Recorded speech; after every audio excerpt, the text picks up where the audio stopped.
via America's Great Depression Acknowledgments. W. Heil. The problem of 1929 has long been of interest to myself as well as most Americans.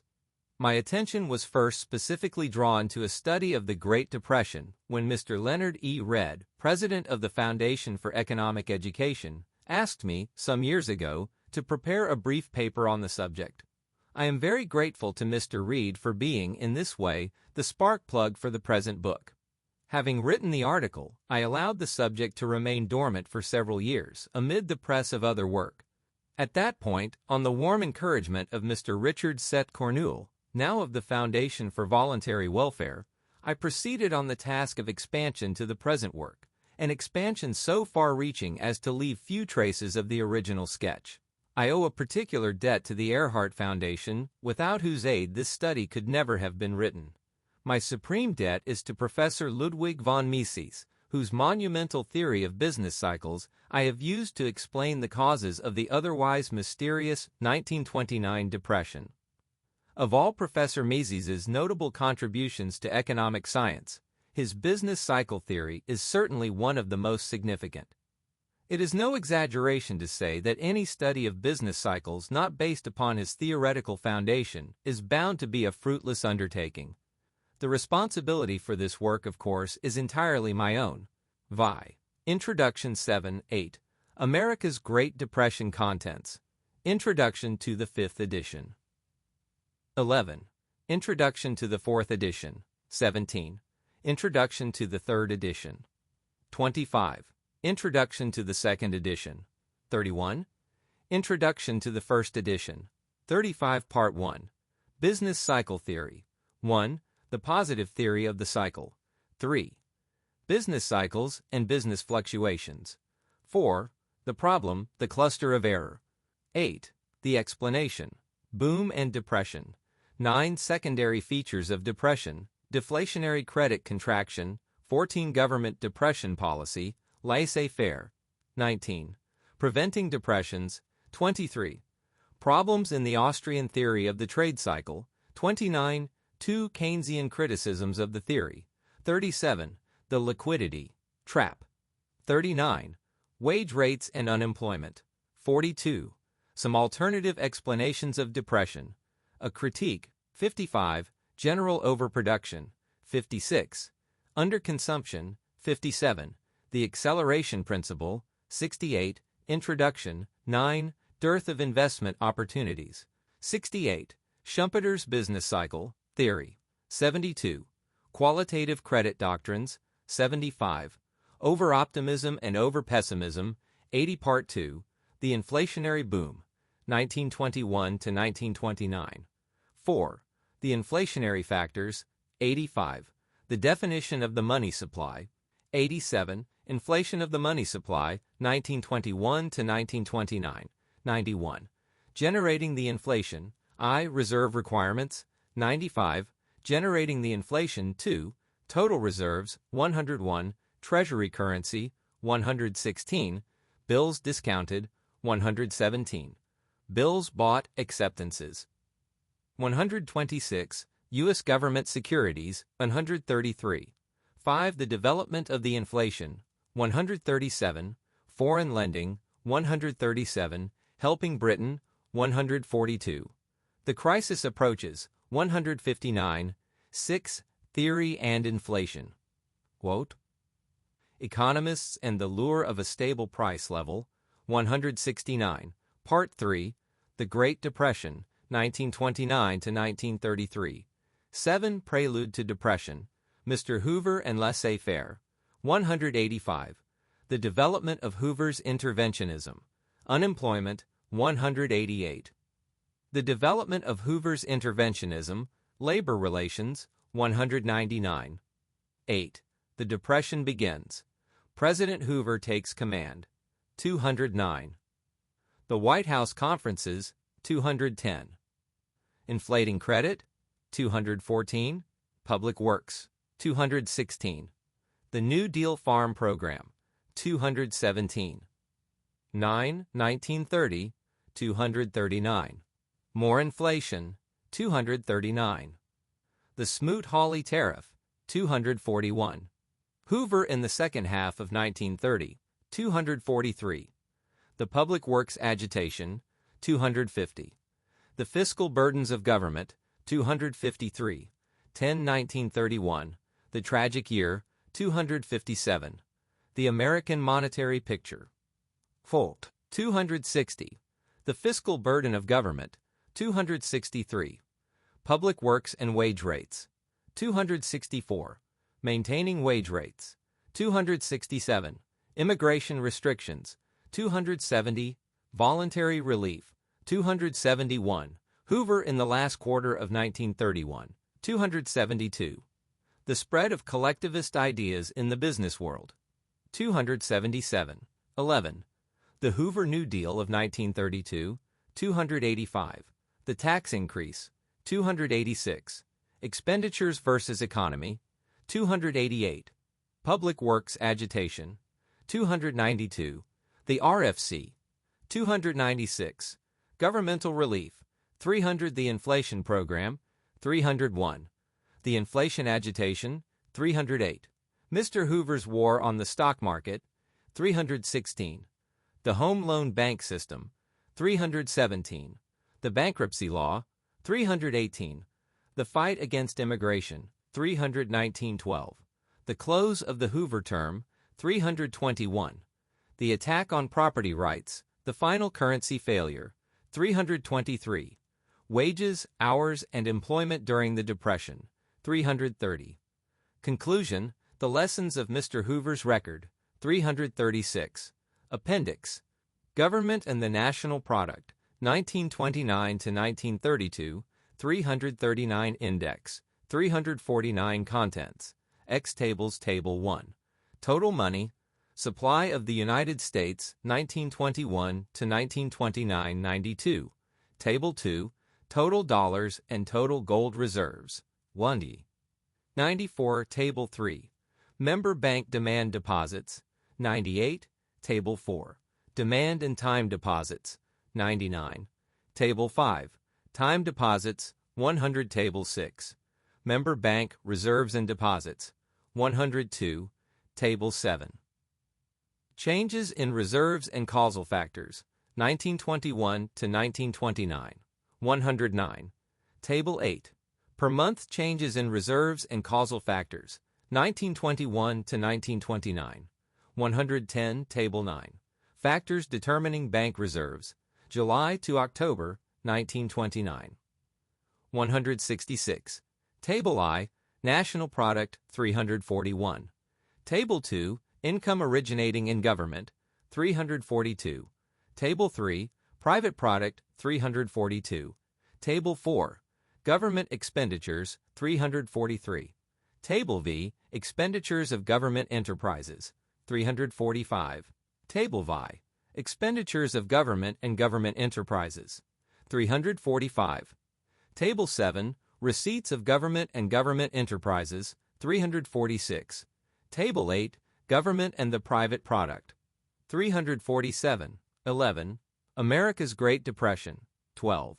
America's Great Depression, Introduction to the 5th edition, T. Wall Street Collapse of September to October 1929, and the Great Depression which followed it were among the most important events of the 20th century.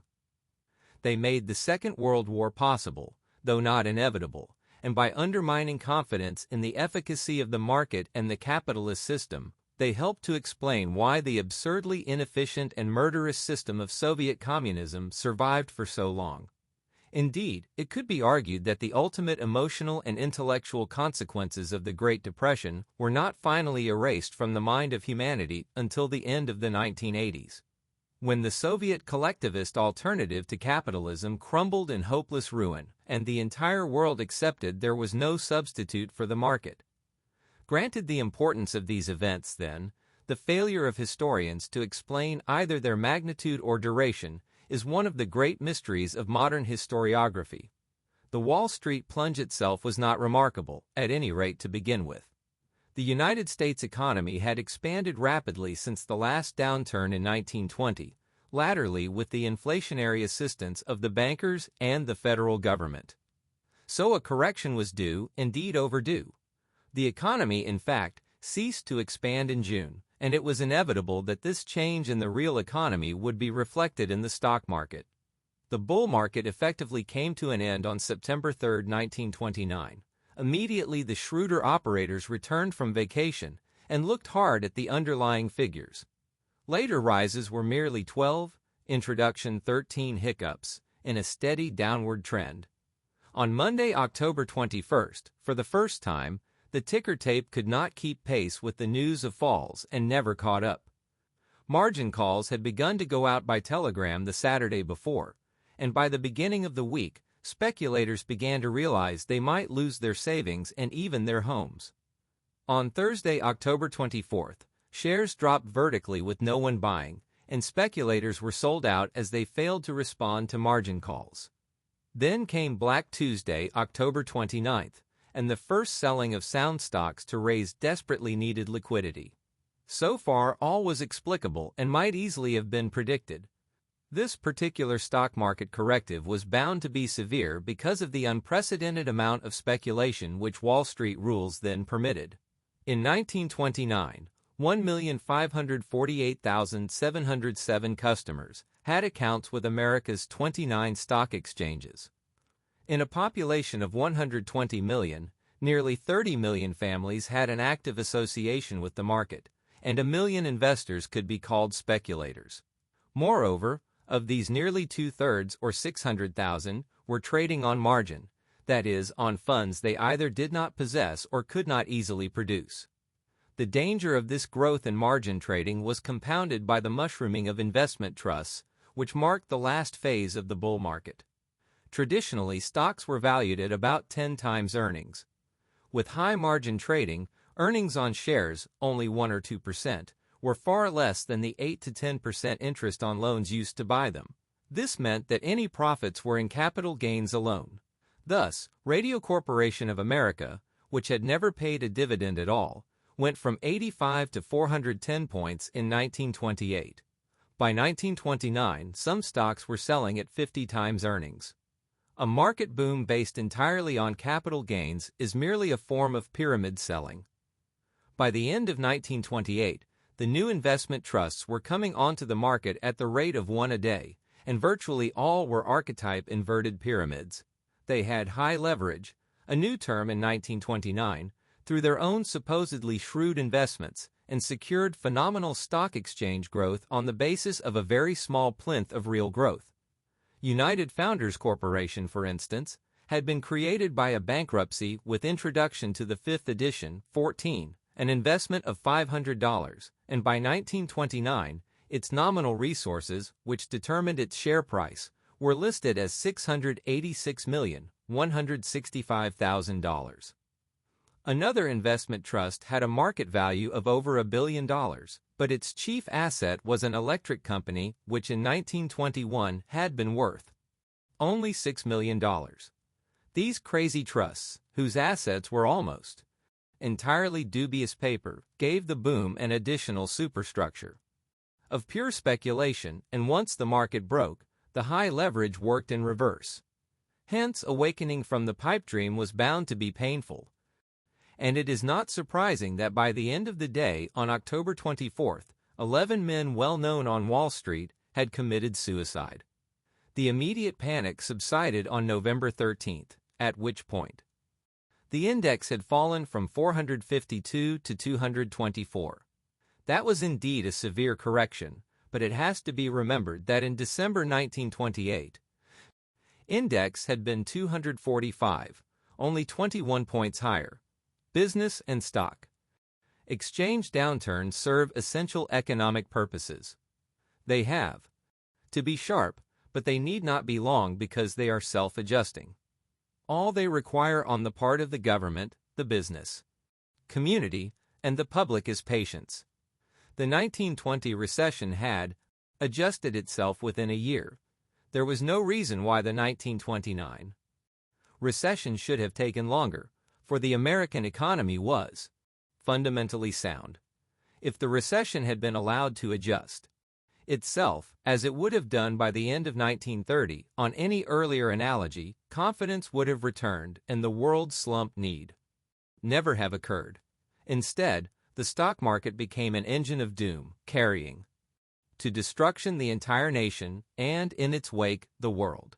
By July 8, 1932, New York Times industrials had fallen from 224 at the end of the initial panic to 58.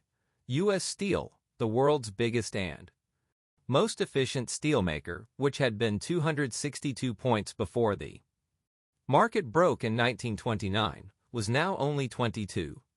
General Motors, already one of the best-run and most successful manufacturing groups in the world, had fallen from 73 to 8. These calamitous falls were gradually reflected in the real economy. Industrial production, which had been 114 in August 1929, was 54 by March 1933, a fall of more than half, while manufactured durables fell by 77%. Nearly 4/5.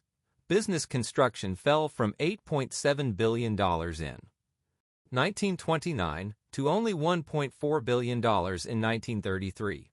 Introduction 15. Unemployment rose over the same period from a mere 3.2% to 24.9% in 1933, and 26.7% the following year. At one point, 34 million men, women, and children were without any income at all, and this figure excluded farm families who were also desperately hit. City revenues collapsed, schools and universities shut or went bankrupt, and malnutrition leapt to 20%. Something that had never happened before in United States history, even in the harsh early days of settlement. This pattern was repeated all over the industrial world. It was the worst slump in history and the most protracted. Indeed, there was no natural recovery. France, for instance, did not get back to its 1929 level of industrial production until the mid-1950s. The world economy, insofar as it was saved at all, was saved by war, or its preparations. The first major economy to revitalize itself was Germany's, which, with the advent of Hitler's Nazi regime in January 1933, embarked on an immediate rearmament program. Within a year, Germany had full employment. None of the others fared so well. Britain began to rearm in 1937, and thereafter unemployment fell gradually, though it was still at historically high levels. When war broke out on September 3, 1939, that was the date on which Wall Street, anticipating lucrative arms sales and eventually U.S. participation in the war, at last returned to 1929 prices. It is a dismal story, and I do not feel that any historian has satisfactorily explained it. Why so deep? Why so long? We do not really know to this day. But the writer who, in my judgment, has come closest to providing a satisfactory analysis is Murray N. Rothbard in America's Great Depression. For half a century, the conventional, orthodox explanation, provided by John Maynard Keynes and his followers, was that capitalism was incapable of saving itself, and that government did too little to rescue an intellectually bankrupt market system from the consequences of its own folly. This analysis seemed less and less convincing as the years went by, especially as Keynesianism itself became discredited. In the meantime, Rothbard had produced, in 1963, his own explanation, which turned the conventional one on its head. Severity of the Wall Street crash, he argued, was not due to the unrestrained license of a freebooting capitalist system, but to government. Introduction to the 5th edition, 16. Insistence on keeping a boom going artificially by pumping in inflationary credit. The slide in stocks continued, and the real economy went into freefall, not because government interfered too little, but because it interfered too much. Rothbard was the first to make the point, in this context, that the spirit of the times in the 1920s, and still more so in the 1930s, was for government to plan to meddle, to order, and to exhort. It was a hangover from the First World War and President Hoover, who had risen to worldwide prominence in the war by managing relief schemes and had then held high economic office throughout the 20s before moving into the White House itself in 1929, was a born planner, meddler, orderer, and exhorter. Hoover's was the only department of the U.S. federal government which had expanded steadily in numbers and power during the 1920s, and he had constantly urged Presidents Harding and Coolidge to take a more active role in managing the economy. Coolidge, a genuine minimalist in government, had complained, "For 6 years that man has given me unsolicited advice, all of it bad." When Hoover finally took over the White House, he followed his own advice and made it an engine of interference first, pumping more credit into an already overheated economy and then, when the bubble burst, doing everything in his power to organize government rescue operations. We now see, thanks to Rothbard's insights, that the Hoover-Roosevelt period was really a continuum, that most of the innovations of the New Deal were in fact expansions or intensifications of Hoover solutions, or pseudo-solutions, and that Franklin Delano Roosevelt's administration differed from Herbert Hoover's. In only two important respects, it was infinitely more successful in managing its public relations, and it spent rather more taxpayers' money.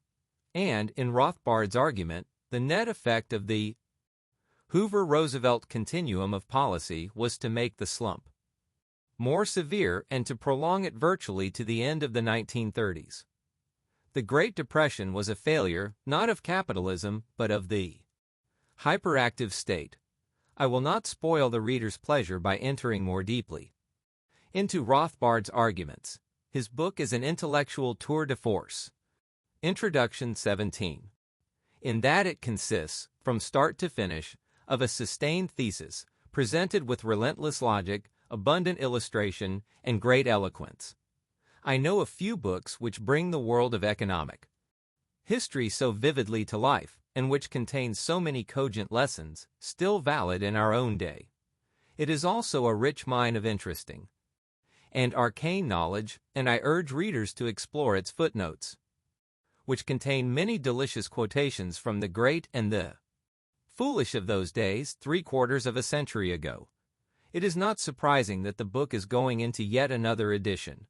It has stood the test of time with success, even with panache, and I feel honored to be invited to introduce it to a new generation of readers. Paul Johnson, 1999. Introduction to the 4th edition. Here seems to be a cycle in new editions of this book. 2nd edition was published in the midst of the 1969-71 inflationary recession, the third in the mighty inflationary depression of 1973-75. The economy is now in the midst of another inflationary depression at least as severe and perhaps even more so than the 1973-75 contraction, which had been the worst since the 1930s. The confusion and intellectual despair we noted in the introduction to the 3rd edition has now intensified. It is generally conceded that Keynesianism is intellectually bankrupt, and we are treated to the spectacle of veteran Keynesians calling for tax increases during a severe depression, a change of front that few people consider worth noting, much less trying to explain. Part of the general bewilderment is due to the fact that the current, severe 1981-83 depression followed very swiftly after the recession of 1979-80, so that it begins to look that the fitful and short-lived recovery of 1980-81 may have been but an interlude in the midst of a chronic recession that has lasted since 1979. Production has been stagnating for years. The auto industry is in bad shape, thrift institutions are going bankrupt by the week, and unemployment has reached its highest point since the 1930s. A notable feature of the 1981-83 depression is that, in contrast to 1973-75, the drift of economic thought and policy has not been toward collectivist planning, but toward alleged free market policies. The Reagan administration began with a fanfare of allegedly drastic budget and tax cuts, all of which lightly masked massive 18. Introduction 19. Increases in taxes and spending, so that President Reagan is now presiding over the largest deficits and the highest budgets in American history.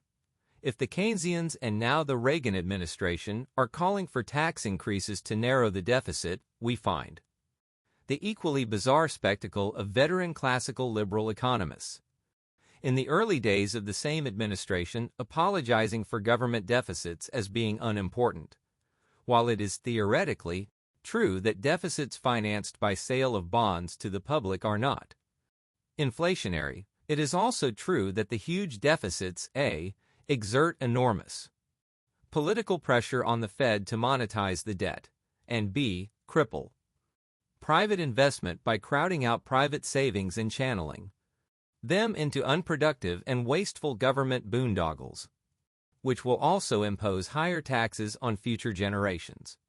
The twin hallmarks of Reaganomics so far have been huge deficits and remarkably high interest rates. While deficits are often inflationary and always pernicious, curing them by raising taxes is equivalent to curing an illness by shooting the patient. In the first place, politically higher taxes will simply give the government more money to spend, so that expenditures and therefore deficits are likely to rise still further. Cutting taxes, on the other hand, puts great political pressure on Congress and the administration to follow suit by cutting spending. But more directly, it is absurd to claim that a tax is any better from the point of view of the consumer taxpayer than a higher price. If the price of a product rises due to inflation, the consumer is worse off, but at least he still enjoys the services of the product. But if the government raises taxes in order to stave off that price rise, the consumer is getting nothing in return. He simply loses his money and obtains no service for it except possibly being ordered around by government authorities he has been forced to subsidize. Other things being equal, a price rise is always preferable to a tax.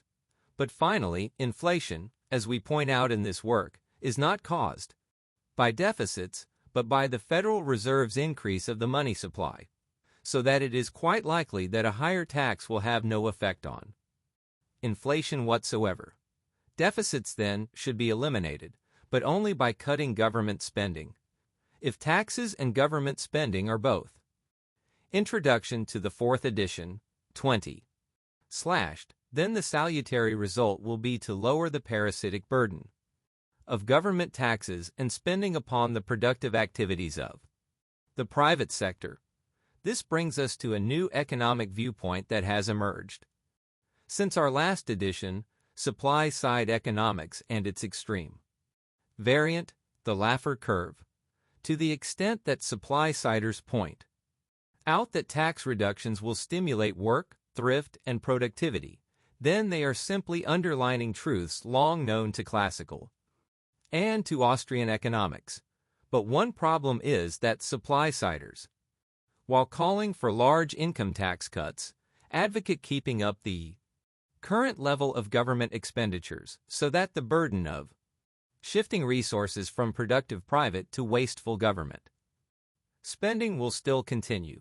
The Laffer variant of the supply side adds the notion that a decline in income tax rates will so increase government revenues from higher production and income that the budget will still be balanced. There is little discussion by Lafferites, however, of how long this process is supposed to take, and there is no evidence that revenue will rise sufficiently to balance the budget or even will rise at all. If, for example, the government should now raise income tax rates by 30%, does anyone really believe that total revenue would fall? Another problem is that one wonders why the overriding goal of fiscal policy should be to maximize government revenue. A far sounder objective would be to minimize the revenue and the resources siphoned off to the public sector. At any rate, the Laffer curve has scarcely been tested by the Reagan administration since the much vaunted income tax cuts, in addition to being truncated and reduced from the original Reagan plan, were more than offset by a programmed rise in social security taxes and by bracket creep. Bracket creep exists when inflation wafts people into higher nominal but not higher real income brackets, where their tax rates automatically increase. It is generally agreed that recovery from the current depression has not yet arrived because interest rates have remained high. Despite the depression-born drop in the rate of inflation, the Friedmanites had decreed that real interest rates, nominal rates. Introduction 21. Minus the rate of inflation, are always hovering around 3%. When inflation fell sharply, therefore, from about 12% to 5% or less, monetarists confidently predicted that interest rates would fall drastically, spurring a cyclical recovery. Yet real interest rates have persisted at far higher than 3%. How could this be? The answer is that expectations are purely subjective and cannot be captured by the mechanistic use of charts and regressions. After several decades of continuing and aggravated inflation, American public has become inured to expect further chronic inflation, temporary respites during deep depressions, propaganda and political hoopla can no longer reverse those expectations. As long as inflationary expectations persist, the expected inflation incorporated into interest rates will remain high, and interest rates will not fall for any substantial length of time. The Reagan administration knew, of course, that inflationary expectations had to be reversed, but where they miscalculated was relying on propaganda without substance. Indeed, the entire program of Reaganomics may be considered a razzle-dazzle of showmanship about taxes and spending, behind which the monetarists, in control of the Fed and the Treasury Department, were supposed to gradually reduce the rate of money growth. The razzle-dazzle was supposed to reverse inflationary expectations. The gradualism was to eliminate inflation without forcing the economy to suffer the pain of recession or depression. Friedmanites have never understood the Austrian insight on the necessity of a recession to liquidate the unsound investments of the inflationary boom. As a result, the attempt of Friedmanite gradualism to fine-tune the economy into disinflation without recession went the way of the similar Keynesian fine-tuning which the monetarists had criticized for decades. Friedmanite fine-tuning brought us temporary disinflation, accompanied by another severe depression. In this way, monetarism fell between two stools. The Fed's cutback in the rate of money growth was sharp enough to precipitate the inevitable recession, but much too weak and gradual to bring inflation to an end once and for all. Instead of a sharp but short recession to liquidate the malinvestments of the preceding boom. Introduction to the 4th edition, 22. We now have a lingering chronic recession coupled with a grinding, continuing stagnation of productivity and economic growth. A pusillanimous gradualism has brought us the worst of both worlds. Continuing inflation plus severe recession, high unemployment, and chronic stagnation. One of the reasons for the chronic recession and stagnation is that the market learns. Inflationary expectations are a response learned after decades of inflation, and they place an inflationary premium on pure interest rates. As a result, the time-honored method of lowering interest rates, the Fed's expanding the supply of money and credit, cannot work for long because that will simply raise inflationary expectations and raise interest rates instead of lowering them. We have gotten to the point where everything the government does is counterproductive. The conclusion, of course, is that the government should do nothing at all, that is, should retire quickly from the monetary and economic scene and allow freedom and free markets to work. It is, furthermore, too late for gradualism. The only solution was set forth by F.A. Hayek, the dean of the Austrian school, in his critique of the similarly disastrous gradualism of the Thatcher regime in Great Britain. The only way out of the current mess is to slam on the brakes, to stop the monetary inflation in its tracks. Then the inevitable recession will be sharp but short and swift, and the free market, allowed its head, will return to a sound recovery in a remarkably brief time. Only a drastic and credible slamming of the brakes can truly reverse the inflationary expectations of the American public. But wisely, the public no longer trusts the Fed or the federal government. For a slamming on of the brakes to be truly credible, there must be a radical surgery on American monetary institutions, a surgery similar in scope to the German creation of the Rentenmark, which finally ended the runaway inflation of 1923. One important move would be to denationalize the fiat dollar by returning it to be worth a unit of weight of gold. A corollary policy would prohibit the Federal Reserve from lowering reserve requirements or from purchasing any assets ever again. Introduction 23. Better yet, the Federal Reserve System should be abolished, and government at last totally separated from the supply of money. In any event, there is no sign of any such policy on the horizon. After a brief flirtation with gold, the presidentially appointed U.S. Gold Commission, packed with pro-fiat money, Friedmanites abetted by Keynesians, predictably rejected gold by an overwhelming margin. Reaganomics, a blend of monetarism and fiscal Keynesianism, swathed in classical liberal and supply-side rhetoric, is in no way going to solve the problem of inflationary depression or of the business cycle. But if Reaganomics is doomed to be a fiasco, what is likely to happen? Will we suffer a replay, as many voices are increasingly predicting, of the Great Depression of the 1930s? Certainly there are many ominous signs and parallels. The fact that Reaganomics cannot bring down interest rates for long puts a permanent brake on the stock market, which has been in chronic trouble since the mid-1960s and is increasingly in shaky shape. The bond market is already on the way to collapse. The housing market has at last been stopped short by the high mortgage rates, and the same has happened to many collectibles. Unemployment is chronically higher each decade and is now at the highest since the Great Depression, with no sign of improvement. The accelerating inflationary boom of the 3 decades since the end of World War II has loaded the economy with unsound investments and with an oppressive mountain of debt, consumer, homeowner, business, and international.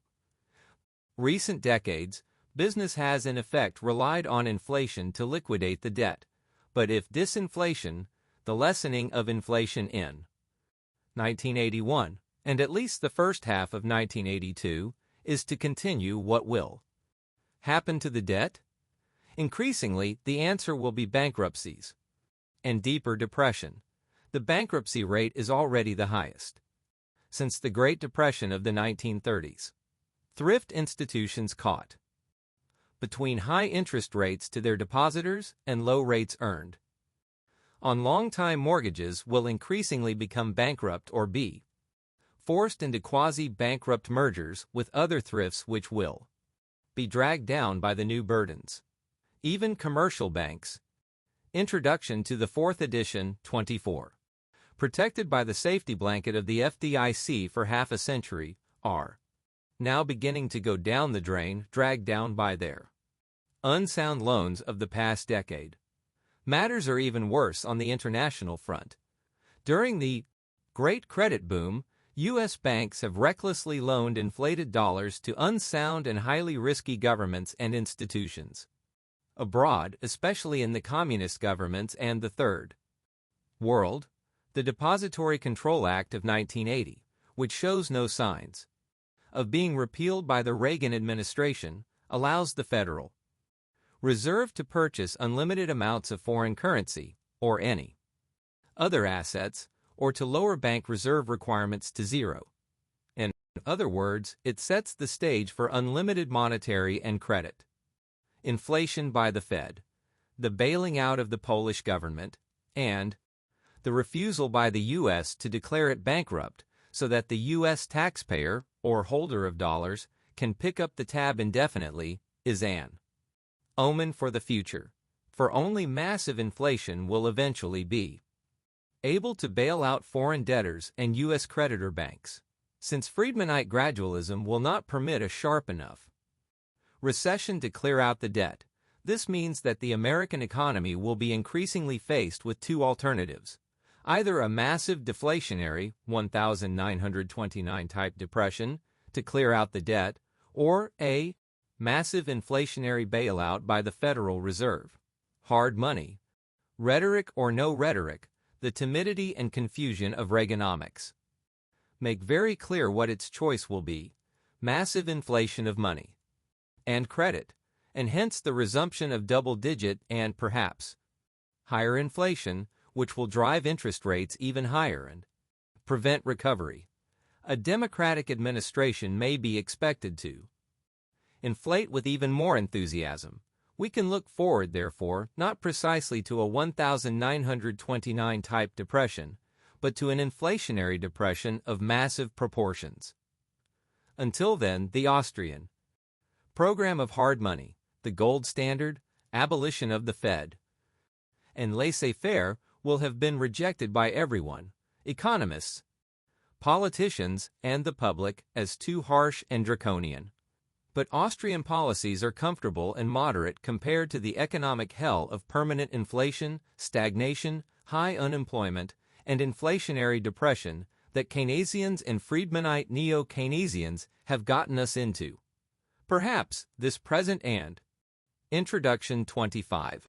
Future economic holocaust will cause the American public to turn away from failed nostrums and toward the analysis and policy conclusions of the Austrian school. Murray N. Rothbard, Stanford, California. September 1982. Introduction to the third edition. A. America is now in the midst of a full-scale inflationary depression. The inflationary recession of 1969-71 has been quickly succeeded by a far more inflationary depression, which began around November 1973 and skidded into a serious depression around the fall of 1974. Since that time, physical production has declined steadily and substantially, and the unemployment rate has risen to around 10%, and even higher in key industrial areas. The desperate attempt by the politico-economic establishment to place an optimistic gloss on the most severe depression since the 1930s centers on two arguments: A. the inadequacy of the unemployment statistics, and B. the fact that things were much worse in the post-1929 depression. The first argument is true but irrelevant, no matter how faulty the statistics. The rapid and severe rise in the unemployment rate from under 6% to 10% in the space of just 1 year, from 1974 to 1975, tells its own grisly tale. It is true that the economy was in worse shape in the 1930s, but that was the gravest depression in American history. We are now in a depression that is certainly not mild by any pre-1929 standards. The current inflationary depression has revealed starkly to the nation's economists that their cherished theories, adopted and applied since the 1930s, are tragically and fundamentally incorrect. For 40 years we have been told, in the textbooks, the economic journals, and the pronouncements of our government's economic advisors, that the government has the tools with which it can easily abolish inflation or recession. We have been told that by 26. Introduction 27. Juggling fiscal and monetary policy, the government can fine-tune the economy to abolish the business cycle and ensure permanent prosperity without inflation. Essentially, and stripped of the jargon, the equations, and the graphs, the economic establishment held all during this period that if the economy is seen to be sliding into recession, the government need only step on the fiscal and monetary gas to pump in money and spending into the economy in order to eliminate recession. And, on the contrary, if the economy was becoming inflationary, all the government need do is to step on the fiscal and monetary brake, take money and spending out of the economy in order to eliminate inflation. In this way, the government's economic planners would be able to steer the economy on a precise and careful course between the opposing evils of unemployment and recession on the one hand and inflation on the other. But what can the government do? What does conventional economic theory tell us if the economy is suffering a severe inflation and depression at the same time? Now can our self-appointed driver, big government, step on the gas and on the brake at one and the same time? Confronted with this stark destruction of all their hopes and plans, surrounded by the rubble of their fallacious theories, nations' economists have been plunged into confusion and despair. Put starkly, they have no idea of what to do next, or even how to explain the current economic mess. In action, all that they can do is to alternate accelerator and brake with stunning rapidity, hoping that something might work. For example, President Ford's call for higher income taxes in the fall of 1974, only to be followed by a call for lower income taxes a few months later. Conventional economic theory is bankrupt. Furthermore, with courses on business cycles replaced a generation ago by courses on macroeconomics in graduate schools throughout the land, economists have now had to face the stark realization that business cycles do exist while being in no way equipped to understand them. Some economists, union leaders, and businessmen, despairing of any hope for the free market economy, have in fact begun to call for a radical shift to a collectivized economy in America, notably the Initiative Committee for National Economic Planning, which includes in its ranks Introduction to the Third Edition, 28. Economists such as Vasily Leontiev, union leaders such as Leonard Woodcock, and business leaders such as Henry Ford, too. In the midst of this miasma and despair, there is one school of economic thought which predicted the current mess, has a cogent theory to explain it, and offers the way out of the predicament, a way out, furthermore, which, far from scrapping free enterprise in favor of collectivist planning, advocates the restoration of a purely free enterprise system that has been crippled for decades by government intervention. This school of thought is the Austrian theory presented in this book. The Austrian view holds that persistent inflation is brought about by continuing and chronic increases in the supply of money, engineered by the federal government. Since the inception of the Federal Reserve System in 1913, the supply of money and bank credit in America has been totally in the control of the federal government, a control that has been further strengthened by the U.S. repudiating the domestic gold standard in 1933, as well as the gold standard behind the dollar in foreign transactions in 1968, and finally in 1971. With the gold standard abandoned, there is no necessity for the Federal Reserve or its controlled banks to redeem dollars in gold, and so the Fed may expand the supply of paper and bank dollars to its heart's content. The more it does so, the more prices tend to accelerate upward, dislocating the economy and bringing impoverishment to those people whose incomes fall behind in the inflationary race. The Austrian theory further shows that inflation is not the only unfortunate consequence of governmental expansion of the supply of money and credit, for this expansion distorts the structure of investment and production, causing excessive investment in unsound projects in the capital goods industries. This distortion is reflected in the well-known fact that, in every boom period, capital goods prices rise further than the prices of consumer goods. The recession periods of the business cycle then become Inevitable, for the recession is the necessary corrective process by which the market liquidates the unsound investments of the boom and redirects resources from the capital goods to the consumer goods industries.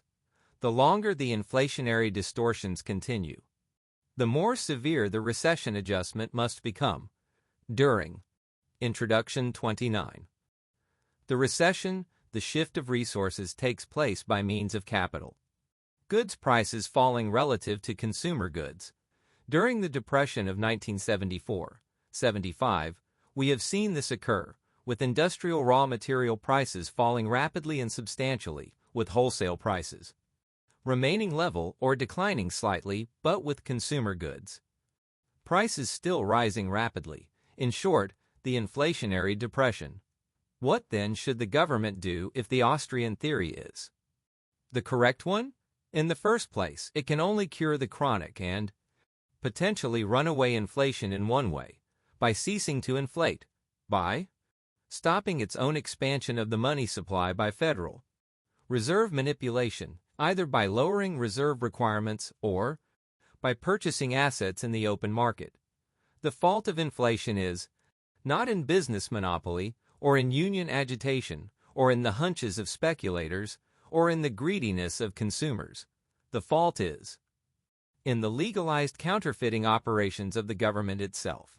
For the government is the only institution in society with the power to counterfeit, to create new money. So long as it continues to use that power, we will continue to suffer from inflation, even unto a runaway inflation that will utterly destroy the currency. At the very least, we must call upon the government to stop using that power to inflate. But since all power possessed will be used and abused, a far sounder method of ending inflation would be to deprive the government completely of the power to counterfeit, either by passing a law forbidding the Fed to purchase any further assets or to lower reserve requirements, or more fundamentally, to abolish the Federal Reserve System altogether. We existed without such a central banking system before 1913, and we did so with far less rampant inflations or depressions.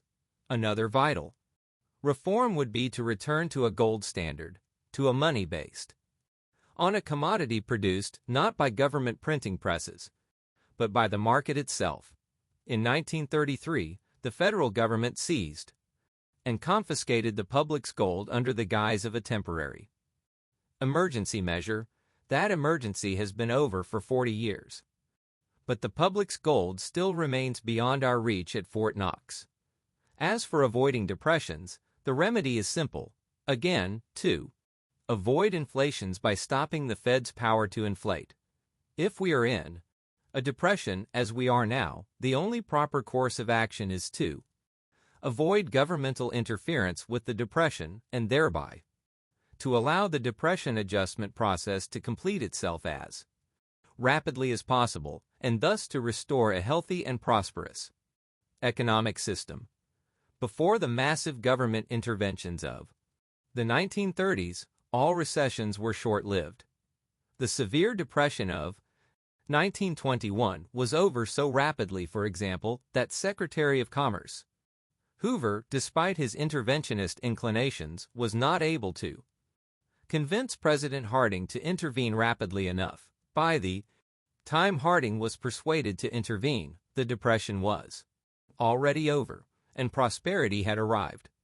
When the stock market crash arrived in October 1929, Herbert Hoover, now the president, intervened so rapidly and so massively that the market adjustment process was paralyzed, and the Hoover-Roosevelt New Deal policies managed to bring about a permanent and massive depression, from which we were only rescued by the advent of World War II.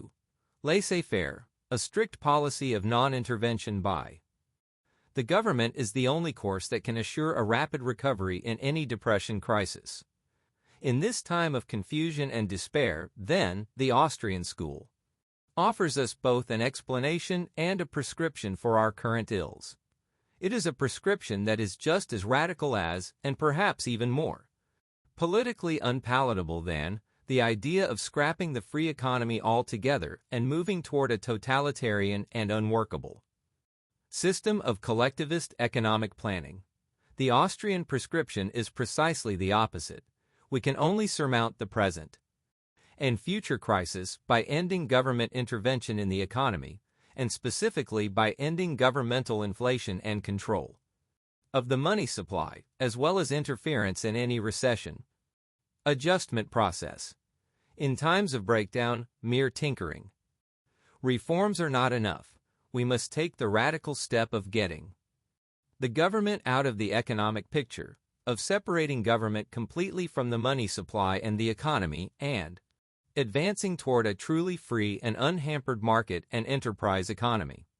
Murray N. Rothbard, Palo Alto, California, May 1975. Introduction to the Third Edition 30. Introduction to the Second Edition. I.N. The years that have elapsed since the publication of the first edition, the business cycle has re-emerged in the consciousness of economists. During the 1960s, we were again promised, as in the new era of the 1920s, the abolition of the business cycle by Keynesian and other sophisticated policies of government. The substantial and marked recession which began around November 1969, and from which at this writing we have not yet recovered, has been a salutary if harsh reminder that the cycle is still very much alive. One feature of this current recession that has been particularly unpleasant and surprising is the fact that prices of consumer goods have continued to rise sharply throughout the recession. In the classic cycle, prices fall during recessions or depressions, and this decline in prices is the one welcome advantage that the consumer can reap from such periods of general gloom. In the present recession, however, even this advantage has been removed, and the consumer thus suffers a combination of the worst features of recession and inflation. Neither the established Keynesian nor the contemporary monetarist schools anticipated or can provide a satisfactory explanation of this phenomenon of inflationary recession. Yet, the Austrian theory contained in this book not only explains this occurrence, but demonstrates that it is a general and universal tendency in recessions. For the essence of recession, as the Austrian theory shows, is a readjustment of the economy to liquidate the distortions imposed by the boom, in particular the overexpansion. 32. Introduction 33. Of the higher orders of capital goods and the underinvestment in consumer goods industries. One of the ways by which the market redirects resources from the capital goods to the consumer goods sphere is by prices declining relatively in the former category and rising relatively in the latter category. Bankruptcies and relative price and wage contractions in the overblown and malinvested higher orders of capital goods will redirect land, labor, and capital resources into consumer goods, and thereby reestablish the efficient responsiveness to consumer demands that is the normal condition of an unhampered market economy. In short, the prices of consumer goods always tend to rise relative to the prices of producer goods during recessions. The reason that this phenomenon has not been noted before is that, in past recessions, prices have generally fallen. If, for example, consumer goods prices fall by 10%, and, say, cement prices fall by 20%, no one worries about an inflation during the recession. But actually, consumer goods prices in this case, too, have risen relative to the prices of producer goods. Prices in general fell during recessions because monetary and banking deflation used to be an invariable feature of economic contractions. But in the last few decades, monetary deflation has been strictly prevented by governmental expansion of credit and bank reserves, and the phenomenon of an actual decline in the money supply has become at best a dim memory. The result of the government's abolition of deflation, however, is that general prices no longer fall, even in recessions. Consequently, the adjustment between consumer goods and Capital goods that must take place during recessions must now proceed without the merciful veil of deflation.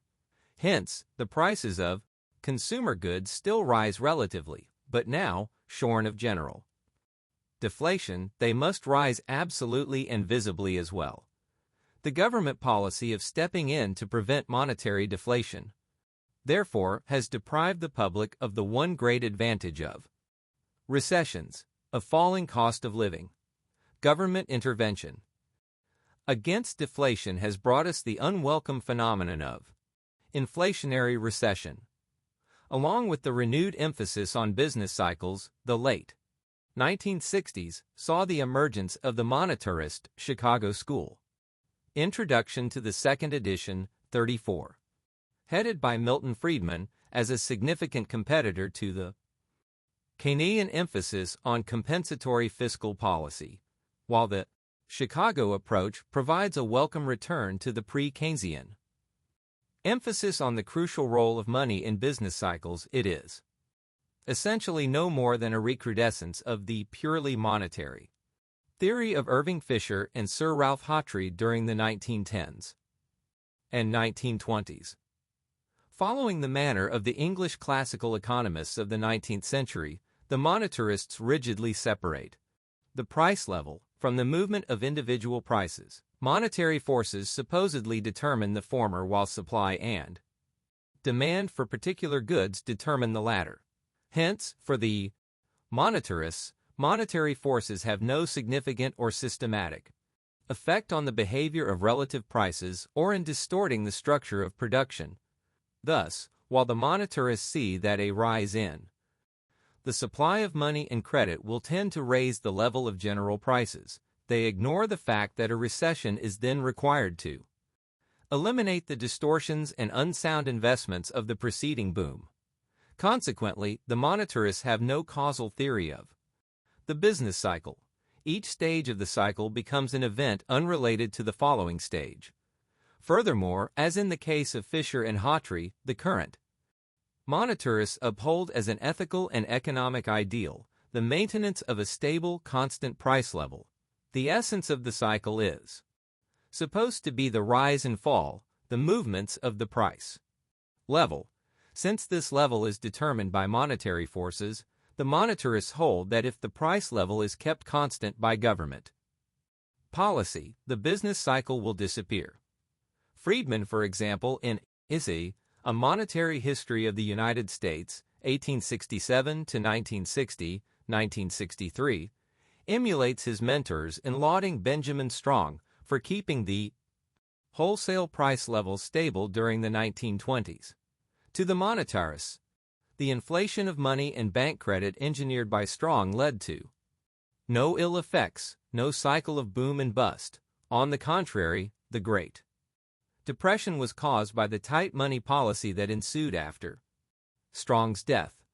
Thus, while the Fisher, Chicago monetarists, and the Austrians both focus on the vital role of money in the Great Depression, as in other business cycles, the causal emphases and policy conclusions are diametrically opposed. To the Austrians, Introduction 35. Monetary inflation of the 1920s set the stage inevitably for the Depression, a depression which was further aggravated, and unsound investments maintained by the Federal Reserve efforts to inflate further during the 1930s. The Chicagoans, on the other hand, seeing no causal factors at work generating recession out of preceding boom, hail the policy of the 1920s in keeping the price level stable and believe that the depression could have been quickly cured if only the Federal Reserve had inflated far more intensively during the Depression. The long-run tendency of the free market economy, unhampered by monetary expansion, is a gently falling price level, falling as the productivity and output of goods and services continually increase. The Austrian policy of refraining at all times from monetary inflation would allow this tendency of the free market its head and thereby remove the disruptions of the business cycle. The Chicago goal of a constant price level, which can be achieved only by a continual expansion of money and credit, would, as in the 1920s, unwittingly generate the cycle of boom and bust that has proved so destructive for the past 2 centuries. Murray N. Rothbard. New York, New York. July 1971. Introduction to the first edition. T. He year 1929 stands as the Great American Trauma. Its shock impact on American thought has been enormous. The reasons for shock seem clear. Generally, depressions last a year or two. Prices and credit contract sharply, unsound positions are liquidated, unemployment swells temporarily, and then rapid recovery ensues. The 1920 to 1921 experience repeated familiar pattern, not only of such hardly noticeable recessions as 1899 to 1900 and 1910 to 1912, but also of such severe but brief crises as 1907 to 1908 and 1819 to 1821. Point 1. Yet the Great Depression that ignited in 1929 lasted, in effect, for 11 years. In addition to its great duration, the 1929 Depression stamped itself on the American mind by its heavy and continuing unemployment. While the intensity of falling prices and monetary contraction was not at all unprecedented, the intensity and duration of unemployment was new and shocking. The proportion of the American labor force that was unemployed had rarely reached 10% at the deepest trough of previous depressions, yet it surpassed 20% in 1931 and remained above 15% until the advent of World War II. 36. 1. The Depression of 1873 to 1879 was a special case. It was, in the first place, a mild recession, and second, it was largely a price decline generated by the monetary contraction attending return to the pre-Civil War gold standard. On the mildness of this depression, particularly in manufacturing, C.O.V. Wells, the Depression of 1873-79, Agricultural History, 11, 1937, 240, Introduction 37. If we use the commonly accepted dating methods in business cycle methodology of the National Bureau of Economic Research, we shall be led astray in studying and interpreting the Depression. Unfortunately, the Bureau early shifted its emphasis from the study of the qualitatively important periods of prosperity and depression to those of mere expansion and contraction. In its dating methods, it picks out one month as the peak or trough, and thus breaks up all historical periods into expansions and contractions, lumping them all together as units in its averages, regardless of importance or severity. Thus, the long boom of the 1920s is hardly recognized by the Bureau, which highlights, instead, the barely noticeable recessions of 1923 and 1926. Furthermore, we may agree with the Bureau and all other observers that the Great Depression hit its trough in 1932 to 1933, but we should not allow an artificial methodology to prevent our realizing that the boom of 1933 to 1937 took place within a continuing depression. When unemployment remains over 15%, it is folly to refer to the 1933 to 1937 period as prosperity. Is still depression, even if slightly less intense than in 1933. Point 2. The chief impact of the Great Depression on American thought was universal acceptance of the view that laissez-faire capitalism was to blame. The common opinion, among economists and the lay public alike, holds that unreconstructed capitalism prevailed during the 1920s, and that the tragic depression shows that old-fashioned laissez-faire can work no longer. Had always brought instability and depression during the 19th century, but now it was getting worse and becoming absolutely intolerable. The government must step in to stabilize the economy and iron out the business cycle. A vast army of people to this day consider capitalism almost permanently on trial. If the modern array of monetary fiscal management and stabilizers cannot save capitalism from another severe depression. This large group will turn to socialism as the final answer. To them, another. 2. Even taken by itself, the contraction phase of the Depression, from 1929 to 1933, was unusually long and unusually severe, particularly in its degree of unemployment. Introduction to the first edition, 38. Depression would be final proof that even a reformed and enlightened capitalism cannot prosper. Yet, on closer analysis, the common reaction is by no means self-evident. It rests, in fact, on an unproven assumption, the assumption that business cycles in general, and depressions in particular, arise from the depths of the free market, capitalist economy. If we then assume that the business cycle stems from, is, endogenous to, the free market, then the common reaction seems plausible. And yet, the assumption is pure myth, resting not on proof, but on simple faith. Karl Marx was one of the first to maintain that business crises stemmed from market processes. The 20th century, whatever their great positive differences, almost all economists, Michelians, Keynesians, Marxians, or whatnot, are convinced of this view.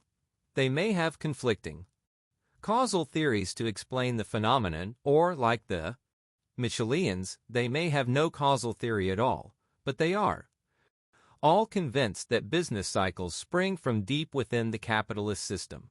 Yet there is another and conflicting tradition of economic thought, now acknowledged by only a few economists and by almost none of the public. This view holds that business cycles and depression stem from disturbances generated in the market by monetary intervention. The monetary theory holds that money and credit expansion, launched by the banking system, causes booms and busts. This doctrine was first advanced, in rudimentary form, by the currency school of British classical economists in the early 19th century, and then fully developed by Ludwig von Mises and his followers in the 20th. Although widely popular in early 19th century America and Britain, the currency school thesis has been read out of business cycle theory and relegated to another compartment, international trade theory. Nowadays, the monetary theory, when acknowledged at all, is scoffed at as oversimplified. And yet, neither simplicity nor single cause explanation is a defect per se in science. On the contrary, other things being equal, science will prefer the simpler to the more complex explanation, and science is always searching for a unified, single cause explanation of complex phenomena, and rejoices. Introduction 39. When it can be found. If a theory is incorrect, it must be combated on its demerits only. It must not be simply accused of being monocausal, or of relying on causes external to the free market. Perhaps, after all, the causes are external, exogenous to the market. The only valid test is correctness of theoretical reasoning. This book rests squarely on the Misesian interpretation of the business cycle. 3. The first part sets forth the theory and then refutes some prominent conflicting views. The theory itself is discussed relatively briefly, a full elaboration being available in other works. The implications of this theory for governmental policy are also elaborated, implications which run flatly counter to prevailing views. The second and third parts apply the theory to furnish an explanation of the causes of the 1929 Depression in the United States. Note that I make no pretense of using the historical facts to test the truth of the theory. On the contrary, I contend that economic theories cannot be tested by historical or statistical fact. These historical facts are complex and cannot, like the controlled and isolable physical facts of the scientific laboratory, be used to test theory. There are always many causal factors impinging on each other to form historical facts. Only causal theories a priori too. These facts can be used to isolate and identify the causal strands. 4. For example, suppose that the price of zinc rises over a certain time. Period. We may ask, why has it risen? We can only answer the question by employing various causal theories arrived at prior to our investigation.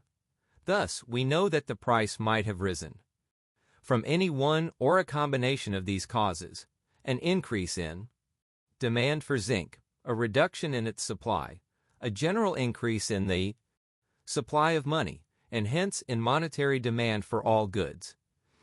Reduction in the general demand for money. How do we know which particular theory applies in these particular cases? Only by 3. It must be emphasized that Ludwig von Mises is in no way responsible for any of the contents of this book. 4.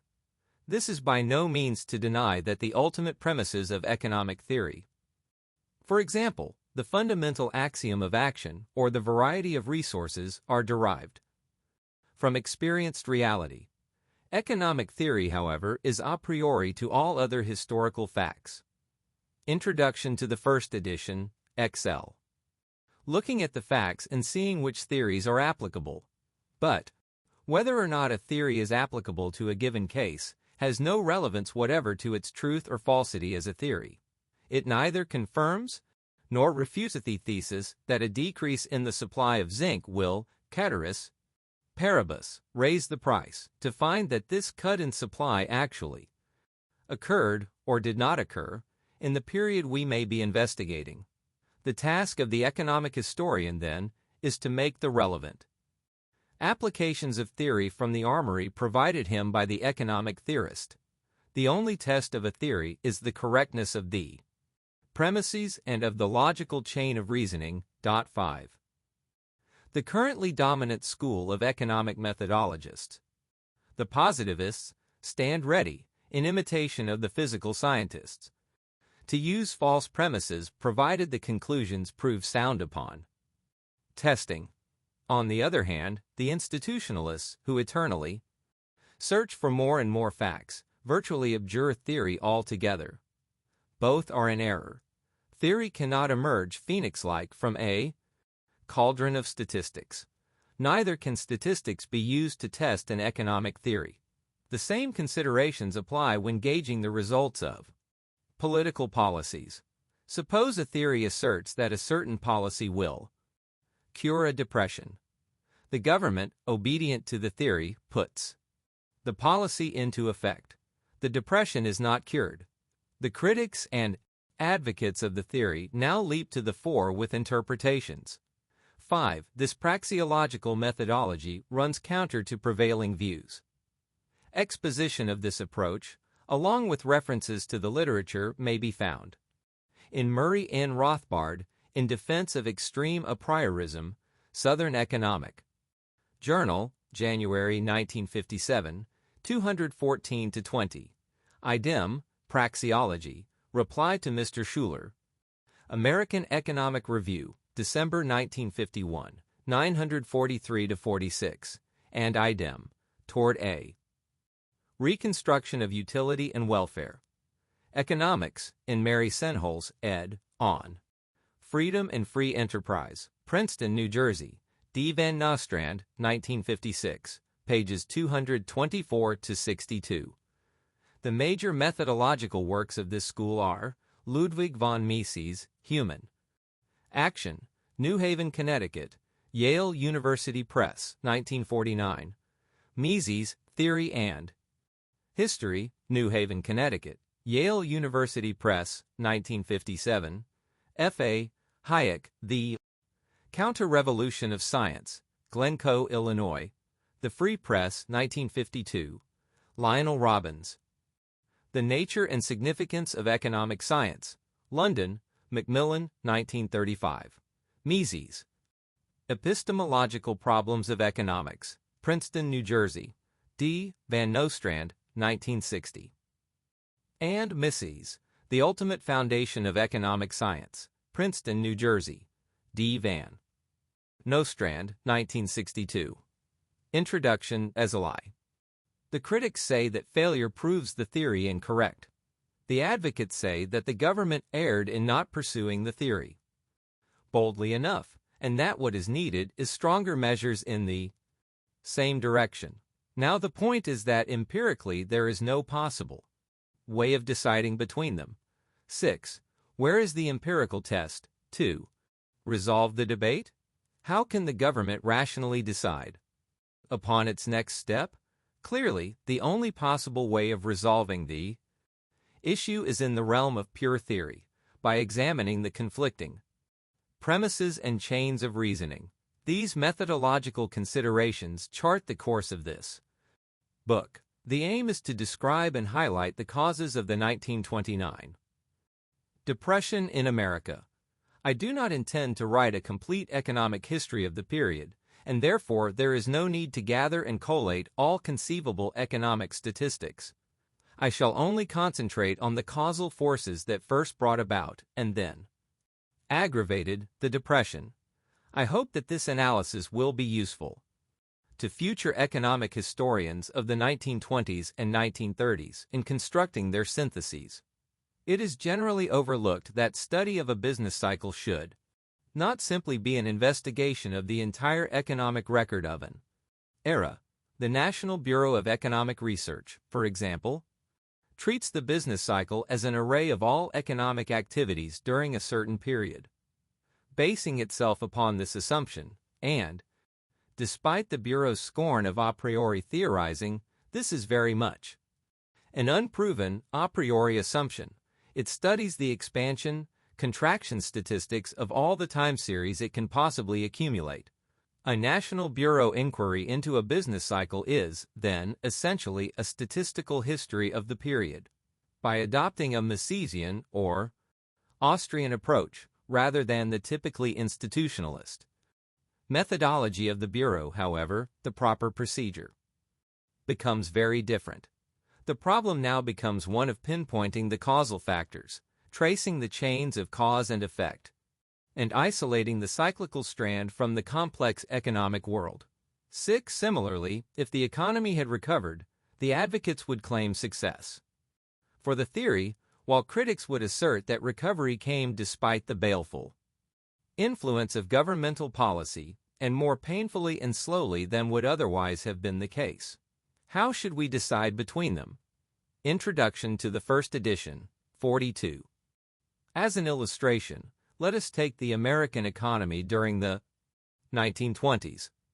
This economy was, in fact, a mixture of two very different and basically conflicting forces. On the one hand, America experienced a genuine prosperity based on heavy savings and investment in highly productive capital. This great advance raised American living standards.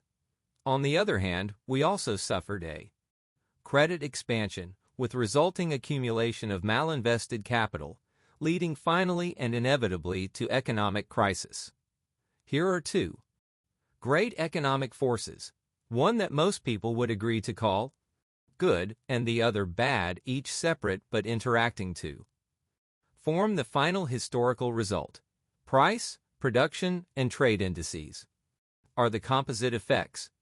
We may well remember the errors of smugness and complacency that our economists, as well as financial and political leaders, committed during the Great Boom. Study of these errors might even chasten our current crop of economic soothsayers who presume to foretell the future within a small, precise margin of error. And yet, we should not scoff unduly at the eulogists who composed paeans to our economic system as late as 1929. For, insofar as they had in mind the first strand, the genuine prosperity brought about by high saving and investment, they were correct. Where they erred gravely was in overlooking the second, sinister strand of credit expansion. This book concentrates on the cyclical aspects of the economy of the period, if you will, on the defective strand. As in most historical studies, space limitations require confining oneself to a definite time period. This book deals with the period 1921 to 1933. The years 1921 to 1929 were the boom period preceding the Great Depression. Here we look for causal influences. Predating 1929, the the ones responsible for the onset of the Depression. The years 1929 to 1933 composed the historic contraction phase of the Great Depression, even by itself of unusual length and intensity. In this period we shall unravel the aggravating causes that worsened and prolonged the crisis. In any comprehensive study, of course, the 1933 to 1940 period would have to be included. It is, however, a period more familiar to us and one which has been more extensively studied. The pre-1921 period also has some claim to our attention. Many writers have seen the roots of the Great Depression in the Introduction 43, inflation of World War I and of the post-war years, and in the allegedly inadequate liquidation of the 1920 to 1921 recession. However, sufficient liquidation does not require a monetary or price contraction back to pre-boom levels.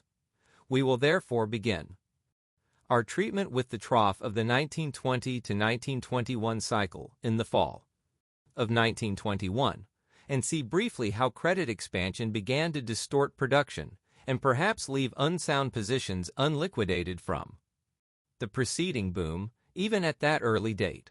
Comparisons will also be made between public policy and the relative durations of the 1920 to 1921 and the 1929 to 1933 depressions. We cannot go beyond that in studying the earlier period, and going further is not strictly necessary for our discussion. One great spur to writing this book has been the truly remarkable dearth of study of the 1929 depression by economists.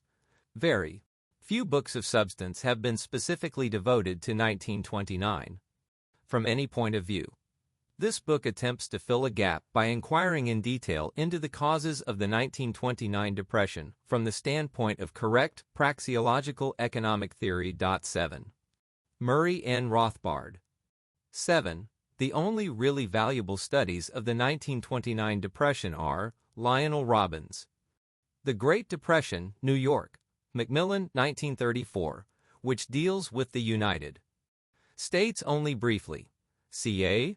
Phillips, T.F. McManus, and R.W. Nelson, Banking and the Business Cycle, New York, Macmillan, 1937, and Benjamin M. Anderson, Economics and the Public Welfare, New York, D. Van Nostrand, 1949, which does not deal solely with the Depression, but covers 20th century economic history. Otherwise, Thomas Wilson's drastically overrated fluctuations in income and employment, 3rd ed., New York, Pittman, 1948, provides almost the official interpretation of the Depression, and recently we have been confronted with John K. Galbraith's slick, superficial narrative of the pre-crash stock market, The Great Crash, 1929, Boston, Houghton Mifflin, 1955. This, aside from very brief and unilluminating treatments by Slichter, Schumpeter, and Gordon, is just about all. There are many tangential discussions, especially of the alleged mature economy of the later 1930s. Also see, on the Depression and the Federal Reserve System, the recent brief article of O.K. Burrell, The Coming Crisis in External Convertibility in U.S. Gold, Commercial and Financial Chronicle, April 23, 1959. 5. 52 to 53. Part 1. Business Cycle Theory. 3. 1. The Positive Theory of the Cycle. Study of business cycles must be based upon a satisfactory cycle theory. Gazing at sheaves of statistics without prejudgment is futile.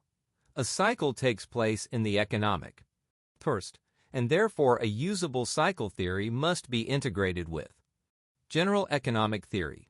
And yet, remarkably, such integration, even attempted integration, is the exception, not the rule. Economics, in the last 2 decades, has fissured badly into a host of airtight compartments, each sphere hardly related to the others. Only in the theories of Schumpeter and Mises has cycle theory been integrated into general economics. 1. The bulk of cycle specialists, who spurn any systematic integration as impossibly deductive and overly simplified, are thereby, wittingly or unwittingly, rejecting economics itself. For if one may forge a theory of the cycle with little or no relation to general economics, then general economics must be incorrect, failing, as it does to account for such a vital economic phenomenon. 4. Institutionalists, the pure data collectors, if not for others, this is a welcome conclusion. Even institutionalists, however, must use theory sometimes in analysis and recommendation.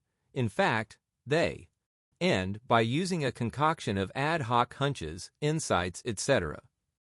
Various neo-Keynesians have advanced cycle theories. They are integrated, however, not with general economic theory, but with holistic Keynesian systems. Systems which are very partial indeed, plucked unsystematically from various theoretical gardens. Few, if any, economists have realized that the Mises theory of the trade cycle is not just another theory, that in fact it meshes closely with a general theory of the economic system. 2. The Mises theory is, in fact, the economic analysis of the necessary consequences of intervention in the free market by bank credit expansion. Followers of the Misesian theory have often displayed excessive modesty in pressing its claims. They have widely protested that the theory is only one of many possible explanations of business cycles, and that each cycle may fit a different causal theory. In this, as in so many other realms, eclecticism is misplaced. Since the Mises theory is the only one that stems from a general economic theory, it is the only one that can provide a correct explanation. Unless we are prepared to abandon general theory, we must reject all proposed explanations that do not mesh with general economics. Business cycles and business fluctuations. It is important, first, to distinguish between business cycles and ordinary business fluctuations. We live necessarily in a society of continual and unending change, change that can never be precisely charted in advance. People try to forecast and anticipate changes as best they can, but such forecasting can never be reduced to an exact science. Entrepreneurs are in the business of forecasting changes on the market, both for conditions of demand and of supply. The more successful ones make profits pari passus with their accuracy of judgment, while the unsuccessful forecasters fall by the wayside. As a result, the successful entrepreneurs on the free market will be the ones most adept at anticipating future business conditions. Yet, the forecasting can never be perfect, and entrepreneurs will continue to differ in the success of their judgments. If this were not so, no profits or losses would ever be made in business. 4. America's Great Depression. 2. There is, for example, not a hint of such knowledge in Haberler's well-known discussion. See Gottfried Haberler, Prosperity and Depression, 2nd ed. Geneva, Switzerland, League of Nations, 1939. The Positive Theory of the Cycle. 5. Changes then take place continually in all spheres of the economy. Consumer tastes shift, time preferences and consequent proportions of investment and consumption change. The labor force changes in quantity, quality, and location. Natural resources are discovered and others are used up. Technological changes alter production possibilities, vagaries of climate alter crops, etc. All these changes are typical features of any economic system. In fact, we could not truly conceive of a changeless society in which everyone did exactly the same things day after day and no economic data ever changed. And even if we could conceive of such a society, it is doubtful whether many people would wish to bring it about. It is, therefore, absurd to expect every business activity to be stabilized as if these changes were not taking place. To stabilize and iron out these fluctuations would, in effect, eradicate any rational productive activity. To take a simple hypothetical case. Suppose that a community is visited every 7 years by the 7-year locust. Every 7 years, therefore, many people launch preparations to deal with the locusts, produce anti-locust equipment, hire trained locust specialists, etc. Obviously, every 7 years there is a boom in the locust fighting industry, which, happily, is depressed the other 6 years. Would it help or harm matters if everyone decided to stabilize the locust fighting industry by insisting on producing the machinery evenly every year, only to have it rust and become obsolete? Must people be forced to build machines before they want them, or to hire people before they are needed, or conversely, to delay building machines they want, all in the name of stabilization? If people desire more autos and fewer houses than formerly, should they be forced to keep buying houses and be prevented from buying the autos, all for the sake of stabilization? As Dr. F.A. Harper has stated, this sort of business fluctuation runs all through our daily lives. There is a violent fluctuation, for instance, in the harvest of strawberries at different times during the year. Should we grow enough strawberries in greenhouses so as to stabilize that part of our economy throughout the year? 3. F.A. Harper, Why Wages Rise. Irvington on Hudson, New York. Foundation for Economic Education, 1957, pages 118 to 19. 6. America's Great Depression. We may therefore expect specific business fluctuations all the time. There is no need for any special cycle theory to account for. They are simply the results of changes in economic data and are fully explained by economic theory. Many economists, however, attribute general business depression to weaknesses caused by a depression in building or a farm depression, but declines in specific industries can never ignite a general depression. Shifts in data will cause increases in activity in one field, declines in another.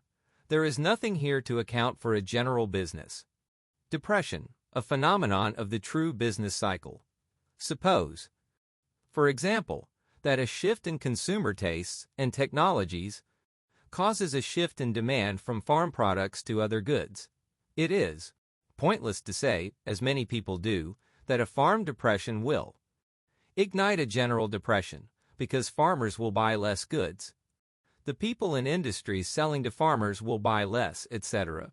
This ignores the fact that people producing the other goods now favored by consumers will prosper. Their demands will increase. The problem of the business cycle is one of general boom and depression. It is not a problem of exploring specific industries and wondering what factors make each one of them relatively prosperous or depressed. Some economists, such as Warren and Pearson, or Dewey and Dakin, have believed that there are no such things as general business fluctuations, that general movements are but the results of different cycles that take place at different specific time lengths in the various economic activities.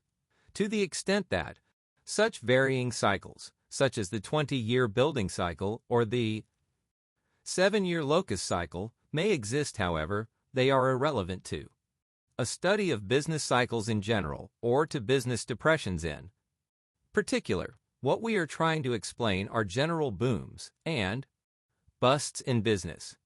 In considering general movements in business, then, it is immediately evident that such movements must be transmitted through the general medium of exchange, money.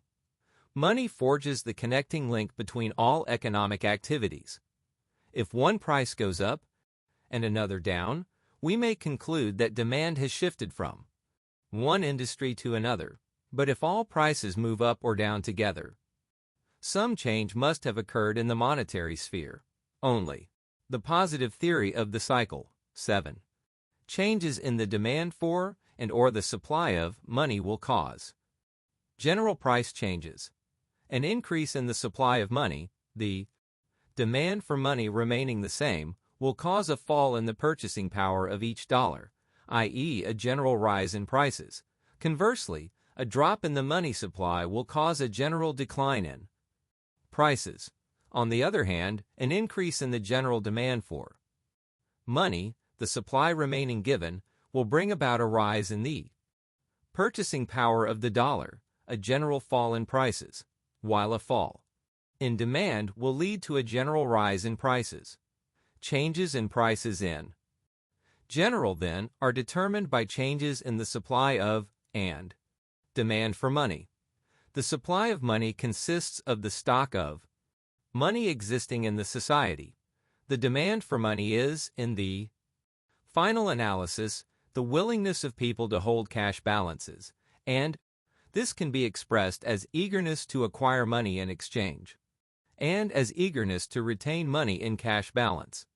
The supply of goods in the economy is one component in the social demand for money. An increased supply of goods will, other things being equal, increase the demand for money and therefore tend to lower prices.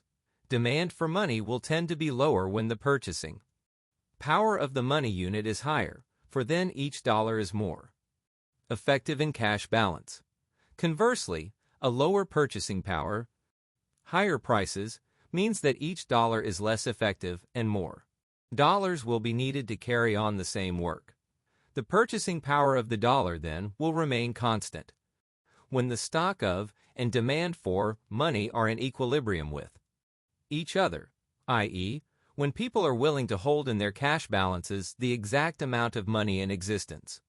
If the demand for money exceeds the stock, the purchasing power of money will rise until the demand is no longer excessive and the market is cleared. Conversely, a demand lower than supply will lower the purchasing power of the dollar, i.e., raise prices. Yet, fluctuations in general business, in the money relation, do not by themselves provide the clue to the mysterious business cycle. It is true that any cycle in general business must be transmitted through this money relation, the relation between the stock of and the demand for money. But these changes in themselves explain little. If the money supply increases or demand falls, for example, prices will rise. But why should this generate a business cycle? Specifically, why should it bring about a depression? The early business cycle theorists were correct in focusing their attention on the crisis and depression, for these are the phases that puzzle and shock economists and laymen alike, and these are the phases that most need to be explained. The problem, the cluster of error. The explanation of depressions, then, will not be found by referring to specific or even general business fluctuations per se. The main problem that a theory of depression must explain is, why? Is there a sudden general cluster of business errors? This is the first question for any cycle theory. Business activity moves along nicely, with most business firms making handsome profits. Suddenly, without warning, conditions change and the bulk of business firms are experiencing losses. They are suddenly revealed to have made grievous errors in forecasting. A general review of entrepreneurship is now in order. Entrepreneurs are largely in the business of forecasting. They must invest and pay costs in the present, in the expectation of recouping a profit by sale, either to consumers or to other entrepreneurs further down in the economy's structure of production. The better entrepreneurs, with better judgment in forecasting consumer or other producer demands, make profits. The inefficient entrepreneurs suffer losses. The market, therefore, provides a training ground for the reward and expansion of successful, far-sighted entrepreneurs and the weeding out of inefficient businessmen. A rule: only some businessmen suffer losses at any one time. The bulk either break even or earn profits. How then do we explain the curious phenomenon of the crisis when almost all entrepreneurs suffer sudden losses? In short, how did all the country's astute businessmen come to make such errors together, and why were they all suddenly revealed at this particular time? This is the Great problem of cycle theory. It is not legitimate to reply that sudden changes in the data are responsible. It is, after all, the business of entrepreneurs to forecast. 8. America's Great Depression. Future changes, some of which are sudden. Why did their forecasts fail so abysmally? Another common feature of the business cycle also calls for an explanation. It is the well-known fact that capital goods industries fluctuate more widely than do the consumer goods industries. The capital goods industries, especially the industries supplying raw materials, construction, and equipment to other industries, expand much further in the boom and are hit far more severely in the depression. A third feature of every boom that needs explaining is the increase in the quantity of money in the economy. Conversely, there is generally, though not universally, a fall in the money supply during the depression. The explanation: boom and depression. In the purely free and unhampered market, there will be no cluster of errors, since trained entrepreneurs will not all make errors at the same time. 4. The boom-bust cycle is generated by monetary intervention in the market, specifically bank credit. Expansion to business. Let us suppose an economy with a given supply of money. Some of the money is spent in consumption.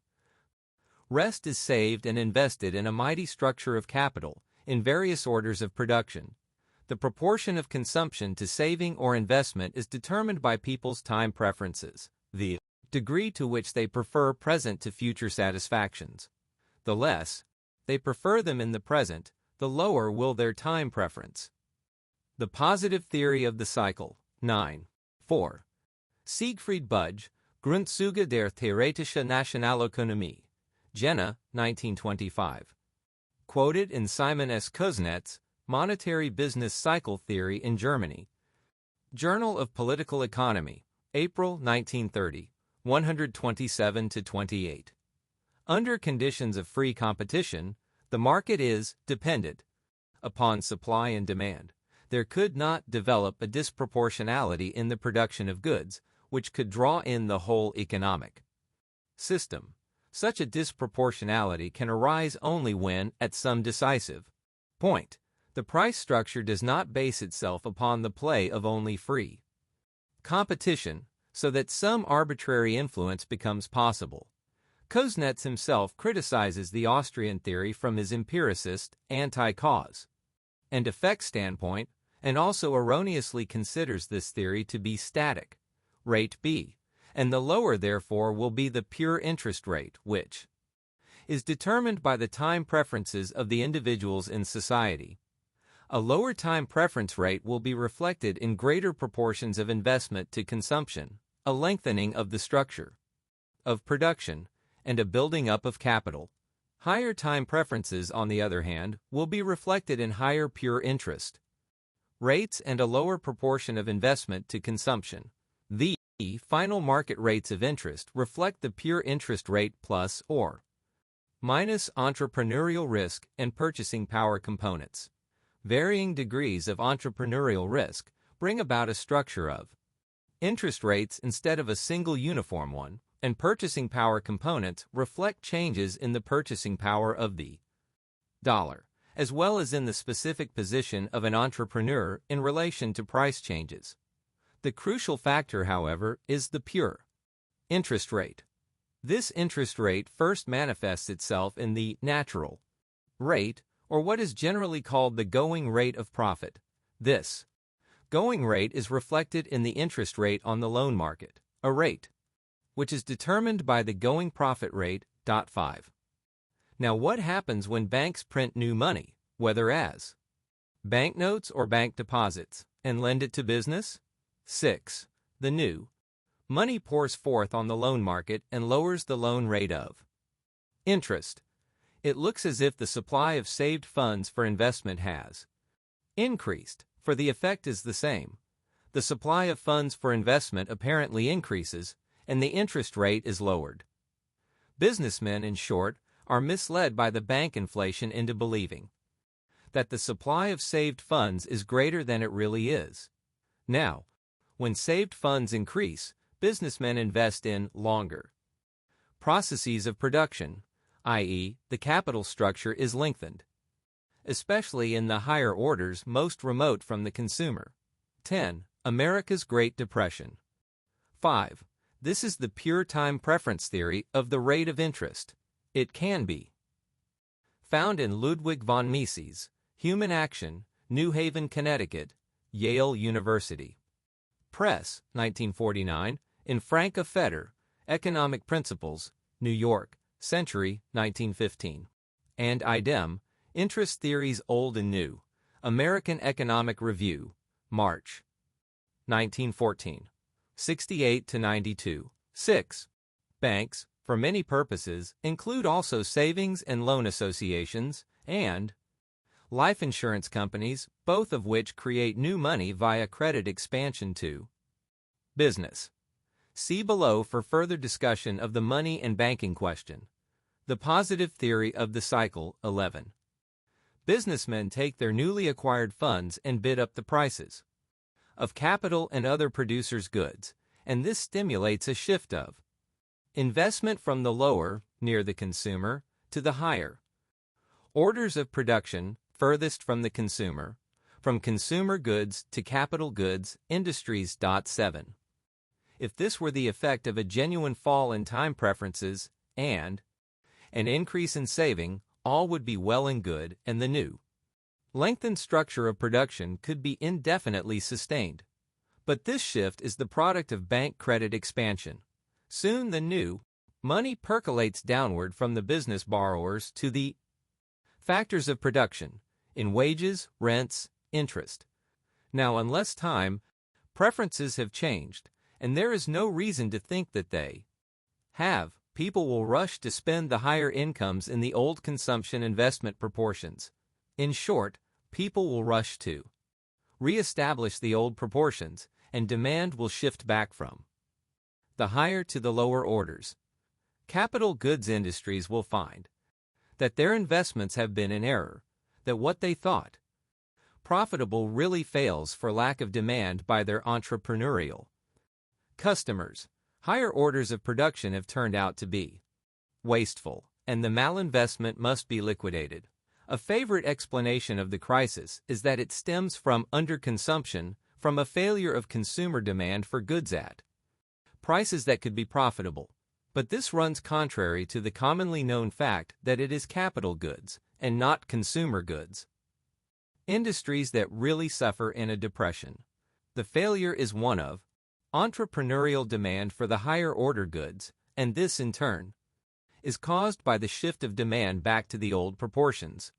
In some, businessmen were misled by bank credit inflation to invest too much in higher order, capital goods, which could only be prosperously sustained through lower time preferences and greater savings and investment, as soon as the inflation permeates to the mass.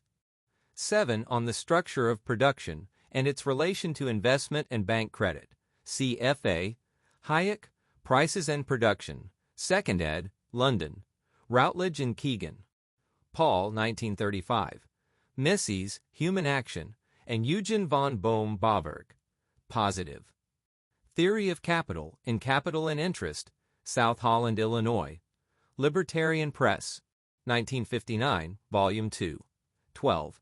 America's Great Depression. Of the people, the old consumption investment proportion is re-established, and business investments in the higher orders are seen to have been wasteful. 8. Businessmen were led to this error by the credit expansion and its tampering with the free market rate of interest. The boom, then, is actually a period of wasteful misinvestment. It is the time when errors are made, due to bank credits tampering with the free market. The crisis arrives when the consumers come to re-establish their desired proportions. The depression is actually the process by which the economy adjusts to the wastes and errors of the boom and re-establishes efficient service of consumer desires. The adjustment process consists in rapid liquidation of the wasteful investments.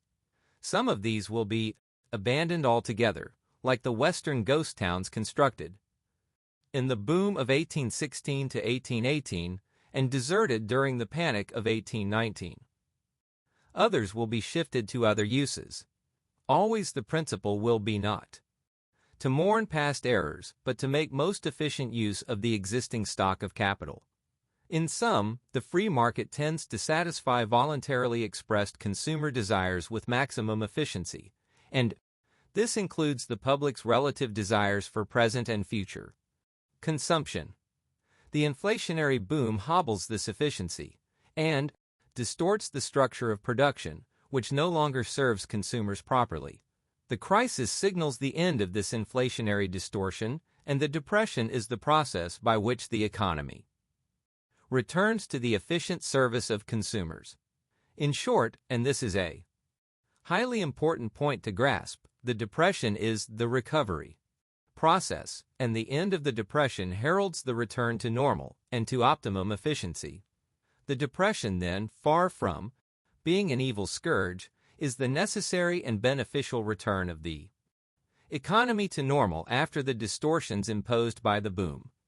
The boom, then, requires a bust, since it clearly takes very little time for the new money to filter down from business to factors of production. Why don't all booms come quickly to an end?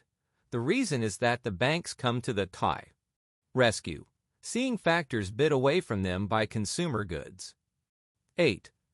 Inflation is here defined as an increase in the money supply not consisting of an increase in the money metal. Industries finding their costs rising and themselves short of funds.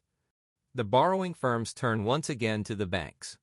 If the banks expand credit further, they can again keep the borrowers afloat. But new money again pours into business, and they can again bid factors away from the consumer goods industries. In short, continually expanded bank credit can keep the borrowers one step ahead of consumer retribution. For this, we have seen, is what the crisis and depression are: the restoration by consumers of an efficient economy and the ending of the distortions of the boom. Clearly, the greater the credit expansion and the longer it lasts, the longer will the boom last. The boom will end when bank credit expansion finally stops. Evidently, the longer the boom goes on, the more wasteful the errors committed, and the longer and more severe will be the necessary depression readjustment. Thus, bank credit expansion sets into motion the business cycle in all its phases. The inflationary boom, marked by expansion of the money supply and by malinvestment. The crisis, which arrives when credit expansion ceases and malinvestments become evident. And the depression recovery, the necessary adjustment process by which the economy returns to the most efficient ways of satisfying consumer desires. 9. What, specifically, are the essential features of the depression recovery phase? Wasteful projects, as we have said, must either be abandoned or used as best they can be. Inefficient firms, buoyed up by the artificial boom, must be liquidated or have their debts scaled down or be turned over to their creditors. Prices of producers' goods must fall, particularly in the higher orders of production. This includes capital goods, lands, and wage rates. Just as the boom was marked by a fall in the rate of interest, i.e., of price differentials between stages of production, the natural rate, or going rate of the positive theory of the cycle. 13. 9. This Austrian cycle theory settles the ancient economic controversy on whether or not changes in the quantity of money can affect the rate of interest.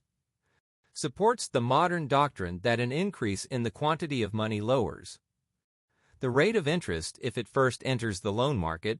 On the other hand, it supports the classical view that, in the long run, quantity of money does not affect the interest rate, or can only do so if time preferences change. In fact, the depression readjustment is the market's return to the desired free market rate of interest, profit, as well as the loan rate, so the depression recovery consists of a rise in this interest differential. In practice, this means a fall in the prices of the higher-order goods relative to prices in the consumer goods industries. Not only prices of particular machines must fall, but also the prices of whole aggregates of capital, for example, stock market and real estate values. In fact, these values must fall more than the earnings from the assets, through reflecting the general rise in the rate of interest return, since factors must shift from the higher to the lower orders of production. There is inevitable frictional unemployment in a depression, but it need not be greater than unemployment attending any other large shift in production. In practice, unemployment will be aggravated by the numerous bankruptcies and the large errors revealed, but it still need only be temporary. The speedier the adjustment, the more fleeting will the unemployment be. Unemployment will progress beyond the frictional stage and become really severe and lasting only if wage rates are kept artificially high and are prevented from falling. If wage rates are kept above the free market level that clears the demand for and supply of labor, laborers will remain permanently unemployed. Greater the degree of discrepancy, the more severe will the unemployment be. Secondary features of depression. Deflationary credit contraction. The above are the essential features of a depression.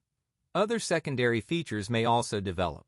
There is no need, for example, for deflation, lowering of the money supply, during a depression. The depression phase begins with the end of inflation and can proceed without any further changes from the side of money. Deflation has almost always set in, however. In the first place, inflation took place as an expansion of bank credit. Now, the financial difficulties and bankruptcies among borrowers cause banks to pull in their horns and contract credit. 10. Under the gold standard. 14. America's Great Depression. 10.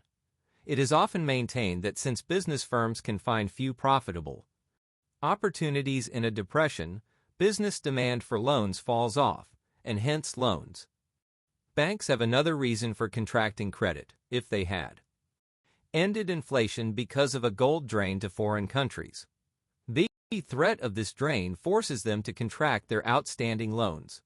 Furthermore, the rash of business failures may cause questions to be raised about the banks, and banks, being inherently bankrupt anyway, can ill afford such questions. 11.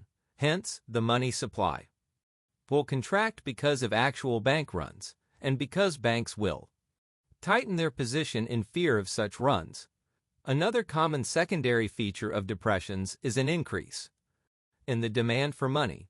This scramble for liquidity is the result of several factors.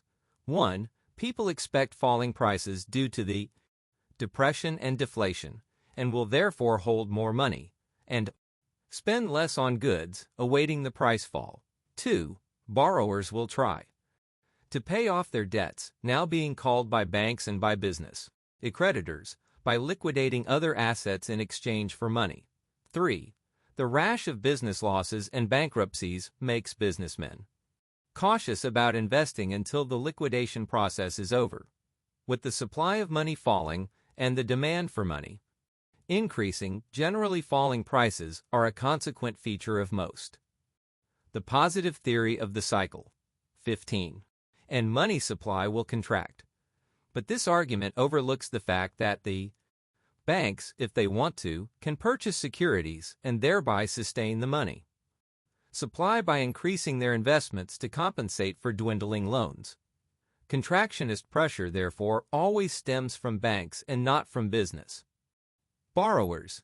11 banks are inherently bankrupt because they issue far more warehouse receipts to cash, nowadays in the form of deposits redeemable in cash on demand, than they have cash available. Hence, they are always vulnerable to bank runs. These runs are not like any other business failures because they simply consist of depositors claiming their own rightful property, which the banks do not have.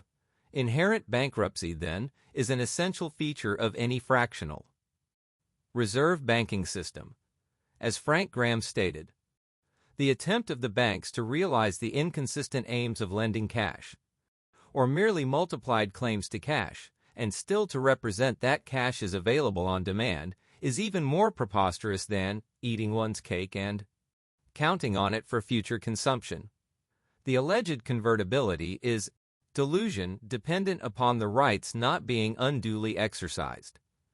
Frank D. Graham, Partial Reserve Money and the 100% Proposal. American Economic Review, September 1936, 436. 16. America's Great Depression. Depressions. A general price fall, however, is caused by the secondary rather than by the inherent features of depressions. Almost all economists, even those who see that the depression adjustment process should be permitted to function unhampered, take a very gloomy view of the secondary deflation and price fall, and assert that they unnecessarily aggravate the severity of depressions. This view, however, is incorrect. These processes not only do not aggravate the depression, they have positively beneficial effects. There is, for example, no warrant whatever for the common hostility toward hoarding. There is no criterion, first of all, to define hoarding.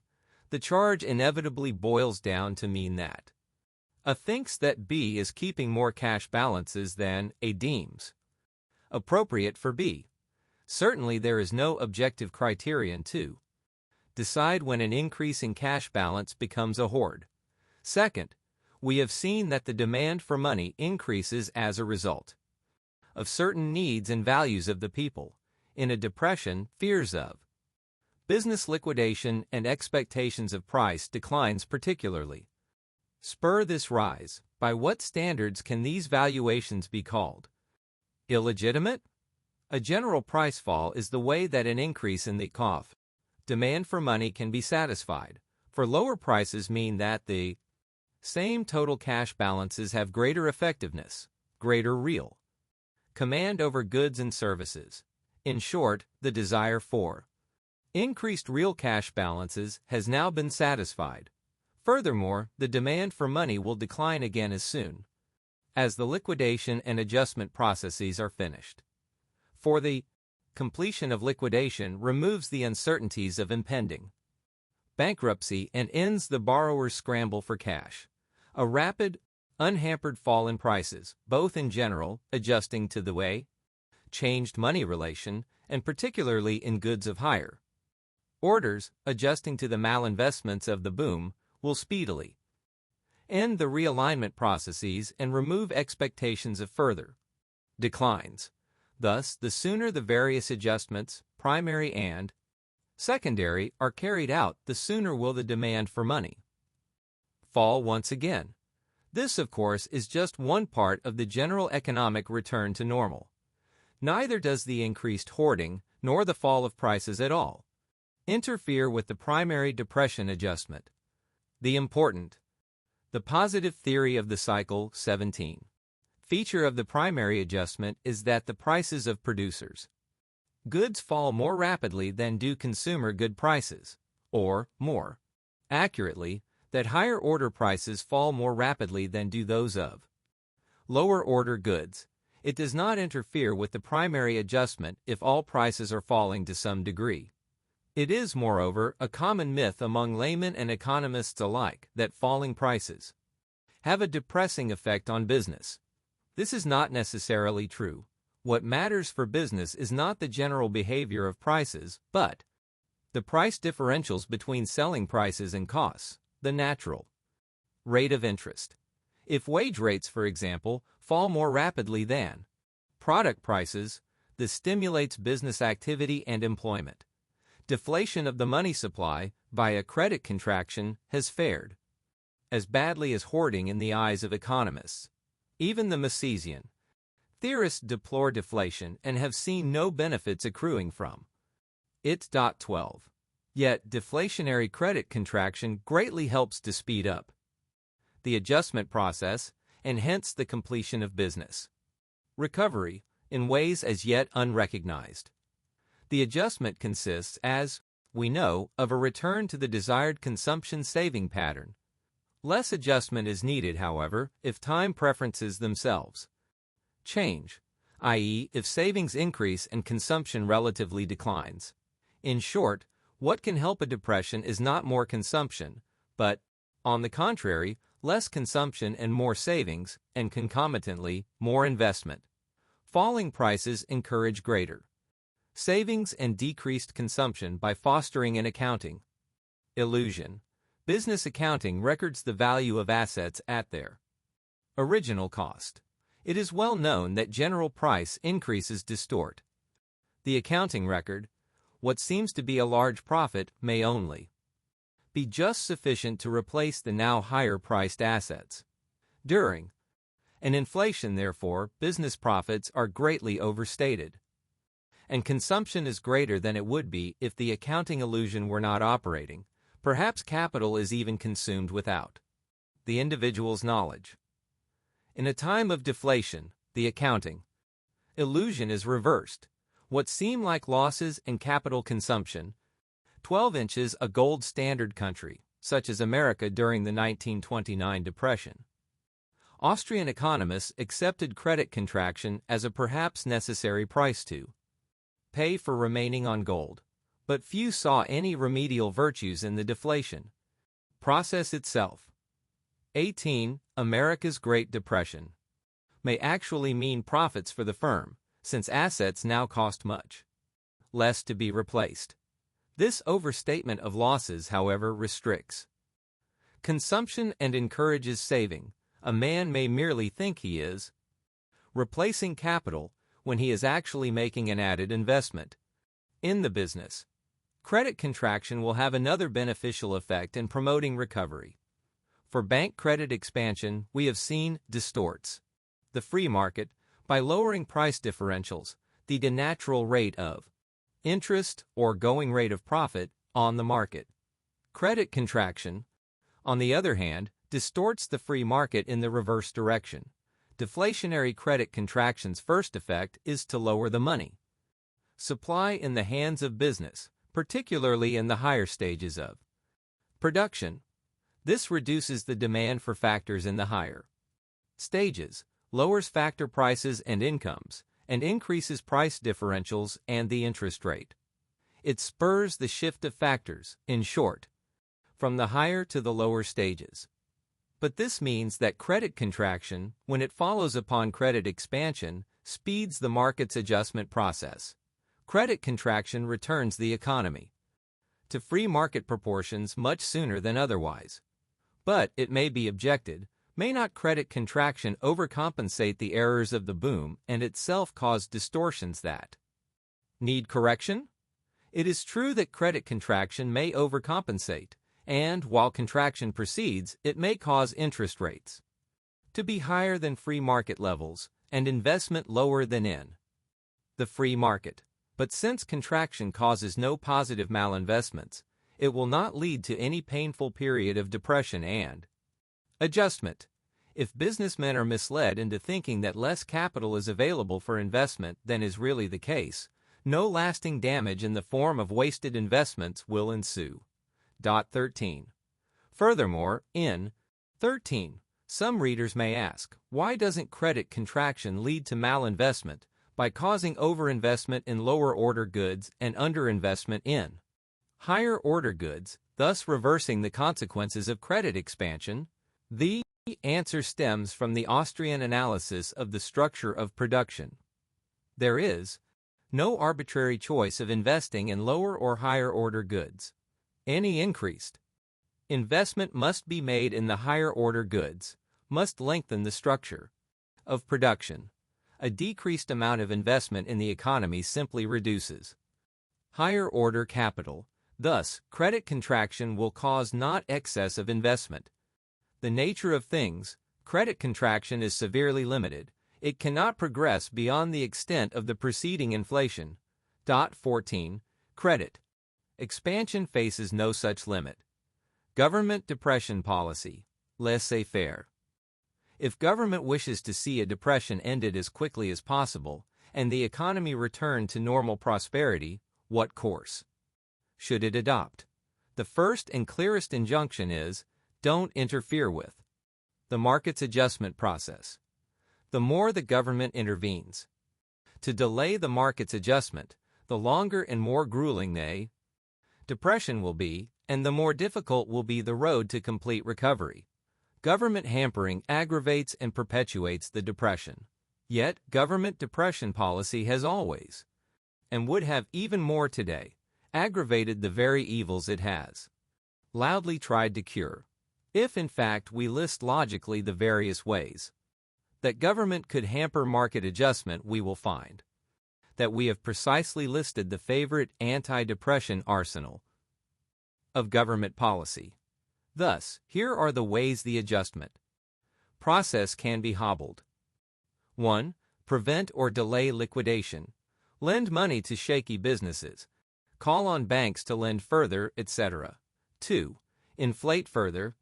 Further inflation blocks the necessary fall in prices, thus delaying adjustment and prolonging depression. Further credit expansion creates more malinvestments, which, in their turn, will have to be liquidated in some later depression. A government easy money policy prevents the market's return to the necessary higher interest rates. 3. Keep wage rates up. Artificial maintenance of wage rates in a depression ensures permanent mass unemployment. Furthermore, in a deflation, when prices are falling, keeping the same rate of the positive theory of the cycle, 19. In the lower orders, but simply a shorter structure than would otherwise have been established. 14 inches, a gold standard economy, credit contraction is limited by the total size of the gold stock. Money wages means that real wage rates have been pushed higher. In the face of falling business demand, this greatly aggravates the unemployment problem. 4. Keep prices up. Keeping prices above their free market levels will create unsaleable surpluses and prevent a return to prosperity.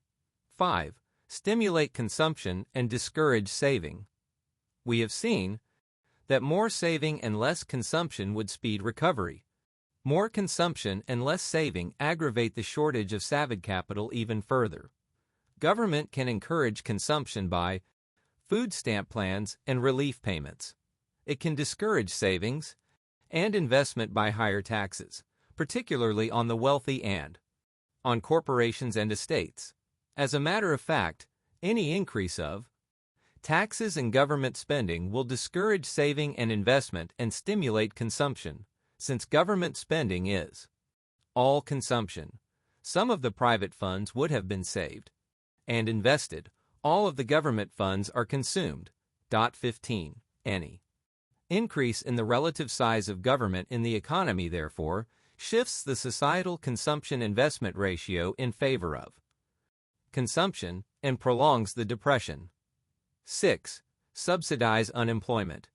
Any subsidization of unemployment via unemployment insurance, relief, etc., will prolong unemployment indefinitely and delay the shift of workers to the fields where jobs are available. 20. America's Great Depression. 15 inches recent years, particularly in the literature on the underdeveloped countries, there has been a great deal of discussion of government investment. There can be no such investment, however. Investment is defined as expenditures made not for the direct satisfaction of those who make it, but for other, ultimate consumers. Machines are produced not to serve the entrepreneur, but to serve the ultimate consumers, who in turn remunerate the entrepreneurs. But government acquires its funds by seizing them from private individuals. The spending of the funds, therefore, gratifies the desires of government officials. Government officials have forcibly shifted production from satisfying private consumers to satisfying themselves. Their spending is therefore pure consumption, and can by no stretch of the term be called investment. Of course, to the extent that government officials do not realize this, their consumption is really waste spending. The positive theory of the cycle. 21. These, then, are the measures which will delay the recovery process and aggravate the depression. Yet they are the time-honored favorites of government policy, and, as we shall see, they were the policies adopted in the 1929 to 1933 Depression by a government known to many historians as a laissez-faire administration. Since deflation also speeds recovery, the government should encourage rather than interfere with a credit contraction. In a Goldstandard economy, such as we had in 1929, blocking deflation has further unfortunate consequences. For a deflation increases the reserve ratios of the banking system and generates more confidence in citizen and foreigner alike that the gold standard will be retained. Fear for the gold standard will precipitate the very bank runs that the government is anxious to avoid. There are other values in deflation, even in bank runs, which should not be overlooked. Banks should no more be exempt from paying their obligations than is any other business. Any interference with their comeuppance via bank runs will establish banks as a specially privileged group, not obligated to pay their debts, and will lead to later inflations, credit expansions, and depressions. And if, as we contend, banks are inherently bankrupt and runs simply reveal that bankruptcy, it is beneficial for the economy for the banking system to be reformed once and for all by a thorough purge of the fractional reserve banking system. Such a purge would bring home forcefully to the public the dangers of fractional reserve banking, and, more than any academic theorizing, ensure against such banking evils in the future. 16. The most important canon of sound government policy in a depression, then, is to keep itself from interfering in the adjustment process. Can it do anything more positive to aid the adjustment? Some economists have advocated a government-decreed wage cut to spur employment, for example, a 10% across-the-board reduction. But free market adjustment is the reverse of any across-the-board policy. Not all wages need to be cut. The degree of required adjustments of prices and wages differs from case to 16. For more on the problems of fractional reserve banking, see below. 22. America's Great Depression case, and can only be determined on the processes of the free and unhampered market. 17. Government intervention can only distort the market further. There is one thing the government can do positively, however. It can drastically lower its relative role in the economy, slashing its own expenditures and taxes, particularly taxes that interfere with saving and investment. Reducing its tax spending level will automatically shift the societal saving-investment-consumption ratio in favor of saving and investment, thus greatly lowering the time required for returning to a prosperous economy. 18. Reducing taxes that bear most heavily on savings and investment will further lower social time preferences. 19. Furthermore, depression is a time of economic strain. Any reduction of taxes, or of any regulations interfering with the free market, will stimulate healthy economic activity. Any increase in taxes or other intervention will depress the economy further. In sum, the proper governmental policy in a depression is strict, laissez-faire, including stringent budget slashing, and coupled perhaps with positive encouragement for credit contraction. Force. 17. C. W. H. Hutt. The Significance of Price Flexibility, in Henry Hazlitt. Ed. The Critics of Keynesian Economics, Princeton, New Jersey. D. Van Nostrand, 1960. Pages 390 to 92. 18. I am indebted to Mr. Ray C. Heipel, too, for pointing this out to me. 19. Could government increase the investment-consumption ratio by raising taxes in any way? It could not tax only consumption even if it tried. It can be shown. And Professor Harry Gunnison Brown has gone a long way to show that any ostensible tax on consumption becomes, on the market, a tax on incomes, hurting saving as well as consumption. If we assume that the poor consume a greater proportion of their income than the rich, we might say that a tax on the poor used to subsidize the rich will raise the saving-consumption ratio and thereby help cure a depression. On the other hand, the poor do not necessarily have higher time preferences than the rich, and the rich might well treat government subsidies as special windfalls to be consumed. Furthermore, Harold Lubell has maintained that the effects of a change in income distribution on social consumption would be negligible, even though the absolute proportion of consumption is greater among the poor. See Harry Gunnison Brown. The Incidence of a General Output, or a General Sales Tax. Journal of Political Economy, April 1939. 254-62, Harold Lubell, Effects of Redistribution of Income on Consumers' Expenditures. American Economic Review, March 1947, 157-70. Decades. Such a program has been labeled ignorant, reactionary, or Neanderthal by conventional economists. On the contrary, it is the policy clearly dictated by economic science to those who wish to end the Depression as quickly and as cleanly as possible. 20. It might be objected that depression only began when credit expansion ceased. Why shouldn't the government continue credit expansion indefinitely? In the first place, the longer the inflationary boom continues, the more painful and severe will be the necessary adjustment process. Second, the boom cannot continue indefinitely, because eventually the public awakens to the governmental policy of permanent inflation and flees from money into goods, making its purchases while the dollar is worth more than it will be in future. The result will be a runaway or hyperinflation so familiar to history and particularly to the modern world. 21. Hyperinflation on any count is far worse than any depression. It destroys the currency, the lifeblood of the economy. It ruins and shatters the middle class and all fixed income groups. It wreaks havoc unbounded, and furthermore it leads finally to unemployment and lower living standards, since there is little point in working when earned income depreciates by the hour. More time is spent hunting goods to buy.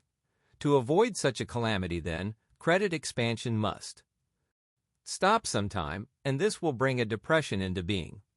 Preventing depressions. Preventing a depression is clearly better than having to suffer it. If the government's proper policy during a depression is laissez-faire, what should it do to prevent a depression from beginning? The positive theory of the cycle. 23. 20. Advocacy of any governmental policy must rest, in the final analysis, on a system of ethical principles. We do not attempt to discuss ethics in this book. Those who wish to prolong a depression for whatever reason will, of course, enthusiastically support these government interventions, as will those whose prime aim is the accretion of power in the hands of the state. 21. For the classic treatment of hyperinflation, see Costantino Bresciani. Tironi, The Economics of Inflation.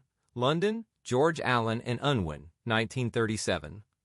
Obviously, since credit expansion necessarily sows the seeds of later depression, the proper course for the government is to stop any inflationary credit expansion from getting underway. This is not a very difficult injunction, for government's most important task is to keep itself from generating inflation. For government is an inherently inflationary institution, and consequently has almost always triggered, encouraged, and directed the inflationary boom. Government is inherently inflationary because it has, over the centuries, acquired control over the monetary system.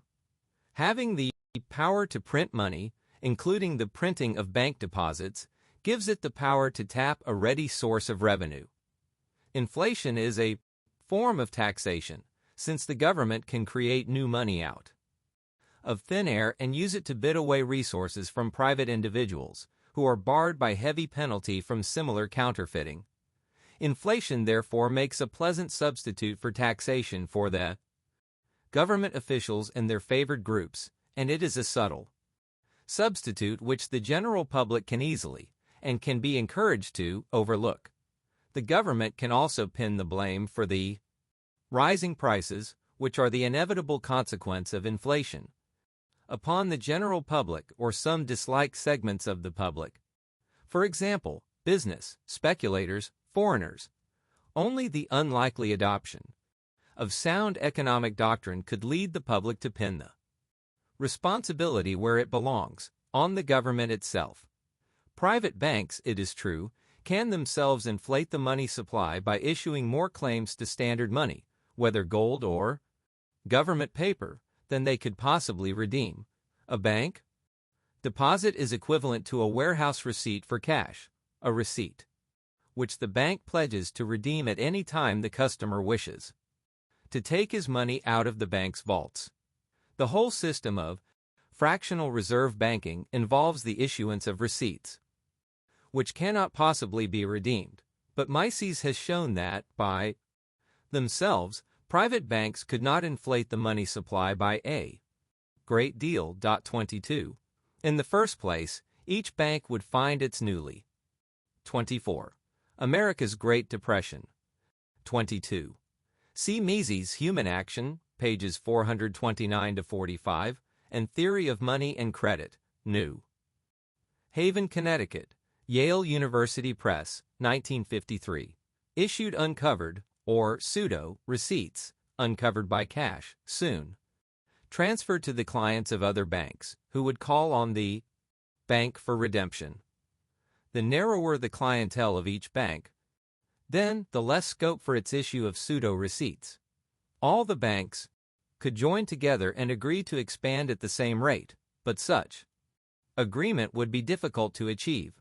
Second, the banks would be limited by the degree to which the public used bank deposits or notes as against standard cash. And third, they would be limited by the confidence of the clients in their banks, which could be wrecked by runs at any time. Instead of preventing inflation by prohibiting fractional reserve banking as fraudulent, governments have uniformly moved in the opposite direction and have step by step removed these free market checks to bank credit expansion, at the same time putting themselves in a position to direct the inflation. In various ways, they have artificially bolstered public confidence in the banks, encouraged public use of paper and deposits instead of gold, finally outlawing gold, and shepherded all the banks under one roof so that they can all expand together. The main device for accomplishing these aims has been central banking, an institution which America finally acquired as the Federal Reserve System in 1913. Central banking permitted the centralization and absorption of gold into government vaults, greatly enlarging the national base for credit expansion. 23. It also ensured uniform action by the banks through basing their reserves on deposit accounts at the central bank instead of on gold. Upon establishment of a central bank, each private bank no longer gauges its policy according to its particular gold reserve. All banks are now tied together and regulated by central bank action. The central bank, furthermore, by proclaiming its function to be a lender of last resort to banks in trouble, enormously increases public confidence in the banking system. The positive theory of the cycle. 25. 23. When gold, formerly the bank's reserves, is transferred to a newly established central bank, the latter keeps only a fractional reserve, and thus the total credit base and potential monetary supply are enlarged. C.A. Phillips, T.F. McManus, and R.W. Nelson, Banking and the Business Cycle, New York. Macmillan, 1937, pp. 24 ff.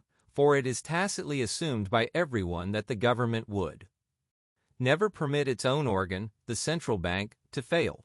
A central bank, even when on the gold standard, has little need to worry about demands for gold from its own citizens. Only possible drains of gold to foreign countries, i.e. by non-clients of the central bank, may cause worry.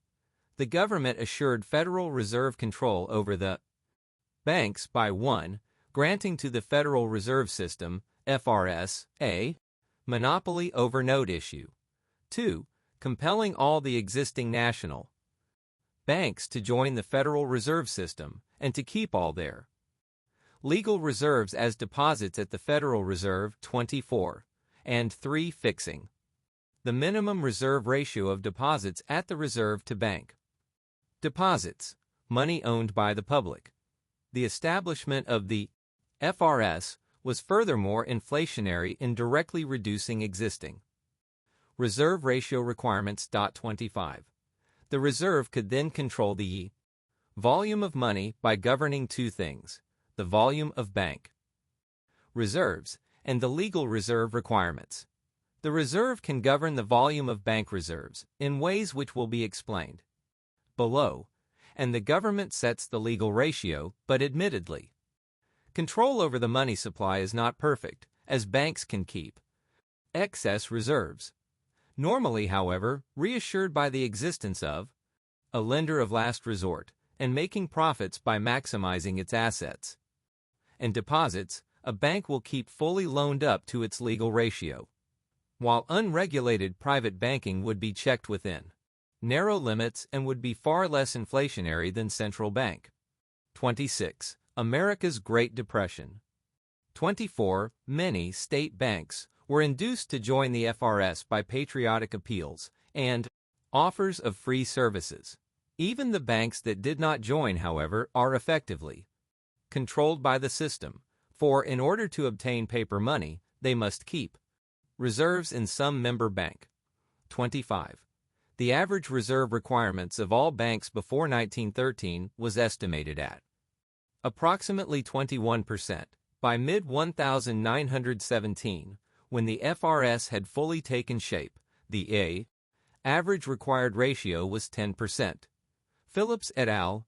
Estimate that the inherent inflationary impact of the FRS, pointed out in footnote 23, increased the expansive power of the banking system threefold. Thus, the two factors, the inherent impact and the deliberate lowering of reserve requirements, combined to inflate the monetary potential of the American banking system sixfold as a result of the inauguration of the FRS. See Phillips et al. Banking and the Business Cycle, pp. 23 ff. Manipulation 26. The clearest way of preventing inflation is to outlaw fractional reserve banking and to impose a 100% gold reserve to all notes and deposits. Bank cartels, for example, are not very likely under unregulated or free banking, but they could nevertheless occur. Professor Mises, while recognizing the superior economic merits of 100% gold money to free banking, prefers the latter because 100% reserves would concede to the government control over banking, and government could easily change these requirements to conform to its inflationist bias. 27. But a 100% gold reserve requirement would not be just another administrative control by government.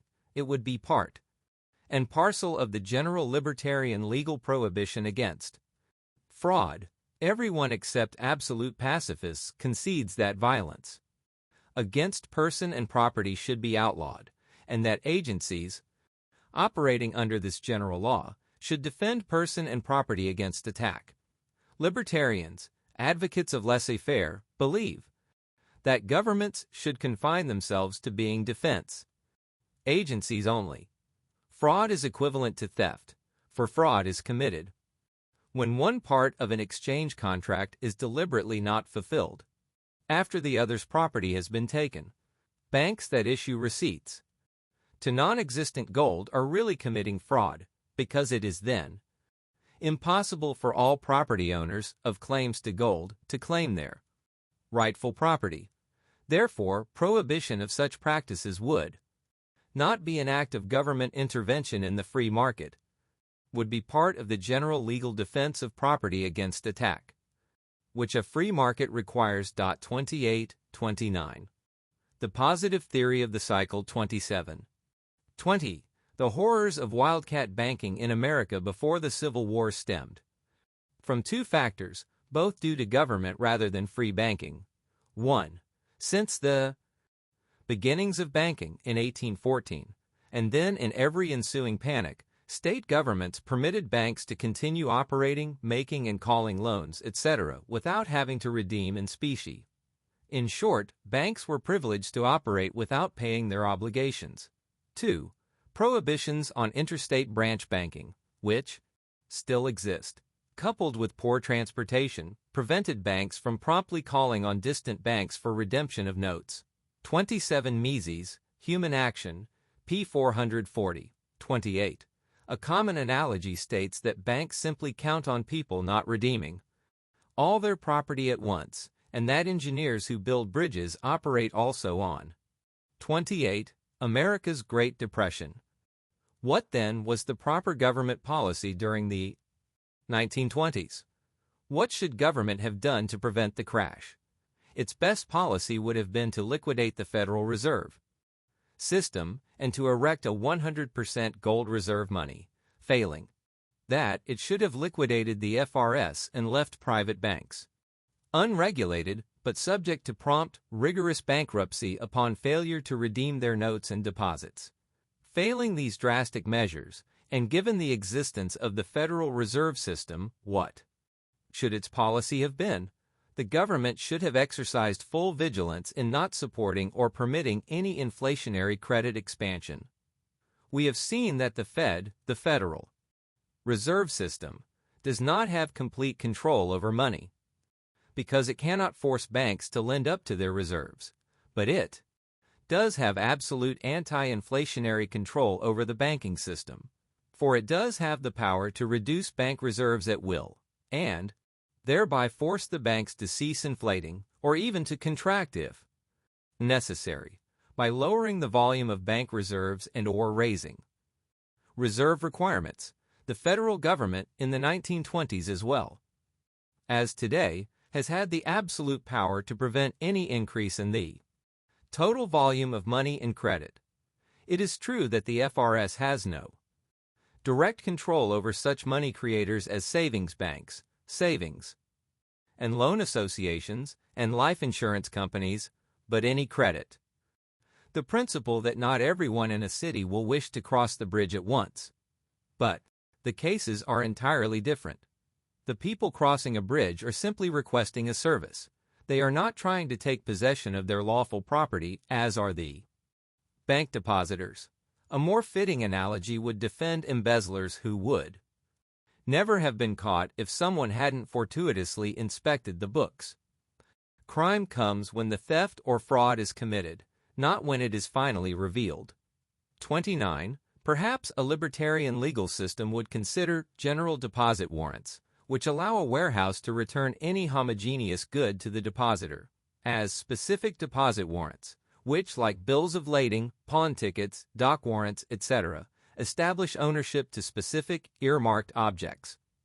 As Jevons stated, it used to be held as a general rule of law that any present grant or assignment of goods not in existence is without operation.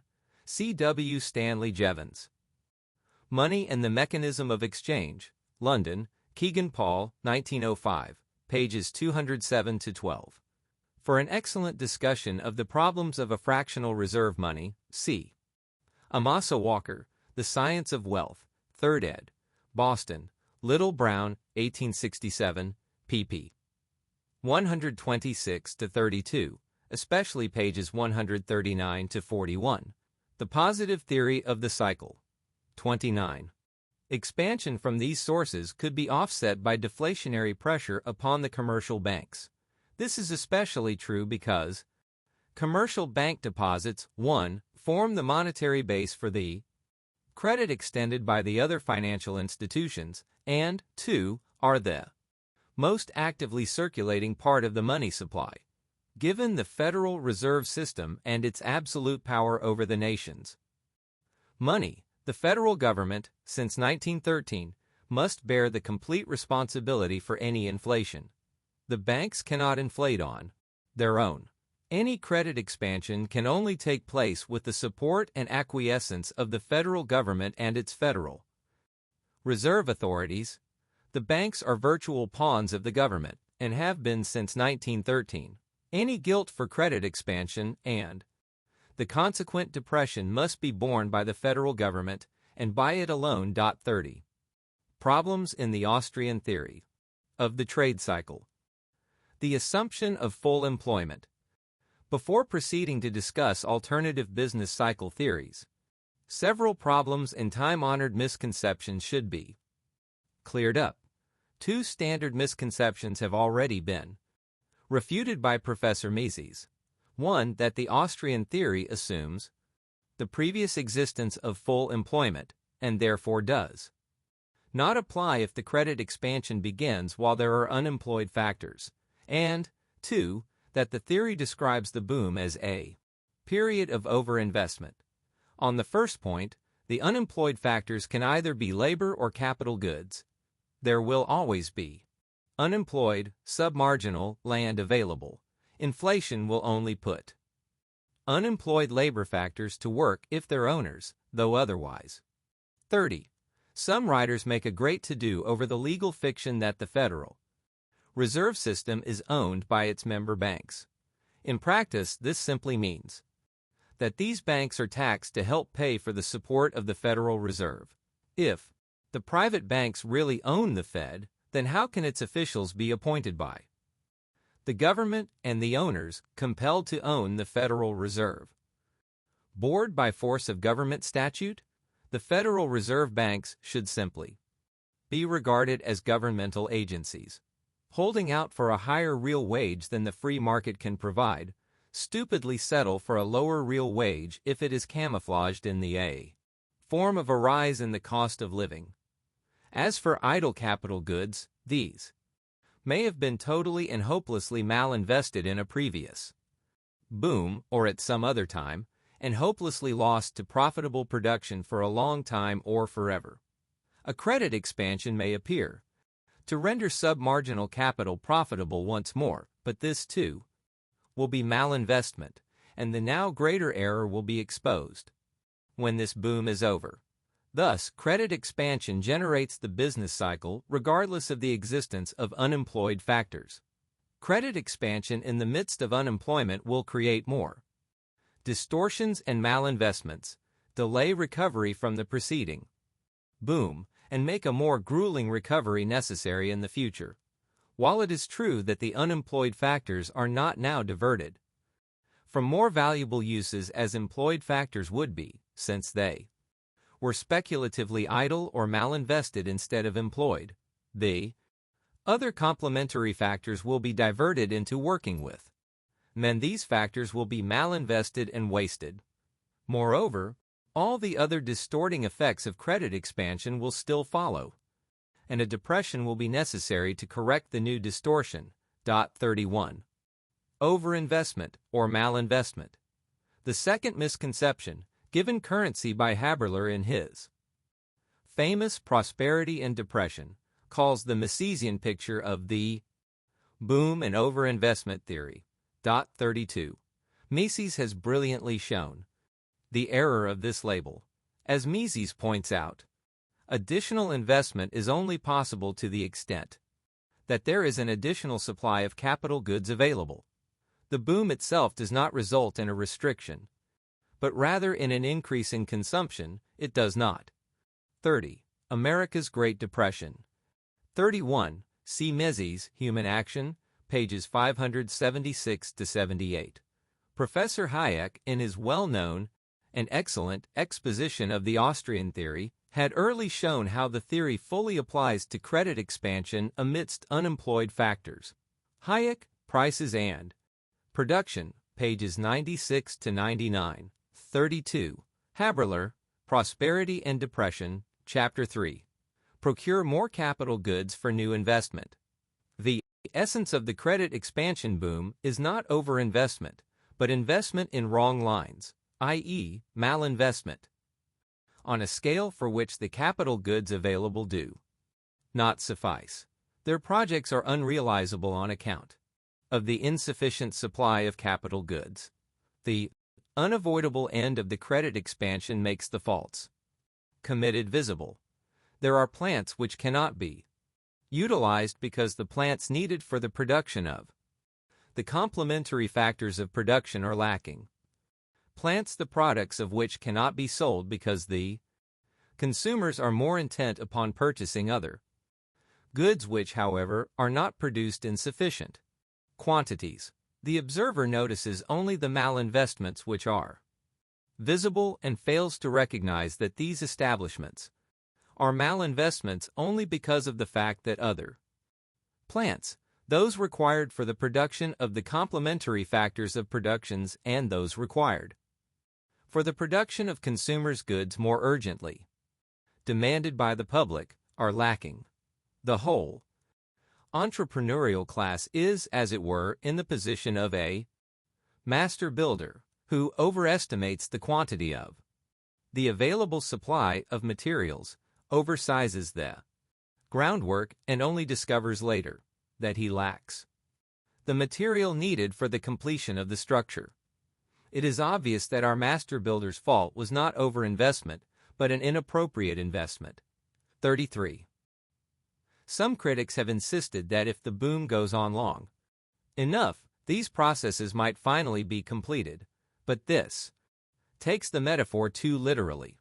The point is that credit expansion distorts investment by directing too much of the available capital into the higher orders of production, leaving too little for lower. The positive theory of the cycle. 31. 33. Macy's, Human Action, pages 556 to 57. Mises also refutes the old notion that the boom is characterized by an undue conversion of circulating capital into fixed capital. If that were true, then the crisis would reveal a shortage of circulating capital and would greatly drive up the prices of, for example, industrial raw materials. Yet, these materials are precisely among the ones revealed by the crisis to be overabundant, i.e., resources were malinvested in circulating as well as in fixed capital in the higher stages of production. Orders. The unhampered market assures that a complementary structure of capital is harmoniously developed. Bank credit expansion hobbles the market and destroys the processes that bring about a balanced structure. 34. The longer the boom goes on, the greater the extent of the distortions and malinvestments. Banks, active or passive. During the early 1930s, there was a great deal of interest in the United States and Great Britain in Mises's theory of the trade cycle, an interest unfortunately nipped in the bud by the excitement surrounding the Keynesian revolution. The adherents had split on an important question, Mises asserting that the cycle is always generated by the interventionary banking system, and his followers claiming that often banks might only err in being passive and not raising their interest charges quickly enough. 35. The followers held that for one reason or another, the natural rate of interest might rise, and that the banks, which after all are not omniscient, may inadvertently cause the cycle by merely maintaining their old interest rate, now below the free market rate. In defense of the Mises anti-bank position, we must first point out that the natural interest rate, or profit rate, does not suddenly increase because of vague improvements in investment opportunities. The natural rate increases because time preferences increase. 36. But how can banks force market interest rates? 32. America's Great Depression. 34. For a stimulating discussion of some of these processes, see Ludwig M. Lockman, Capital and Its Structure. London, London School of Economics. 1956. 35. For the pro-bank position on this issue, see F. A. Hayek, Monetary Theory and the Trade Cycle, New York, Harcourt, Brace, 1933, pages 144 to 48. Fritz. Machlup, Stock Market, Credit, and Capital Formation. New York, Macmillan. 1940, pages 247 to 48. Haberler, Prosperity and Depression, pages 64 to 67. On the other side, see the brief comments of Mises, Human Action, pages 570, 789n, and Phillips. Et al. Banking and the Business Cycle, pp. 139 ff. 36. The error of the followers stems from their failure to adopt the pure time preference theory of interest of Feder and Mises, and their clinging to eclectic productivity elements in their explanation of interest. See the references mentioned in footnote 5 above. Below the free market rates, only by expanding their credit. 2. Avoid the business cycle. Then, it is not necessary for the banks to be omniscient. They need only refrain from credit expansion. If they do so, their loans made out of their own capital will not expand the money supply, but will simply take their place with other savings as one of the determinants of the free market interest rate. 37. Hayek believes that Mises's theory is somehow deficient because it is exogenous, because it holds that the generation of business cycles stems from interventionary acts rather than from acts of the market itself. This argument is difficult to fathom. Processes are either analyzed correctly or incorrectly. The only test of any analysis is its truth, not whether it is exogenous or endogenous. If the process is really exogenous, then the analysis should reveal this fact. The same holds true for endogenous processes.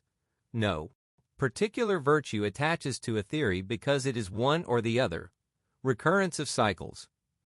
Another common criticism asserts that Mises's theory may explain any one prosperity-depression cycle, but it fails to explain another familiar phenomenon of business cycles, their perpetual recurrence.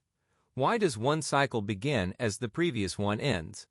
Yet Mises's theory does explain recurrence, and without requiring us to adopt the familiar but unproven hypothesis that cycles are self-generating, that some mysterious processes within a cycle lead to another cycle without tending toward an equilibrium condition.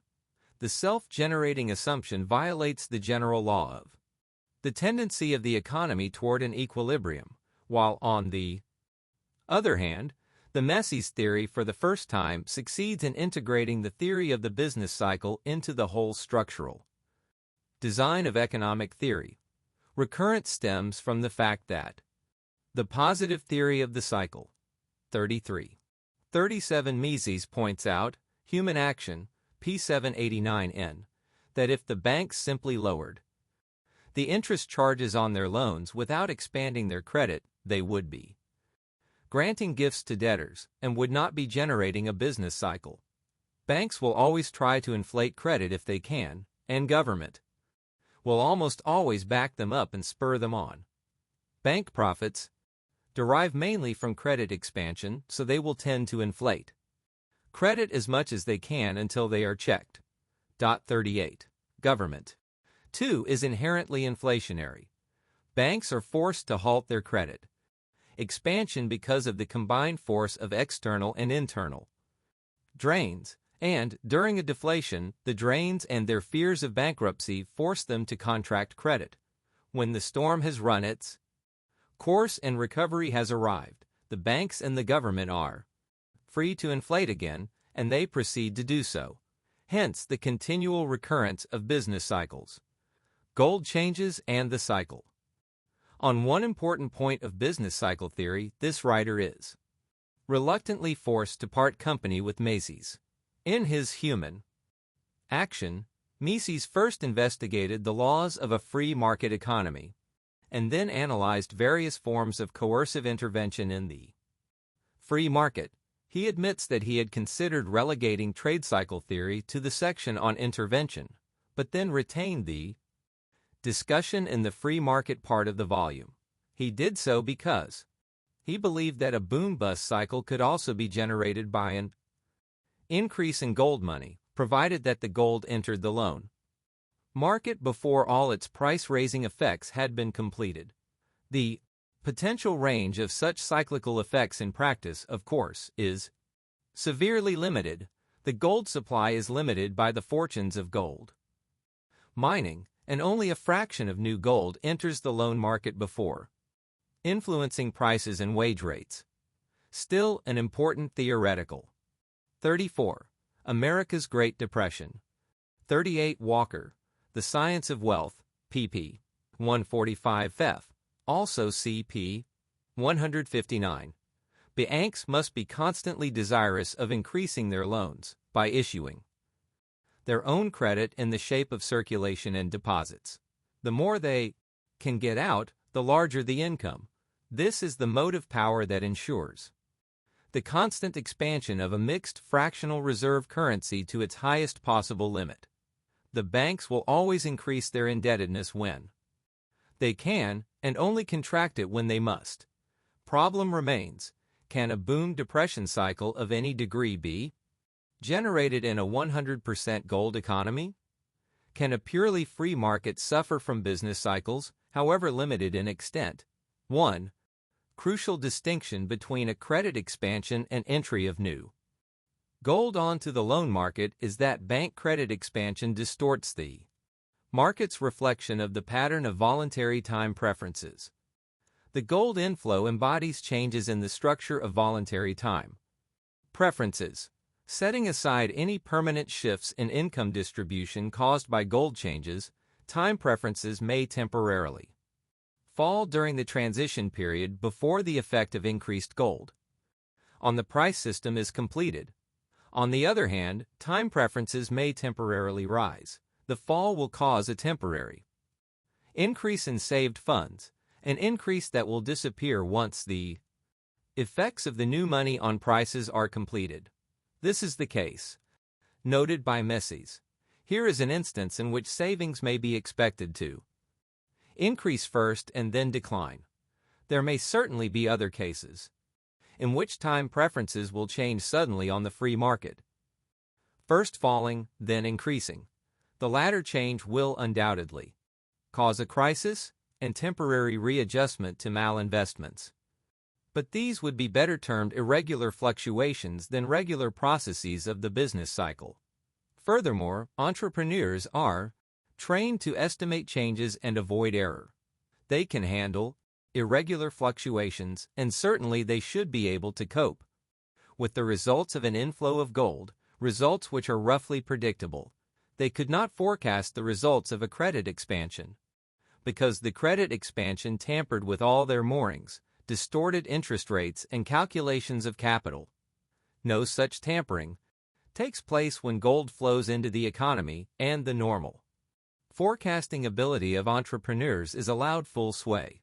We must, therefore, conclude that we cannot apply the business cycle label to any processes of the free market. Irregular fluctuations in response to changing consumer tastes, resources, etc. will certainly occur, and sometimes there will be aggregate losses as a result. But the regular systematic distortion that invariably ends in a cluster of business errors and depression, characteristic phenomena of the positive theory of the cycle. 35. The business cycle can only flow from intervention of the banking system in the market. 39. 36. America's Great Depression. 39. For a somewhat similar analysis of international gold flows, see F.A. Hayek. Monetary Nationalism and International Stability. New York, Longmans, Green. 1937, pp. 24 f. Also see Walker, The Science of Wealth, p. 160. 2. Keynesian criticisms of the theory. 1. T. Here are two standard Keynesian criticisms of the Mises cycle theory. One charge takes the followers of Mises to task for identifying saving and investment. Saving and investment, the Keynesians charge, are two entirely separate processes performed by two sets of people with little or no link between them. The classical identification of saving and investment is therefore illegitimate. Savings leak out of the consumption spending stream. Investments pour in from some other phase. 37. 1. F.A. Hayek subjected J. M. Keynes's early treatise on money, now relatively forgotten amid the glow of his later general theory, to a sound and searching critique, much of which applies to the later volume. Thus, Hayek pointed out that Keynes simply assumed that zero aggregate profit was just sufficient to maintain capital, whereas profits in the lower stages combined with equal losses in the higher stages would reduce the capital structure. Keynes ignored the various stages of production, ignored changes in capital value, and neglected the identity between entrepreneurs and capitalists, took replacement of the capital structure for granted, neglected price differentials in the stages of production as the source of interest, and did not realize that, ultimately, the question faced by businessmen is not whether to invest in consumer goods or capital goods, but whether to invest in capital goods that will yield consumer goods at a nearer or later date. In general, Hayek found Keynes ignorant of capital theory and real interest theory, particularly that of Bohm-Bawerk, a criticism borne out in Keynes's remarks on Mises's theory of interest. See John Maynard Keynes, The General Theory of Employment, Interest, and Money. New York, Harcourt, Brace, 1936, pages 192 to 93. F.A. Hayek, Reflections on the Pure Theory of Money, of Mr. J. M. Keynes. Economica, August 1931, 270 to 95, and idem, A Rejoinder to Mr. Keynes. Economica, November 1931, 400-02. Of spending.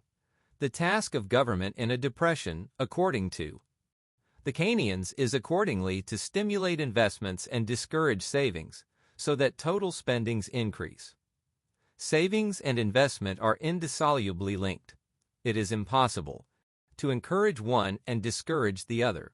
Aside from bank credit, investments can come from no other source than savings. And we have seen what happens when investments are financed by bank credit.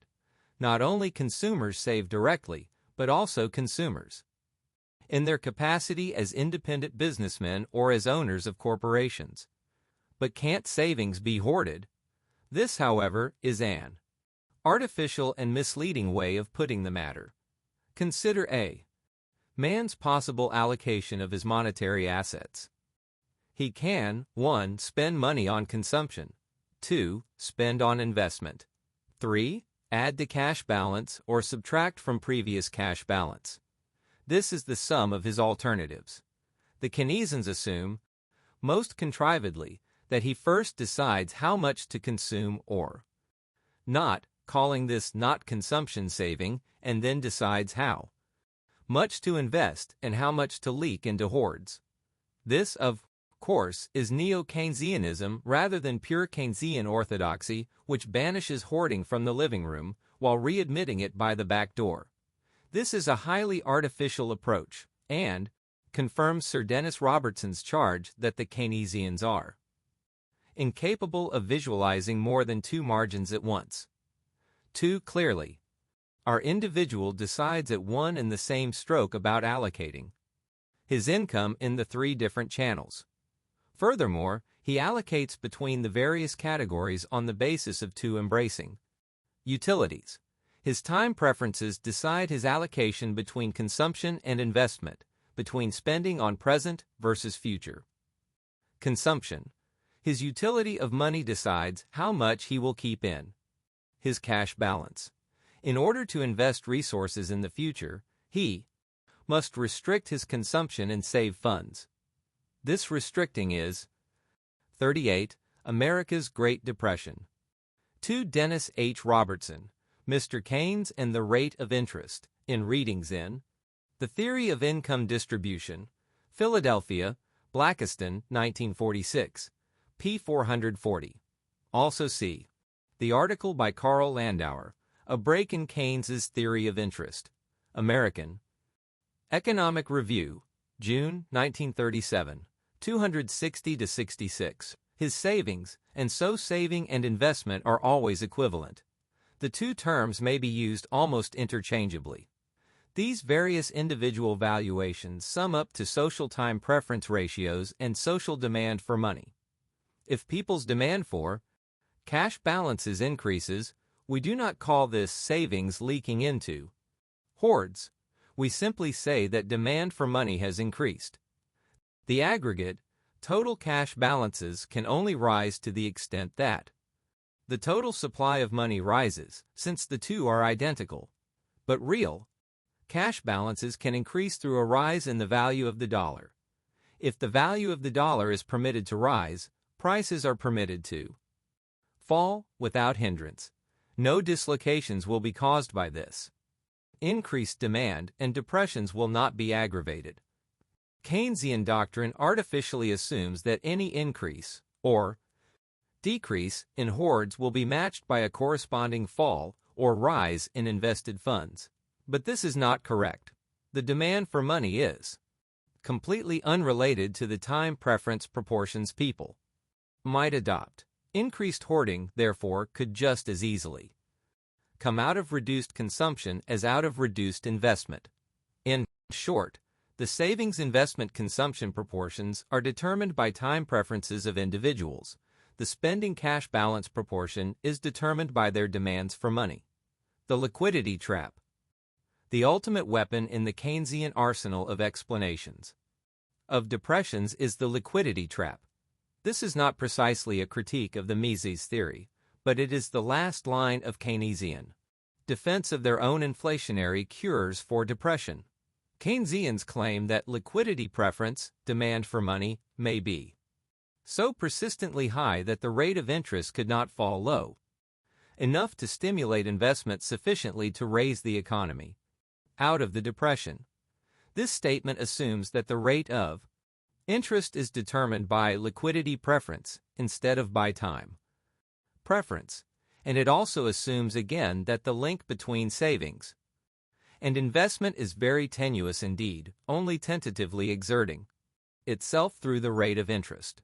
But, on the contrary, it is not a question of saving and investment, each being acted upon by the Keynesian criticisms of the theory. 39. Rate of interest. In fact, saving, investment, and the rate of interest are each and all simultaneously determined by individual time preferences on the market. Liquidity preference has nothing to do with this matter. Keynesians maintain that if the speculative demand for cash rises in a depression, this will raise the rate of interest. But this is not at all necessary.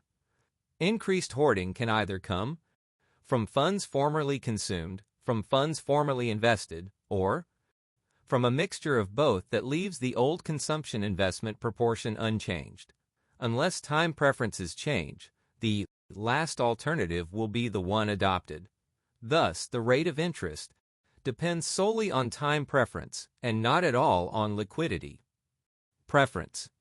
In fact, if the increased hoards come mainly out of consumption, an increased demand for money will cause interest rates to fall because time preferences have fallen. In their stress on the liquidity trap as a potent factor in aggravating depression and perpetuating unemployment, the Keynesians make much fuss over the alleged fact that people in a financial crisis expect a rise in the rate of interest and will therefore hoard money instead of purchasing bonds and contributing toward lower rates. It is this speculative hoard that constitutes the liquidity trap and is supposed to indicate the relation between liquidity preference and the interest rate. But the Keynesians are here misled by their superficial treatment of the interest rate as simply the price of loan contracts. The crucial interest rate, as we have indicated, is the natural rate, the profit spread on the market. Since loans are simply a form of investment, the rate on loans is but a pale reflection of the natural rate. What then does an expectation of rising interest rates really mean? It means that people expect increases in the rate of net return on the market via wages and other producers' goods prices falling faster than do consumer goods prices. But this needs no labyrinthine explanation. Investors expect falling wages and other factor prices, and they are, therefore, holding off investing in factors until the fall occurs. But this is old-fashioned classical speculation on price changes. This expectation, far from being an upsetting element, actually speeds up the adjustment. Just as all speculation speeds up adjustment to the proper levels, so this expectation hastens the fall in wages and Other factor prices, hastening the recovery and permitting normal. 40. America's Great Depression. Prosperity to return that much faster. Far from speculative. Hoarding being a bogey of depression, therefore, it is actually a welcome stimulant to more rapid recovery. 3. Such intelligent neo-Keynesians as Modigliani concede that only an infinite liquidity preference and unlimited demand for money will block return to full employment equilibrium in a free market. 4. But, as we have seen, heavy speculative demand for money speeds the adjustment process. Moreover, the demand for money could never be infinite because people must always continue consuming on some level regardless of their expectations. Since people must continue consuming, they must also continue producing, so that there can be adjustment and full employment. Regardless of the degree of hoarding, the failure to juxtapose hoarding and consuming again stems from the Keynean neglect of more than two margins at once and their erroneous belief that hoarding only reduces investment, not consumption. In a brilliant article on Keynesianism and price-wage flexibility, Professor Hutt points out that no condition which even distinctly resembles infinite elasticity of demand for money assets has even been recognized, I believe, because general expectations have always envisaged either a. the attainment in the not to Keynesian criticisms of the theory. 41. 3. For more on the equilibrating effects of wage reductions in a depression, see the following section. 4.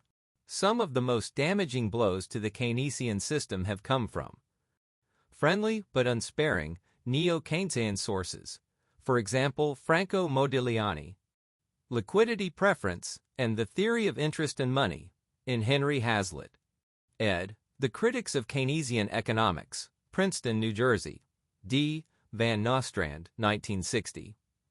Pages 131 to 84. Eric Lindahl, On Keynes' Economic System, Economic Record, May and November 1954, 19 to 32, 159 to 71. As Hutt sums up, the apparent revolution wrought by Keynes after 1936 has been reversed by a bloodless counter-revolution conducted unwittingly by higher critics who tried very hard to be faithful. Whether some permanent benefit to our science will have made up for the destruction which the revolution left in its train is a question which economic historians of the future will have to answer.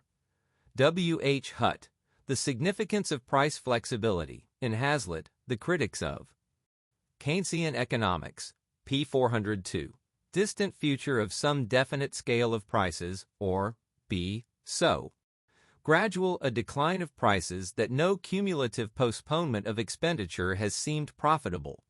But even if such an unlikely demand arose, if one can seriously imagine this situation, with the aggregate real value of money assets being inflated, and prices being driven down catastrophically, then one may equally legitimately and equally extravagantly imagine continuous price coordination accompanying the emergence of such a position. We can conceive, that is, of prices falling rapidly, keeping pace with expectations of price changes, but never reaching zero, with full utilization of resources persisting all the way. 5. Wage rates and unemployment. Sophisticated Keynesians now admit that the Keynesian theory of underemployment equilibrium does not really apply, as was first believed, to the free and unhampered market, that it assumes, in fact, that wage rates are rigid downward.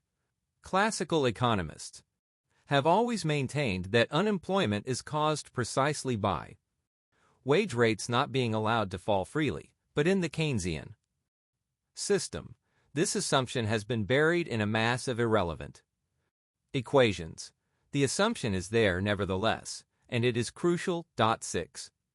The Keynesian prescription for unemployment rests on the persistence of a money illusion among workers, i.e., on the belief that while, through unions and government, they will keep money, wage rates from falling, they will also accept a fall in real wage rates via higher prices. Governmental inflation, then, is supposed to eliminate unemployment by bringing about such a fall in real wage rates. In these times of ardent concentration on the cost of living. 42. America's Great Depression. 5. Hutt. The Significance of Price Flexibility, pp. 397n and 398. C. Modigliani, Liquidity Preference and the Theory of Interest, and Money, and Lindahl, on Keynes' Economic System, IBID. Index. Such duplicity is impossible, and we need not repeat here they. Various undesirable consequences of inflation. 7. It is curious that even economists who subscribe to a general theory of prices balk whenever the theory is logically applied to wages, the prices of labor services. Marginal productivity theory, for example, may be applied strictly to other factors, but when wages are discussed, we suddenly read about zones of indeterminacy and bargaining. 8. Similarly, most economists would readily admit that keeping the price of any good above the amount that would clear the market will cause unsold surpluses to pile up, yet they are reluctant to admit this in the case of labor. If they claim that labor is a general good, and therefore that wage cuts will injure general purchasing power, it must first be replied that general labor is not sold on the market, that it is certain specific labor that is usually kept artificially high, and that this labor will be unemployed. It is true, however, that the wider the extent of the artificially high wage rates, the more likely will mass unemployment be. If, for example, only a few crafts manage, by union or government coercion, to boost the wage rate in their fields above the free market rate, displaced workers will move into a poorer line of work and find employment there. In that case, the remaining union workers have gained their wage increase at the expense of lower wage rates elsewhere and of a general misallocation of productive factors. The wider the extent of the rigid wages, however, the less opportunity there will be to move, and the greater will be the extent and duration of the unemployment. In a free market, wage rates will tend to adjust themselves so that there is no involuntary unemployment, i.e., so that all those desiring to work can find jobs. Generally, wage rates can only be kept above full employment rates through coercion by government. Keynesian criticisms of the theory. 43. 7. C. L. Albert Hahn, The Economics of Illusion, New York, Squire, 1949, pp. 50 ff. 166 ff. 8. Actually, zones of indeterminacy are apt to be wide where only 2 or 3 people live on a desert island, and narrow progressively the greater the population and the more advanced the economic system. No special zone adheres to the labor contract, unions, or both. Occasionally, however, the high wage rates are maintained by voluntary choice, although the choice is usually ignorant of the consequences, or by coercion supplemented by voluntary choice. It may happen, for example, that either business firms or the workers themselves may become persuaded that maintaining wage rates artificially high is their bounden duty. Such persuasion has actually been at the root of much of the unemployment of our time, and this was particularly true in the 1929 Depression. Workers, for example, become persuaded of the great importance of preserving the mystique of the union, of union solidarity in not crossing a picket line or not undercutting union wage rates. Unions almost always reinforce this mystique with violence, but there is no gainsaying the breadth of its influence. To the extent that workers, both in and out of the union, feel bound by this mystique, to that extent will they refuse to bid wages downward even when they are unemployed. If they do that, then we must conclude that they are unemployed voluntarily, and that the way to end their unemployment is to convince them that the mystique of the union is morally absurd. 9. However, while these workers are unemployed voluntarily, as a consequence of their devotion to the union, it is highly likely that the workers do not fully realize the consequences of their ideas and actions. The mass of men are generally ignorant of economic truths. It is highly possible that once they discovered that their unemployment was the direct result of their devotion to union solidarity, much of this devotion would quickly wither away. Both workers and businessmen may become persuaded by the mistaken idea that artificial propping of wage rates is beneficial. This factor played a great role in the 1929 Depression. As early as the 1920s, big businessmen were swayed by enlightened and progressive ideas, one of which mistakenly held that American prosperity was caused by the payment of high wages rates instead of the other way round, as if other countries had a lower standard of living because their businessmen stupidly refused to quadruple or quintuple their wage rates. By the time of the Depression then, 44, America's Great Depression. 9. It is immaterial to the argument whether or not the present writer believes the mystique to be morally absurd. Businessmen were ripe for believing that lowering wage rates would cut purchasing power, consumption, and worsen the Depression, a doctrine that the Keynesians later appropriated and embellished. To the extent that businessmen become convinced of this economic error, they are responsible for unemployment, but responsible, be it noted, not because they are acting selfishly and greedily, but precisely because they are trying to act responsibly. Insofar as government reinforces this conviction with cajolery and threat, the government bears the primary guilt for unemployment. What of the Keynesian argument, however, that a fall in wage rates would not help cure unemployment because it would slash purchasing power and therefore deprive industry of needed demand for its products? This argument can be answered on many levels. In the first place, as prices fall in a depression, real wage rates are not only maintained but increased. If this helps employment by raising purchasing power, why not advocate drastic increases in money wage rates? Suppose the government decreed, for example, a minimum wage law where the minimum was triple the going wage rates. What would happen? Why don't the Keynesians advocate such a measure? It is clear that the effect of such a decree would be total mass unemployment and a complete stoppage of the wheels of production, unless the money supply were increased to permit employers to pay such sums, but in that case real wage rates have not increased at all. Neither would it be an adequate reply to say that this measure would go too far because wage rates are both costs to entrepreneurs and incomes to workers. The point is that the free market rate is precisely the one that adjusts wages, costs, and incomes to the full employment position. Any other wage rate distorts the economic situation. 10. The Keynesian argument confuses wage rates with wage incomes, a common failing of the economic literature, which often Keynesian criticisms of the theory. 45. 10 maximum wage controls, such as prevailed in earlier centuries and in the Second World War, created artificial shortages of labor throughout the economy, the reverse of the effect of minimum wages.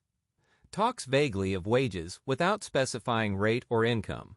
11. Actually, wage income equals wage rate multiplied by the amount of time over which the income is earned. If the wage rate is per hour, for example, wage rate will equal total wage income divided by the total number of hours worked. But then the total wage income depends on the number of hours worked as well as on the wage rate. We are contending here that a drop in the wage rate will lead to an increase in the total number employed. If the total man-hours worked increases enough, it can also lead to an increase in the total wage bill or payrolls. A fall in wage rate, then, does not necessarily lead to a fall in total wage incomes. In fact, it may do the opposite. At the very least, however, it will lead to an absorption of the unemployed, and this is the issue under discussion. As an illustration, suppose that we simplify matters, but not too drastically, and assume a fixed wages fund which employers can dispense to workers. Clearly, then, a reduced wage rate will permit the same payroll fund to be spread over a greater number of people. There is no reason to assume that total payroll will fall. In actuality, there is no fixed fund for wages, but there is rather a fixed capital fund, which business pays out to all factors of production. Ultimately, there is no return to capital goods, since their prices are all absorbed by wages and land rents, and interest, which, as the price of time, permeates the economy. Therefore, what business as a whole has at any time is a fixed fund for wages, rents, and interest. Labor and land are perennial competitors. Since production functions are not fixed throughout the economy, a widespread reduction in wage rates would cause business to substitute labor for land, labor now being relatively more attractive vis-a-vis land than it was before. Consequently, aggregate payrolls would not be the same. They would increase because of the substitution effect in favor of labor as against land. The aggregate demand for labor would therefore be elastic. 1246. America's Great Depression. 11C. Hutt, The Significance of Price Flexibility, pp. 390 ff. 12. Various empirical studies have maintained that the aggregate demand for labor is highly elastic in a depression, but the argument here does not rest upon. See Benjamin M. Anderson, The Road Back to Full Employment, in. Suppose, however, that the highly improbable worst occurs, and the demand for labor turns out to be inelastic, i.e., total payrolls decline as a result of a cut in wage rates. What then? First, such inelasticity could only be due to businesses holding off from investing in labor in expectation that wage rates will fall further. But the way to meet such speculation is to permit wage rates to fall as quickly and rapidly as possible. A quick fall to the free market rate will demonstrate to businessmen that wage rates have fallen their maximum viable amount. Not only will this not lead businesses to wait further before investing in labor, it will stimulate businesses to hurry and invest before wage rates rise again. The popular tendency to regard speculation as a commanding force in its own right must be avoided. The more astute as forecasters and diviners of the economy the businessmen are, the more they will speculate, and the more will their speculations spur rather than delay the natural equilibrating forces of the market. For any mistakes in speculation, selling or buying goods or services too fast or too soon, will directly injure the businessmen themselves. Speculation is not self-perpetuating. It depends wholly and ultimately on the underlying forces of natural supply and consumer demand, and it promotes adjustment to those forces. If businessmen over-speculate an inventory of a certain good, for example, the piling up of unsold stock will lead to losses and speedy correction. Similarly, if businessmen wait too long to purchase labor, labor shortages will develop, and businessmen will quickly bid up wage rates to their true free market rates.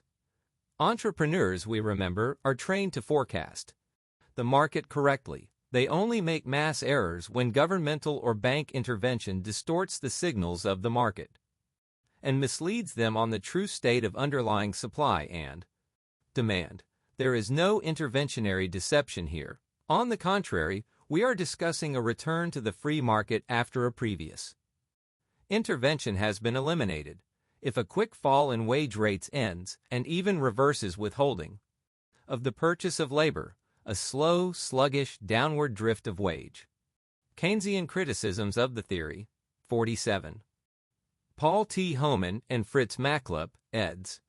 Financing American Prosperity, New York. 20th Century Fund, 1945, pages 20 to 21. Rates will aggravate matters because A. It will perpetuate wages above free market levels and therefore perpetuate unemployment, and B. It will stimulate withholding of labor purchases thereby, tending to aggravate the unemployment problem even further. Second, whether or not such speculation takes place, there is still no reason why unemployment cannot be speedily eliminated. If workers do not hold out for a reserve price because of union pressure or persuasion, unemployment will disappear even if total payroll has declined. The following diagram will illustrate this process. See Figure 1. Quantity of labor is on the horizontal axis, wage rate on the vertical. DL is the aggregate demand for labor. E is the total stock of labor in the society, that is, the total supply of labor seeking. The supply of labor is represented by vertical line SLSL, rather than by the usual forward-sloping supply curve, because we 48 America's Great Depression may abstain from any cutting of hours due to falling wage rates. And more important, because we are investigating the problem of involuntary unemployment rather than voluntary. Those who wish to cut back their hours or quit working altogether when wage rates fall can hardly be considered as posing an unemployment problem to society, and we can therefore omit them here. In a free market, the wage rate will be set by the intersection of the labor supply curve SLSL and the demand curve DLDL, or at point E or wage rate 0I. The labor stock E will be fully employed. Suppose, however, that because of coercion or persuasion, the wage rate is kept rigid so that it does not fall below 0. A. The supply of labor curve is now changed. It is now horizontal over AC, then rises vertically upward, CSL. Instead of intersecting the demand for labor at point E, the new supply of labor curve intersects it at point B. This equilibrium point now sets the minimum wage rate of 0A, but only employs AB workers, leaving BC unemployed. Clearly, the remedy for the unemployment is to remove the artificial prop, keeping the supply of labor curve at AC, and to permit wage rates to fall until full employment equilibrium is reached. 13. Now, the critic might ask, suppose there is not only speculation that will speed adjustment, but speculation that overshoots its mark. The speculative demand for labor can then be considered to be DS, purchasing less labor at every wage rate than the true demand curve requires. What happens? Not unemployment, but full employment at a lower wage rate, 0J. Now, as the wage rate falls below underlying market levels, the true demand for labor becomes ever greater than the supply of labor. At the new equilibrium, the gap is equal to GH. The enormous pressure of this true demand leads entrepreneurs to see the gap, and they begin to bid up wage rates to overcome the resulting shortage of labor.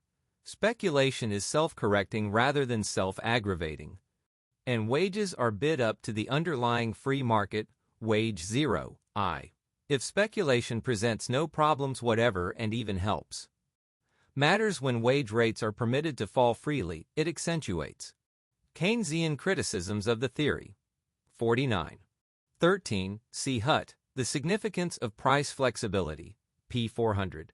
The evils of unemployment as long as wages are maintained above free market levels, keeping wage rates up or only permitting them to fall sluggishly and reluctantly in a depression sets up among businessmen the expectation that wage rates must eventually be allowed to fall.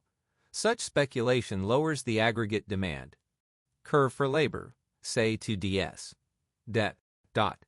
But with the supply curve of labor still maintained horizontally at AC, the equilibrium wage rate is pushed farther to the left at F, and the amount employed reduced to AF. the amount unemployed increased to FC.14.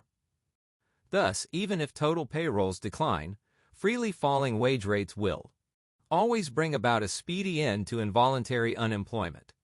The Keynesian linkage of total employment with total monetary demand for products implicitly assumes rigid wage rates downward. It therefore cannot be used to criticize the policy of freely falling wage rates. But even if full employment is maintained, will not the declining demand further depress business? There are two answers to this. In the first place, what has happened to the existing money supply? We are assuming throughout a given quantity of money existing in the society. This money has not disappeared. Neither, for that matter, has total monetary spending necessarily declined. If total payrolls have declined, something else has gone up. The total retained by entrepreneurs or by investors, for example.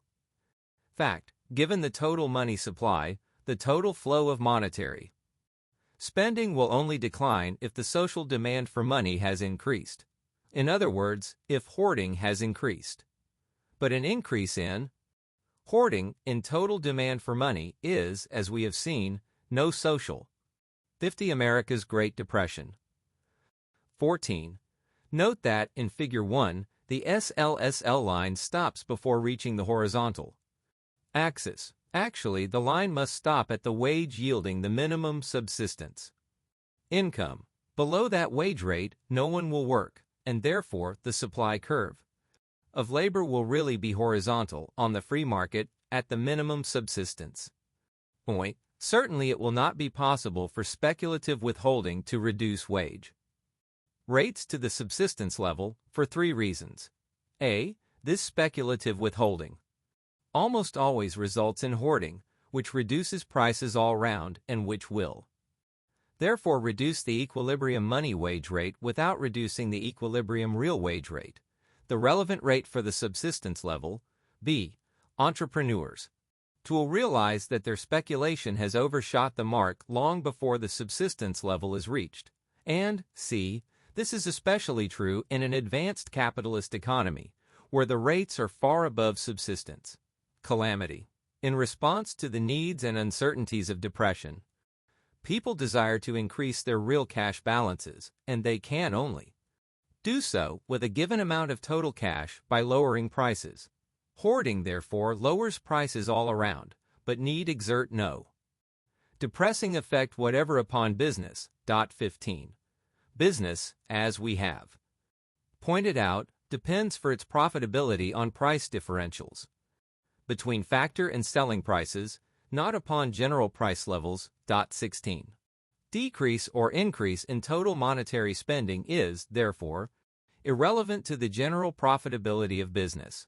Finally, there is the Keynesian argument that wage earners consume a greater proportion of their income than landlords or entrepreneurs, and therefore that a decreased total wage bill is a calamity because consumption will decline and savings increase. In the first place, this is not always accurate.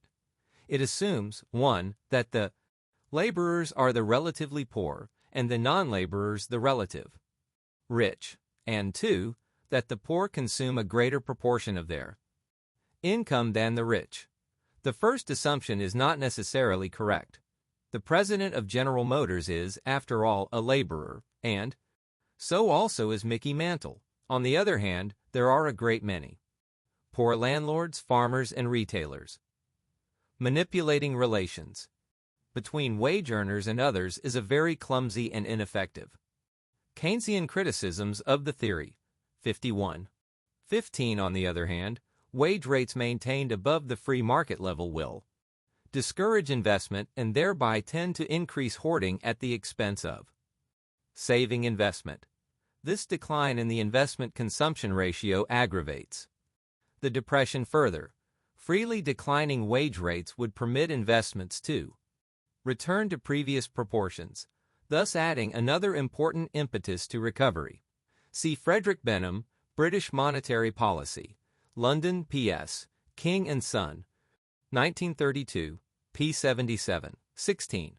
It has often been maintained that a failing price level injures business firms because it aggravates the burden of fixed monetary debt. However, the creditors of a firm are just as much its owners as are the equity shareholders. The equity shareholders have less equity in the business to the extent of its debts.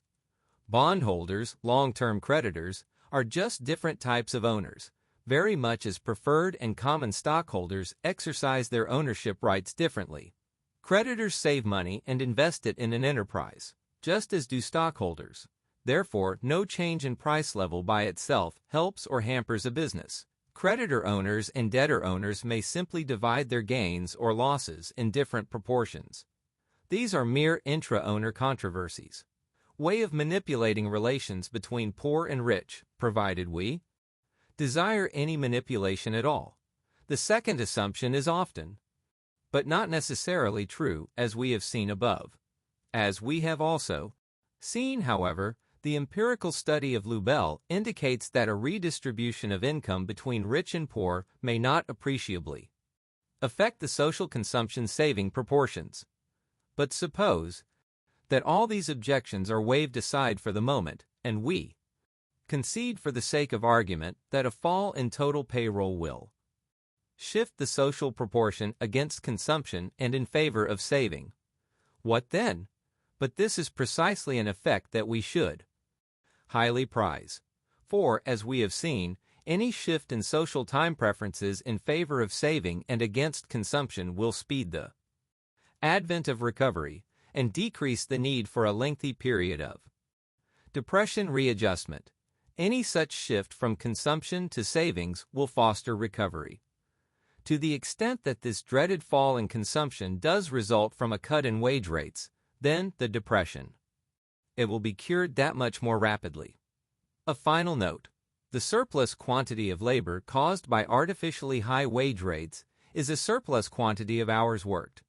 This can mean 1. Actual unemployment of workers and or 2. Reduction in working time for employed workers.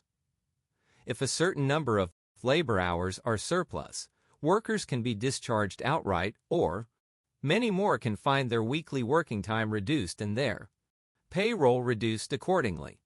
The latter scheme is often advanced during a depression and is called spreading the work. Actually, it simply spreads the unemployment. Instead of most workers being fully employed and others unemployed, all become underemployed. Universal adoption of this proposal would render artificial wage maintenance absurd, because no one would be really benefiting from the high wage rates. Of what use are continuing high hourly wage rates if weekly wage rates are lower? The hour reduction scheme, moreover, perpetuates underemployment. A mass of totally unemployed is liable to press severely on artificial wage rates and outcompete the employed workers. Securing a greater mass of underemployed prevents such pressure, and this, indeed, is one of the main reasons that unions favor the scheme. Many cases, of course, the plea for shorter hours is accompanied by 52. America's Great Depression. A call for higher hourly wage rates to keep weekly take-home pay the same. This, of course, is a blatant demand for higher real wage rates, accompanied by reduced production and further unemployment as well. Reduction of hours to share the work will also reduce everyone's real wage rate and the general standard of living, for production will not only be lower but undoubtedly far less efficient, and workers all less productive. This will further widen the gap between the artificially maintained wage rate and the free market wage rate, and hence further aggravate the unemployment problem. Keynesian criticisms of the theory. 53. Is some alternative explanations of depression, a critique.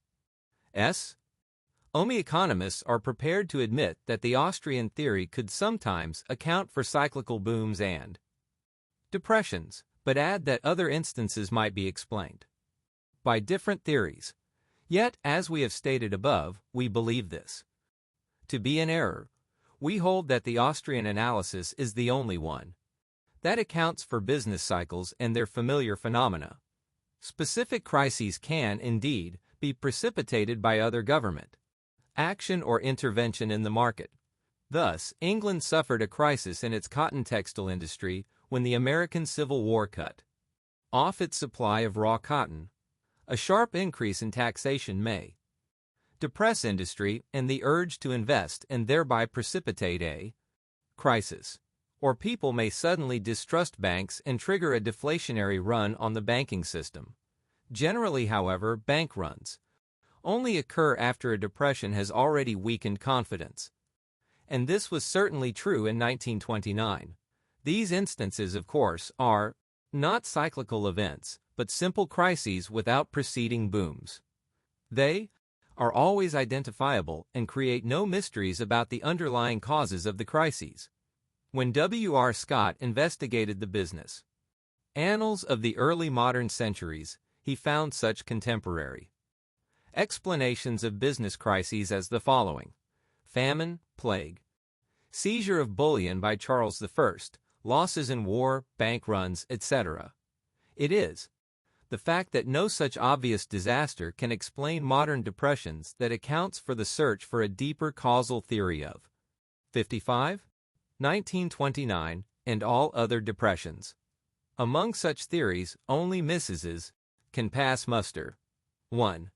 General overproduction. Overproduction is one of the favorite explanations of depressions. It is based on the common-sense observation that the crisis is marked by unsold stocks of goods, excess capacity of plant, and unemployment of labor. Doesn't this mean that the capitalist system produces too much in the boom, until finally the giant productive plant outruns itself? Isn't the depression the period of rest, which permits the swollen industrial apparatus to wait until reduced business activity clears away the excess production and works off its excess inventory?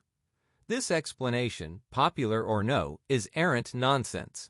Short of the Garden of Eden, there is no such thing as general overproduction. As long as any economic desires remain unsatisfied, so long will production be needed and demanded. Certainly this impossible point of universal satiation had not been reached in 1929. But these theorists may object. We do not claim that all desires have ceased. They still exist, but the people lack the money to exercise their demands. But some money still exists, even in the steepest deflation. Why can't this money be used to buy these overproduced goods? There is no reason why prices cannot fall low enough in a free market to clear the market and sell all the goods available. 2. If businessmen choose to keep prices up, they are simply speculating on an imminent rise in market prices. They are, in short, voluntarily investing in inventory. If they wish to sell their surplus stock, they need only cut their prices low enough to sell all of their product. 3. But won't they then suffer losses? Of course. 56. America's Great Depression. 1. See the discussion by Scott in Wesley C. Mitchell, Business Cycles. The Problem and Its Setting. New York, National Bureau of Economic Research, 1927. pp. 75 ff.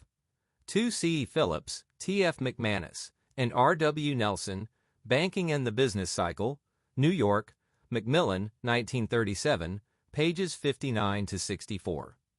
3. In the Keynesian theory, aggregate equilibrium is reached by two routes: profits and losses, and unintended investment or disinvestment in inventory. But now the discussion has shifted to a different plane. We find no overproduction. We find now that the selling prices of products are below their cost of production, but since costs are determined by expected future selling prices, this means that costs were previously bid too high by entrepreneurs. The problem then is not one of aggregate demand or overproduction, but one of cost-price differentials. Why did entrepreneurs make the mistake of bidding costs higher than the selling prices turned out to warrant?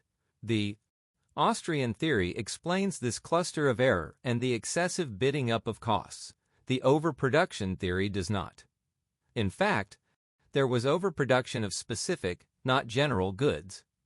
The malinvestment caused by credit expansion diverted production into lines that turned out to be unprofitable, i.e., where selling prices were lower than costs, and away from lines where it would have been profitable. So there was overproduction of specific goods relative to consumer desires and underproduction of other specific goods. Underconsumption. The underconsumption theory is extremely popular, but it occupied the underworld of economics until rescued, in a sense, by Lord Keynes. It alleges that something happens during the boom. In some versions, too much investment and too much production. In others, too high a proportion of income going to upper income groups, which causes consumer demand to be insufficient to buy up the goods produced. Hence, the crisis and depression. There are many fallacies involved in this theory. In the first place, as long as people exist, some level of consumption will persist. Even if people suddenly consume less and hoard instead, they must consume certain minimum amounts. Since hoarding cannot proceed so far as to eliminate consumption altogether, some level of consumption will be maintained, and therefore some monetary flow of consumer demand will persist. There is no reason why, in a free market, the prices of all the various factors of production, as well as some alternative explanations of depression. A critique, 57. But there is no unintended investment, since prices could always be cut low enough to sell inventory if so desired. The final prices of consumer goods cannot adapt themselves to this desired level. Any losses, then, will be only temporary in shifting to the new consumption level. If they are anticipated, there need be no losses at all. Second, it is the entrepreneur's business to anticipate consumer demand, and there is no reason why they cannot predict the consumer demand just as they make other predictions and adjust the production structure to that prediction. The underconsumption theory cannot explain the cluster of errors in the crisis. Those who espouse this theory often maintain that production in the boom outruns consumer demand. But, 1. Since we are not in nirvana, there will always be demand for further production. And 2. The unanswered question remains: why were costs bid so high that the product has become unprofitable at current selling prices? The productive machine expands because people want it so, because they desire higher standards of living in the future. It is therefore absurd to maintain that production could outrun consumer demand in general. One common variant of the underconsumption theory traces the fatal flaw to an alleged shift of relative income to profits and to the higher income brackets during a boom. Since the rich presumably consume less than the poor, the mass does not then have enough purchasing power to buy back the expanded product. We have already seen that 1. Marginally, empirical research suggests a doubt about whether the rich consume less, and 2. There is not necessarily a shift from the poor to the rich during a boom. But, even granting these assumptions, it must be remembered that A. Entrepreneurs and the rich also consume, and B. That savings constitute the demand for producers' goods. Savings, which go into investment, are therefore just as necessary to sustain the structure of production as consumption. Here we tend to be misled because national income accounting deals solely in net terms. Even gross national product is not really gross by any means, only gross. Durable investment is included, while gross inventory purchases are excluded. It is not true, as the underconsumptionists tend to assume, that capital is invested and then pours forth onto the market in the form of production, its work over and done. On the 58. America's Great Depression. Contrary, to sustain a higher standard of living, the production structure, the capital structure, must be permanently lengthened. As more and more capital is added and maintained in civilized economies, more and more funds must be used just to maintain and replace the larger structure. This means higher gross savings, savings that must be sustained and invested in each higher stage of production. Thus, the retailers must continue buying from the wholesalers from the jobbers, etc., increased. Savings, then, are not wasted. They are, on the contrary, vital to the maintenance of civilized living standards. Underconsumptionists assert that expanding production exerts a depressing secular effect on the economy because prices will tend to fall. But falling prices are not depressant. On the contrary, since falling prices due to increased investment and productivity are reflected in lower unit costs, profitability is not at all injured. Falling prices simply distribute the fruits of higher productivity to all the people. The natural course of economic development, then, barring inflation, is for prices to fall in response to increased capital and higher productivity. Money wage rates will also tend to fall. Because of the increased work the given money supply is called upon to perform over a greater number of stages of production, but money wage rates will fall less than consumer goods prices. And as a result, economic development brings about higher real wage rates and higher real incomes throughout the economy. Contrary to the underconsumption theory, a stable price level is not the norm, and inflating money and credit in order to keep the price level from falling can only lead to the disasters of the business cycle. 4. If underconsumption were a valid explanation of any crisis, there would be depression in the consumer goods industries, where surpluses pile up, and at least relative prosperity in the producers' goods industries. Yet it is generally admitted that it is some alternative explanations of depression. A Critique, 59. 4. We often come across the argument that the money supply must be increased in order to keep up with the increased supply of goods. But goods and money are not at all commensurate, and the entire injunction is therefore meaningless.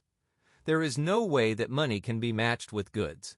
Producers, not the consumers' goods industries, that suffer most during a depression. Underconsumptionism cannot explain this phenomenon, while Mises's theory explains it precisely. 5. 6. Every crisis is marked by malinvestment and undersaving, not underconsumption. The acceleration principle. There is only one way that the underconsumptionists can try to explain the problem of greater fluctuation in the producers than the consumer goods industries, the acceleration principle. The acceleration principle begins with the undeniable truth that all production is carried on for eventual consumption. It goes on to state that not only does demand for producers' goods depend on consumption demand, but that this consumer's demand exerts a multiple leverage effect on investment, which it magnifies and accelerates. The demonstration of the principle begins inevitably with a hypothetical single firm or industry. Assume, for example, that a firm is producing 100 units of a good per year and that 10 machines of a certain type are needed in its production, and assume further that consumers demand and purchase these 100 units. Suppose further that the average life of the machine is 10 years. Then, in equilibrium, the firm buys one new machine each year to replace the one worn out. Now suppose that there is a 20% increase in consumer demand for the firm's product. Consumers now wish to purchase 120 units. If we assume a fixed ratio of capital to output, it is now necessary for the firm to have 12 machines. It therefore buys 2 new machines this year, purchasing a total of 3 machines instead of 1. Thus, a 20% increase in consumer demand has led to a 200% increase in 60. America's Great Depression. 5. For a brilliant critique of underconsumptionism by an Austrian, C. F. A. Hayek, The Paradox of Saving, in Profits, Interest, and Investment. London. Routledge and Keegan Paul, 1939, pages 199 to 263. Hayek points out the grave and neglected weaknesses in the capital, interest, and production structure. Theory of the underconsumptionists, Foster and Catchings. Also see Phillips, et al., Banking. And the Business Cycle, pages 69 to 76. 6. The Keynesian approach stresses underspending rather than underconsumption alone. On hoarding, the Keynesian dichotomization of saving and investment, and the Keynesian view of wages and unemployment, see above. Demand for the machine. Hence, say the accelerationists, a general increase in consumer demand in the economy will cause a greatly magnified increase in the demand for capital goods, a demand intensified in proportion to the durability of the capital. Clearly, the magnification effect is greater the more durable the capital good, and the lower the level of its annual replacement demand. Now suppose that consumer demand remains at 120 units in the succeeding year. What happens now to the firm's demand for machines? There is no longer any need for firms to purchase any new machines beyond those necessary for replacement. Only one machine is still needed for replacement this year. Therefore, the firm's total demand for machines will revert from 3 the previous year to 1 this year. Thus, an unchanged consumer demand will generate a 200% decline in the demand for capital goods. Extending the principle again to the economy as a whole, a simple increase in consumer demand has generated far more intense fluctuations in the demand for fixed capital, first increasing it far more than proportionately, and then precipitating a serious decline. In this way, say the accelerationists, the increase of consumer demand in a boom leads to intense demand for capital goods. Then, as the increase in consumption tapers off, the lower rate of increase itself triggers a depression in the capital goods industries. In the depression, when consumer demand declines, the economy is left with the inevitable excess capacity created in the boom. The acceleration principle is rarely used to provide a full theory of the cycle, but it is very often used as one of the main elements in cycle theory, particularly accounting for the severe fluctuations in the capital goods industries. The seemingly plausible acceleration principle is actually a tissue of fallacies. We might first point out that the seemingly obvious pattern of one replacement per year assumes that one new machine has been added in each of the 10 previous years. In short, it makes the highly dubious assumption that the firm has been expanding rapidly and continuously over the previous decade. 7. Some alternative explanations of depression. A critique, 61. 7. Either that, or such an expansion must have occurred in some previous decade, after which the firm or whole economy lapsed into a sluggish stationary state. This is indeed a curious way of describing an equilibrium situation. It is also highly dubious to explain a boom and depression as only occurring after a decade of previous expansion. Certainly it is just as likely that the firm bought all of its 10 machines at once, an assumption far more consonant with a current equilibrium situation for that firm.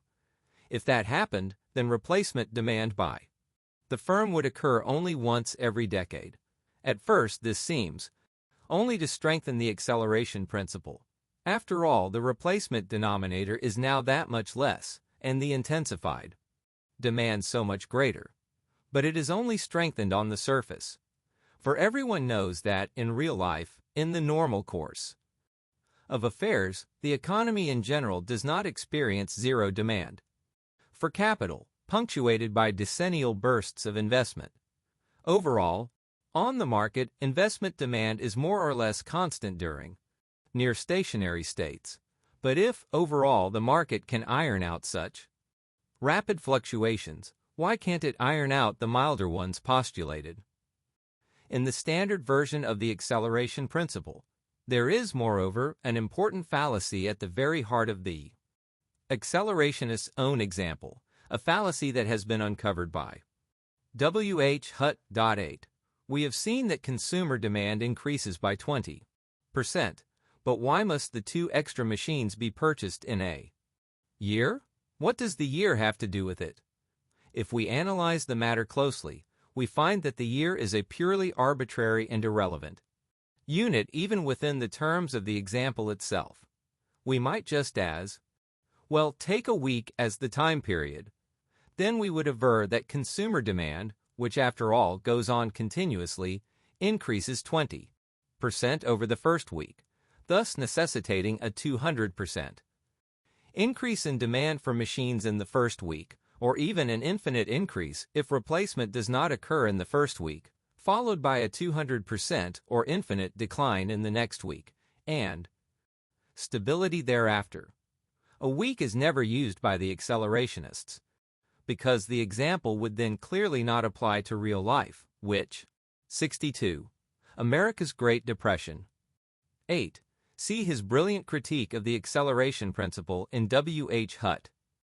Coordination and the Price System, unpublished but available from the Foundation for Economic Education, Irvington, on Hudson, New York, 1955, pages 73 to 117, does not see such enormous fluctuations in the course of a couple of weeks, and the theory could certainly not then be used to explain the general business cycle.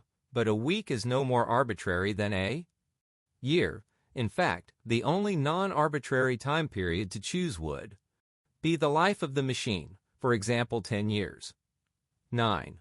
Over a 10-year period, demand for machines had previously been 10 and in the current and succeeding decades will be 10 plus the extra 2, for example 12 in short, over the 10-year period, the demand for machines will increase in precisely the same proportion as the demand for consumer goods, and there is no ramification effect whatever, since businesses buy and produce over planned periods covering the lives of their equipment. There is no reason to assume that the market will not plan production accordingly and smoothly without the erratic fluctuations manufactured by the accelerationists' model. There is, in fact, no validity in saying that increased consumption requires increased production of machines immediately. On the contrary, it is increased saving and investment in machines at points of time chosen by entrepreneurs strictly on the basis of expected profitability that permits future increased production of consumer goods. 10. There are other erroneous assumptions made by the acceleration principle. Its postulate of a fixed capital output ratio, for example, ignores the ever-present possibility of substitution, more or less intensive working of different factors, etc. It also assumes that capital is finely divisible, ignoring the fact that investments are lumpy and made discontinuously, especially those in a fixed plant. There is yet a far graver flaw, and a fatal one, in the acceleration principle, and it is reflected in the rigidity of the mechanical model. No mention whatever is made of the price system or of some alternative explanations of depression. A critique. 63. 9. This is not merely the problem of a time lag necessary to produce the new machines. It is the far broader question of the great range of choice of the time period in which to make the investment. But this reminds us of another fallacy made by the accelerationists, that production of the new machines is virtually instantaneous. 10. The accelerationists habitually confuse consumption with production of consumer goods and talk about one when the other is relevant. Entrepreneurship. Considering the fact that all production on the market is run by entrepreneurs operating under the price system, this omission is amazing indeed. It is difficult to see how any economic theory can be taken seriously that completely omits the price system from its reckoning. A change in consumer demand will change the prices of consumer goods, yet such reactions are forgotten, and monetary and physical terms are hopelessly entwined by the theory without mentioning price changes. They extent to which any entrepreneur will invest in added production of a good depends on its price relations, on the differentials between its selling price and the prices of its factors of production. These price differentials are interrelated at each stage of production. If, for example, monetary consumer demand increases, it will reveal itself to producers of consumer goods through an increase in the price of the product. If the price differential between selling and buying prices is raised, production of this good will be stimulated. If factor prices rise faster than selling prices, production is curtailed, however, and there is no effect on production if the prices change pari passu. Ignoring prices in a discussion of production then renders a theory wholly invalid. Apart from neglecting the price system, the principal's view of the entrepreneur is hopelessly mechanistic. The prime function of the entrepreneur is to speculate, to estimate the uncertain future by using his judgment. But the acceleration principle looks upon the entrepreneur as blindly and automatically responding to present data, i.e., data of the immediate past, rather than estimating future data. Once this point is stressed, it will be clear that entrepreneurs, in an unhampered economy, should be able to forecast the supposed slackening of demand and arrange their investments accordingly. If entrepreneurs can approximately forecast the alleged acceleration principle, then the supposed slackening of investment demand, while leading to lower activity in those industries, need not be depressive, because it need not and would not engender losses among businessmen, even if the remainder of the principle were conceded. Therefore, it could only explain fluctuations, not depression, not the cluster of errors made by the entrepreneurs. If the accelerationists claim that the errors are precisely caused by entrepreneurial failure. 64. America's Great Depression. To forecast the change, we must ask why the failure. In Mises's theory, entrepreneurs are prevented from forecasting correctly because of the tampering with market signals by government intervention. But here there is no government interference, the principle allegedly referring to the unhampered market. Furthermore, the principle is far easier to grasp than the Mises theory. There is nothing complex about it, and if it were true, then it would be obvious to all entrepreneurs that investment demand would fall off greatly in the following year. Theirs and other people's affairs would be arranged accordingly, and no general depression or heavy losses would ensue. Thus, the hypothetical investment in 7-year locust equipment may be very heavy for 1 or 2 years and then fall off drastically in the next years. Yet this need engender no depression, since these changes would all be discounted and arranged in advance. This cannot be done as efficiently in other instances, but certainly entrepreneurs should be able to foresee the alleged effect. In fact, everyone should foresee it, and the entrepreneurs have achieved their present place precisely because of their predictive ability. The acceleration principle cannot account for entrepreneurial error. 11. One of the most important fallacies of the acceleration principle is its wholly illegitimate leap from the single firm or industry to the overall economy. Its error is akin to those committed by the great bulk of Anglo-American economic theories. The concentration on only 2 areas, the single firm or industry, and the economy as a whole. Both these concentrations are fatally wrong, because they leave out the most important areas, the interrelations between the various parts of the economy. Only a general economic theory is valid, never a theoretical system based on either a partial or isolated case, or on holistic aggregates, or on a mixture of the two. 12. In the case of the acceleration principle, how did the 20? Some alternative explanations of depression. A critique. 65. 11.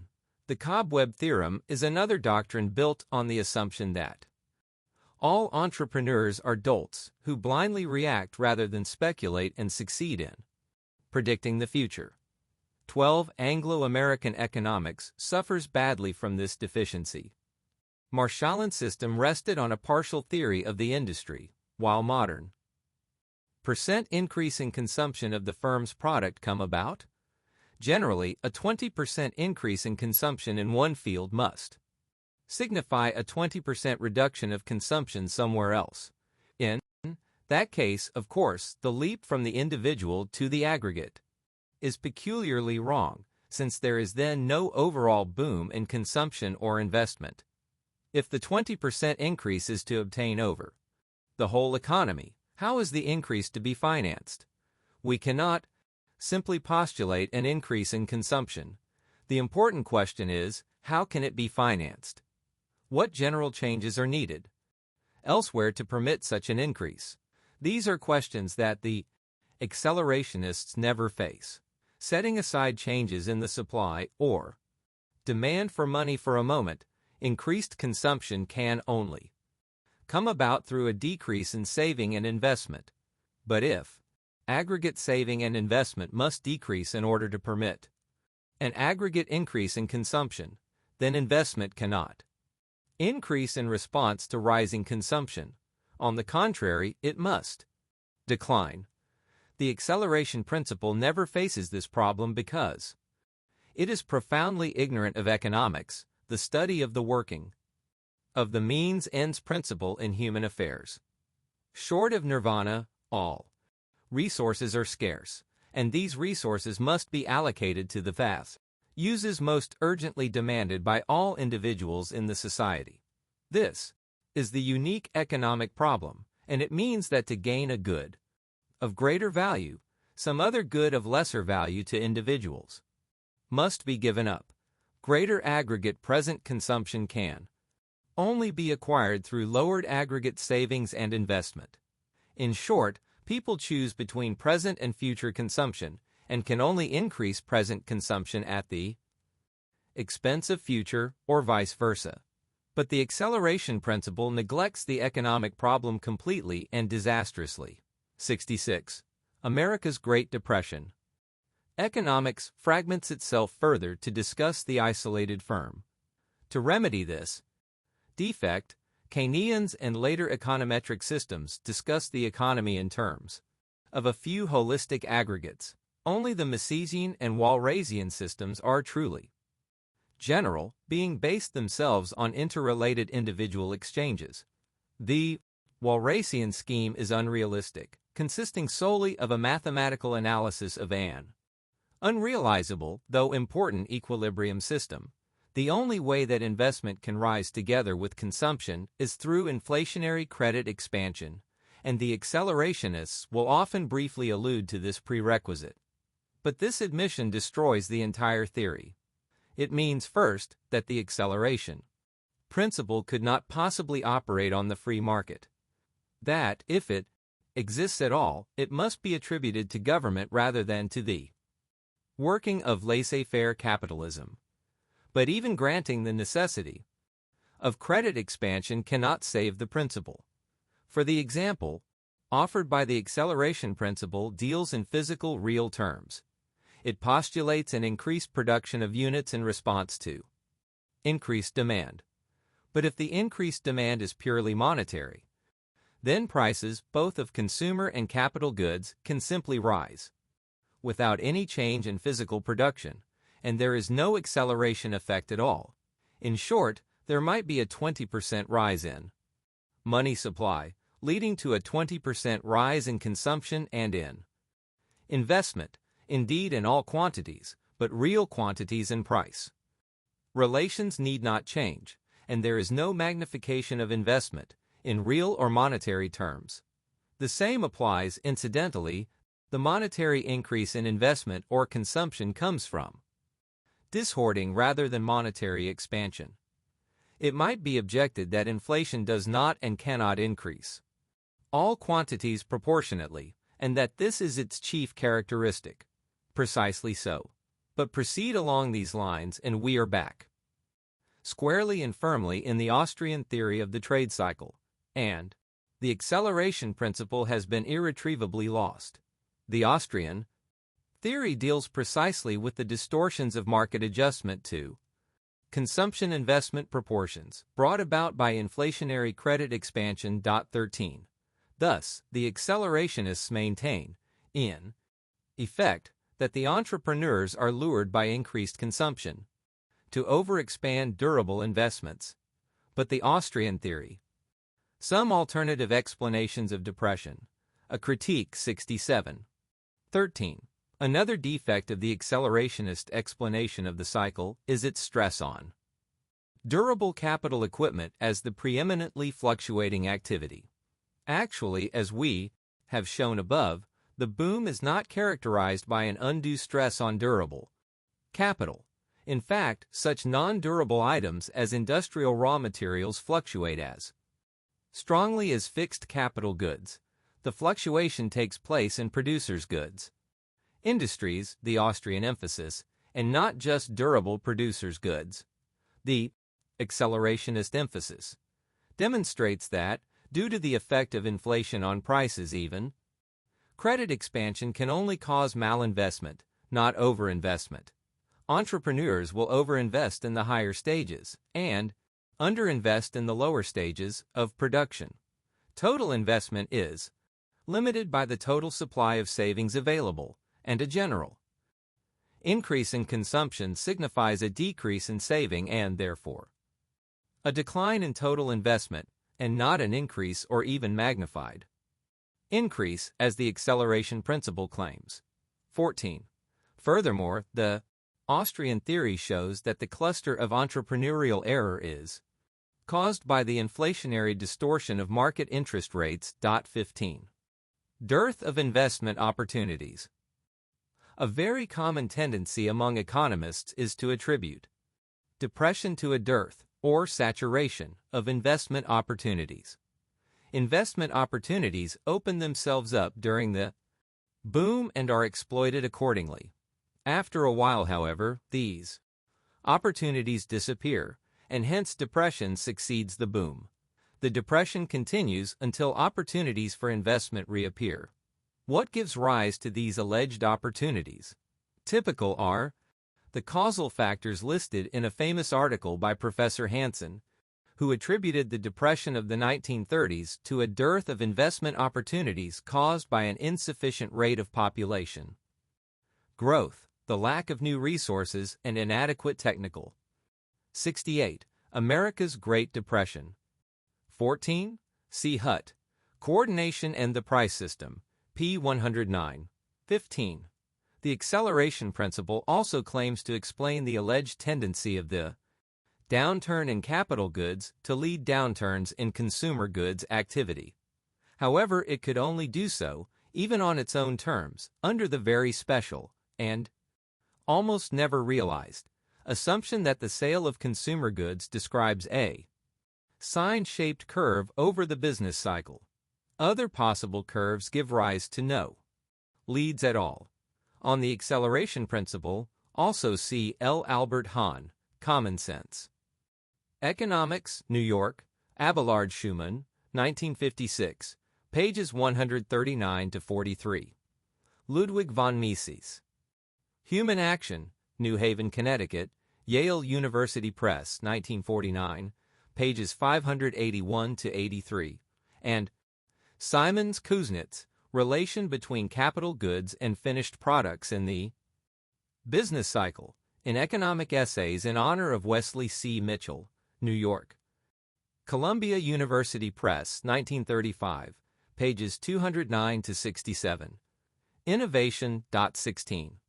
The importance of this doctrine goes far beyond Hansen's stagnation theory, that these factors would behave in the future so as to cause a permanent tendency toward depression, for the refuters of the stagnation theory tacitly accepted Hansen's causal theory and simply argued empirically that these factors would be stronger than Hansen had believed.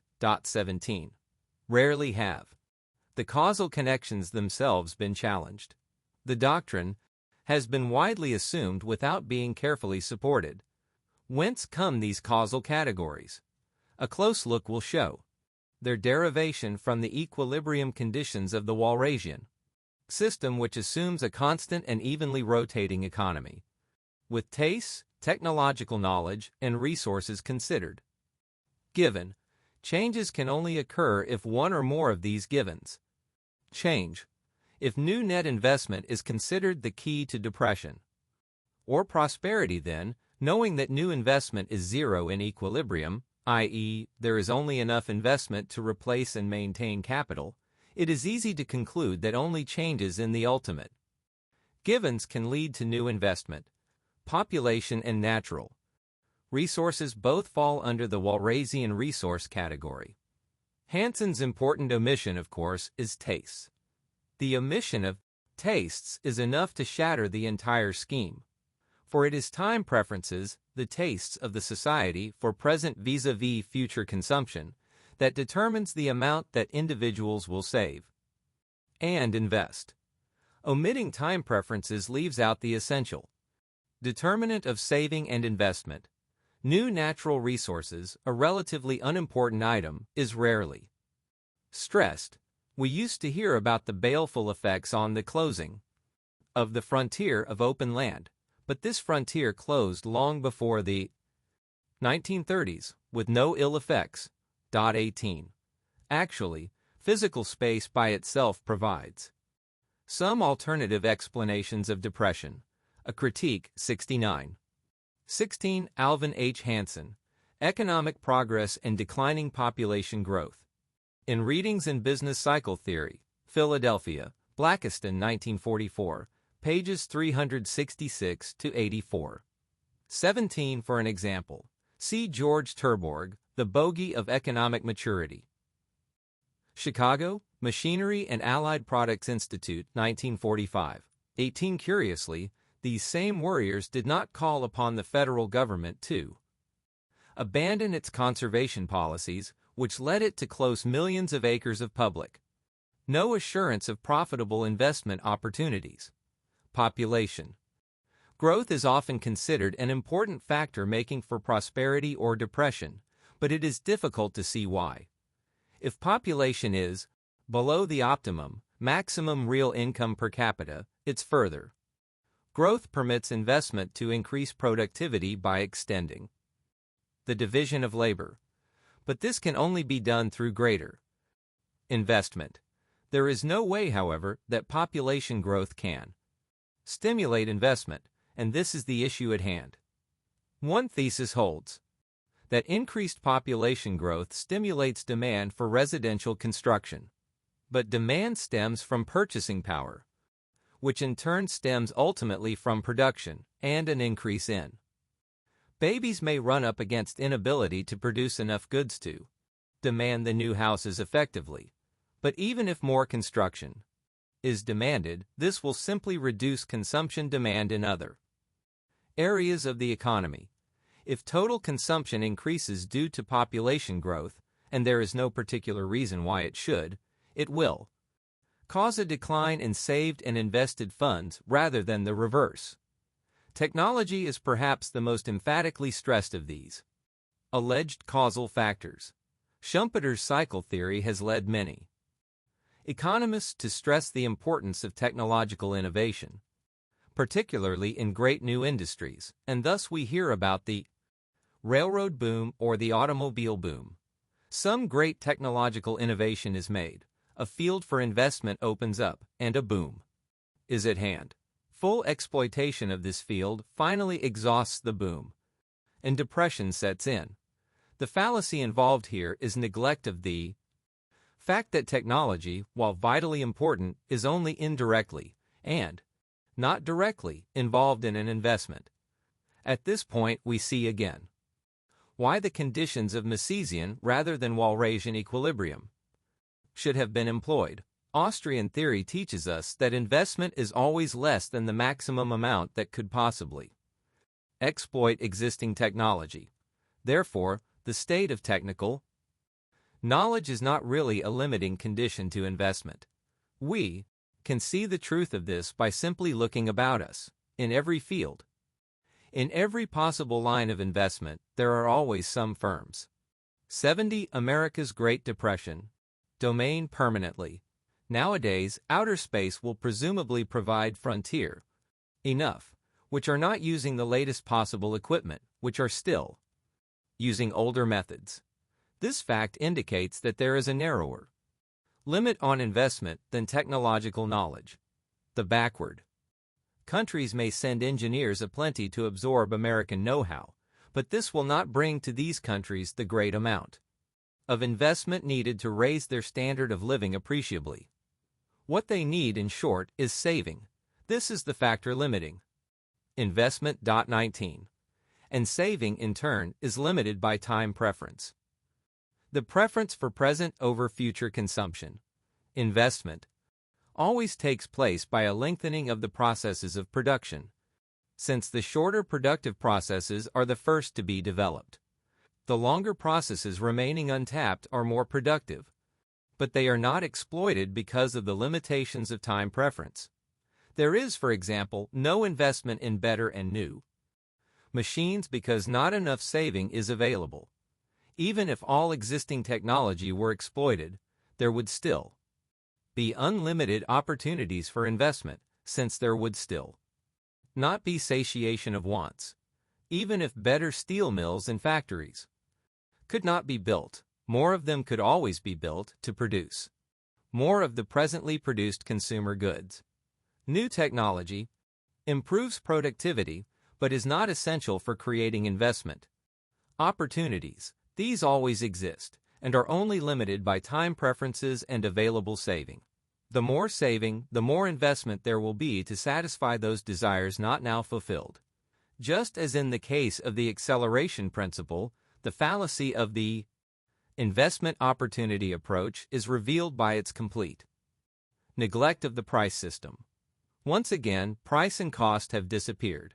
Actually, the trouble in a depression comes from costs being greater than the prices obtained from sale of capital goods. With costs greater than selling prices, businessmen are naturally reluctant to invest in losing concerns.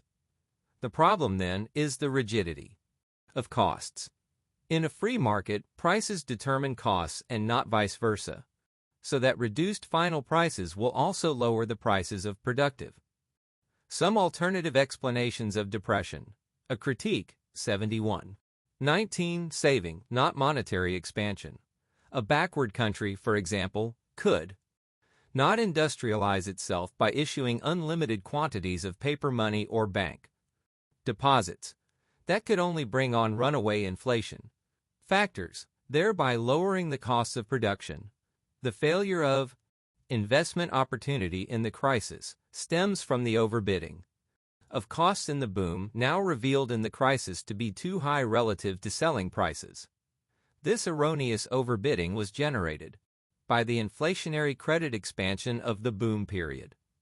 The way to retrieve investment opportunities in a depression, then, is to permit costs, factor prices, to fall rapidly, thus re-establishing profitable price differentials, particularly in the capital goods industries. In short, wage rates, which constitute the great bulk of factor costs, should fall freely and rapidly to restore investment opportunities. This is equivalent to the re-establishment of higher price differentials, higher natural interest rates on the market. Thus, the Austrian approach explains the problem of investment opportunities, and other theories are fallacious or irrelevant. Equally irrelevant is all discussion in terms of specific industries. An approach very similar to the technological opportunity doctrine. Often it is maintained that a certain industry, say construction or autos, was particularly prosperous in the boom, and that the depression occurred because of depressed conditions in that particular industry. This, however, confuses simple specific business fluctuations with general business cycles. Declines in one or several industries are offset by expansion in others as demand shifts from one field to another. Therefore, attention to particular industries can never explain booms or depressions in general business, especially in a multi-industry country like the United States. 20. It is, for example, irrelevant whether or not the construction industry experiences a long cycle of 20-odd years. Schumpeter's business cycle theory. Joseph Schumpeter's cycle theory is notable for being the only doctrine, apart from the Austrian, to be grounded on and integrated. 72. America's Great Depression. 20. The economic fortunes of a small country producing one product for the market will, of course, be dominated by the course of events in that industry. With general economic theory, 21.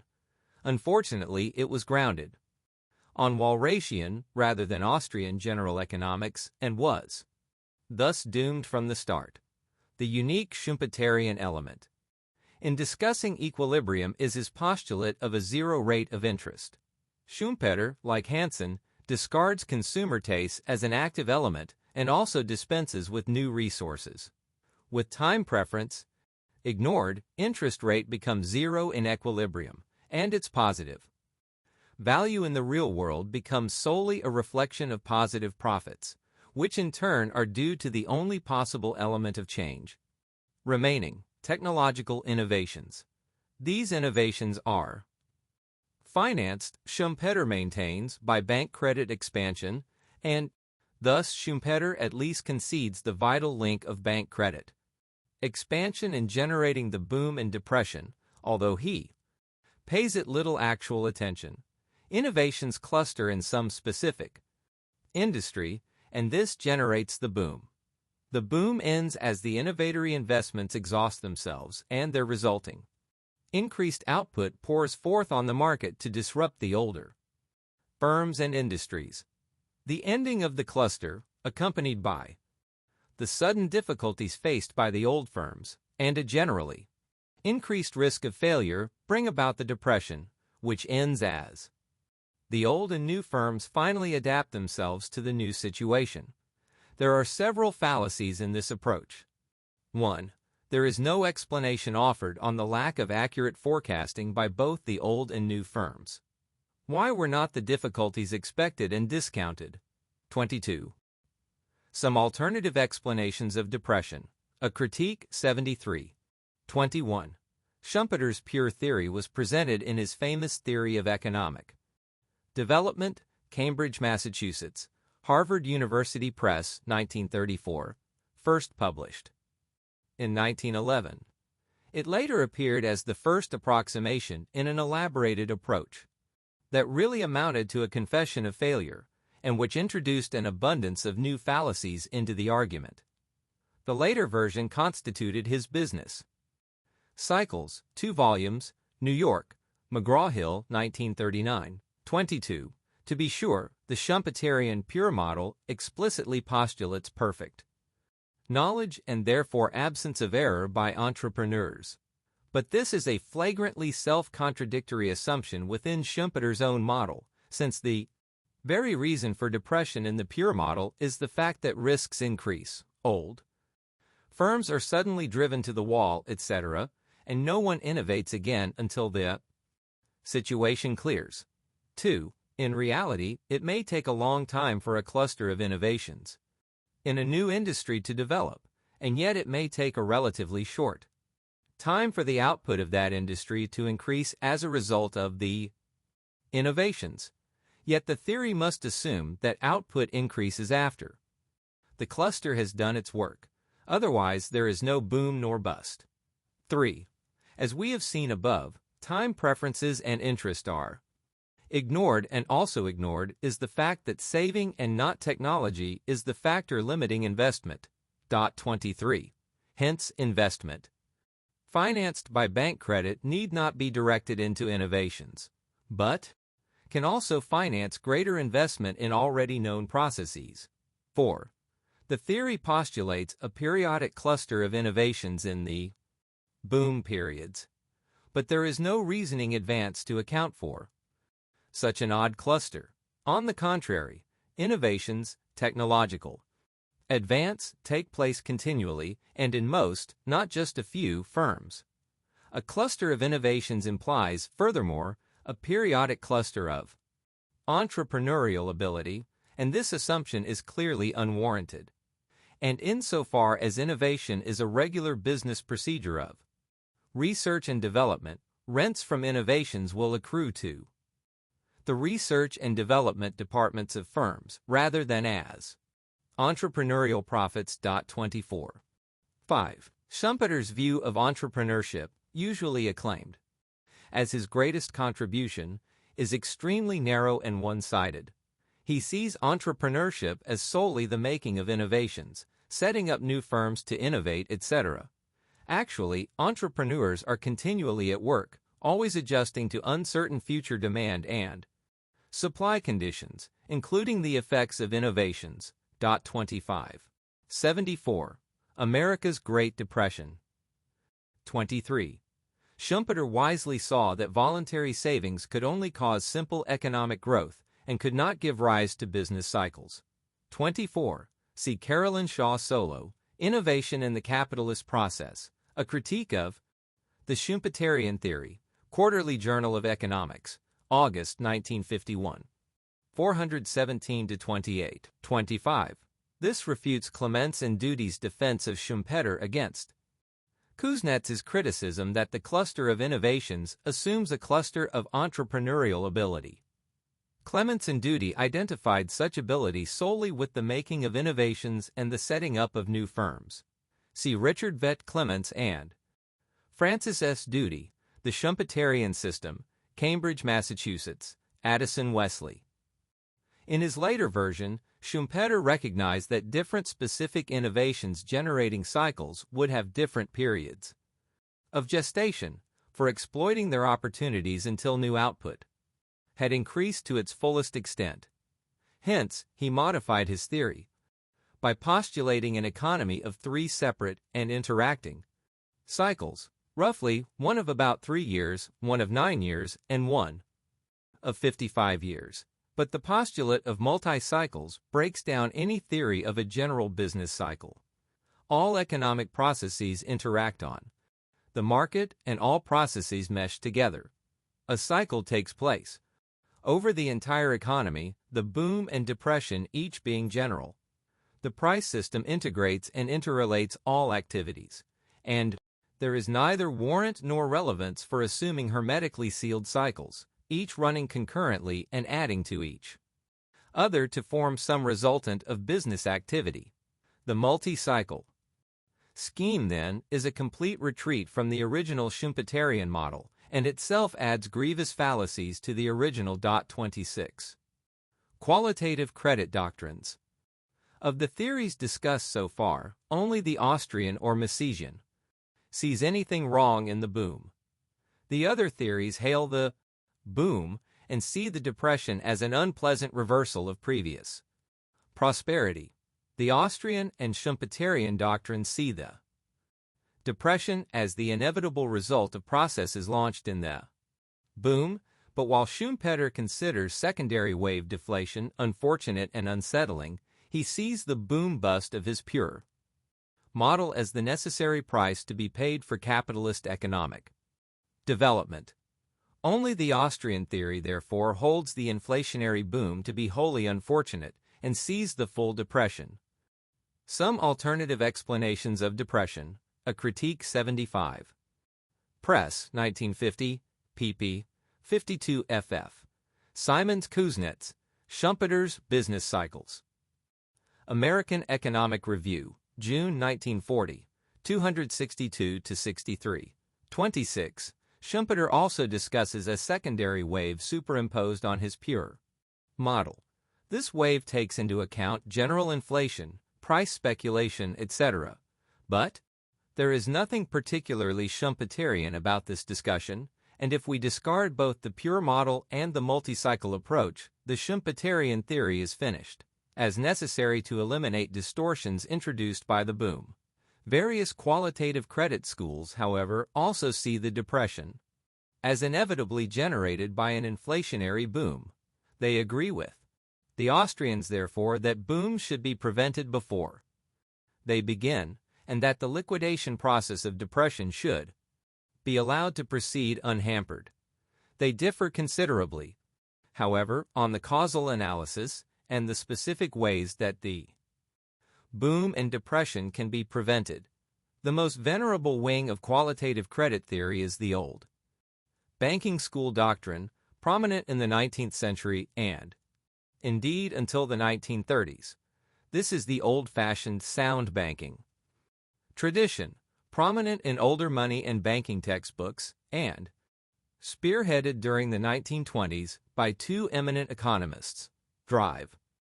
Benjamin M. Anderson of the Chase National Bank and Dr. H. Parker Willis of the Columbia University Department of Banking, and editor of the Journal of Commerce. This school of thought, now very much in decline, holds that bank credit expansion only generates inflation when directed into the wrong lines, i.e., in assets, other than self-liquidating short-term credit matched by real goods, loaned to borrowers of impeccable credit standing. Bank credit expansion in such assets is held not to be inflationary, since it is then allegedly responsive solely to the legitimate needs of business, the money supply rising with increased production, and falling again as goods are sold. All other types of loans, whether in long-term credit, real estate, stock market, or to shaky borrowers, are considered inflationary and create a boom-bust situation, the depression being necessary to liquidate the wasteful inflation of the boom, since the bank loans of the 1920s were extended largely in assets considered unsound by the banking school. These theorists joined the Austrians in opposing the bank credit inflation of the 1920s and in warning of impending depression. The emphasis of the banking school, however, is invalid. Important aspect of bank credit expansion is the quantity of new money thrown into business lending and not at all the type of business loans that are made. Short-term, self-liquidating loans are just as inflationary as long-term loans. Credit needs of business, on the other hand, can be financed by borrowing from voluntary savings. 76. America's Great Depression. There is no good reason why short-term loans in particular should be financed by bank inflation. Banks do not simply passively await business firms demanding loans. These very demands vary inversely to the rate of interest that the banks charge. The crucial point is the injection of new money into business firms. Regardless of the type of business loan made, this money will then seep into the economy with the effects described in the Austrian analysis. The irrelevance of the type of loan may be seen from the fact that business firms, if they wish to finance long-term investment, can finance it indirectly from the banks just as effectively as from direct loans. A firm may simply cease using its own funds for financing short-term inventory and instead borrow the funds from the banks. The funds released by this borrowing can then be used to make long-term investments.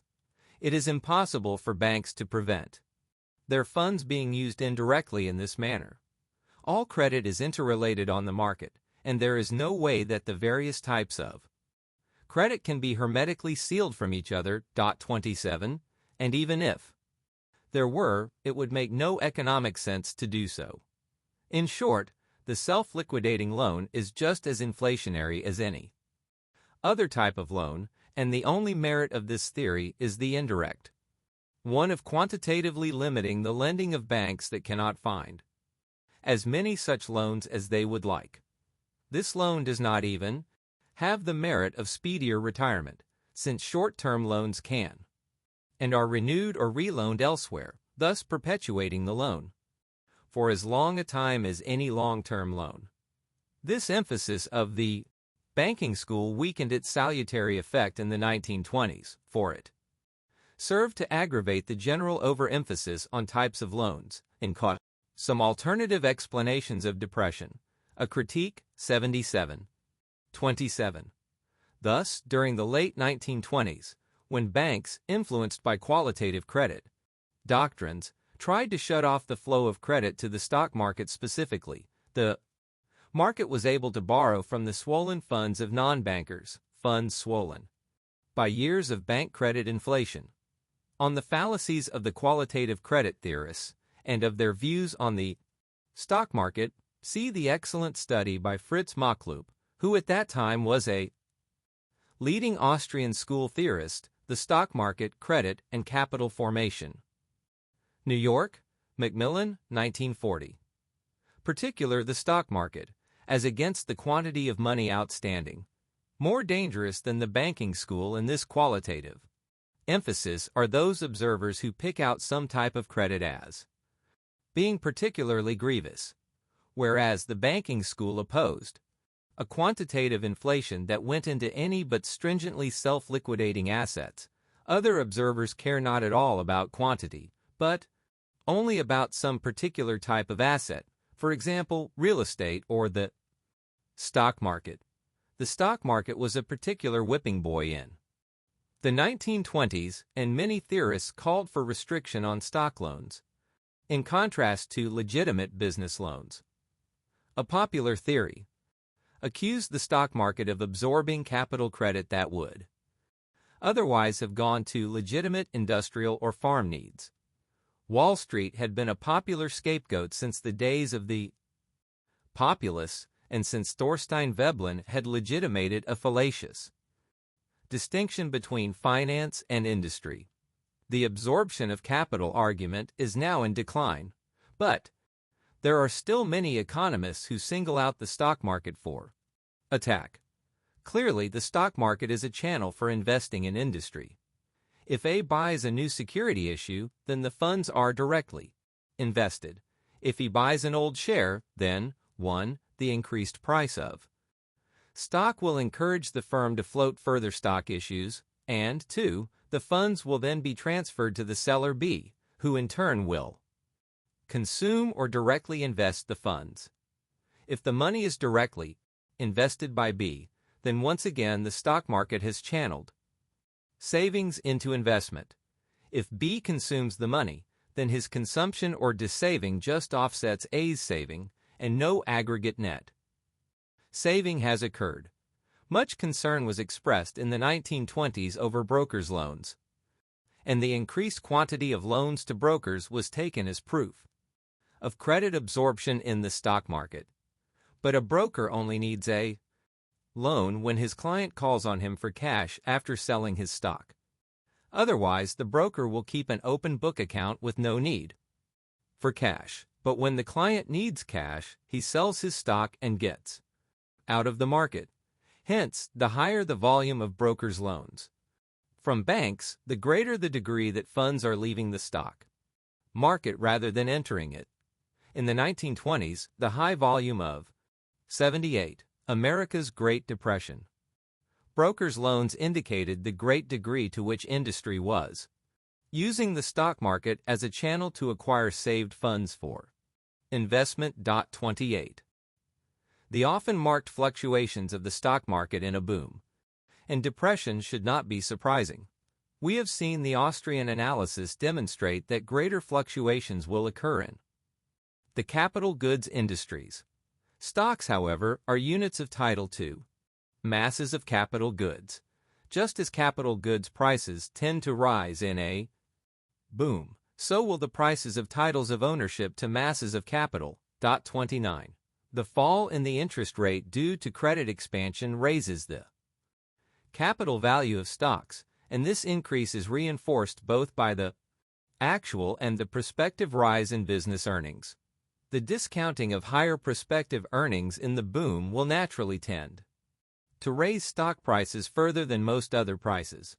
The stock market, therefore, is not really an independent element, separate from or actually disturbing the industrial system.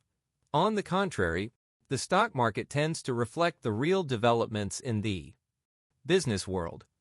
Those stock market traders who protested during the late 1920s that their boom simply reflected their investment in America did not deserve the bitter comments of later critics.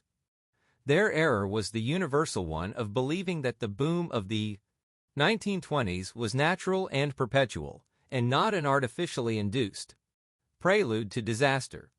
This mistake was hardly unique to the stock market. Another favorite whipping boy during recent booms has been installment credit to consumers. It has been charged that installment Loans to consumers are somehow uniquely inflationary and unsound. Yet, the reverse is true. Installment credit is no more inflationary than any other loan, and it does far less harm than business loans, including the supposedly sound ones, because it. Some alternative explanations of depression. A critique 79. 28. On all this, see Mocklip, The Stock Market, Credit, and Capital Formation. Individual broker might borrow in order to pay another broker, but in the aggregate, interbroker transactions cancel out and total broker's loans reflect only. Broker-customer relations. 29. Real estate values will often behave similarly. Real estate conveying units of title of capital in land does not lead to the boom-bust cycle. The Macy's analysis of the business cycle traces causation back to inflationary expansion of credit to business on the loan market. It is the expansion of credit to business that overstimulates investment in the higher orders, misleads business about the amount of savings available, etc. But loans to consumers, qua consumers have no ill effects. Since they stimulate consumption rather than business spending, they do not set a boom-bust cycle into motion. There is less to worry about in such loans, strangely enough, than in any other. Over-optimism and over-pessimism. Another popular theory attributes business cycles to alternating psychological waves of over-optimism and over-pessimism. This view neglects the fact that the market is geared to reward correct forecasting and penalize poor forecasting. Entrepreneurs do not have to rely on their own psychology. They can always refer their actions to the objective tests of profit and loss. Profits indicate that their decisions have borne out well. Losses indicate that they have made grave mistakes. These objective market tests check any psychological errors that may be made. Furthermore, the successful entrepreneurs on the market will be precisely those, over the years, who are best equipped to make correct forecasts and use good judgment in analyzing market conditions. Under these conditions, it is absurd to suppose that the entire mass of entrepreneurs will make such errors unless objective facts of the market are distorted over a considerable period of time. Such distortion will hobble the objective signals of the market and mislead the great bulk of entrepreneurs. This is the distortion explained by Mises's theory of the cycle. The prevailing optimism is not the cause of the boom, is the reflection of events that seem to offer boundless prosperity. There is, furthermore, no reason for general over-optimism to shift suddenly to over-pessimism. In fact, as Schumpeter has pointed out, and this was certainly true after 1929, businessmen usually persist in dogged and unwarranted optimism for quite a while after a depression breaks out. 30. Business psychology is, therefore, derivative. 80. America's Great Depression. 30. C. Schumpeter, Business Cycles, Volume 1, Chapter 4. From, rather than causal to, the objective business situation. Economic expectations are therefore self-correcting, not self-aggravating. As Professor Basic has pointed out, the businessman may expect a decline, and he may cut his inventories, but he will produce enough to fill the orders he receives, and as soon as the expectations of a decline prove to be mistaken, he will again rebuild his inventories. The whole psychological theory of the business cycle appears to be hardly more than an inversion of the real causal sequence. Expectations more nearly derive from objective conditions than produce. The businessman both expands and expects that his expansion will be profitable because the conditions he sees justifies the expansion. It is not the wave of optimism that makes times good. Good times are almost bound to bring a wave of optimism with them. On the other hand, when the decline comes, it comes not because anyone loses confidence, but because the basic economic forces are changing. Once let the real support for the boom collapse and all the optimism bred through years of prosperity will not hold the line. Typically, confidence tends to hold up after a downturn has set in. 31. Some alternative explanations of depression. A critique. 81. 31 volts. Louis Bassick, Recent Developments in Short-Term Forecasting, in Short-Term Forecasting, Studies in Income and Wealth, Princeton, New Jersey, National Bureau of Economic Research, 1955, Volume 17, pages 11 to 12. Also see pages 20 to 21. Part 2. Part 2. The Inflationary Boom, 1921 to 1929. The Inflationary Factors. M. Oist writers on the 1929 Depression make the same grave mistake that plagues economic studies in general, the use of historical statistics to test the validity of economic theory. We have tried to indicate that this is a radically defective methodology for economic science, and that theory can only be confirmed or refuted on prior grounds. Empirical fact enters into the theory, but only at the level of basic axioms and without relation to the common historical statistical facts used by present-day economists. The reader will have to go elsewhere, notably to the works of Mises, Hayek, and Robbins, for an elaboration and defense of this epistemology. Suffice it to say here that statistics can prove nothing because they reflect the operation of numerous causal forces. To refute the Austrian theory of the inception of the boom because interest rates might not have been lowered in a certain instance, for example, is beside the mark. Simply means that other forces, perhaps an increase in risk, perhaps expectation of rising prices, were strong enough to raise interest rates. But the Austrian analysis of the business cycle continues to operate regardless of the effects of other forces. For the important thing is that interest rates are lower than they would have been without the credit expansion. From theoretical analysis we know that this is the effect of every credit expansion by the banks.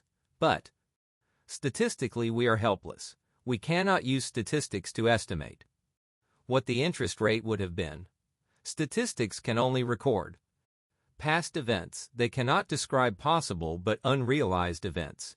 85. Similarly, the designation of the 1920s as a period of inflationary boom may trouble those who think of inflation as a rise in prices. Prices generally remained stable and even fell slightly over the period. But we must realize that two great forces were at work on prices during the 1920s. The monetary inflation which propelled prices upward and the increase in productivity which lowered costs and prices. In a purely free market society, increasing productivity will increase the supply of goods and lower costs and prices, spreading the fruits of a higher standard of living to all consumers. But this tendency was offset by the monetary inflation, which served to stabilize prices. Such stabilization was and is a goal desired by many, but it, A, prevented the fruits of a higher standard of living from being diffused as widely as it would have been in a free market, and, B, generated the boom and depression of the business cycle. For a hallmark of the inflationary boom is that prices are higher than they would have been in a free and unhampered market. Once again, statistics cannot discover the causal process at work. If we were writing an economic history of the 1921 to 1933 period, our task would be to try to isolate and explain all the causal threads in the fabric of statistical and other historical events. We would analyze various prices, for example, to identify the effects of credit expansion on the one hand and of increased productivity on the other, and we would try to trace the processes of the business cycle, along with all the other changing economic forces, such as shifts in the demand for agricultural products, for new industries, etc., that impinged on productive activity. But our task in this book is much more modest. it is to pinpoint the specifically cyclical forces at work, to show how the cycle was generated and perpetuated during the boom, and how the adjustment process was hampered and the depression thereby aggravated. Since government and its controlled banking system are wholly responsible for the boom and thereby for generating the subsequent depression, and since government is largely responsible for aggravating the depression, we must necessarily concentrate on these acts of government. Intervention in the economy. An unhampered market would not generate booms and depressions, and if confronted by a depression, 86, America's Great Depression, brought about by prior intervention, it would speedily eliminate the depression and particularly eradicate unemployment. Our concern, therefore, is not so much with studying the market as with studying the actions of the culprit responsible for generating and intensifying the depression. Government. The definition of the money supply. Money is the general medium of exchange. On this basis, economists have generally defined money as the supply of basic currency and demand deposits at the commercial banks. These have been the means of payment, either gold or paper money, in the United States largely Federal Reserve notes, or deposits subject to check at the commercial banks. Yet this is really an inadequate definition. De jure, only gold during the 1920s, and now only such government paper as Federal Reserve notes have been standard or legal tender. Demand deposits only function as money because they are considered perfect money substitutes, i.e., they readily take the place of money at par, since each holder believes that he can convert his demand deposit into legal tender at par. These deposits circulate as the unchallenged equivalent to cash and are as good as money proper for making payments. Let confidence in a bank disappear, however, and a bank fail, and its demand deposit will no longer be considered equivalent to money. The distinguishing feature of a money substitute, therefore, is that people believe it can be converted at par into money at any time on demand. But on this definition, demand deposits are by no means the only, although the most important, money substitute. They are not the only constituents of the money supply in the broader sense. 1. In recent years, more and more economists have begun to include time deposits in banks in their definition of the money. The inflationary factors. 87. 1. C. Lin, Are Time Deposits Money? American Economic Review, March 1937, 76-86. Lin points out that demand and time deposits are interchangeable, at par and in cash, and are so regarded by the public. Also see Gordon W. McKinley, The Federal Home Loan Bank System and the Control of Credit. Journal of Finance, September 1957, 319-32, and idem, reply. Journal of Finance, December 1958, 545. Supply. For a time, deposit is also convertible into money at par on demand, and is therefore worthy of the status of money. Opponents argue 1. That a bank may legally require a 30-day wait before redeeming the deposit in cash, and therefore the deposit is not strictly convertible on demand, and 2. That a time deposit is not a true means of payment because it is not easily transferred. A check cannot be written on it, and the owner must present his passbook to make a withdrawal. Yet, these are unimportant considerations. For in reality, the 30-day notice is a dead letter. It is practically never imposed, and if it were, there would undoubtedly be a prompt and devastating run on the bank. 2.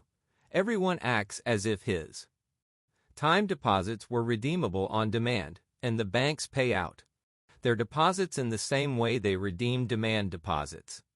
The necessity for personal withdrawal is merely a technicality. It may take a little longer to go down to the bank and withdraw the cash than to pay by check, but the essence of the process is the same.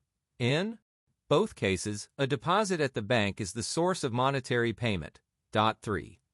A further suggested distinction is that banks pay interest on 88. America's Great Depression. 2. Governor George L. Harrison, head of the Federal Reserve Bank of New York, testified in 1931 that any bank suffering a run must pay both its demand and savings deposits on demand. Any request for a 30-day notice would probably cause the state or the comptroller of currency to close the bank immediately. Harrison concluded, in effect and in substance, these time accounts are demanded deposits. Charles E. Mitchell, head of the National City Bank of New York, agreed that no commercial bank could afford to invoke the right to delay payment on these deposits, and in fact, the heavy bank runs of 1931 to 1933 took place in time deposits as well as demand deposits. Senate Banking and Currency Committee, Hearings and Operations of National and Federal Reserve Banking Systems. Part I, Washington, D.C., 1931, pages 36, 321-22, and Lin, R. Time. Deposits money? 3 time deposits, furthermore, are often used directly to make payments. Individuals may obtain cashier's checks from the bank and use them directly as money. Even Dr. French, who tried to deny that time deposits are money, admitted that some firms use time deposits for large special payments, such as taxes, after notification to the bank. Dr. French, The Significance of Time Deposits in the Expansion of Bank Credit, 1922-1928. Journal of Political Economy. December 1931. 763. Also see Senate Banking Currency Committee. Hearings. Pages 321-22. Committee on Bank Reserves. Member Bank Reserves in Federal Reserve Board 19th Annual Report 1932. Washington, D.C., 1933. pp. 27 F. Lin, Are Time Deposits Money? And Business Week, November 16, 1957. Time, but not on demand, deposits, and that money must be non-interest bearing. But this overlooks the fact that banks did pay interest on demand deposits during the period we are investigating, and continued to do so until the practice was outlawed in 1933.4. Naturally, higher interest was paid on time accounts to induce depositors to shift to the account requiring less reserve. 5. This process has led some economists to distinguish between time deposits at commercial banks from those at mutual savings banks, since commercial banks are the ones that profit directly from the shift. Yet, mutual savings banks also profit when a demand depositor withdraws his account at a bank and shifts to the savings bank. There is therefore no real difference between the categories of time deposits. Both are accepted as money substitutes, and in both cases, outstanding deposits redeemable de facto on demand are many times the cash remaining in the vault, the rest representing loans and investments which have gone to swell the money supply. To illustrate the way a savings bank swells the money supply, suppose that Jones transfers his money from a checking account at a commercial bank to a savings bank, writing a check for $1,000 to his savings account. As far as Jones is concerned, he simply has $1,000 in a savings bank instead of in a checking account at a commercial bank. But the savings bank now itself owns $1,000 in the checking account of a commercial bank and uses this money to lend to or invest in business enterprises. The result is that there are now $2,000 of effective money supply where there was only $1,000 before, $1,000 held as a savings deposit, and another $1,000 loaned out to industry. Hence, in any inventory of the money supply, the total of time deposits in savings as well as in the inflationary factors, 89. 4. See Lin, Professor Graham on Reserve Money and the 100 Percent Proposal, American Economic Review, March 1937, 112-13. 5. As Frank Graham pointed out, the attempt to maintain time deposits as both a fully liquid asset and an interest-bearing investment is trying to eat one's cake and have it too. This applies to demand deposits, savings and loan shares, and cash surrender values of life insurance companies as well. See Frank D. Graham. 100% Reserves. Comment. American Economic Review.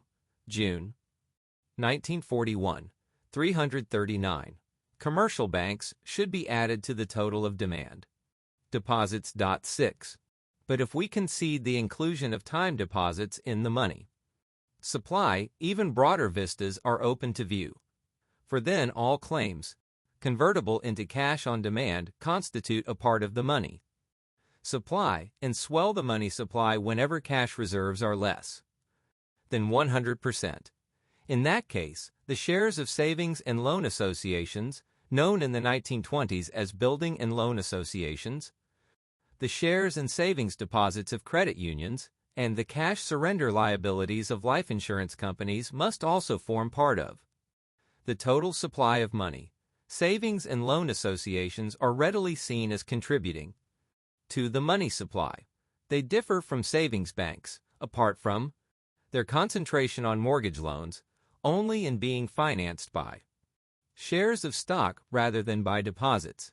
But these shares are redeemable at par in cash on demand, any required notice being a dead letter, and therefore must be considered part of the money supply. Savings and loan associations grew at a great pace during the 1920s. Credit unions are also financed largely by redeemable shares. They were of negligible importance during the period of the inflationary boom, their assets totaling only $35 million in 1929. It might be noted, however, that they practically began operations in 1921, with the encouragement of Boston philanthropist Edward Filene. Life insurance surrender liabilities are our most controversial suggestion. It cannot be doubted, however, that they can supposedly be redeemed at par on demand, and must therefore, according to our principles, be included in the total supply of money. The chief differences for our purposes between these liabilities and others listed above are that the policyholder is discouraged by all manner of propaganda from cashing in his claims, and that the life 90.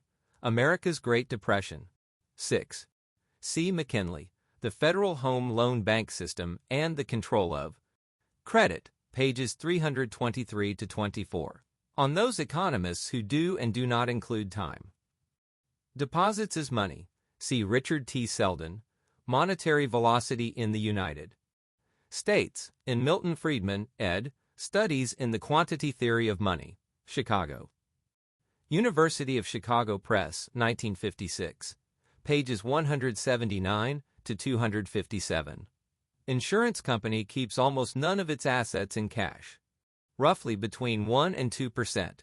The cash surrender liabilities may be approximated statistically by the total policy reserves of life insurance companies, less policy loans outstanding for policies on which money has been borrowed from the insurance company by the policyholder are not subject to immediate withdrawal. 7. Cash surrender values of life insurance companies grew rapidly during the 1920s. It is true that, of these constituents of the money supply, demand deposits are the most easily transferred and therefore are the ones most readily used to make payments. But this is a question of form, just as gold bars were no less money than gold coins, yet were used for fewer transactions. People keep their more active accounts in demand deposits and their less active balances in time savings, etc. accounts, yet they may always shift quickly and on demand from one such account to another. Inflation of the money supply, 1921 to 1929. It is generally acknowledged that the great boom of the 1920s began around July 1921, after a year or more of sharp recession. and ended about July 1929. Production and business activity began to decline in July 1929, although the famous stock market crash came in October of that year. Table 1 depicts the total money supply of the country, beginning with $45.3 billion on June 30, 1921, and reckoning the total, along with its major constituents. The inflationary factors, 91. 7. In his latest exposition of the subject, McKinley approaches recognition of the cash surrender value of life insurance policies as part of the money supply, in the broader sense. Gordon W. McKinley. Effects of Federal Reserve Policy on Non-Monetary Financial Institutions, in Herbert V. Prochnow, The Federal Reserve System, New York, Harper & Brothers, 1960, pp. 217n, 222. In the present day, government savings bonds would have to be included in the money supply. On the other hand, pension funds are not part of the money supply, being simply saved and invested and not redeemable on demand, and neither are mutual funds. Even the modern open-end variety of funds are redeemable not at par but at market value of the stock. 92. America's Great Depression, roughly semi-annually thereafter. 8. Over the entire period of the boom, we find that the money supply increased by $28.0 billion, a 61.8% increase over the 8-year period. This is an average annual increase of 7.7%, a very sizable degree of inflation. Total bank deposits increased by 51.1%, savings and loan shares by 224.3%, and net life insurance policy reserves by 113.8%. The major increases took place in 1922 to 1923, late 1924, late 1925, and late 1927. The abrupt leveling off occurred precisely when we would expect in the first half of 1929, when bank deposits declined and the total money supply remained almost constant. To generate the business cycle, inflation must take place via loans to business, and the 1920s fit the specifications. No expansion took place in currency in circulation, which totaled $3.68 billion at the beginning and $3.64 billion at the end of the period. The entire monetary expansion took place in money substitutes, which are products of credit expansion. Only a negligible amount of this expansion resulted from purchases of government securities. The vast bulk represented private loans and investments. An investment in a corporate security is, economically, just as much a loan to business as the more short-term credits labeled loans in bank statements.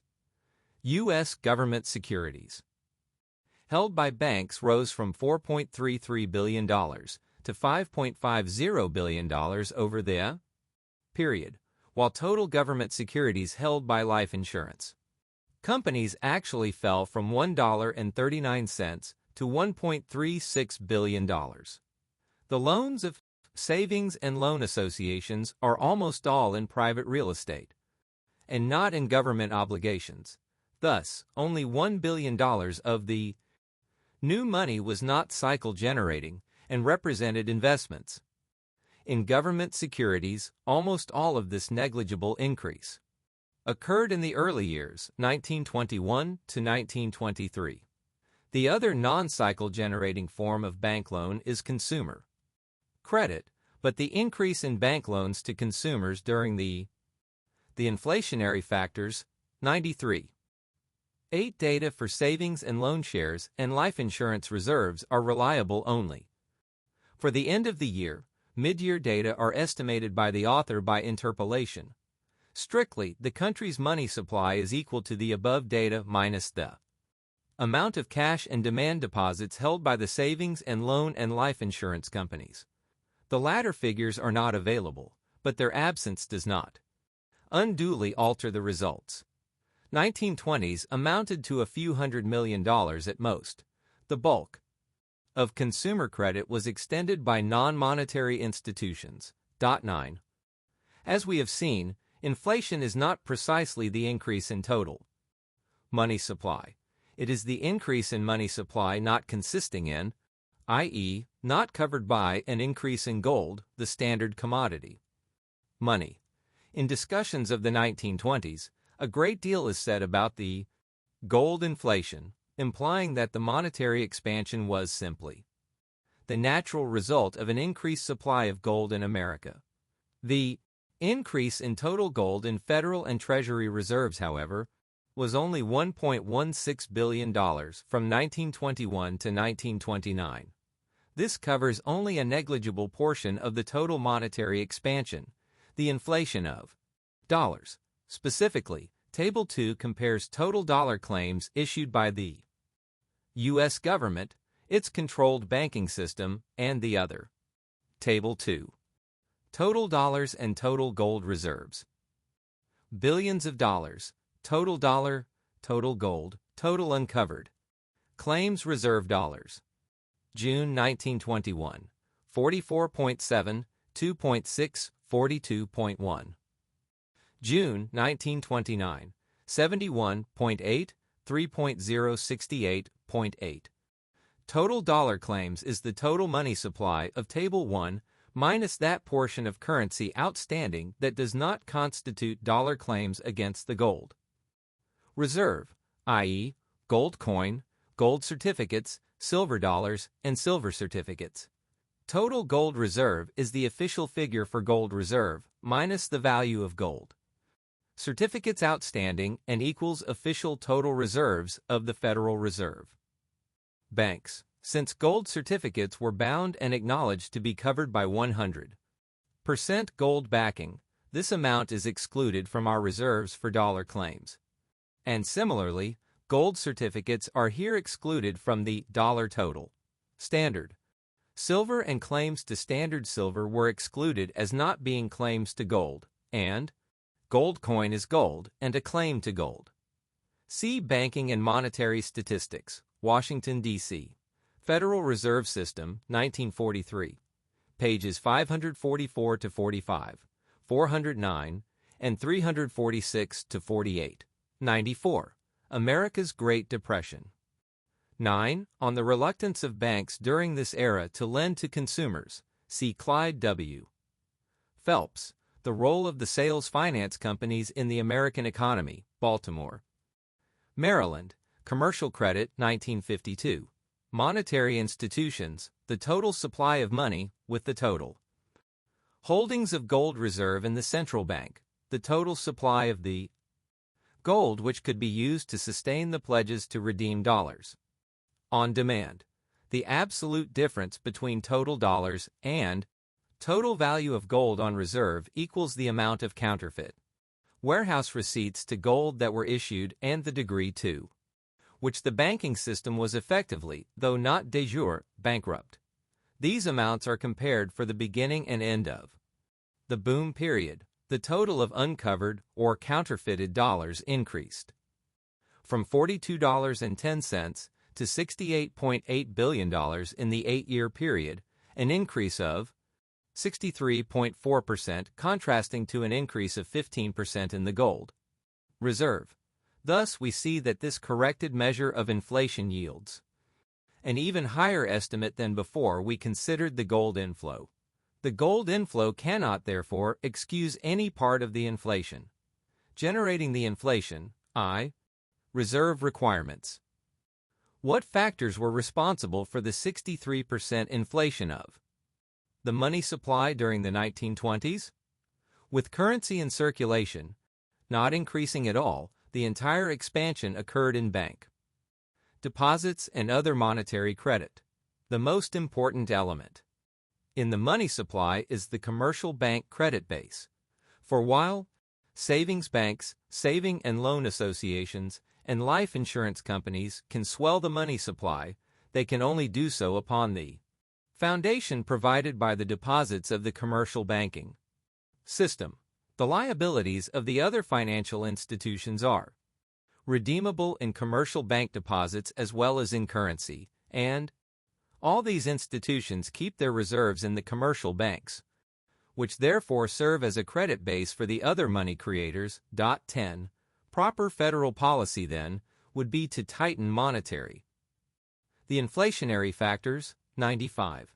10. As McKinley says, just as the ultimate source of reserve for commercial banks consists of the deposit liabilities of the Federal Reserve banks, so the ultimate source of the reserves of non-bank institutions consist of the deposit liabilities of the commercial banks.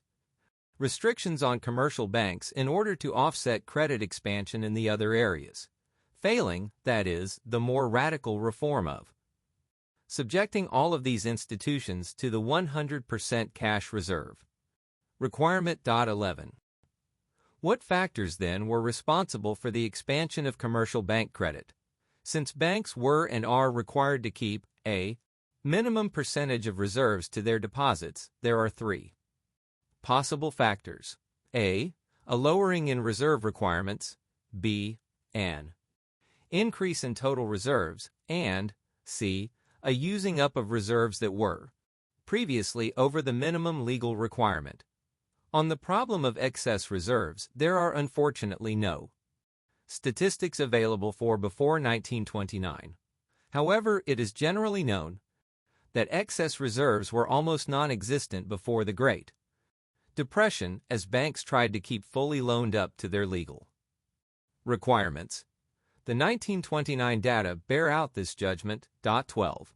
We can safely dismiss any possibility that resources for the inflation came from using up previously excessive reserves.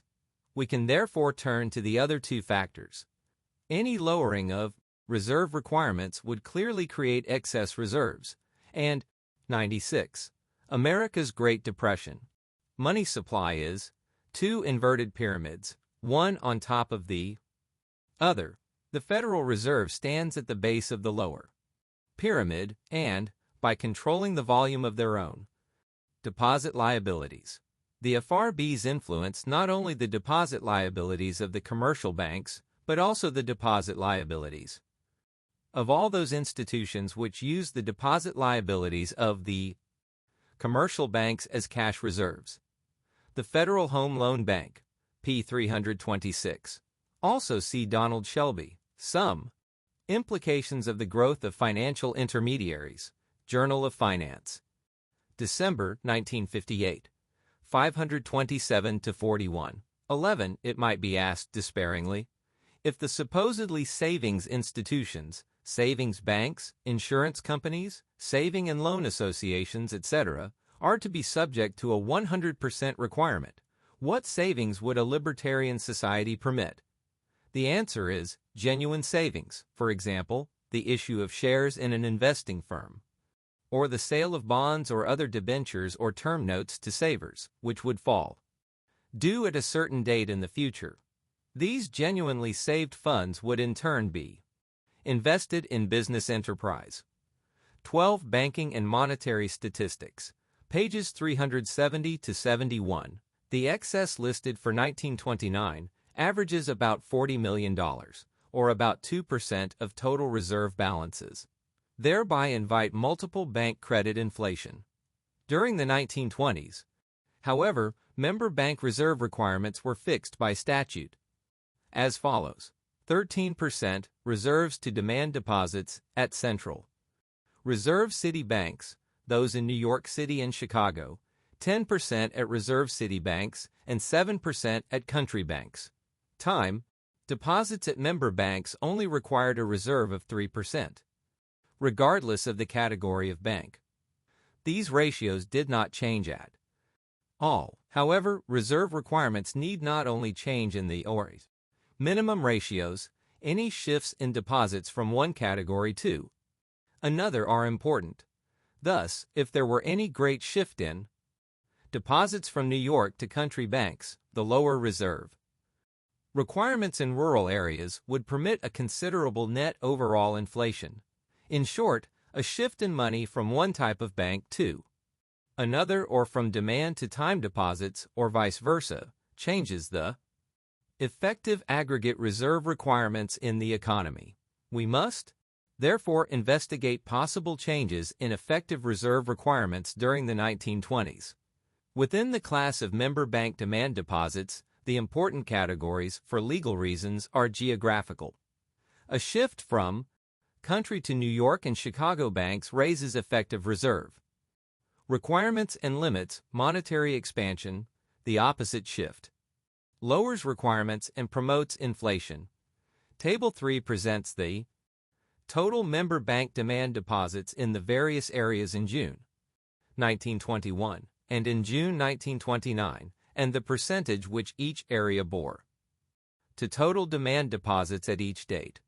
We see that the percentage of demand deposits at the country banks declined during the 20s, from 34.2 to 31.4, while the percentage at urban banks increased in both categories.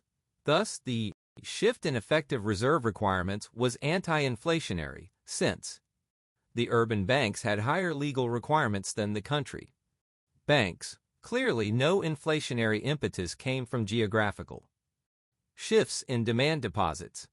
What of the relation between member and non-member bank deposits? In June 1921, member banks had 72.6% of total demand deposits. 8 years later, they had 72.5% of the total. Thus, the relative importance of member and non-member. The inflationary factors, 97. Banks remained stable over the period, and both types expanded in about the same proportion. 13. Table 3. Member bank demand deposits. Central.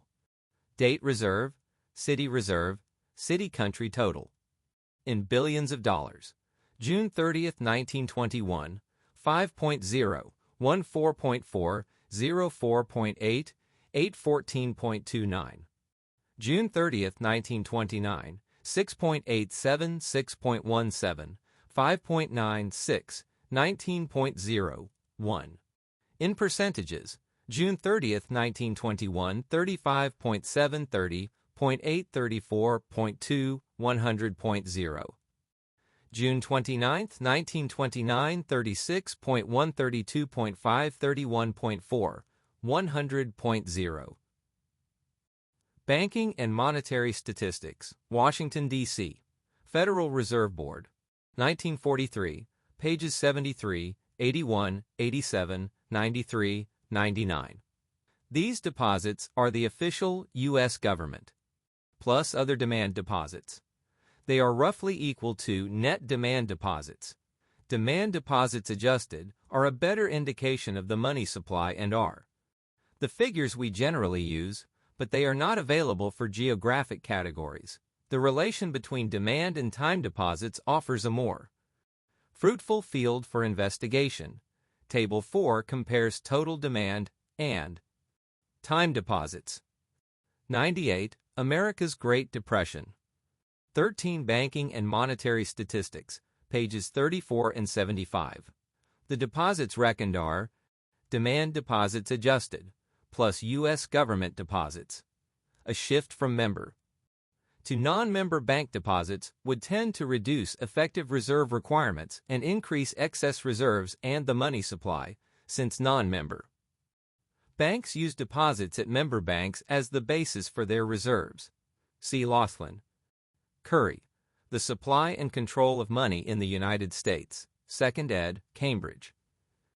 Mass. Harvard University Press, 1935, p. 74.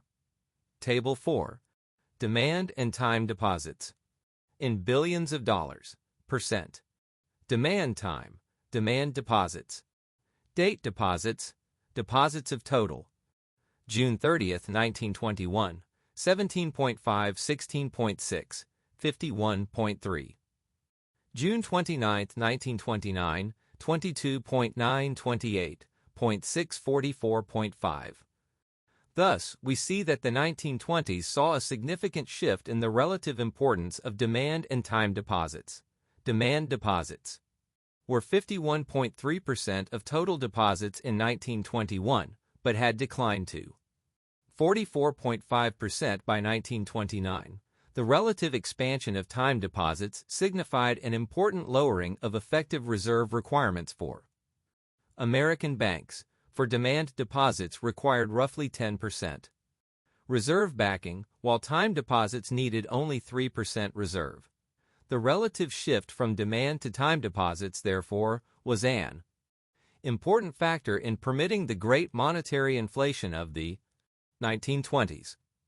While demand deposits increased 30.8% from 1921 to 1929, time deposits increased by no less than 72.3%. Time deposits during this period consisted of deposits at commercial banks and at mutual savings banks.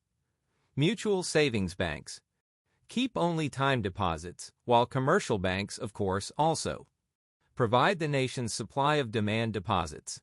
If we wish to ask to what extent this shift from demand to time deposits was deliberate, we may gauge the answer by considering the degree of expansion of time deposits at commercial banks, for it is the commercial banks who gain directly by inducing their customers to shift from demand to time accounts, thereby reducing the amount of required reserves and freeing their reserves for further multiple credit expansion.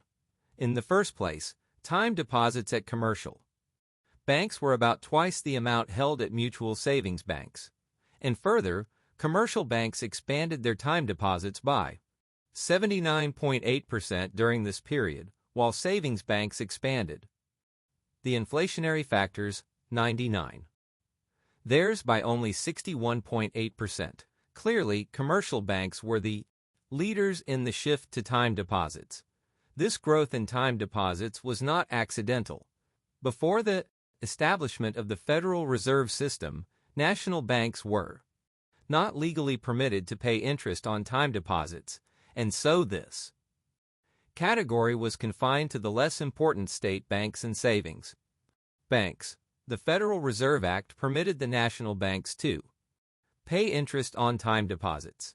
Moreover, before establishment of the Federal Reserve System, banks had been required to keep the same minimum reserve against time as against demand deposits, while the Federal Reserve Act cut the required reserve ratio roughly in half. It reduced required reserves against time deposits to 5% and, in 1917, to 3%. This was surely an open invitation to the banks to do their best to shift deposits from the demand to the time category. Table 5. Time deposits in billions of dollars, all central savings, commercial member, reserve country, date banks, banks, city banks, banks. June 30, 1921, 5.5, 10.9, 6.3.4, 2.13.8. June 29, 1929, 8.9, 19.6, 13.12.2, 4.8, 6.8. During the 1920s, time deposits increased most in precisely those areas where they were most active and least likely to be misconstrued as idle savings. Table 5 presents the record of the various categories of time deposits. The least active time accounts are in savings banks, the most active in the large city commercial banks. Bearing this in mind, below are the increases over the period in the various categories. 100 America's Great Depression.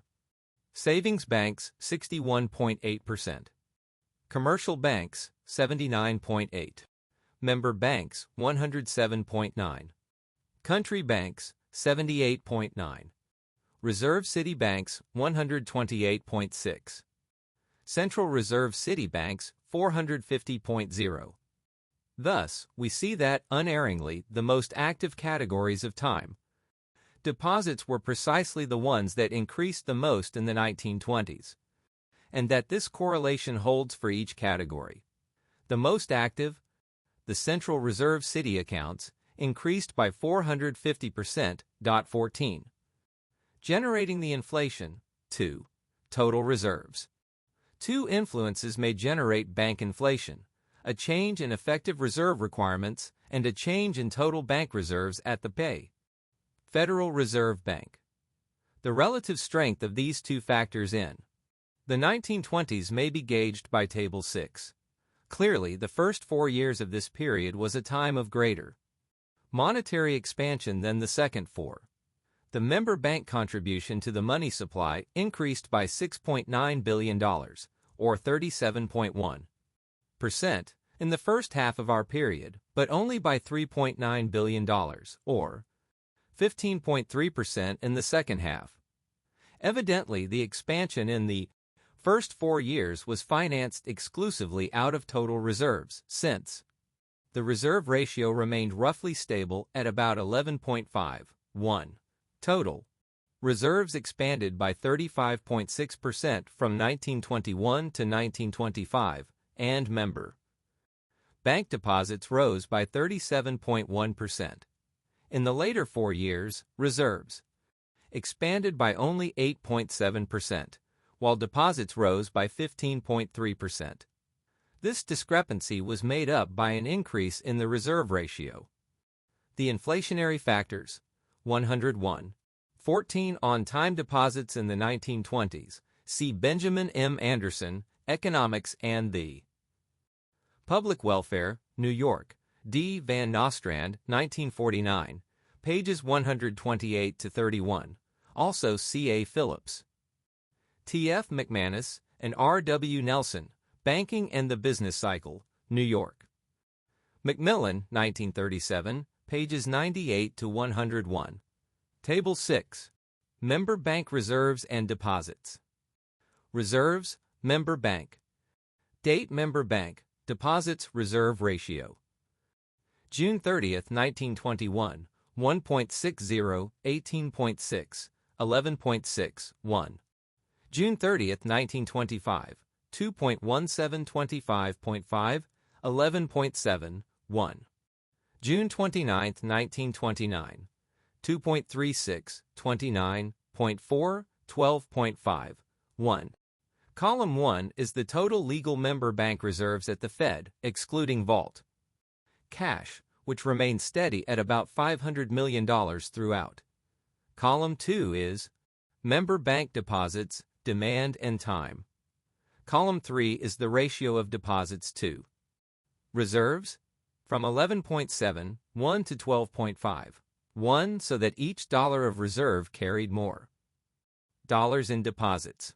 We may judge how important shifts in reserve requirements were over the period by multiplying the final reserve figure, $2.36 billion, by 11.6, the original ratio of deposits to reserves. The result is $27.4 billion.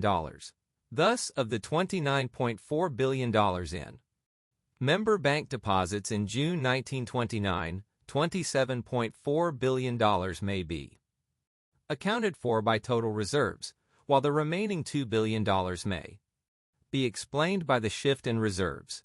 In short, a shift in reserves accounts for $2 billion out of the $10.8 billion increase, or 18.5%. The remaining 81.5% of the inflation was due to the increase in total reserves. Thus, the prime factor in generating the inflation of the 1920s was the increase in total bank reserves. This generated the expansion of the member banks and of the non-member banks, which keep their reserves as deposits with the member banks. It was the 47.5% increase in total reserves, from $1.6 billion to $2.36 billion, that primarily accounted for the 62% increase in the total money supply, from $45.30 to $73.3 billion. A mere $760 million increase in reserves was so powerful because of the nature of our governmentally controlled banking system. It could roughly generate a $28 billion increase in the money supply. 102. America's Great Depression. What then caused the increase in total reserves? The answer to this question must be the chief object of our quest for factors responsible for the inflationary boom. We may list the well-known factors of increase and decrease of total reserves, but with special attention to whether or not they can be controlled or must be uncontrolled by the Federal Reserve or Treasury authorities. The uncontrolled forces emanate from the public at large. The controlled stem from the government. There are 10 factors of increase and decrease of bank reserves. Monetary gold stock. This is actually the only uncontrolled factor of increase. An increase in this factor increases total reserves. To the same extent, when someone deposits gold in a commercial bank, as he could freely do in the 1920s, the bank deposits it at the Federal Reserve Bank and adds to its reserves there by that amount. While some gold inflows and outflows were domestic, the vast bulk were foreign transactions. A decrease in monetary gold stock causes an equivalent decrease in bank reserves. Its behavior is uncontrolled, decided by the public, although in the long run, federal policies influence its movement. 2. Federal Reserve assets purchased. This is the preeminent controlled factor of increase and is wholly under the control of the Federal Reserve authorities. Whenever the Federal Reserve purchases an asset, whatever that asset may be, it can purchase either from the banks or from the public.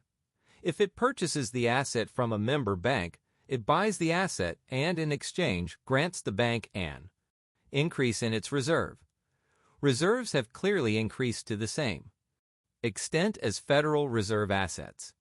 If, on the other hand, the Federal Reserve buys the asset from a member of the public, it gives a check on itself to the individual seller.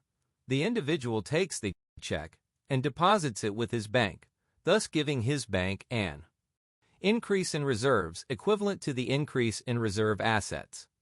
If the seller decides to take currency instead of deposits, then this factor is exactly offset by an increase in money in circulation outside the banks, a factor of decrease.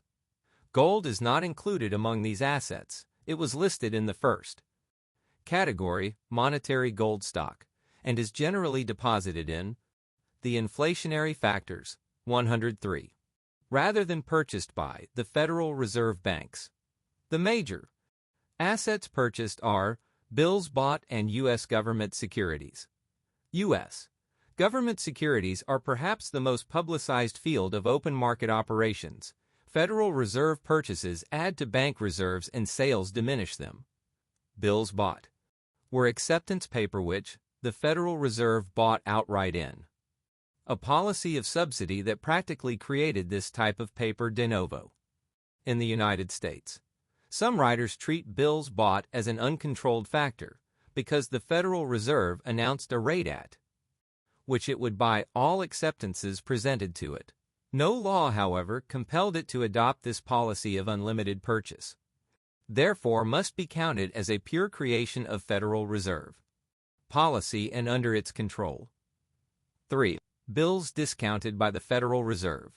These bills are not purchased, but represent loans to the member banks. They are rediscounted bills and advances to banks on their IOUs.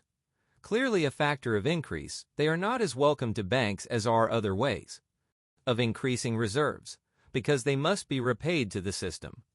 Yet, while they remain outstanding, they provide reserves as effectively as any other type of asset. Bills discounted, in fact, can be loaned precisely and rapidly to those banks that are in distress, and are therefore a powerful and effective means of shoring up banks in trouble.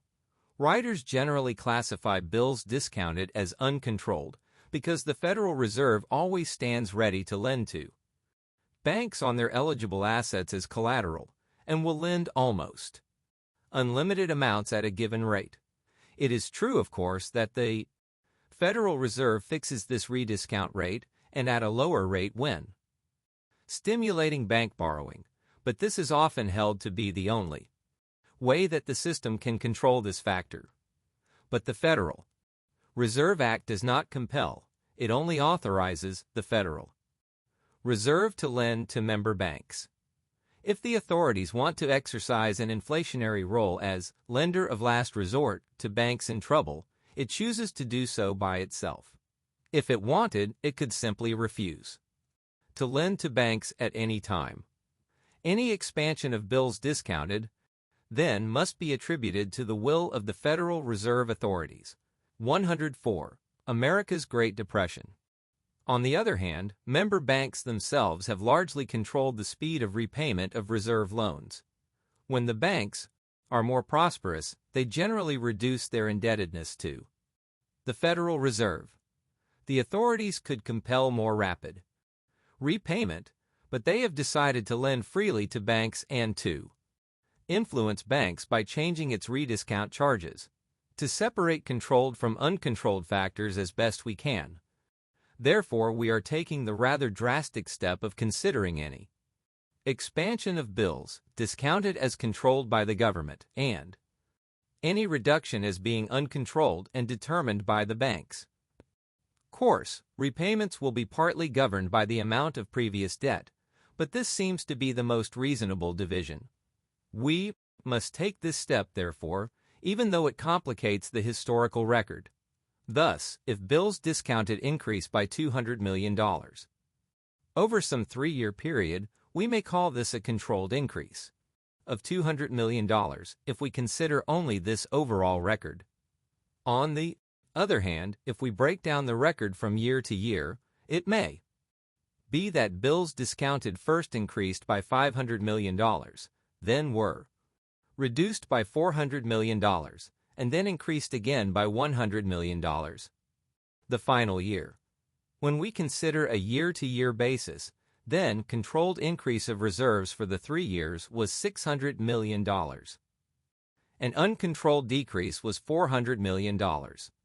The finer we break down the record, therefore, the greater the extent both of controlled increases by the government and of uncontrolled declines prompted by the banks. Perhaps the best way of resolving this problem is to break down the record to the most significant periods. It would be far simpler to lump all bills discounted as controlled and let it go at that, but this would distort the historical record intolerably. Thus, in the early 1920s, it would give the Federal Reserve an undeserved accolade for reducing member bank debts when this reduction was largely accomplished by the banks themselves. We may therefore divide bills discounted into new bills discounted, controlled factor of increase, and bills repaid, uncontrolled factor of decrease. 4. Other Federal Reserve credit. This is largely float or checks on banks remaining temporarily uncollected by the Federal. The inflationary factors. 105. Reserve. This is an interest-free form of lending to banks and is therefore a factor of increase wholly controlled by the Federal Reserve. Its importance was negligible in the 1920s.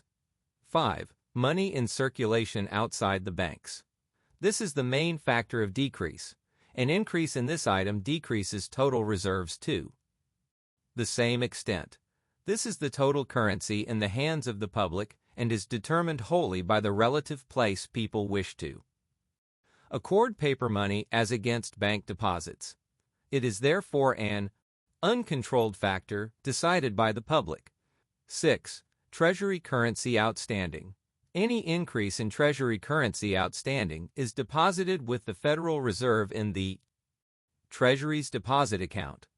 As it is spent on government expenditures, the money tends to flow back into commercial bank reserves.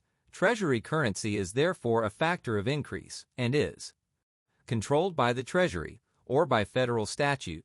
Its most important element is silver certificates backed 100% by silver bullion and silver dollars. 7. Treasury cash holdings.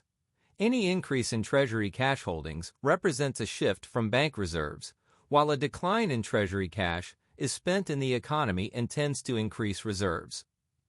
It is therefore a factor of decrease and is controlled by the Treasury.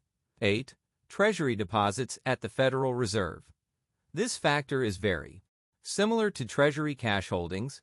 An increase in deposits at the Reserve represents a shift from bank reserves, while a decrease means that more money is added to the economy and swells bank reserves. This is, therefore, a factor of decrease controlled by the Treasury. 9. Non-member bank deposits at the Federal Reserve. This factor acts very similarly to Treasury deposits at the Federal Reserve. An increase in non-member bank deposits lowers member bank reserves, for they represent shifts from member banks to these other accounts. A decline will increase member bank reserves. These deposits are mainly made by non-member banks and by foreign governments and banks. They are a factor of decrease, but uncontrolled by the government. 10. Unexpended capital funds of the Federal Reserve. They are capital funds of the Federal Reserve not yet expended in assets. 106. America's Great Depression. The inflationary factors. 107. Largely bank premises and expenses of operation.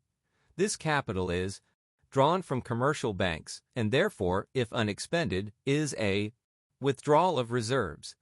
This is almost always a negligible item, is clearly under the control of the Federal Reserve authorities. Summing up, the following are the factors of change of member bank reserves: 15. Factors of increase. Monetary gold stock, uncontrolled. Federal Reserve assets, purchased, controlled. Bills bought. U.S. government securities. New bills discounted, controlled. Other Federal Reserve credit, controlled. Treasury currency, outstanding, controlled. Factors of decrease. Outside money in circulation, uncontrolled. Treasury cash holdings, controlled. Treasury deposits at the Federal Reserve, controlled. Unexpended capital funds of the Federal Reserve, controlled. Non-member bank deposits at the Federal Reserve, uncontrolled. Bills repaid, uncontrolled. An overall survey of the entire 1921 to 1929 period does not give an accurate picture of the broad forces behind the movements in total reserves. For a while, total reserves continued to increase. 15. The well-known category of Federal Reserve credit consists of Federal Reserve assets purchased and bills discounted. 108. America's Great Depression. There were continual fluctuations within the various categories, with some increasing and other decreasing in any one period, and different factors predominating at different times. Tables 7 and 8 depict the forces causing changes in total reserves during the 1920s. Table 7 breaks down 1921 to 1929 into 12 subperiods, shows the changes in each causal factor and the consequent changes in member bank reserves for each subperiod. Table 8 transforms the data of Table 7 into per-month figures, thus enabling comparison of the relative rates of change for the various periods.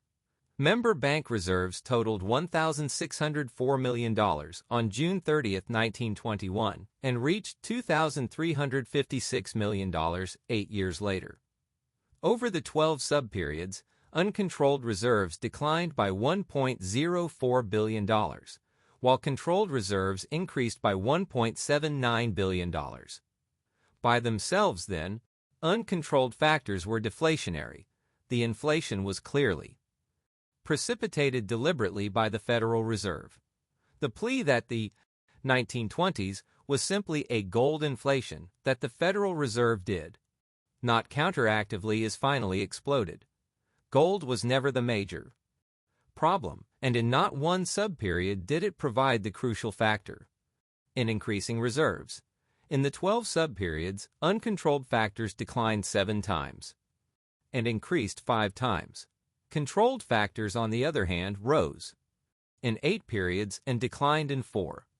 Of the controlled factors, bills bought played a vital role in changing reserves in 9 periods, government securities in 7, bills discounted in 5, and treasury currency in 3, the first 3. If we add up, regardless of arithmetic sign, the total impact of each controlled factor on reserves. Over the 12 periods, we find government securities in the lead, with $2.24 billion, bills bought slightly behind, $2.16 billion, and new discounts behind that, $1.54 billion. At the start of the 8-year period, bills discounted totaled $1.75 billion, bills bought were $40 million, U.S. government.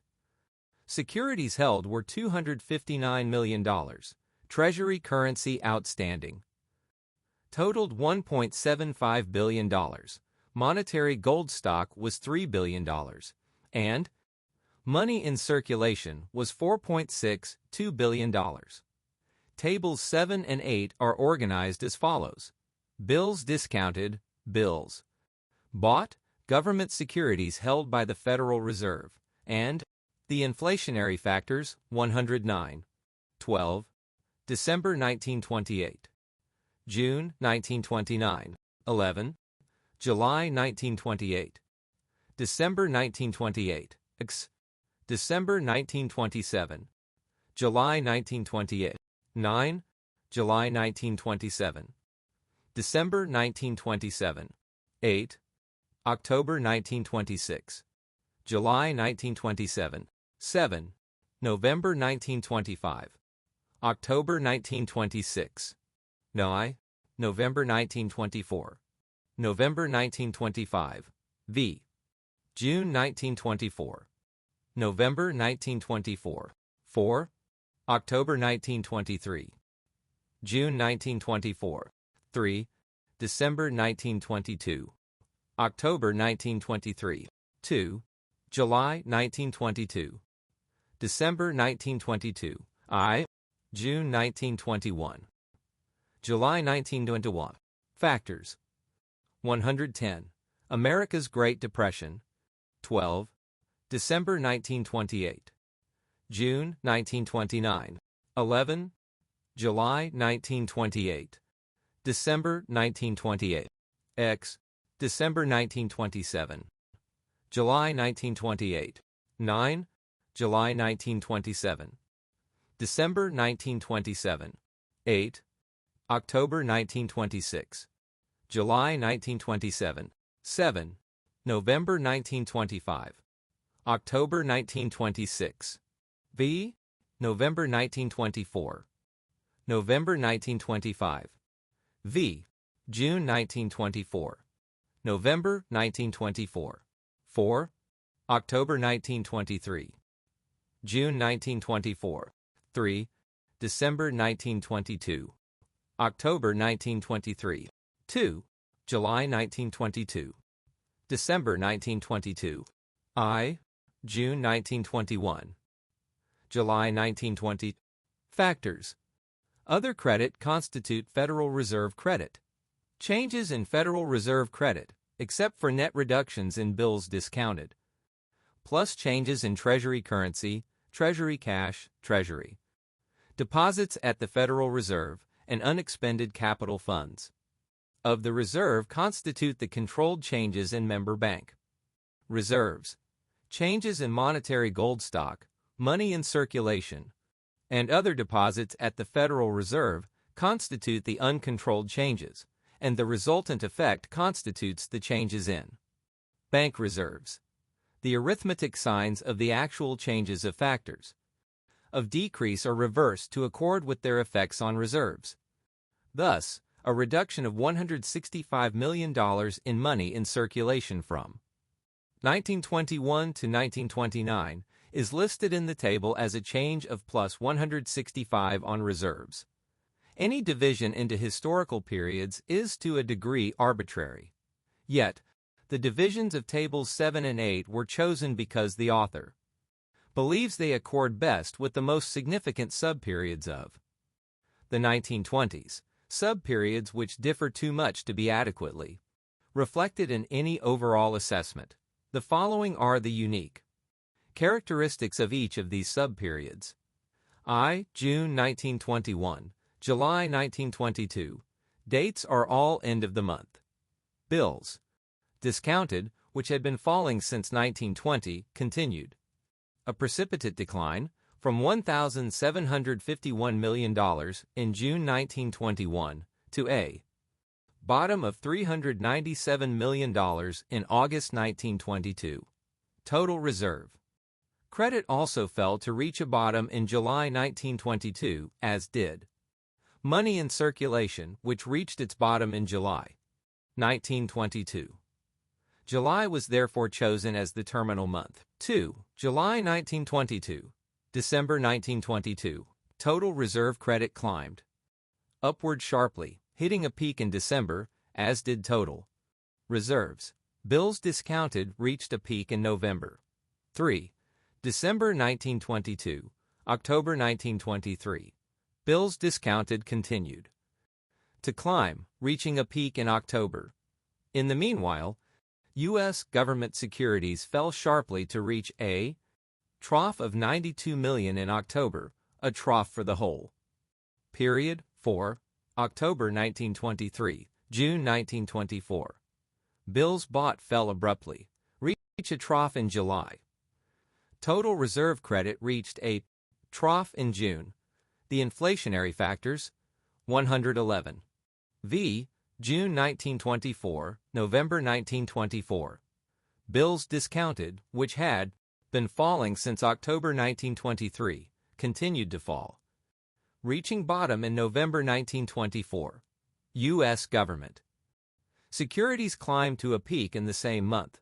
The monetary gold stock also reached a peak in November 1924. Bills bought climbed to a peak in December 1924, as did total reserve credit and total reserves. Y. November 1924, November 1925. Bills discounted climbed again to a peak in November. U.S. securities fell to a trough in October, and total reserve credit reached a peak in December. 7. November 1925, October 1926. U.S. government securities reached a trough in October, and bills discounted a peak in the same month. Clearly, both items milled around during this period. 8. October 1926, July 1927. Bills bought fell to a trough in July, and bills discounted reached a trough in August. Total reserve credit reached its trough in May. 9. July 1927, December 1927. U.S. government securities climbed to a peak in December, as did bills discounted.